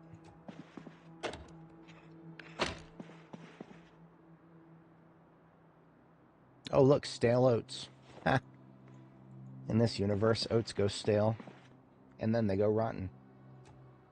How, do you might ask? Well, yeah. That's a good question. The answer may surprise you.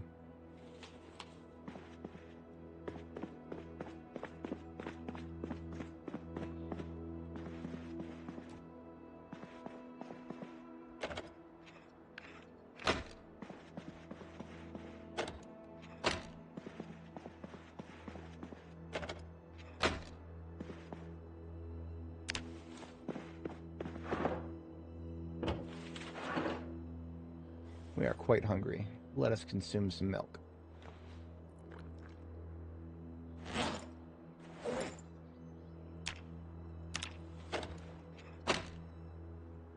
So we've made a little bit of progress. We're about 600 out of 3,000 experience now.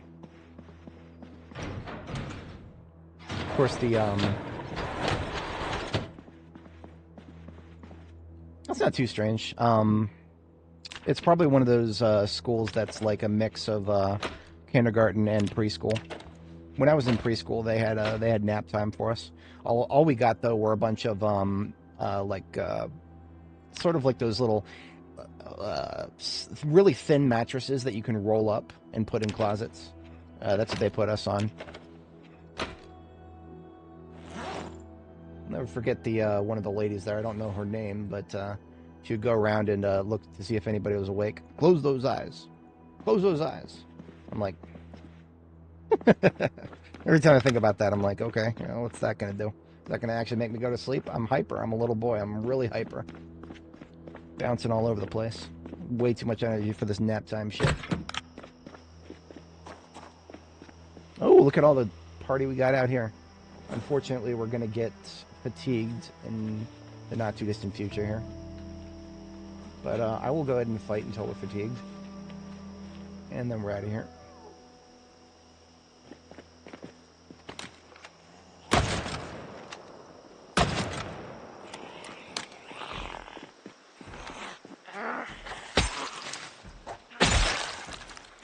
Oh yeah, we got a little party here. This is nothing compared to what I've dealt with in this plaza before. On Nora, we resorted to a firebombing to deal with this plaza.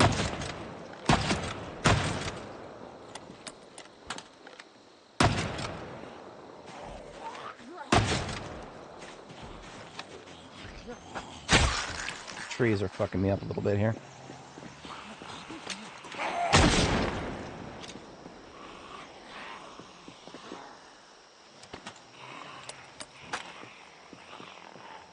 Ammo check, we're at 56 rounds. We can fit as many as 100 in our bandolier.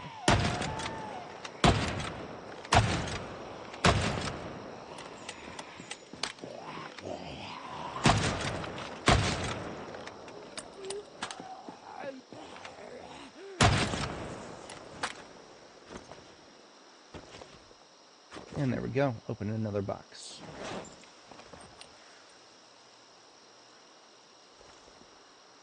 There is a fatigue penalty to your aim if you get tired, but it is nothing compared to the fatigue penalty from melee. You can shoot pretty well even if you're a little bit tired, as long as you're... I'm guessing there's a level factor too. I don't fully understand it. But if I go by vibes, I'm pretty good at shooting still, even when the... you know what I'm going to do?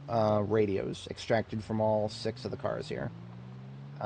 That's like 26 times 6 experience. That's a portion of a level right there. Remember, every car that you see is a radio waiting to be disassembled. Just gotta open the hood and pull it out. Don't feel like shooting this guy because that's gonna bring a lot of hate from down south. So we give him the poke. Oh hey Richard, how's it going? We are leveling electrical because we got really lucky and we found the recipe for the remote for pipe bombs, and we have the capability of making pipe bombs now. I just want to make a remote controller worthy of a pipe bomb. So in order for that, I need electrical level 6. So we're just picking up things that we can get electrical experience with. We just wiped out everything in a school, and now we got a bunch of radios to blow up.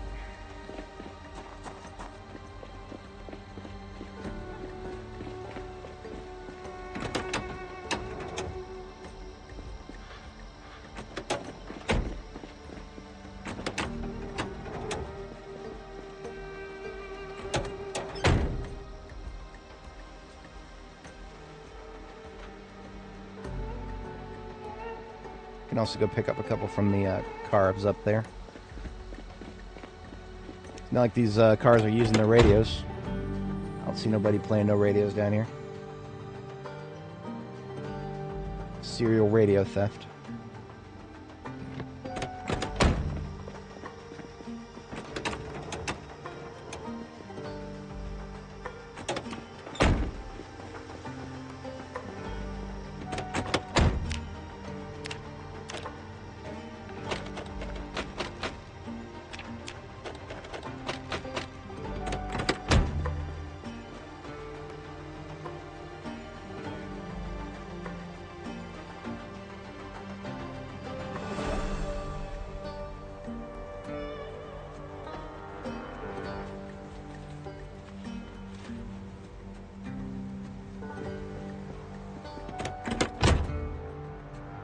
There's also, in here, some rotary phones and whatnot. Never really thought about an office like this as a source of electrical stuff, but potential for radios in each desk in addition to the computer and the phones.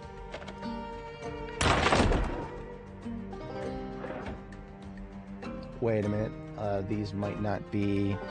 we can, okay, good. I can't remember. Some of these phones you can't actually disassemble. But not these ones, thankfully.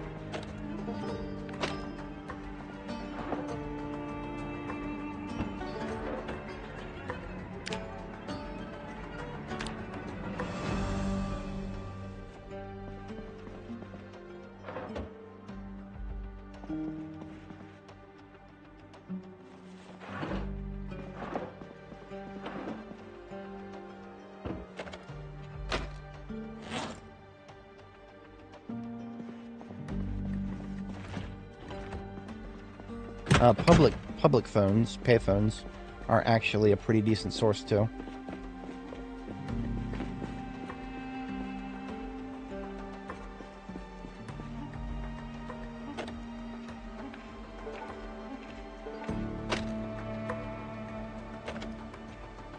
I think these are like 20 experience, but it doesn't show us. I just remember being impressed by the number last time I looked, which was a while ago.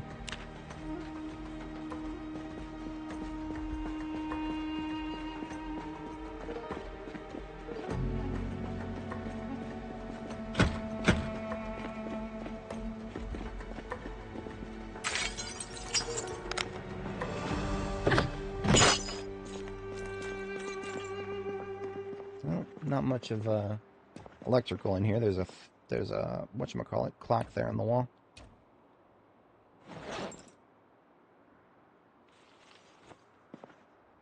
And that's about it. Oh, light switches. I almost forgot those are disassemblable. No, they're not. Never mind. I always thought they were disassemblable, or at least I assume they were because of the fact that if you try to pick them up, you could break them. Oh, look at that. That's a rotary phone we can pick up, or disassemble as well. Sweet. So we're still coming out of here with about close to 100.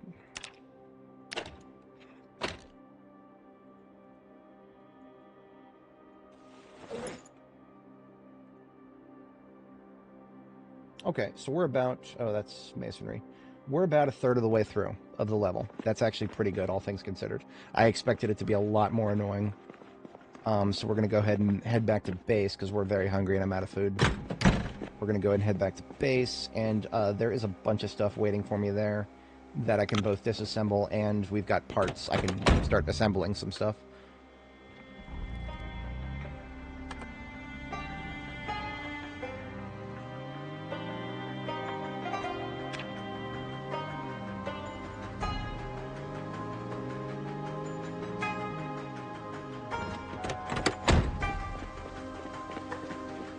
This is a wrecked vehicle, but it still has a radio in it. Same amount of experience, even if it's almost broken.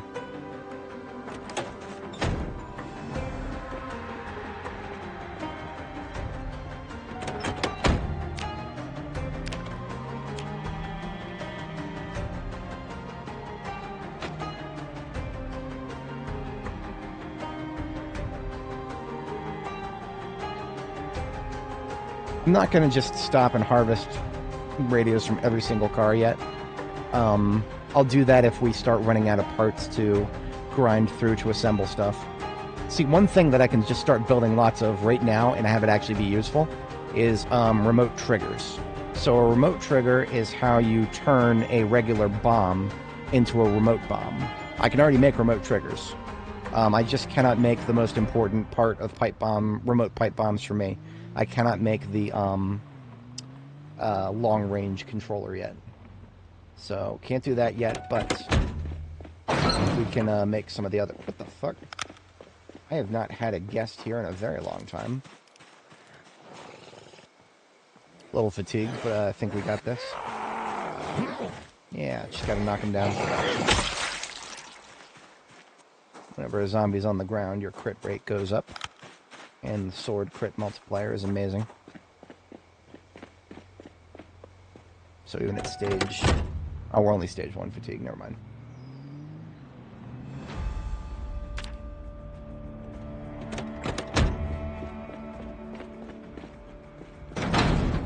So our girl has been very patient with my bullshit today. I'm going to give her something nice to eat here. That was about a... bag of tortilla chips. And a granola bar. So we'll go ahead and get a first sleep out of the way. It's a little early, but it's fine.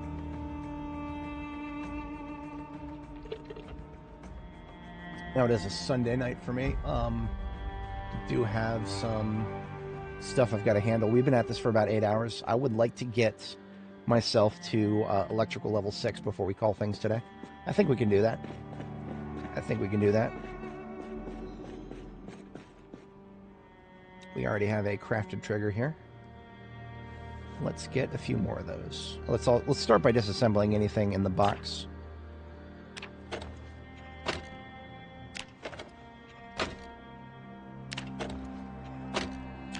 A couple of walkie-talkies from various looting operations and the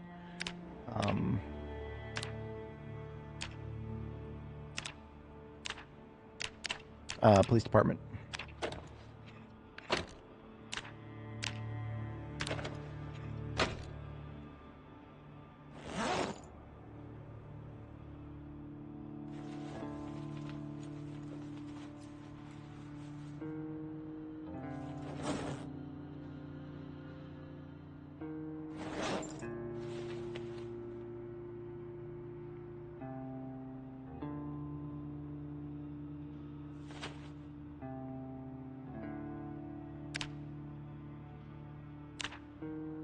So right now, it looks like the best recipe I can do immediately is going to be make a makeshift ham radio. That's materially costly. We can only do as many of those as we have green light bulbs. We can also do noisemakers. Those are costly in the scrap electronics department. That's 7 scrap electronics to make one of those. That's rather hefty.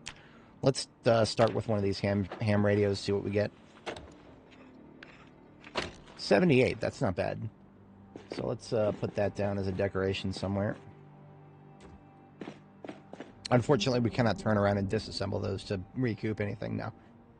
Almost anything that you assemble with electrical cannot be disassembled in any meaningful way, at least. There are some things we can make that I don't have the materials in front of me. Of course, remote triggers, the biggest problem is the glue. And I don't think we have a little bit of glue. I don't even think it's enough. The glue that we did have was put in the vehicle that is already headed back to Phallus Lake.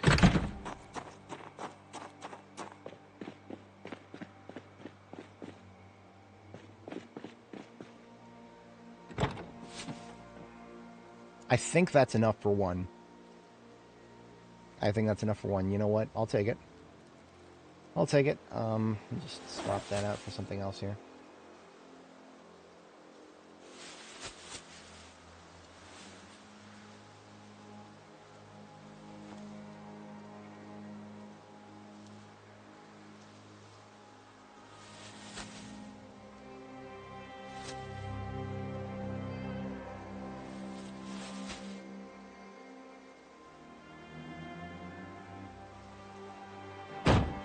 There's no other glue that I've found so far.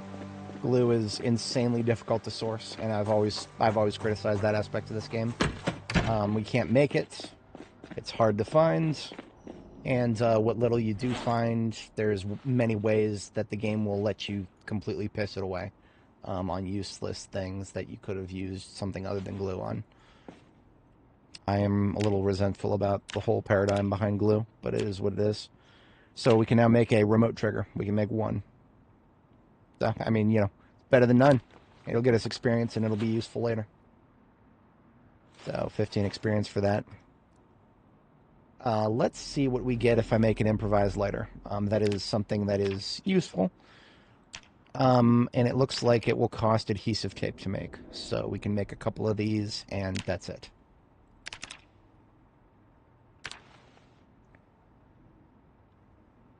$13 experience, so absolute dog water.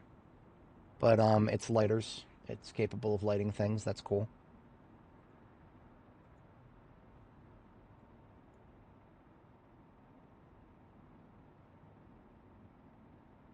Technically make glue? Do tell. I have no idea what you could be on about.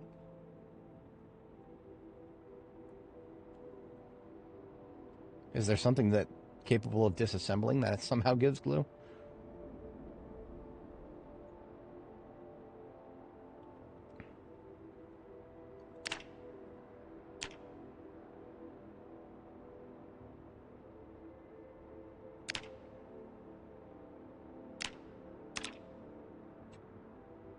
I should have saved that glue. I should have saved that glue because we actually do need glue to make the remote controller itself when we get to level 6. But that's whatever. Let's,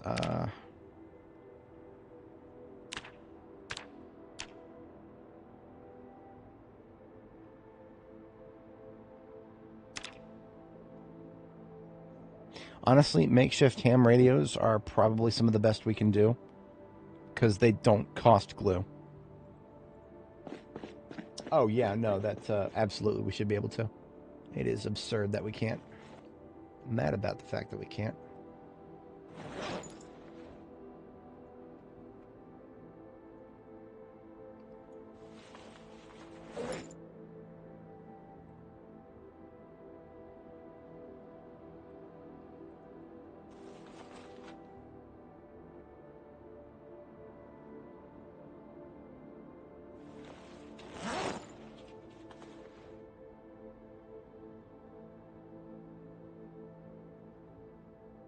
Yeah, absolutely. No, I've definitely gotten into that habit. That is that's a very the game the way it presents itself to us now. The paradigms we got to deal with. That is a necessary thing to do.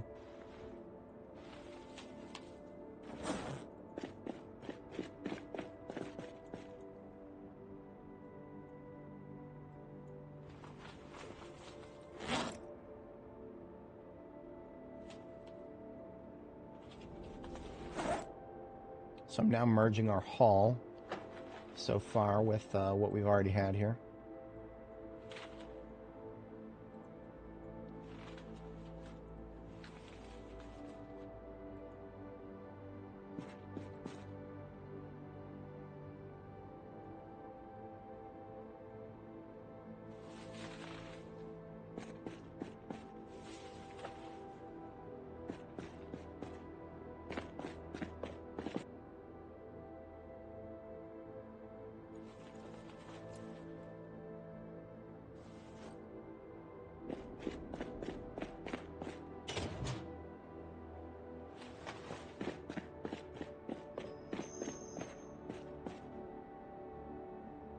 We have 88 scrap electronics, and I know we have a lot more back at main base. And we probably are going to go back to main base in order to do what we need to do here. So I suppose we can go ahead and grind a few noisemakers. I really dislike doing this in order to level, but it's just the sheer number of electrical parts that it uses. And the makeshift ham radios, we can only make one. It's the aluminum fragments that's going to kill us there. It's literally not worth it. It's literally not worth pissing away 4 aluminum fragments when we need those for other things in the future. And they're kind of hard to get if you... I mean, if you stockpile them, then they're not hard, but if you don't stockpile them and you piss away your supply, yeah, that's so. How many of those can we make? We can make a total of 12 right now. That would, again, that would destroy our scrap electronic supply. Let's do 4 and see what happens. It is a 20 experience points. That's not gonna get us there. That's not gonna get us there. Still alive. You had to go to school. Oh, hey, thanks. I appreciate that, buddy. Yeah, we are NZ and AU. So that sounds like you're in the upside down world, which means you're ahead of us. Which means yeah, you're starting your Monday morning right now. Hopefully you have a good day. We're just about to the halfway point here.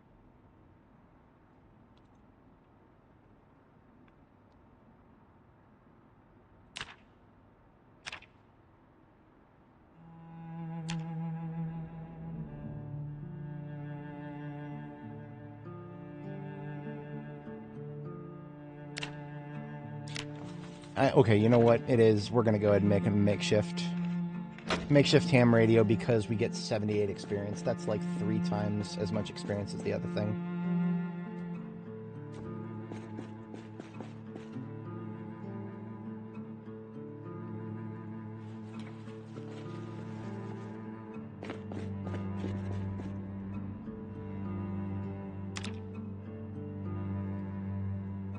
Hey, nice.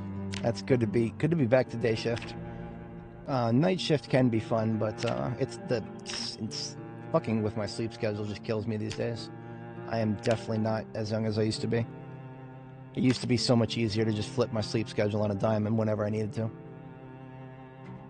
right, you know what? I am going to go ahead and use my electrical parts here to make 5 more noisemakers.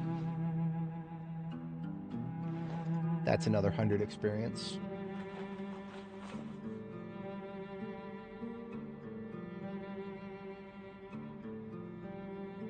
Once you've been on it for that long, that's long enough to be the new normal right there, isn't it? Okay, so we're halfway there. We went from a third to a half by building stuff. That's cool.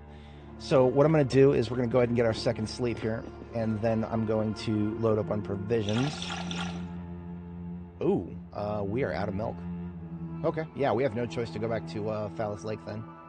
I'm not going to start eating into all of my non-perishables here, not when I don't have to. We got a shipment waiting to go back to Phallus Lake anyway. So that's what we're doing tomorrow. So I'm going to go ahead and go to sleep now, and yeah, we'll do a shipment back to Phallus Lake, and we'll do some more electrical assembly there, disassembly, whatever it calls for, and see where we're at. Then we'll come back here and see where we go from there.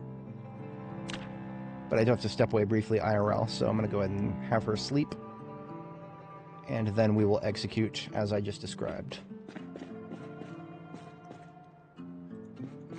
Be back in just a moment, folks.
Alrighty, I have returned. Appreciate everybody sticking around. Alright, so today we're going back to Phallus Lake with a shipment that we already have basically waiting for us to go.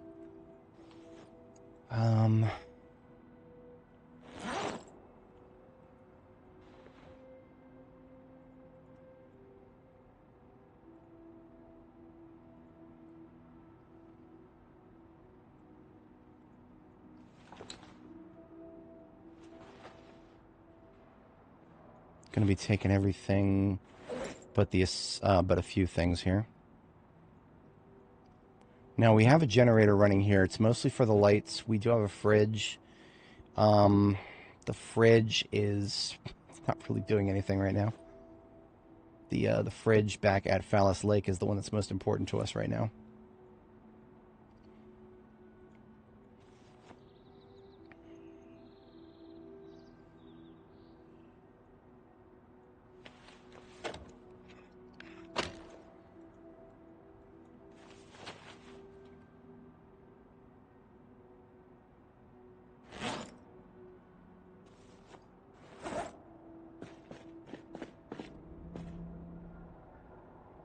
Oh, I can disassemble the makeshift ones. Okay.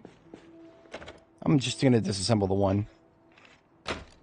So I can get a little bit of experience back for that. Not much in terms of parts, but yeah.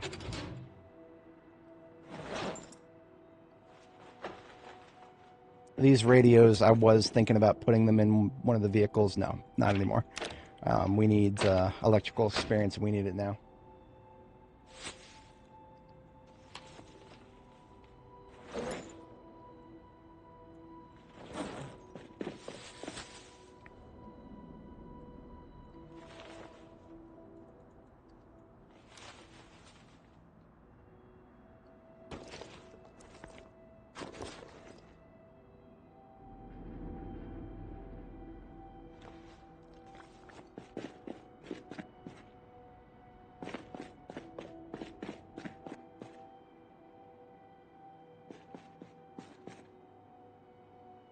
Alright, so we're taking home all of our fountain cups with us, as well as we have a dispenser bottle here that's already empty, and another one that's already empty. I'm going to take my backpack, put it in my hand. So we got 2 dispenser bottles here. One, or we're going to fill them both with milk. And then everything that's on the floor right here is already prepped to fill up the entirety of a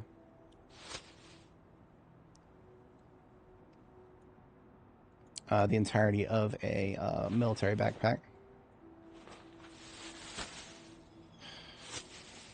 Ooh, so irritating.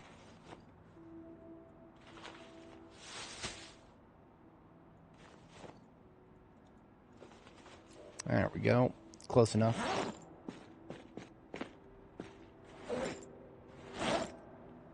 We'll do this bag right here in a future trip. So before we leave, I will top off the generator on the roof and then shut it down. And there is one object in the freezer that I want to bring with me. It is a chicken that I need to gut and maybe make a meal out of.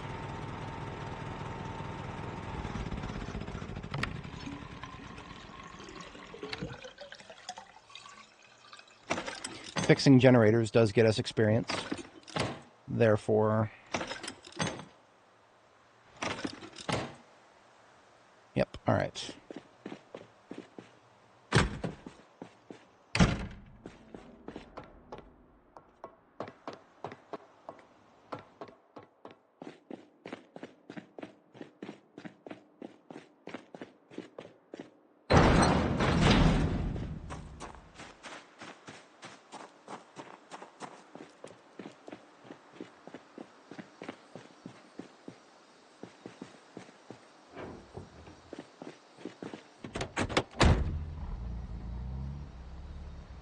And this step van should be capable of being towed without a problem. So back to Phallus Lake we go. Yep, we're going to be able to make it.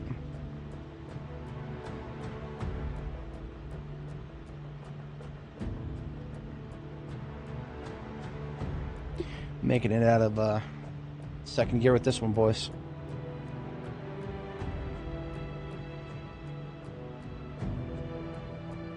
There it is, third gear. Not quite as easily as the race car, but it works. This is one of the best ways to move resources The only thing that can go a little faster than this, or carry a little more than this, would be the ambulance.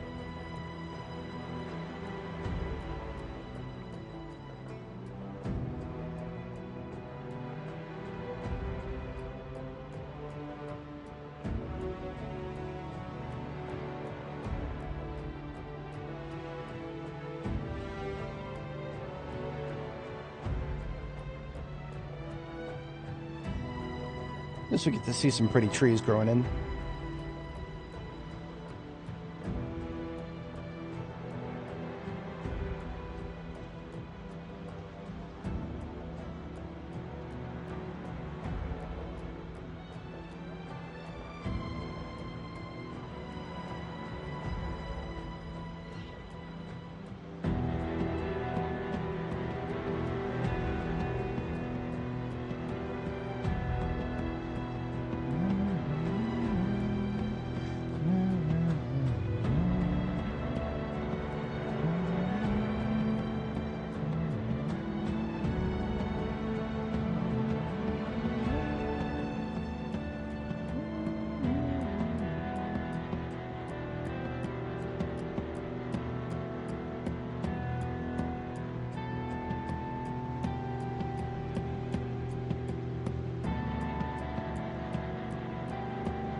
So we made it into fourth gear, so we're able to hit 50 miles an hour. I don't want to go any faster than that, because I need to be able to stop if I have to.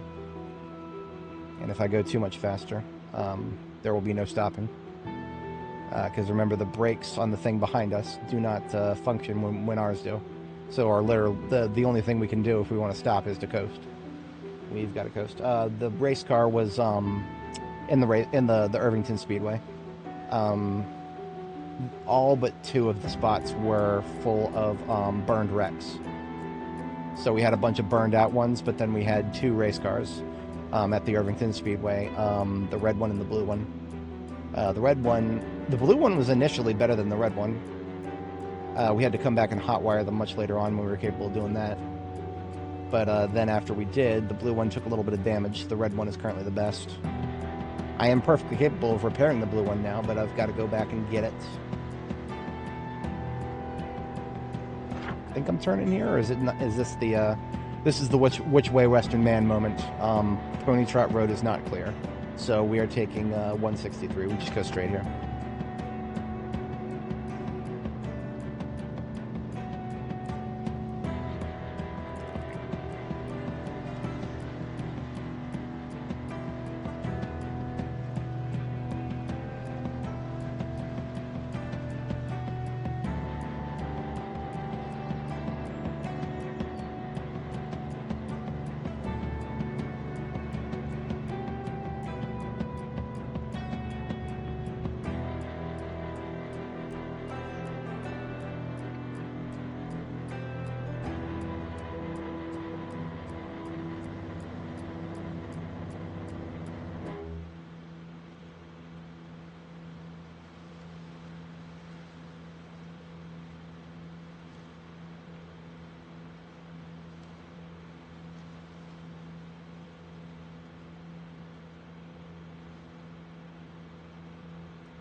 Now, when we get back to base, there's actually a small possibility that my generator will already be dead.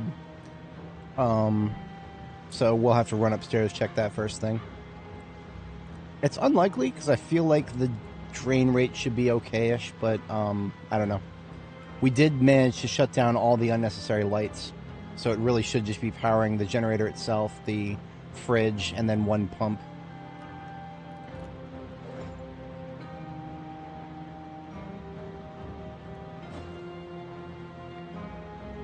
I would be very amused to see if there's a huge group of zombies right outside of town like there has been. But it looks like not this time. Excellent.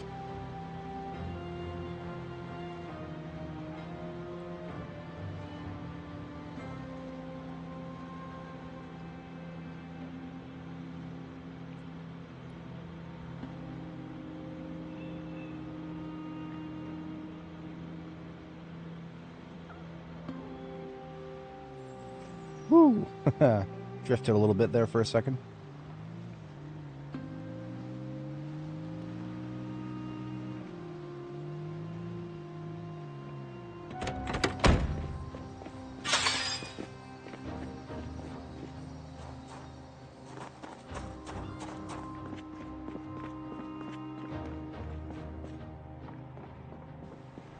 Still running.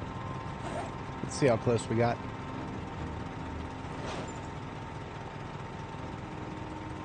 Fuel only down to 29%. Pretty damn good.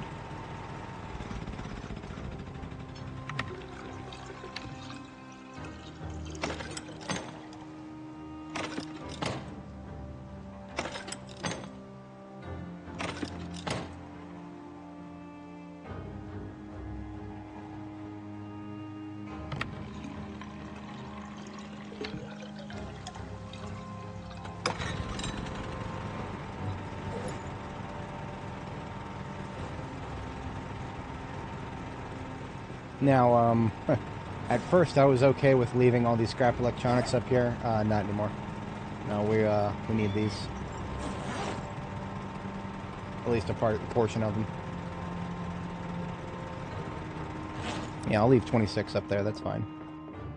But we're going to need a lot now to get through the last level of electrical.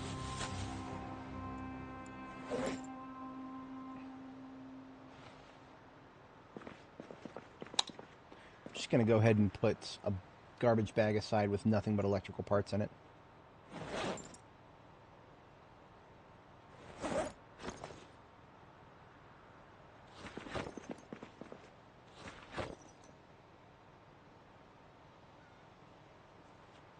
Okay, 187 is my current fortune of electrical parts. We will piss through that very quickly if we just start making things willy-nilly without thinking about it.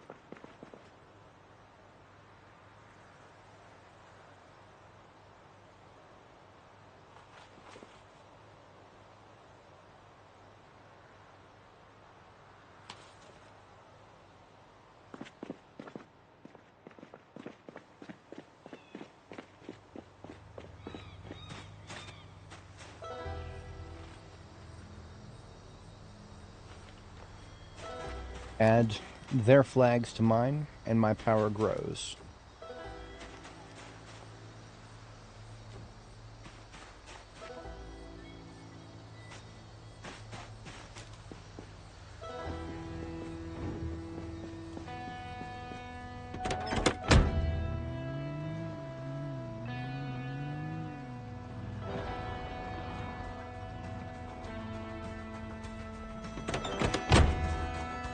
Most of what's in here is car parts, so honestly I can just put this out into the lineup.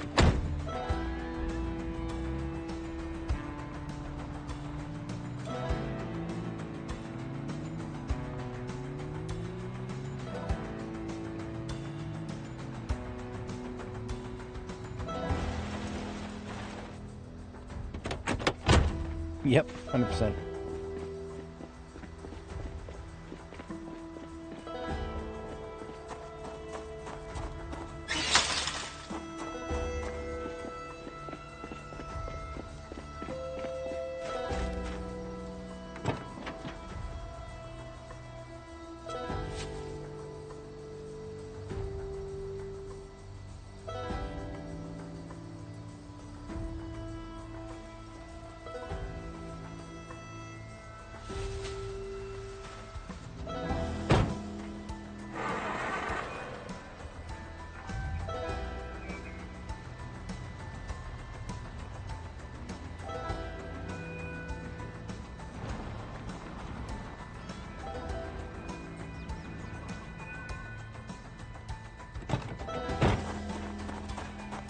Completely forgot about the chicken in the freezer.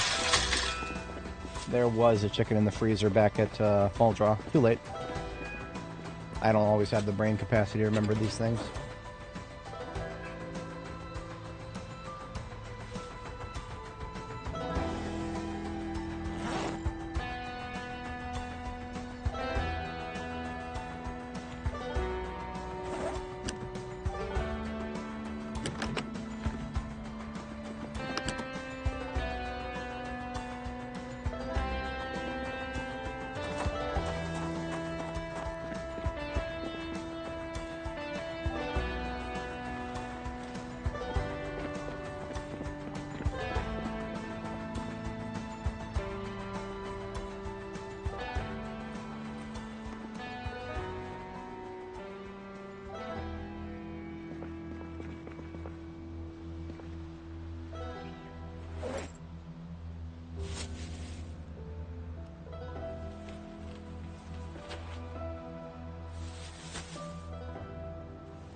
One lovely part about raiding the evidence locker is you come home with lots of cash.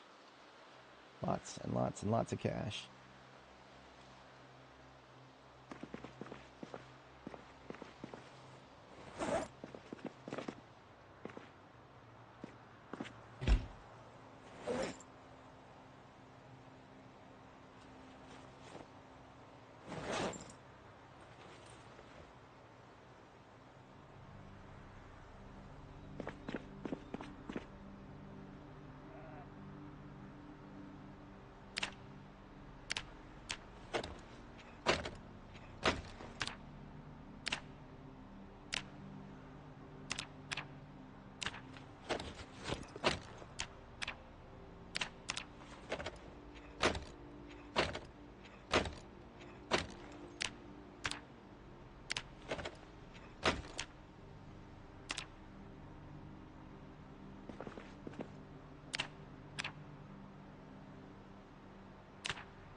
Don't have a dedicated dyeing station yet.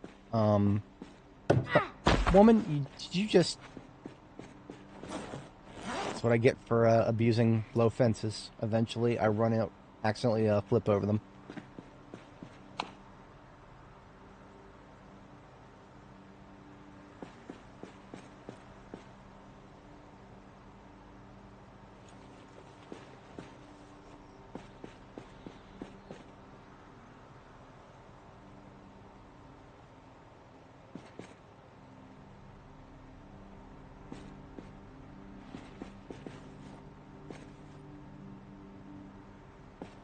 Most everything else is sewing related, can go up here.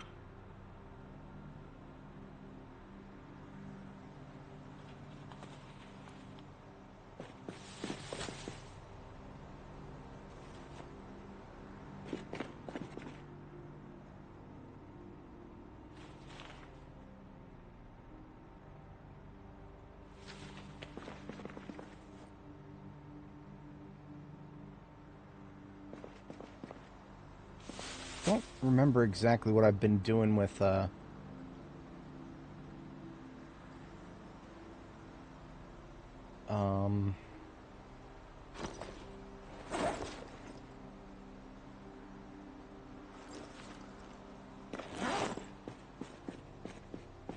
I've been doing with respirator filters. Oh, straight in here. Okay, that works. Makes things simple.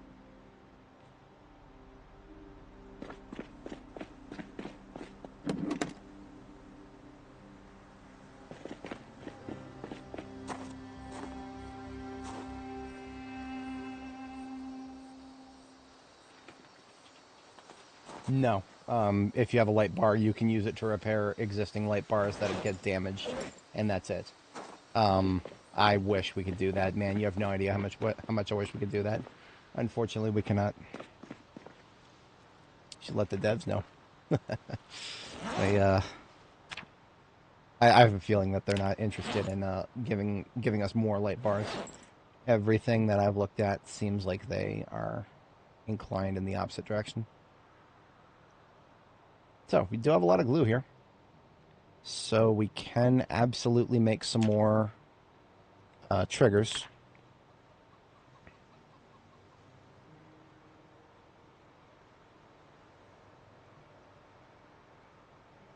I'm going to make like 6 triggers right now, because I know I'm going to need them eventually.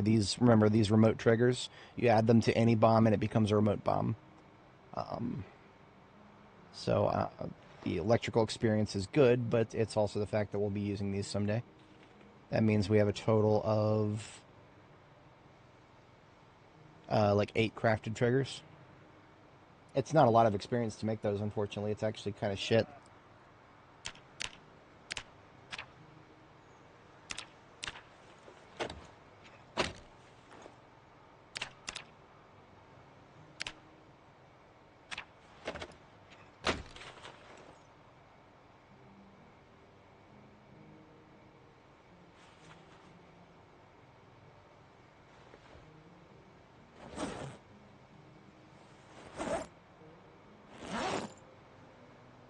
Alright, I'm going to go milk the cows. We're going to do dispenser bottle, and then... Wait a minute, do we have... Oh, we already have a bunch of milk here.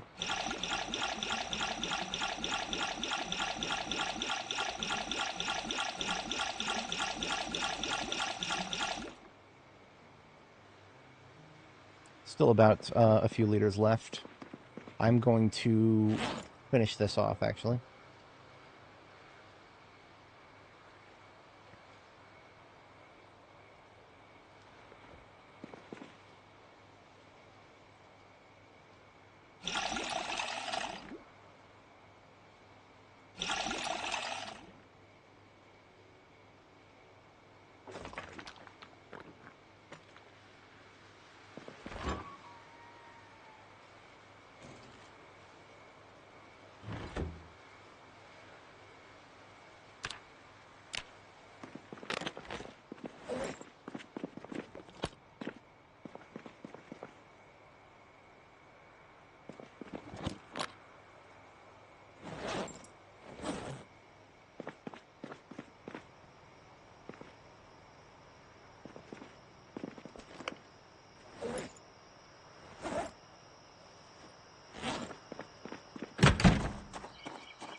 Alright, gonna go visit the cows, and we're going to milk 15 liters out of each of them.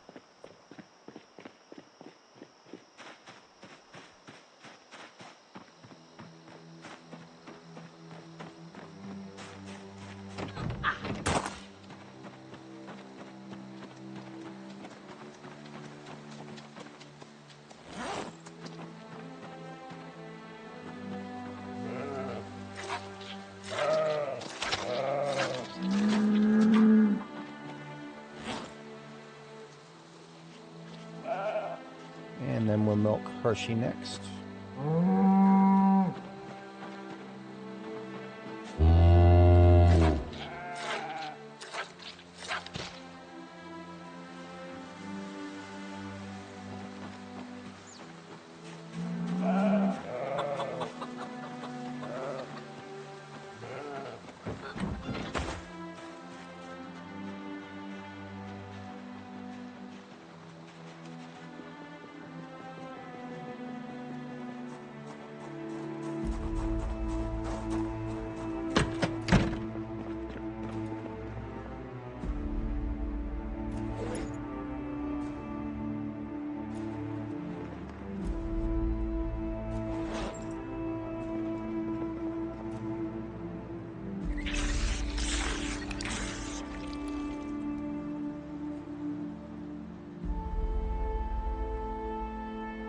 Alright, I'm gonna do some more noisemakers, since we do still have a couple hundred electrical parts to work with.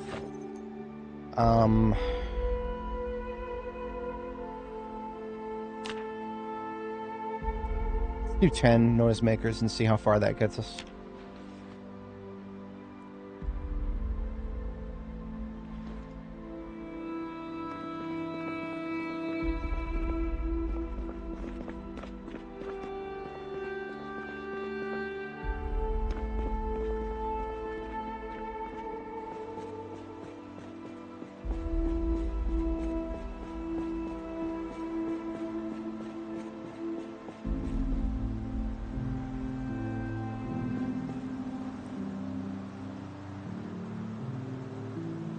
Give the TV some better speakers, why not?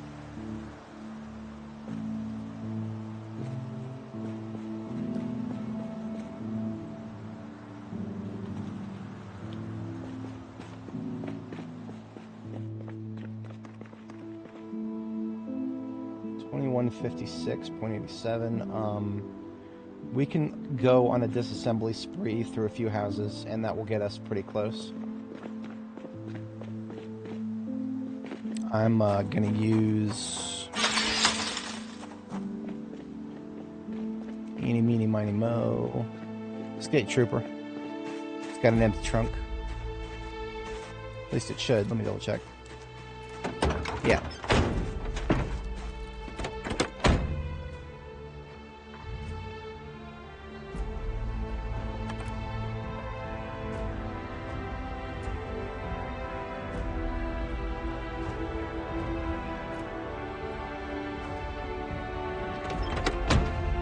Few things worth disassembling in restaurants and whatnot.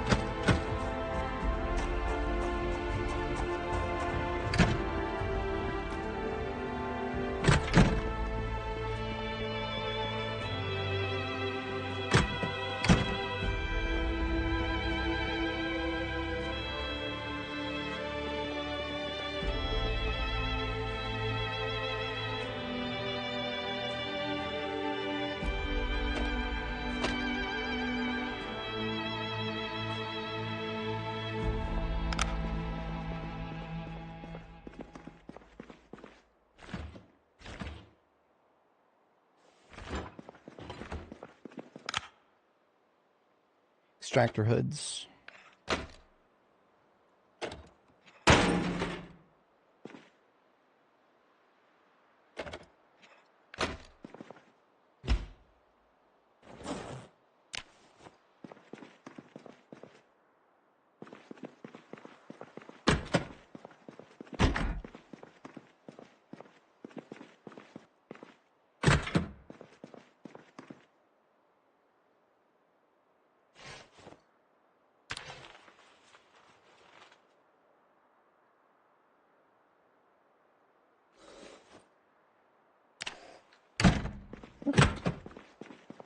Now, I could dismantle the pause machine, but I'm not doing that. Nah, not just for a little bit of electrical. You're going to need to give me a stronger justification to disassemble a pinball machine that I could entertain myself with in the apocalypse here.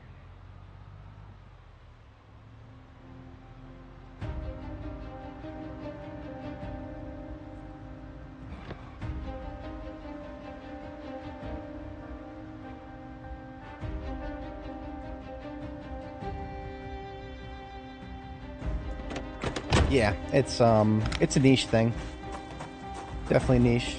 The amount of experience is not exactly mind-boggling, but it is definitely a thing to look out for. Several of them in a restaurant.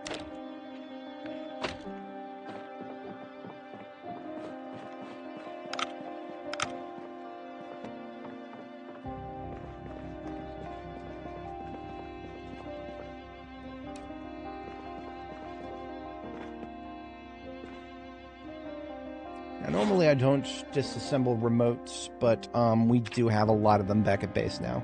I no longer need to collect them specifically. Remotes are just long-range detonators is all they are.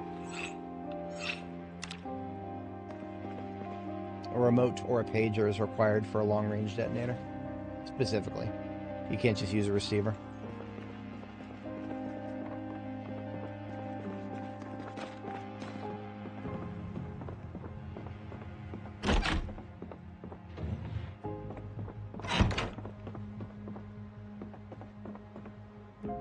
I'm actually going to sleep right here, because this is a safe place to sleep. I'm going to shut the engine off here. Or the lights.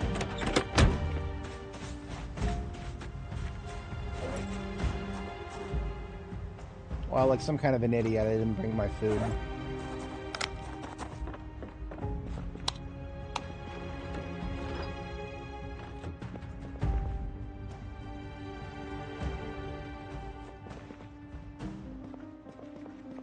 Yeah, okay, never mind. We're going back to base. Gotta be able to actually eat food. At least clear the 2 or 3 houses at the top row here.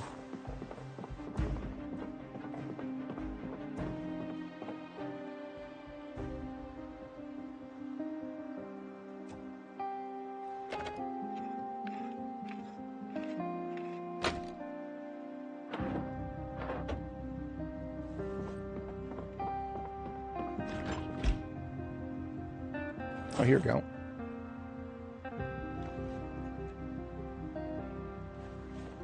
Got some cereal and some stale mac and cheese. Catch some more of it before it goes rotten.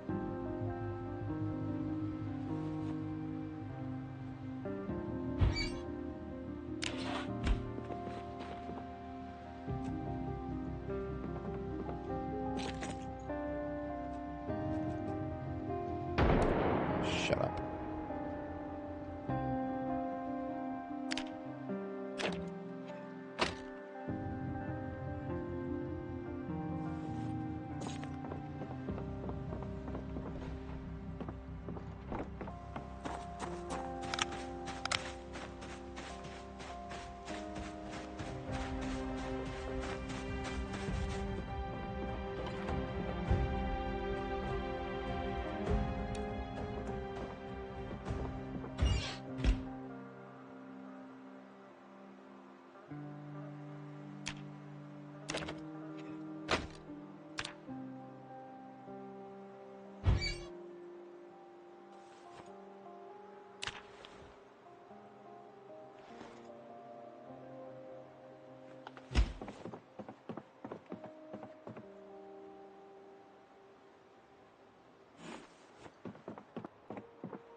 just a bunch of oxygen tanks.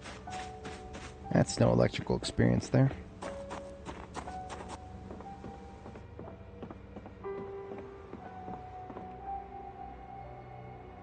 I remember seeing the shotgun and being like, wait a minute. I ain't got no room for that. I do now, though.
And 2300 is a good bedtime.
Getting pretty close. We're about 500 experience away.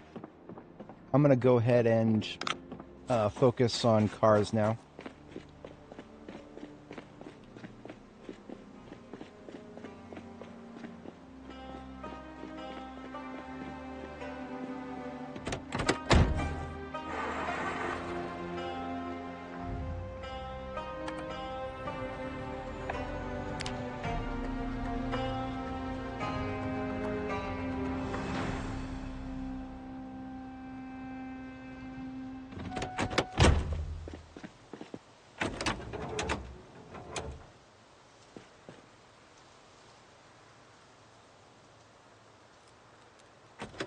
Engine quality 29.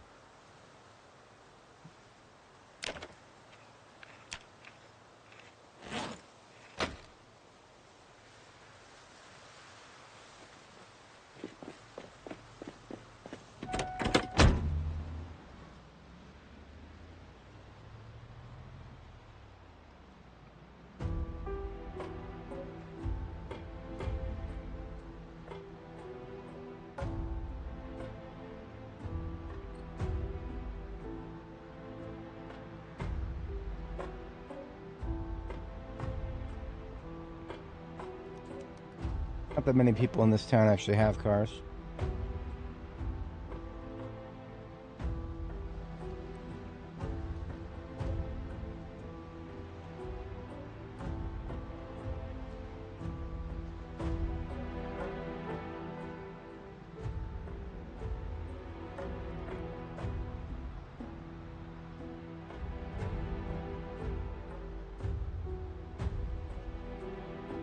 I don't think there's anything down here that it's really gonna get us much. Maybe these houses. We'll focus on houses for a minute then. I thought there's actually not that many cars in Phallus Lake. I'm not going in that house down there. That's migration territory for some reason.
Single broken window in this house? How is that possible?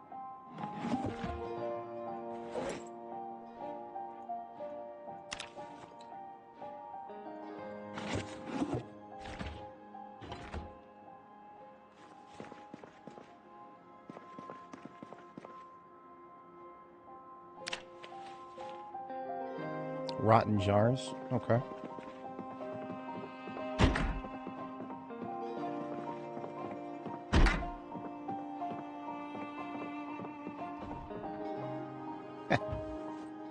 Barbarossa. Interesting.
Very close, but less than about 250 experience away. So let's go get another sleep in here. That's honestly, that's another 10 noisemakers. And then maybe a few more TVs or something. Oh, we should also check the state office or the county office over there.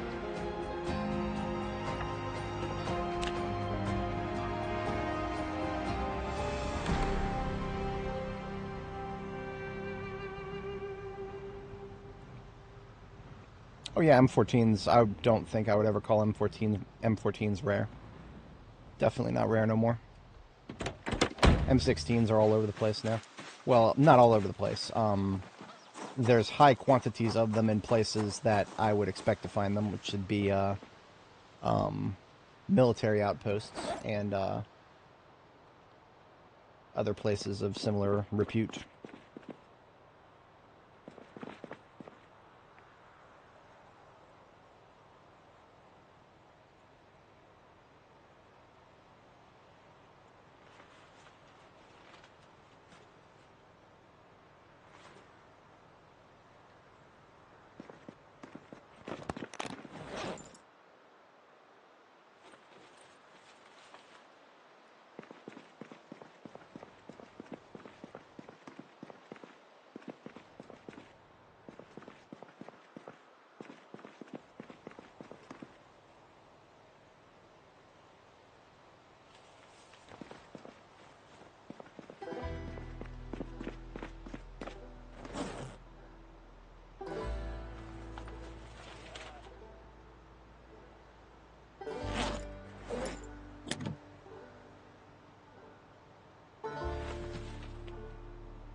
That's right, my couch has got speakers too. What you gonna do about it, huh?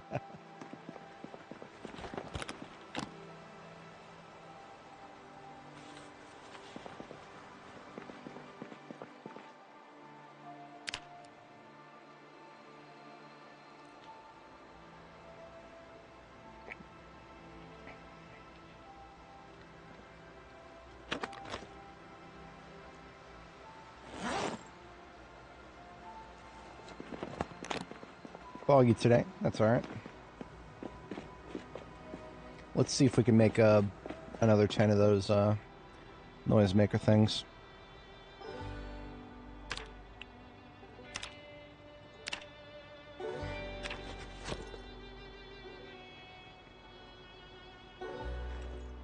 Yep, we're very close now. Again, that costs us a lot of electrical parts. I really don't want to keep doing that.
Oh, let's make a couple more triggers. I know we can do that. Yeah, we have 8 crafted triggers right now. If we make just a few more.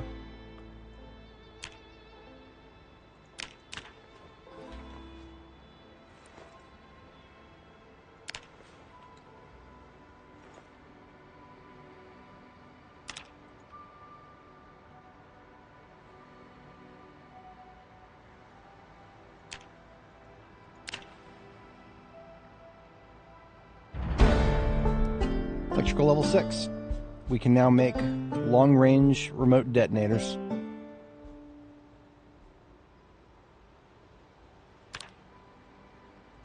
And that's the first thing I'm going to do.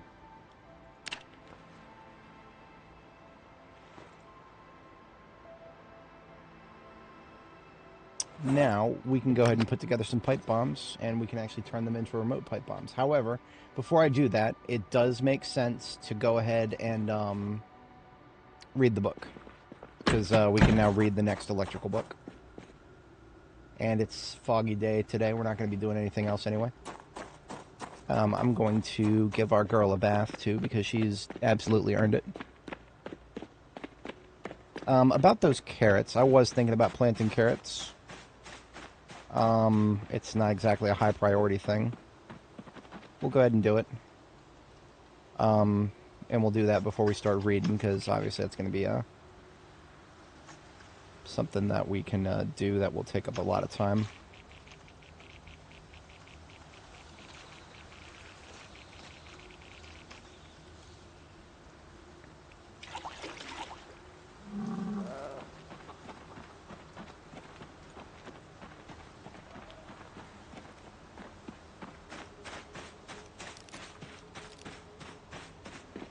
Yeah, that's going to be interesting. I do hope that they are useful. I mean, yeah, they're going to be useful up to level 3, but I would absolutely love early game some tapes to help me with electrical.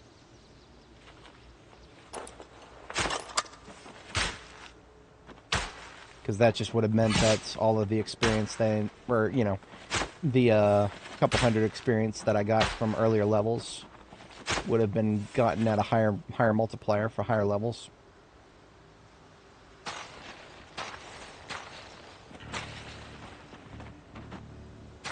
Just gonna do one row of carrots.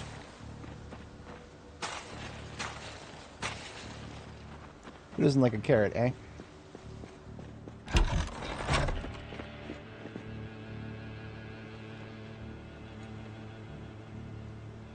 Carrots can actually survive with surprisingly low water. They can go down as low as 30 and still keep growing. So it's a very low stakes thing. I only have 2 seed packets anyway. That's exactly what I need.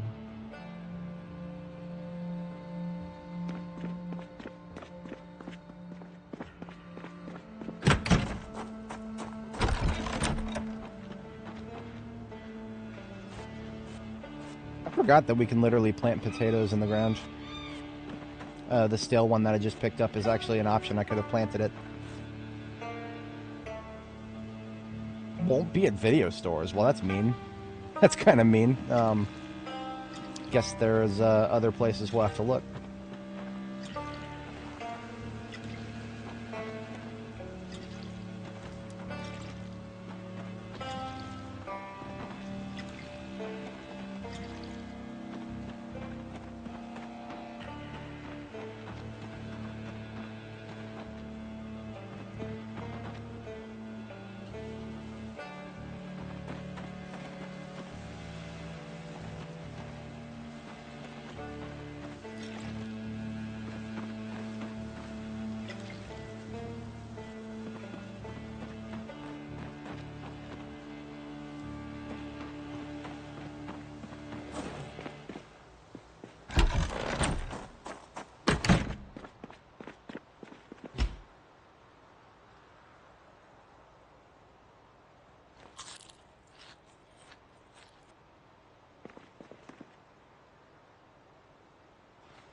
Right, reading glasses on, book in hand.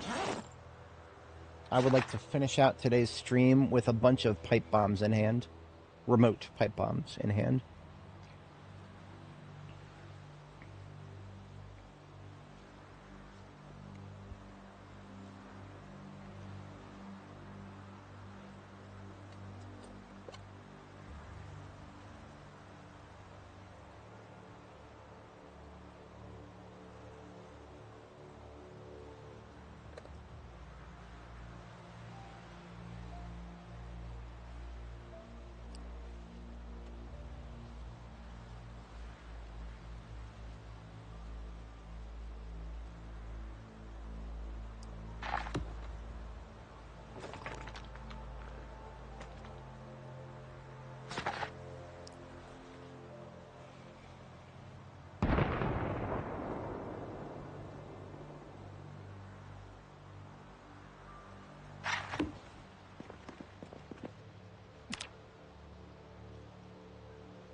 Alright, electrical 4 has been read.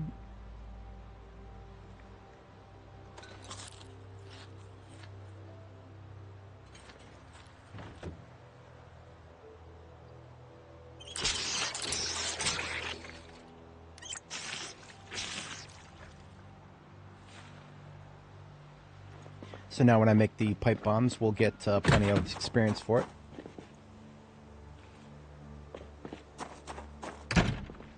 So we do probably have, if my past self did the correct thing, we should have some broken iron pipes over here, but we only have this one.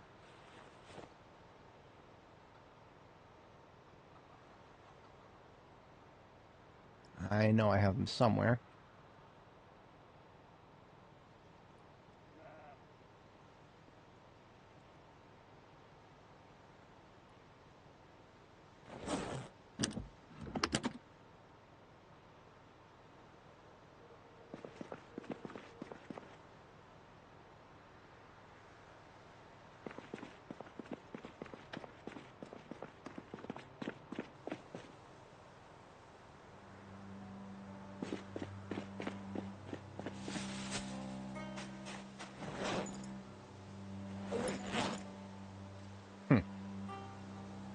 Well, it's not going to be too hard to find some broken iron pipes. If anybody's not familiar, that is what you need, or, well, that's the correct resource to use to make pipe bombs with. The incorrect resource is regular iron pipes, because you can't make those. And because you can't make those, it doesn't make sense to... I mean, you could be using them for welding. If you're not into welding at all, then, well, that's you. I like welding. I like being able to make those lovely metal gates.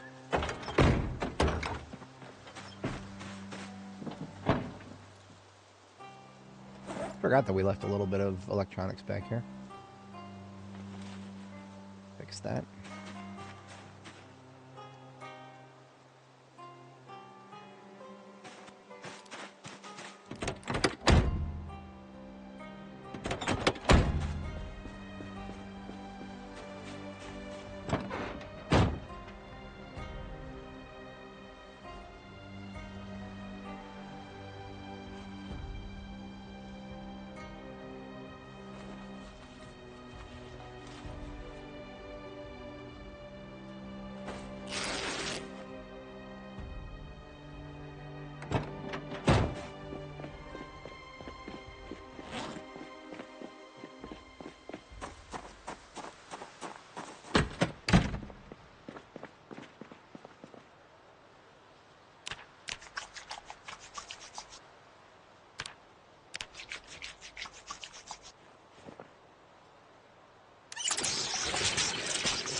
Alright, so you want to make pipe bombs.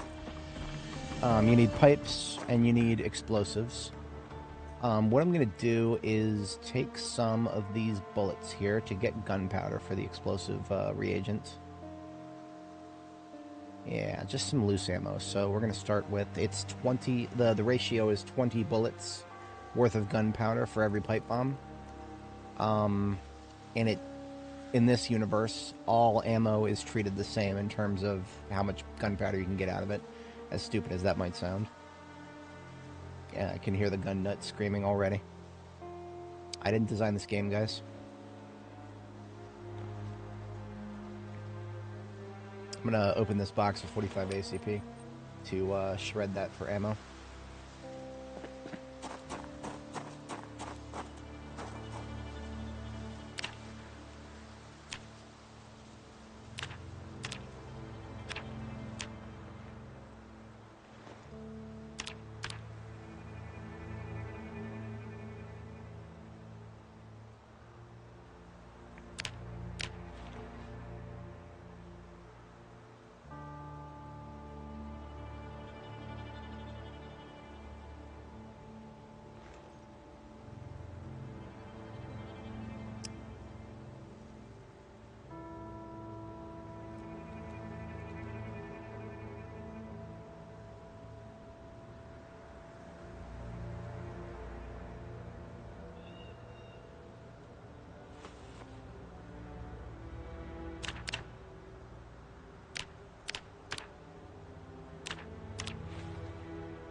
Now, because we have to sacrifice gunpowder to make pipe bombs, that's not the biggest sacrifice, but it's 20 bullets worth of gunpowder for each pipe bomb, and therefore you generally want to make sure you kill these 20 zombies with a pipe bomb. It's already a bit of a generous assumption to assume that you're going to get 1 bullet to 1 kill, so as long as you set a minimum of 20 zombies, then you're absolutely getting your bullets worth.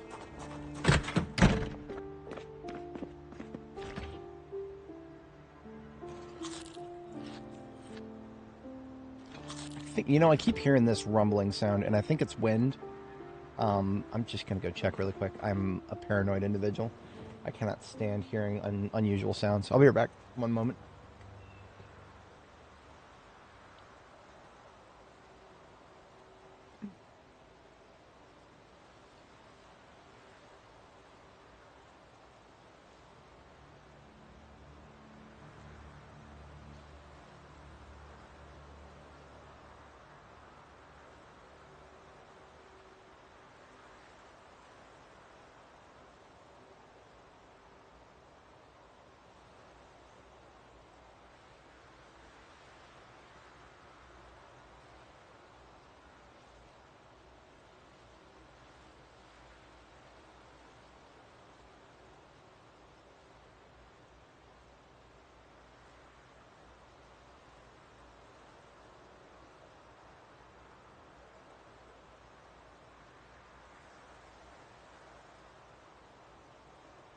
So it is actually the wind, but it's also, my neighbor's got something on his porch. It's blowing around and slamming into the wall. That's pleasant, but at least I know what it is.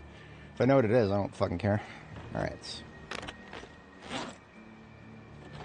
I don't like it, but at least it doesn't bother me. So we are going to go ahead and head back in the direction of Muldraw now. We're taking both of these dispensers of milk. You know what? We're going to assemble one of those, we're going to assemble this fire truck over here that's been waiting to be reassembled. That's going to be the vehicle we go back with.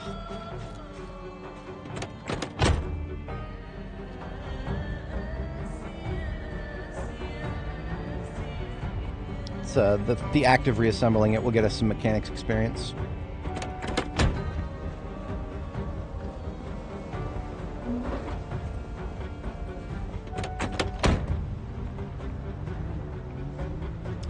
It was a bit of a crawl through the main area. We explored pretty much everything there was to explore in Muldraw. We got our hands on a bunch of stuff. Recently, we have been sidetracked by the fact that we unlocked the ability to craft pipe bombs. So we have been working on that. Now we're going to head back to Muldraw, getting a vehicle. But unfortunately, we're probably going to call it at that point. We're coming up on, we just passed the 10-hour mark here on YouTube. I can't be streaming too much longer today, but we can at least get ourselves set up for some bombing activities next time. Alright, we do have some great performance tires, 3 of them. We got 4 of them, yeah. There's just one in this group over here.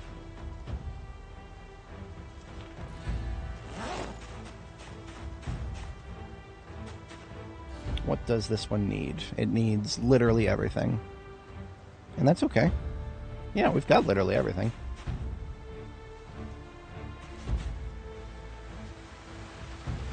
Looks like the temperature's finally warm enough for the, whatchamacallit, for it to not be snow very long.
What did I do with my suspensions? I think I left them... Here we go.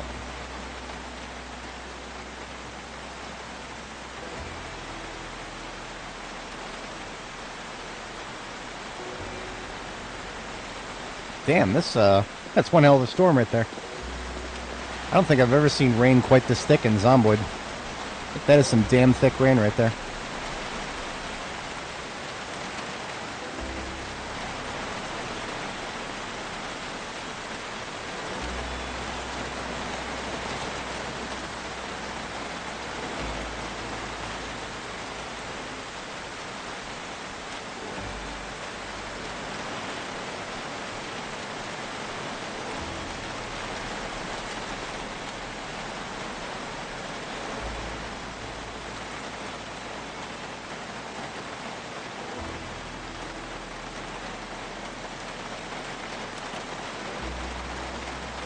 This one's a 100 quality, are you shitting me?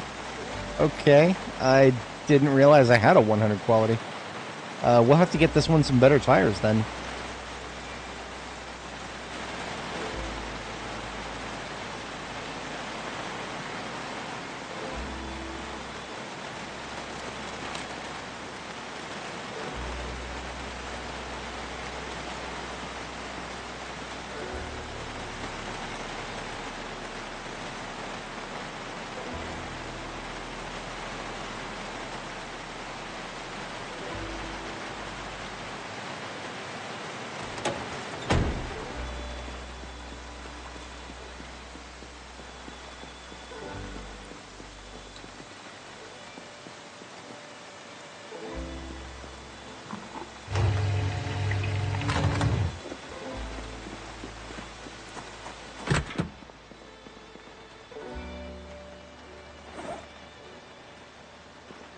We need...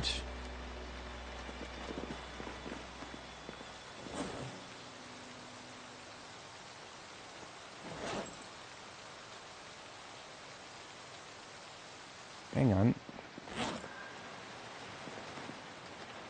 I just had a brain fart for a second there. Duct tape. I need just one duct tape. One spool, rather. Got 24 spools. It's fine.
I should have engine parts over here somewhere. There we go. Yep. It should be an easy, quick fix.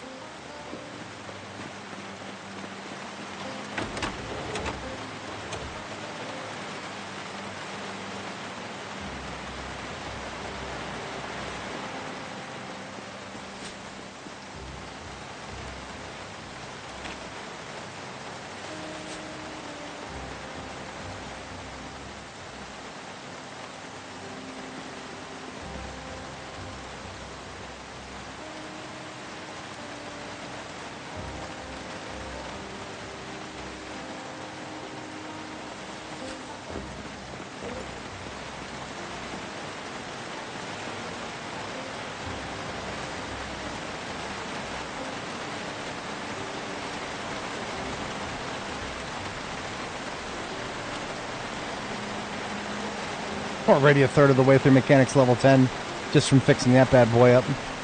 It's beautiful. I love it. You get all this shit out of the trunk here.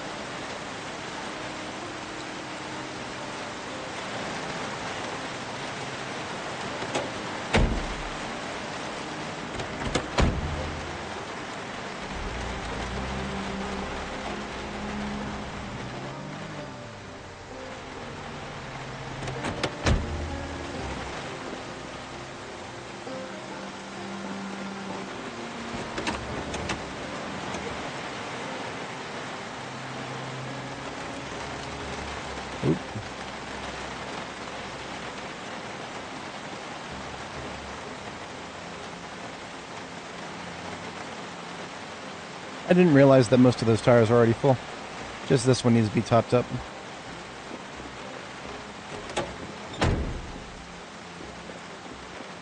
And now just for a repair to the trunk.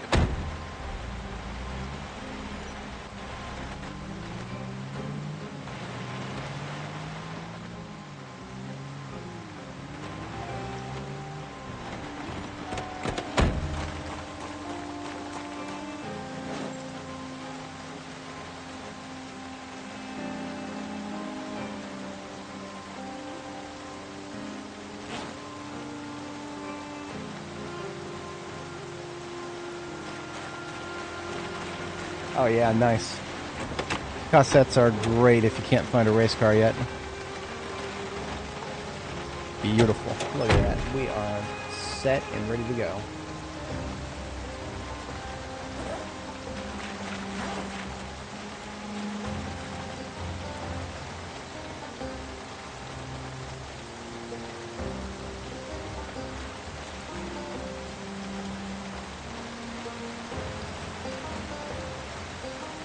Well, almost ready to go. Now I have a vehicle to put the stuff I need to bring with me into.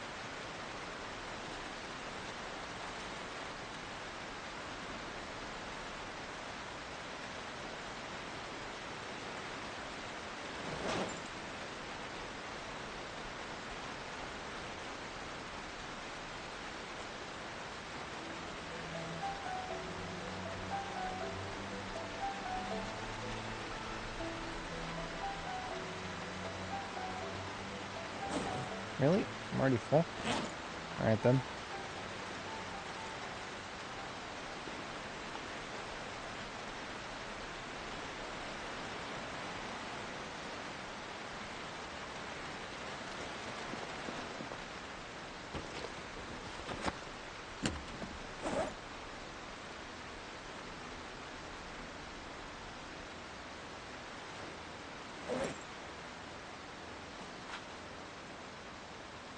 We now have a newly established explosives bag.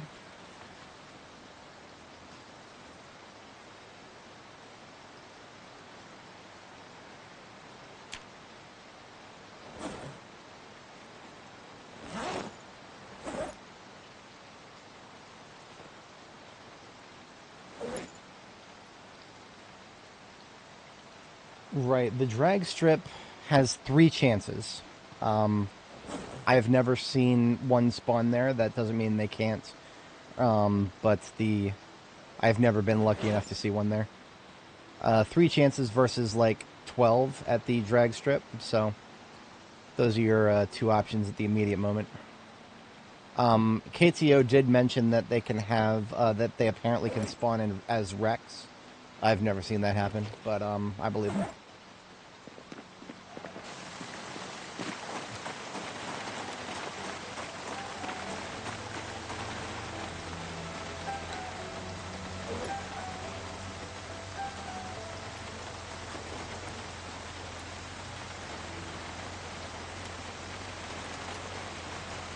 Now, I should have another military backpack with me. I don't know what happened to my other desert camo backpack. It should be here in Riverside somewhere. The fact that it isn't is... Oh, here it is. Okay. I just never put it back into my duffel. My satchel, rather. Okay. Mystery solved.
Okay. We're a little overloaded on bomb-making supplies, but we should have enough for several here.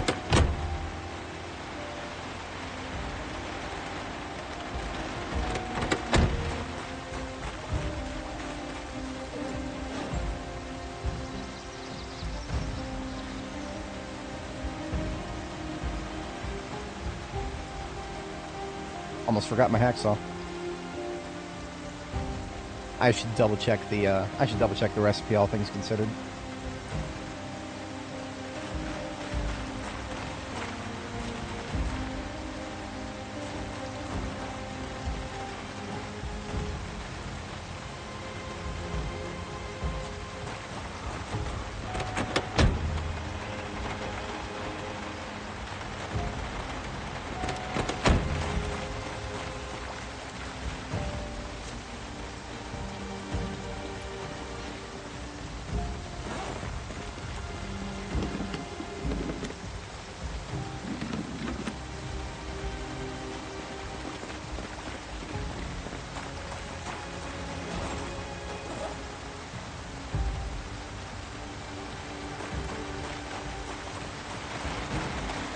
$1,500 hours and I'm already tired. It's such bullshit.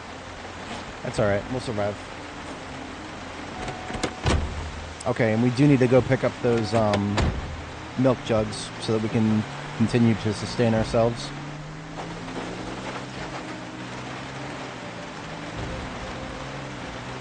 Left them right here.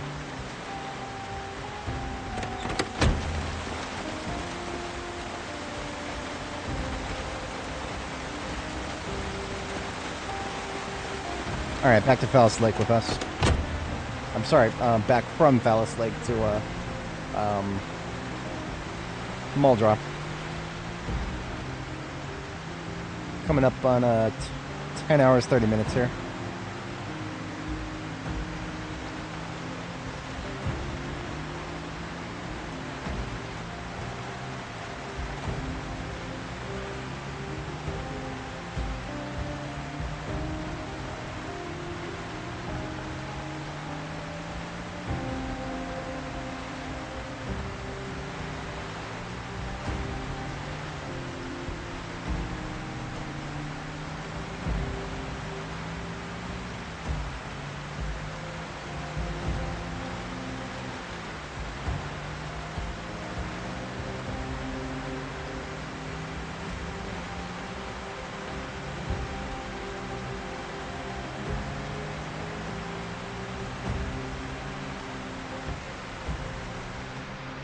On the way, we're going to run into two wrecked vehicles, and we're going to harvest them for welded stuff.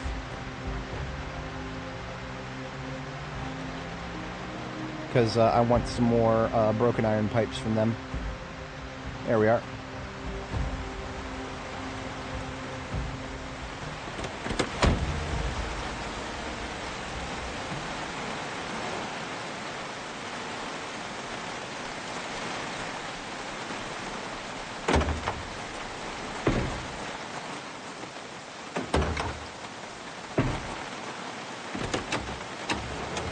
Somehow these things still have intact radios in them. Don't ask me how.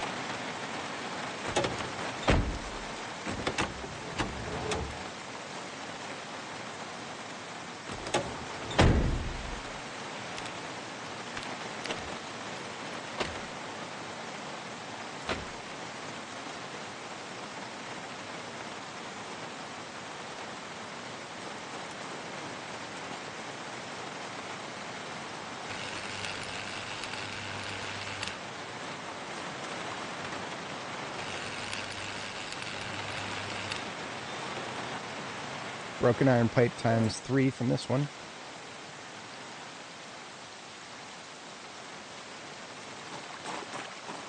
Broken iron pipe times 5 from this one. We've got more than enough now.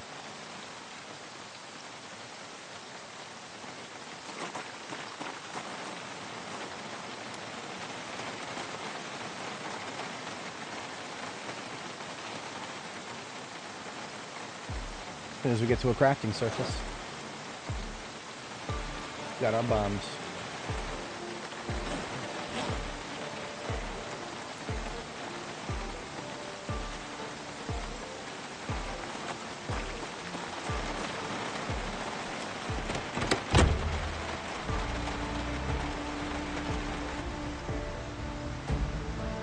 We never put a large amount of gas in this thing, and that's okay. We're going to be able to make it to Muldrop with what we got. And we'll fill up when we get there.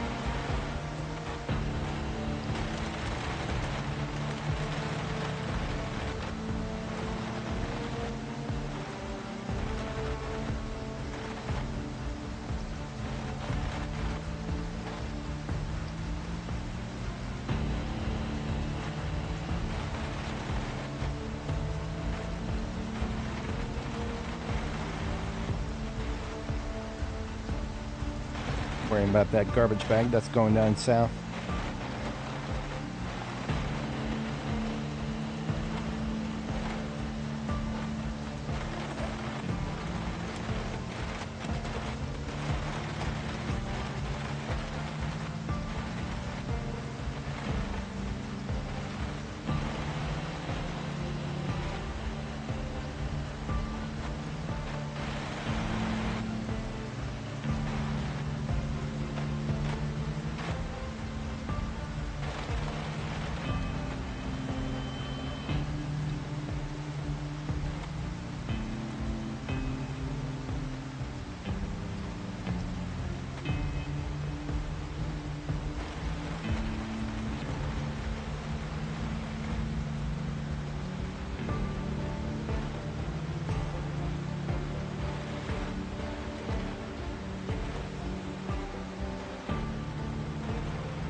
Accidentally spilled my water there.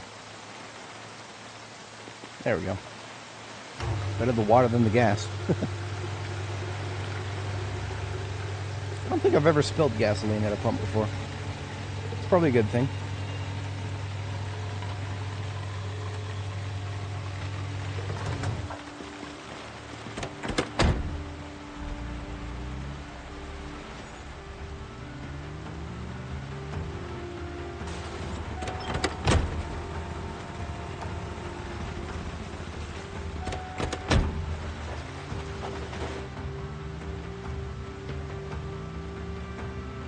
There was a book I should have brought with me, Animal Care 5.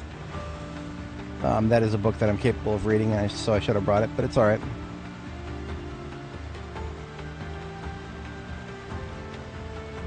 I won't get any experience in animal care while I'm down here. That's just something I could read while we're waiting out the storm.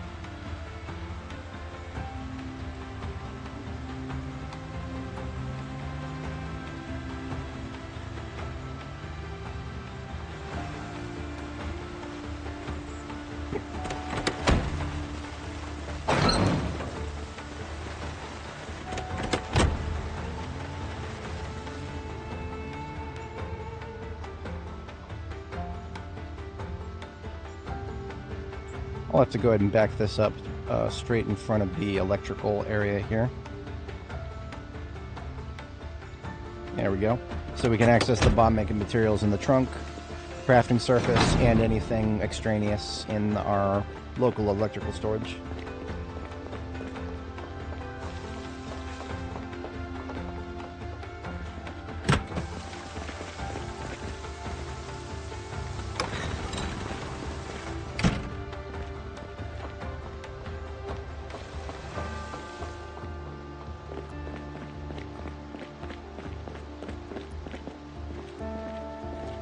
Alright.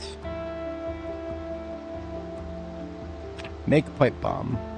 Now we just need to make sure that we're selecting broken iron pipes instead of iron pipes. In fact, let's get ahead of that now. Let's just take any of the iron pipes in the trunk here and dump them on the floor so they're out of range.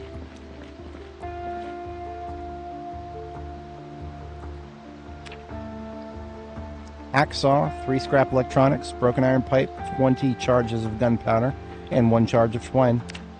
We can make 5 of those right off the bat.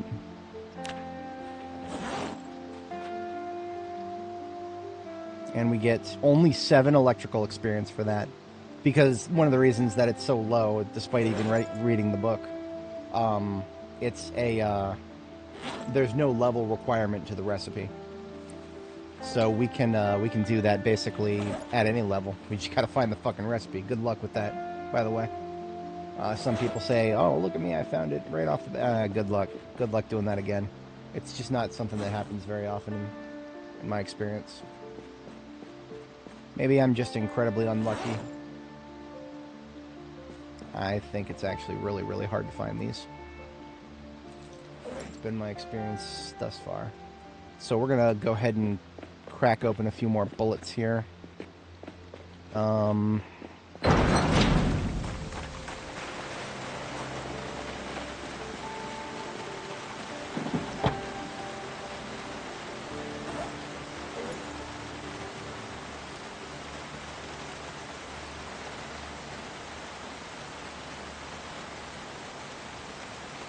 I don't see myself using an M1A for a very long time, if ever, so we'll just pop out these magazines.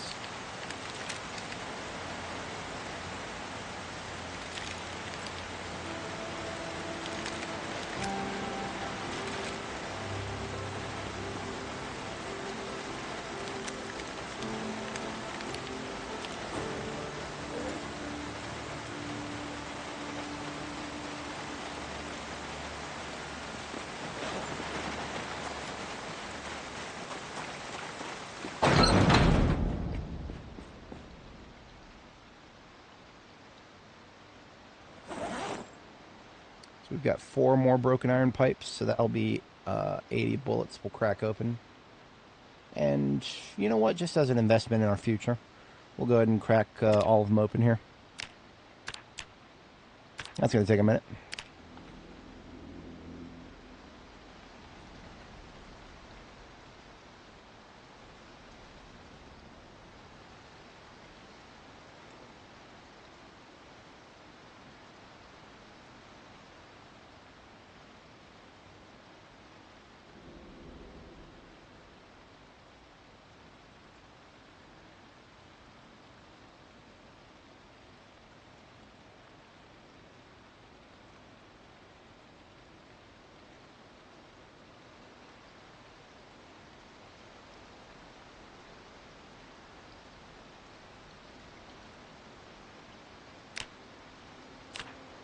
4 more pipe bombs coming right up.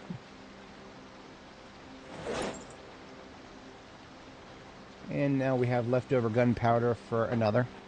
I'll just leave that in the explosives bag. So next time we find some broken pipes, we'll put those together. But now that we have a total of 9 pipe bombs, what we're going to go ahead and do is slap some remote triggers onto them. Because we've already got the triggers made. We've just got to attach them.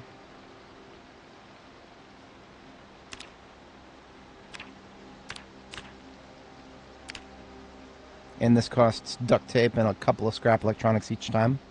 It's a level 2 recipe, so we'll actually get a little bit more experience for it. 23 each. Not bad.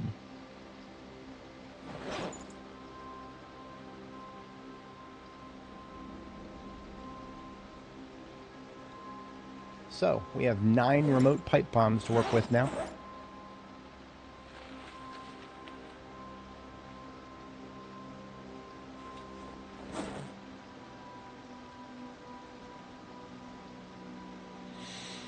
It's beautiful. We are tired. We are super hungry. We're going to take a break from all that now and get a bite to eat. We are drawn to the close for today's stream.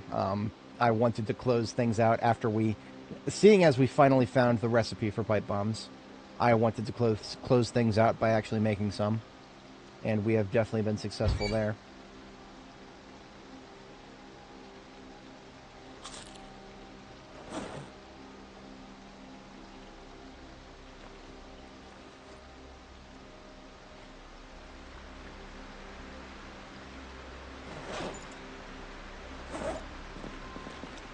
First bedtime is a go.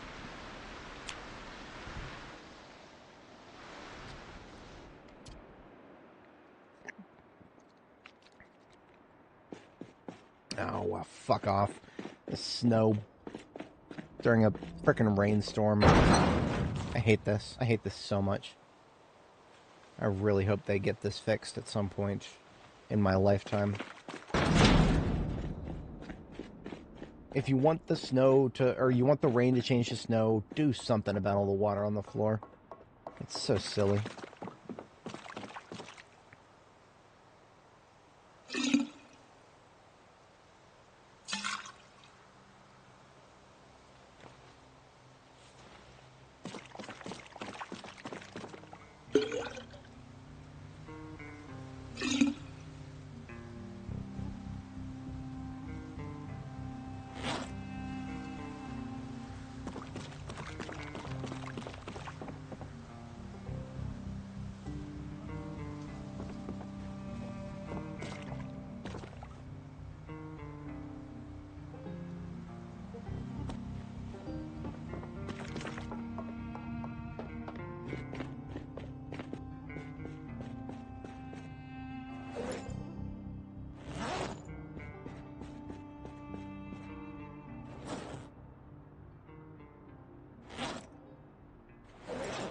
But yeah, we'll have to, we'll be using those remote pipe bombs tomorrow morning.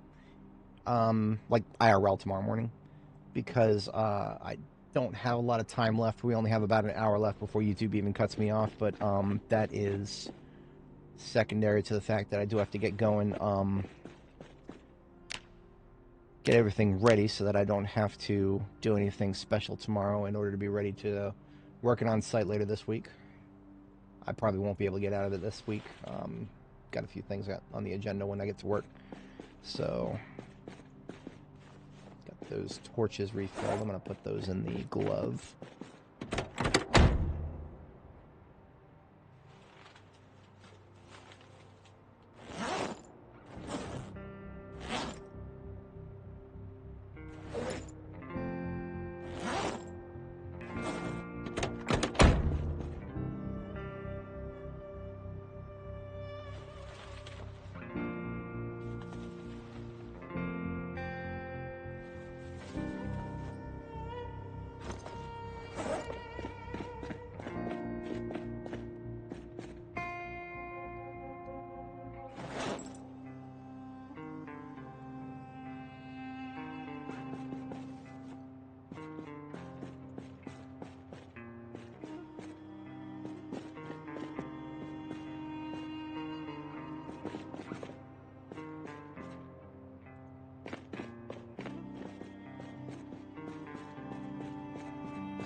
Somehow that chicken didn't decay.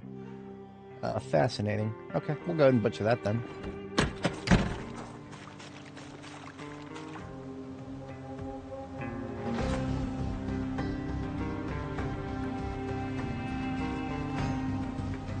Oh no, of course it went rotten.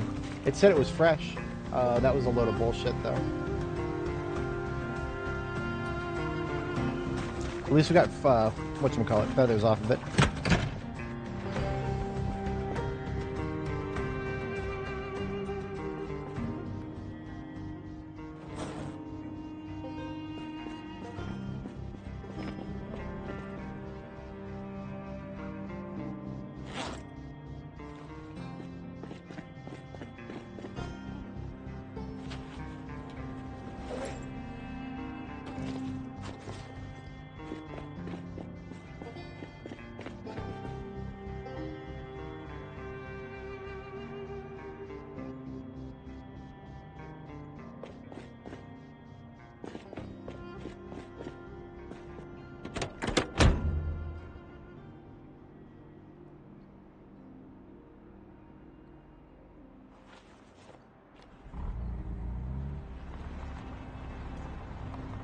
I think this one is probably just going to stay here. I do have... I'm not going to act like I don't have too many D6s. I do. I have a lot. And it's perfectly okay to leave one behind at a place as big as Muldraw, especially when I'm going to be driving through it in the future. This one right here is the one with the best engine quality that I ever had. This one has 100.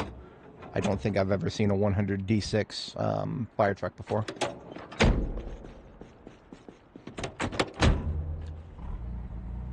But this is now my bombing vehicle, is what this one is, which is the good. That's a good thing because we want our bombing vehicles to be able to start at a moment's notice, have the best chance to start.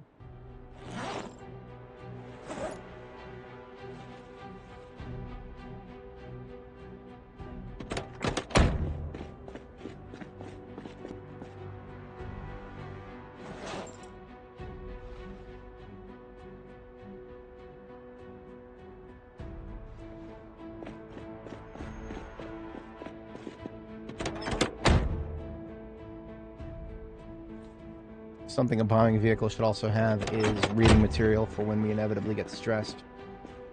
Even though zombies slapping fences doesn't cause stress anymore, zombies slapping other things can. So a few paperbacks can go a long way.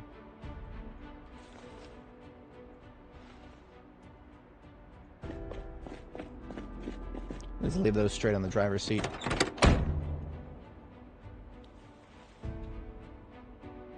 And leaving the passenger seat completely open so that we can put loot stuffs there. Trunk as needed.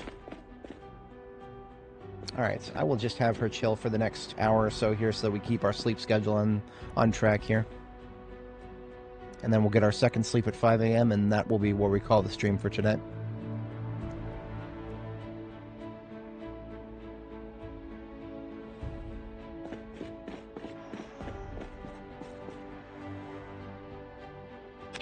So we do, as a recap, we do have some carrots planted now. So back at Phallus Lake, shouldn't be any problem with that. It does take them a little while to grow, but they are planted in the middle of the month for their ideal month, which is February.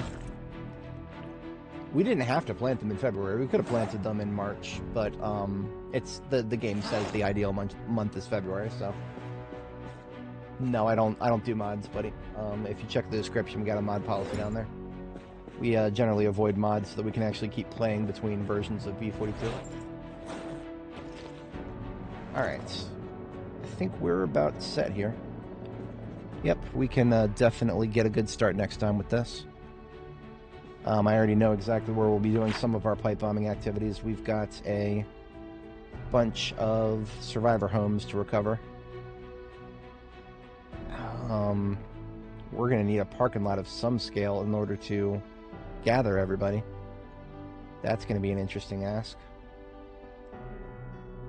I might see about luring them out of the southern part and towards the highway. Because, I mean, this is Acorn Plaza right here. We definitely have a good parking lot there. we could clear out Parian, no problem there. So we can put a marker there.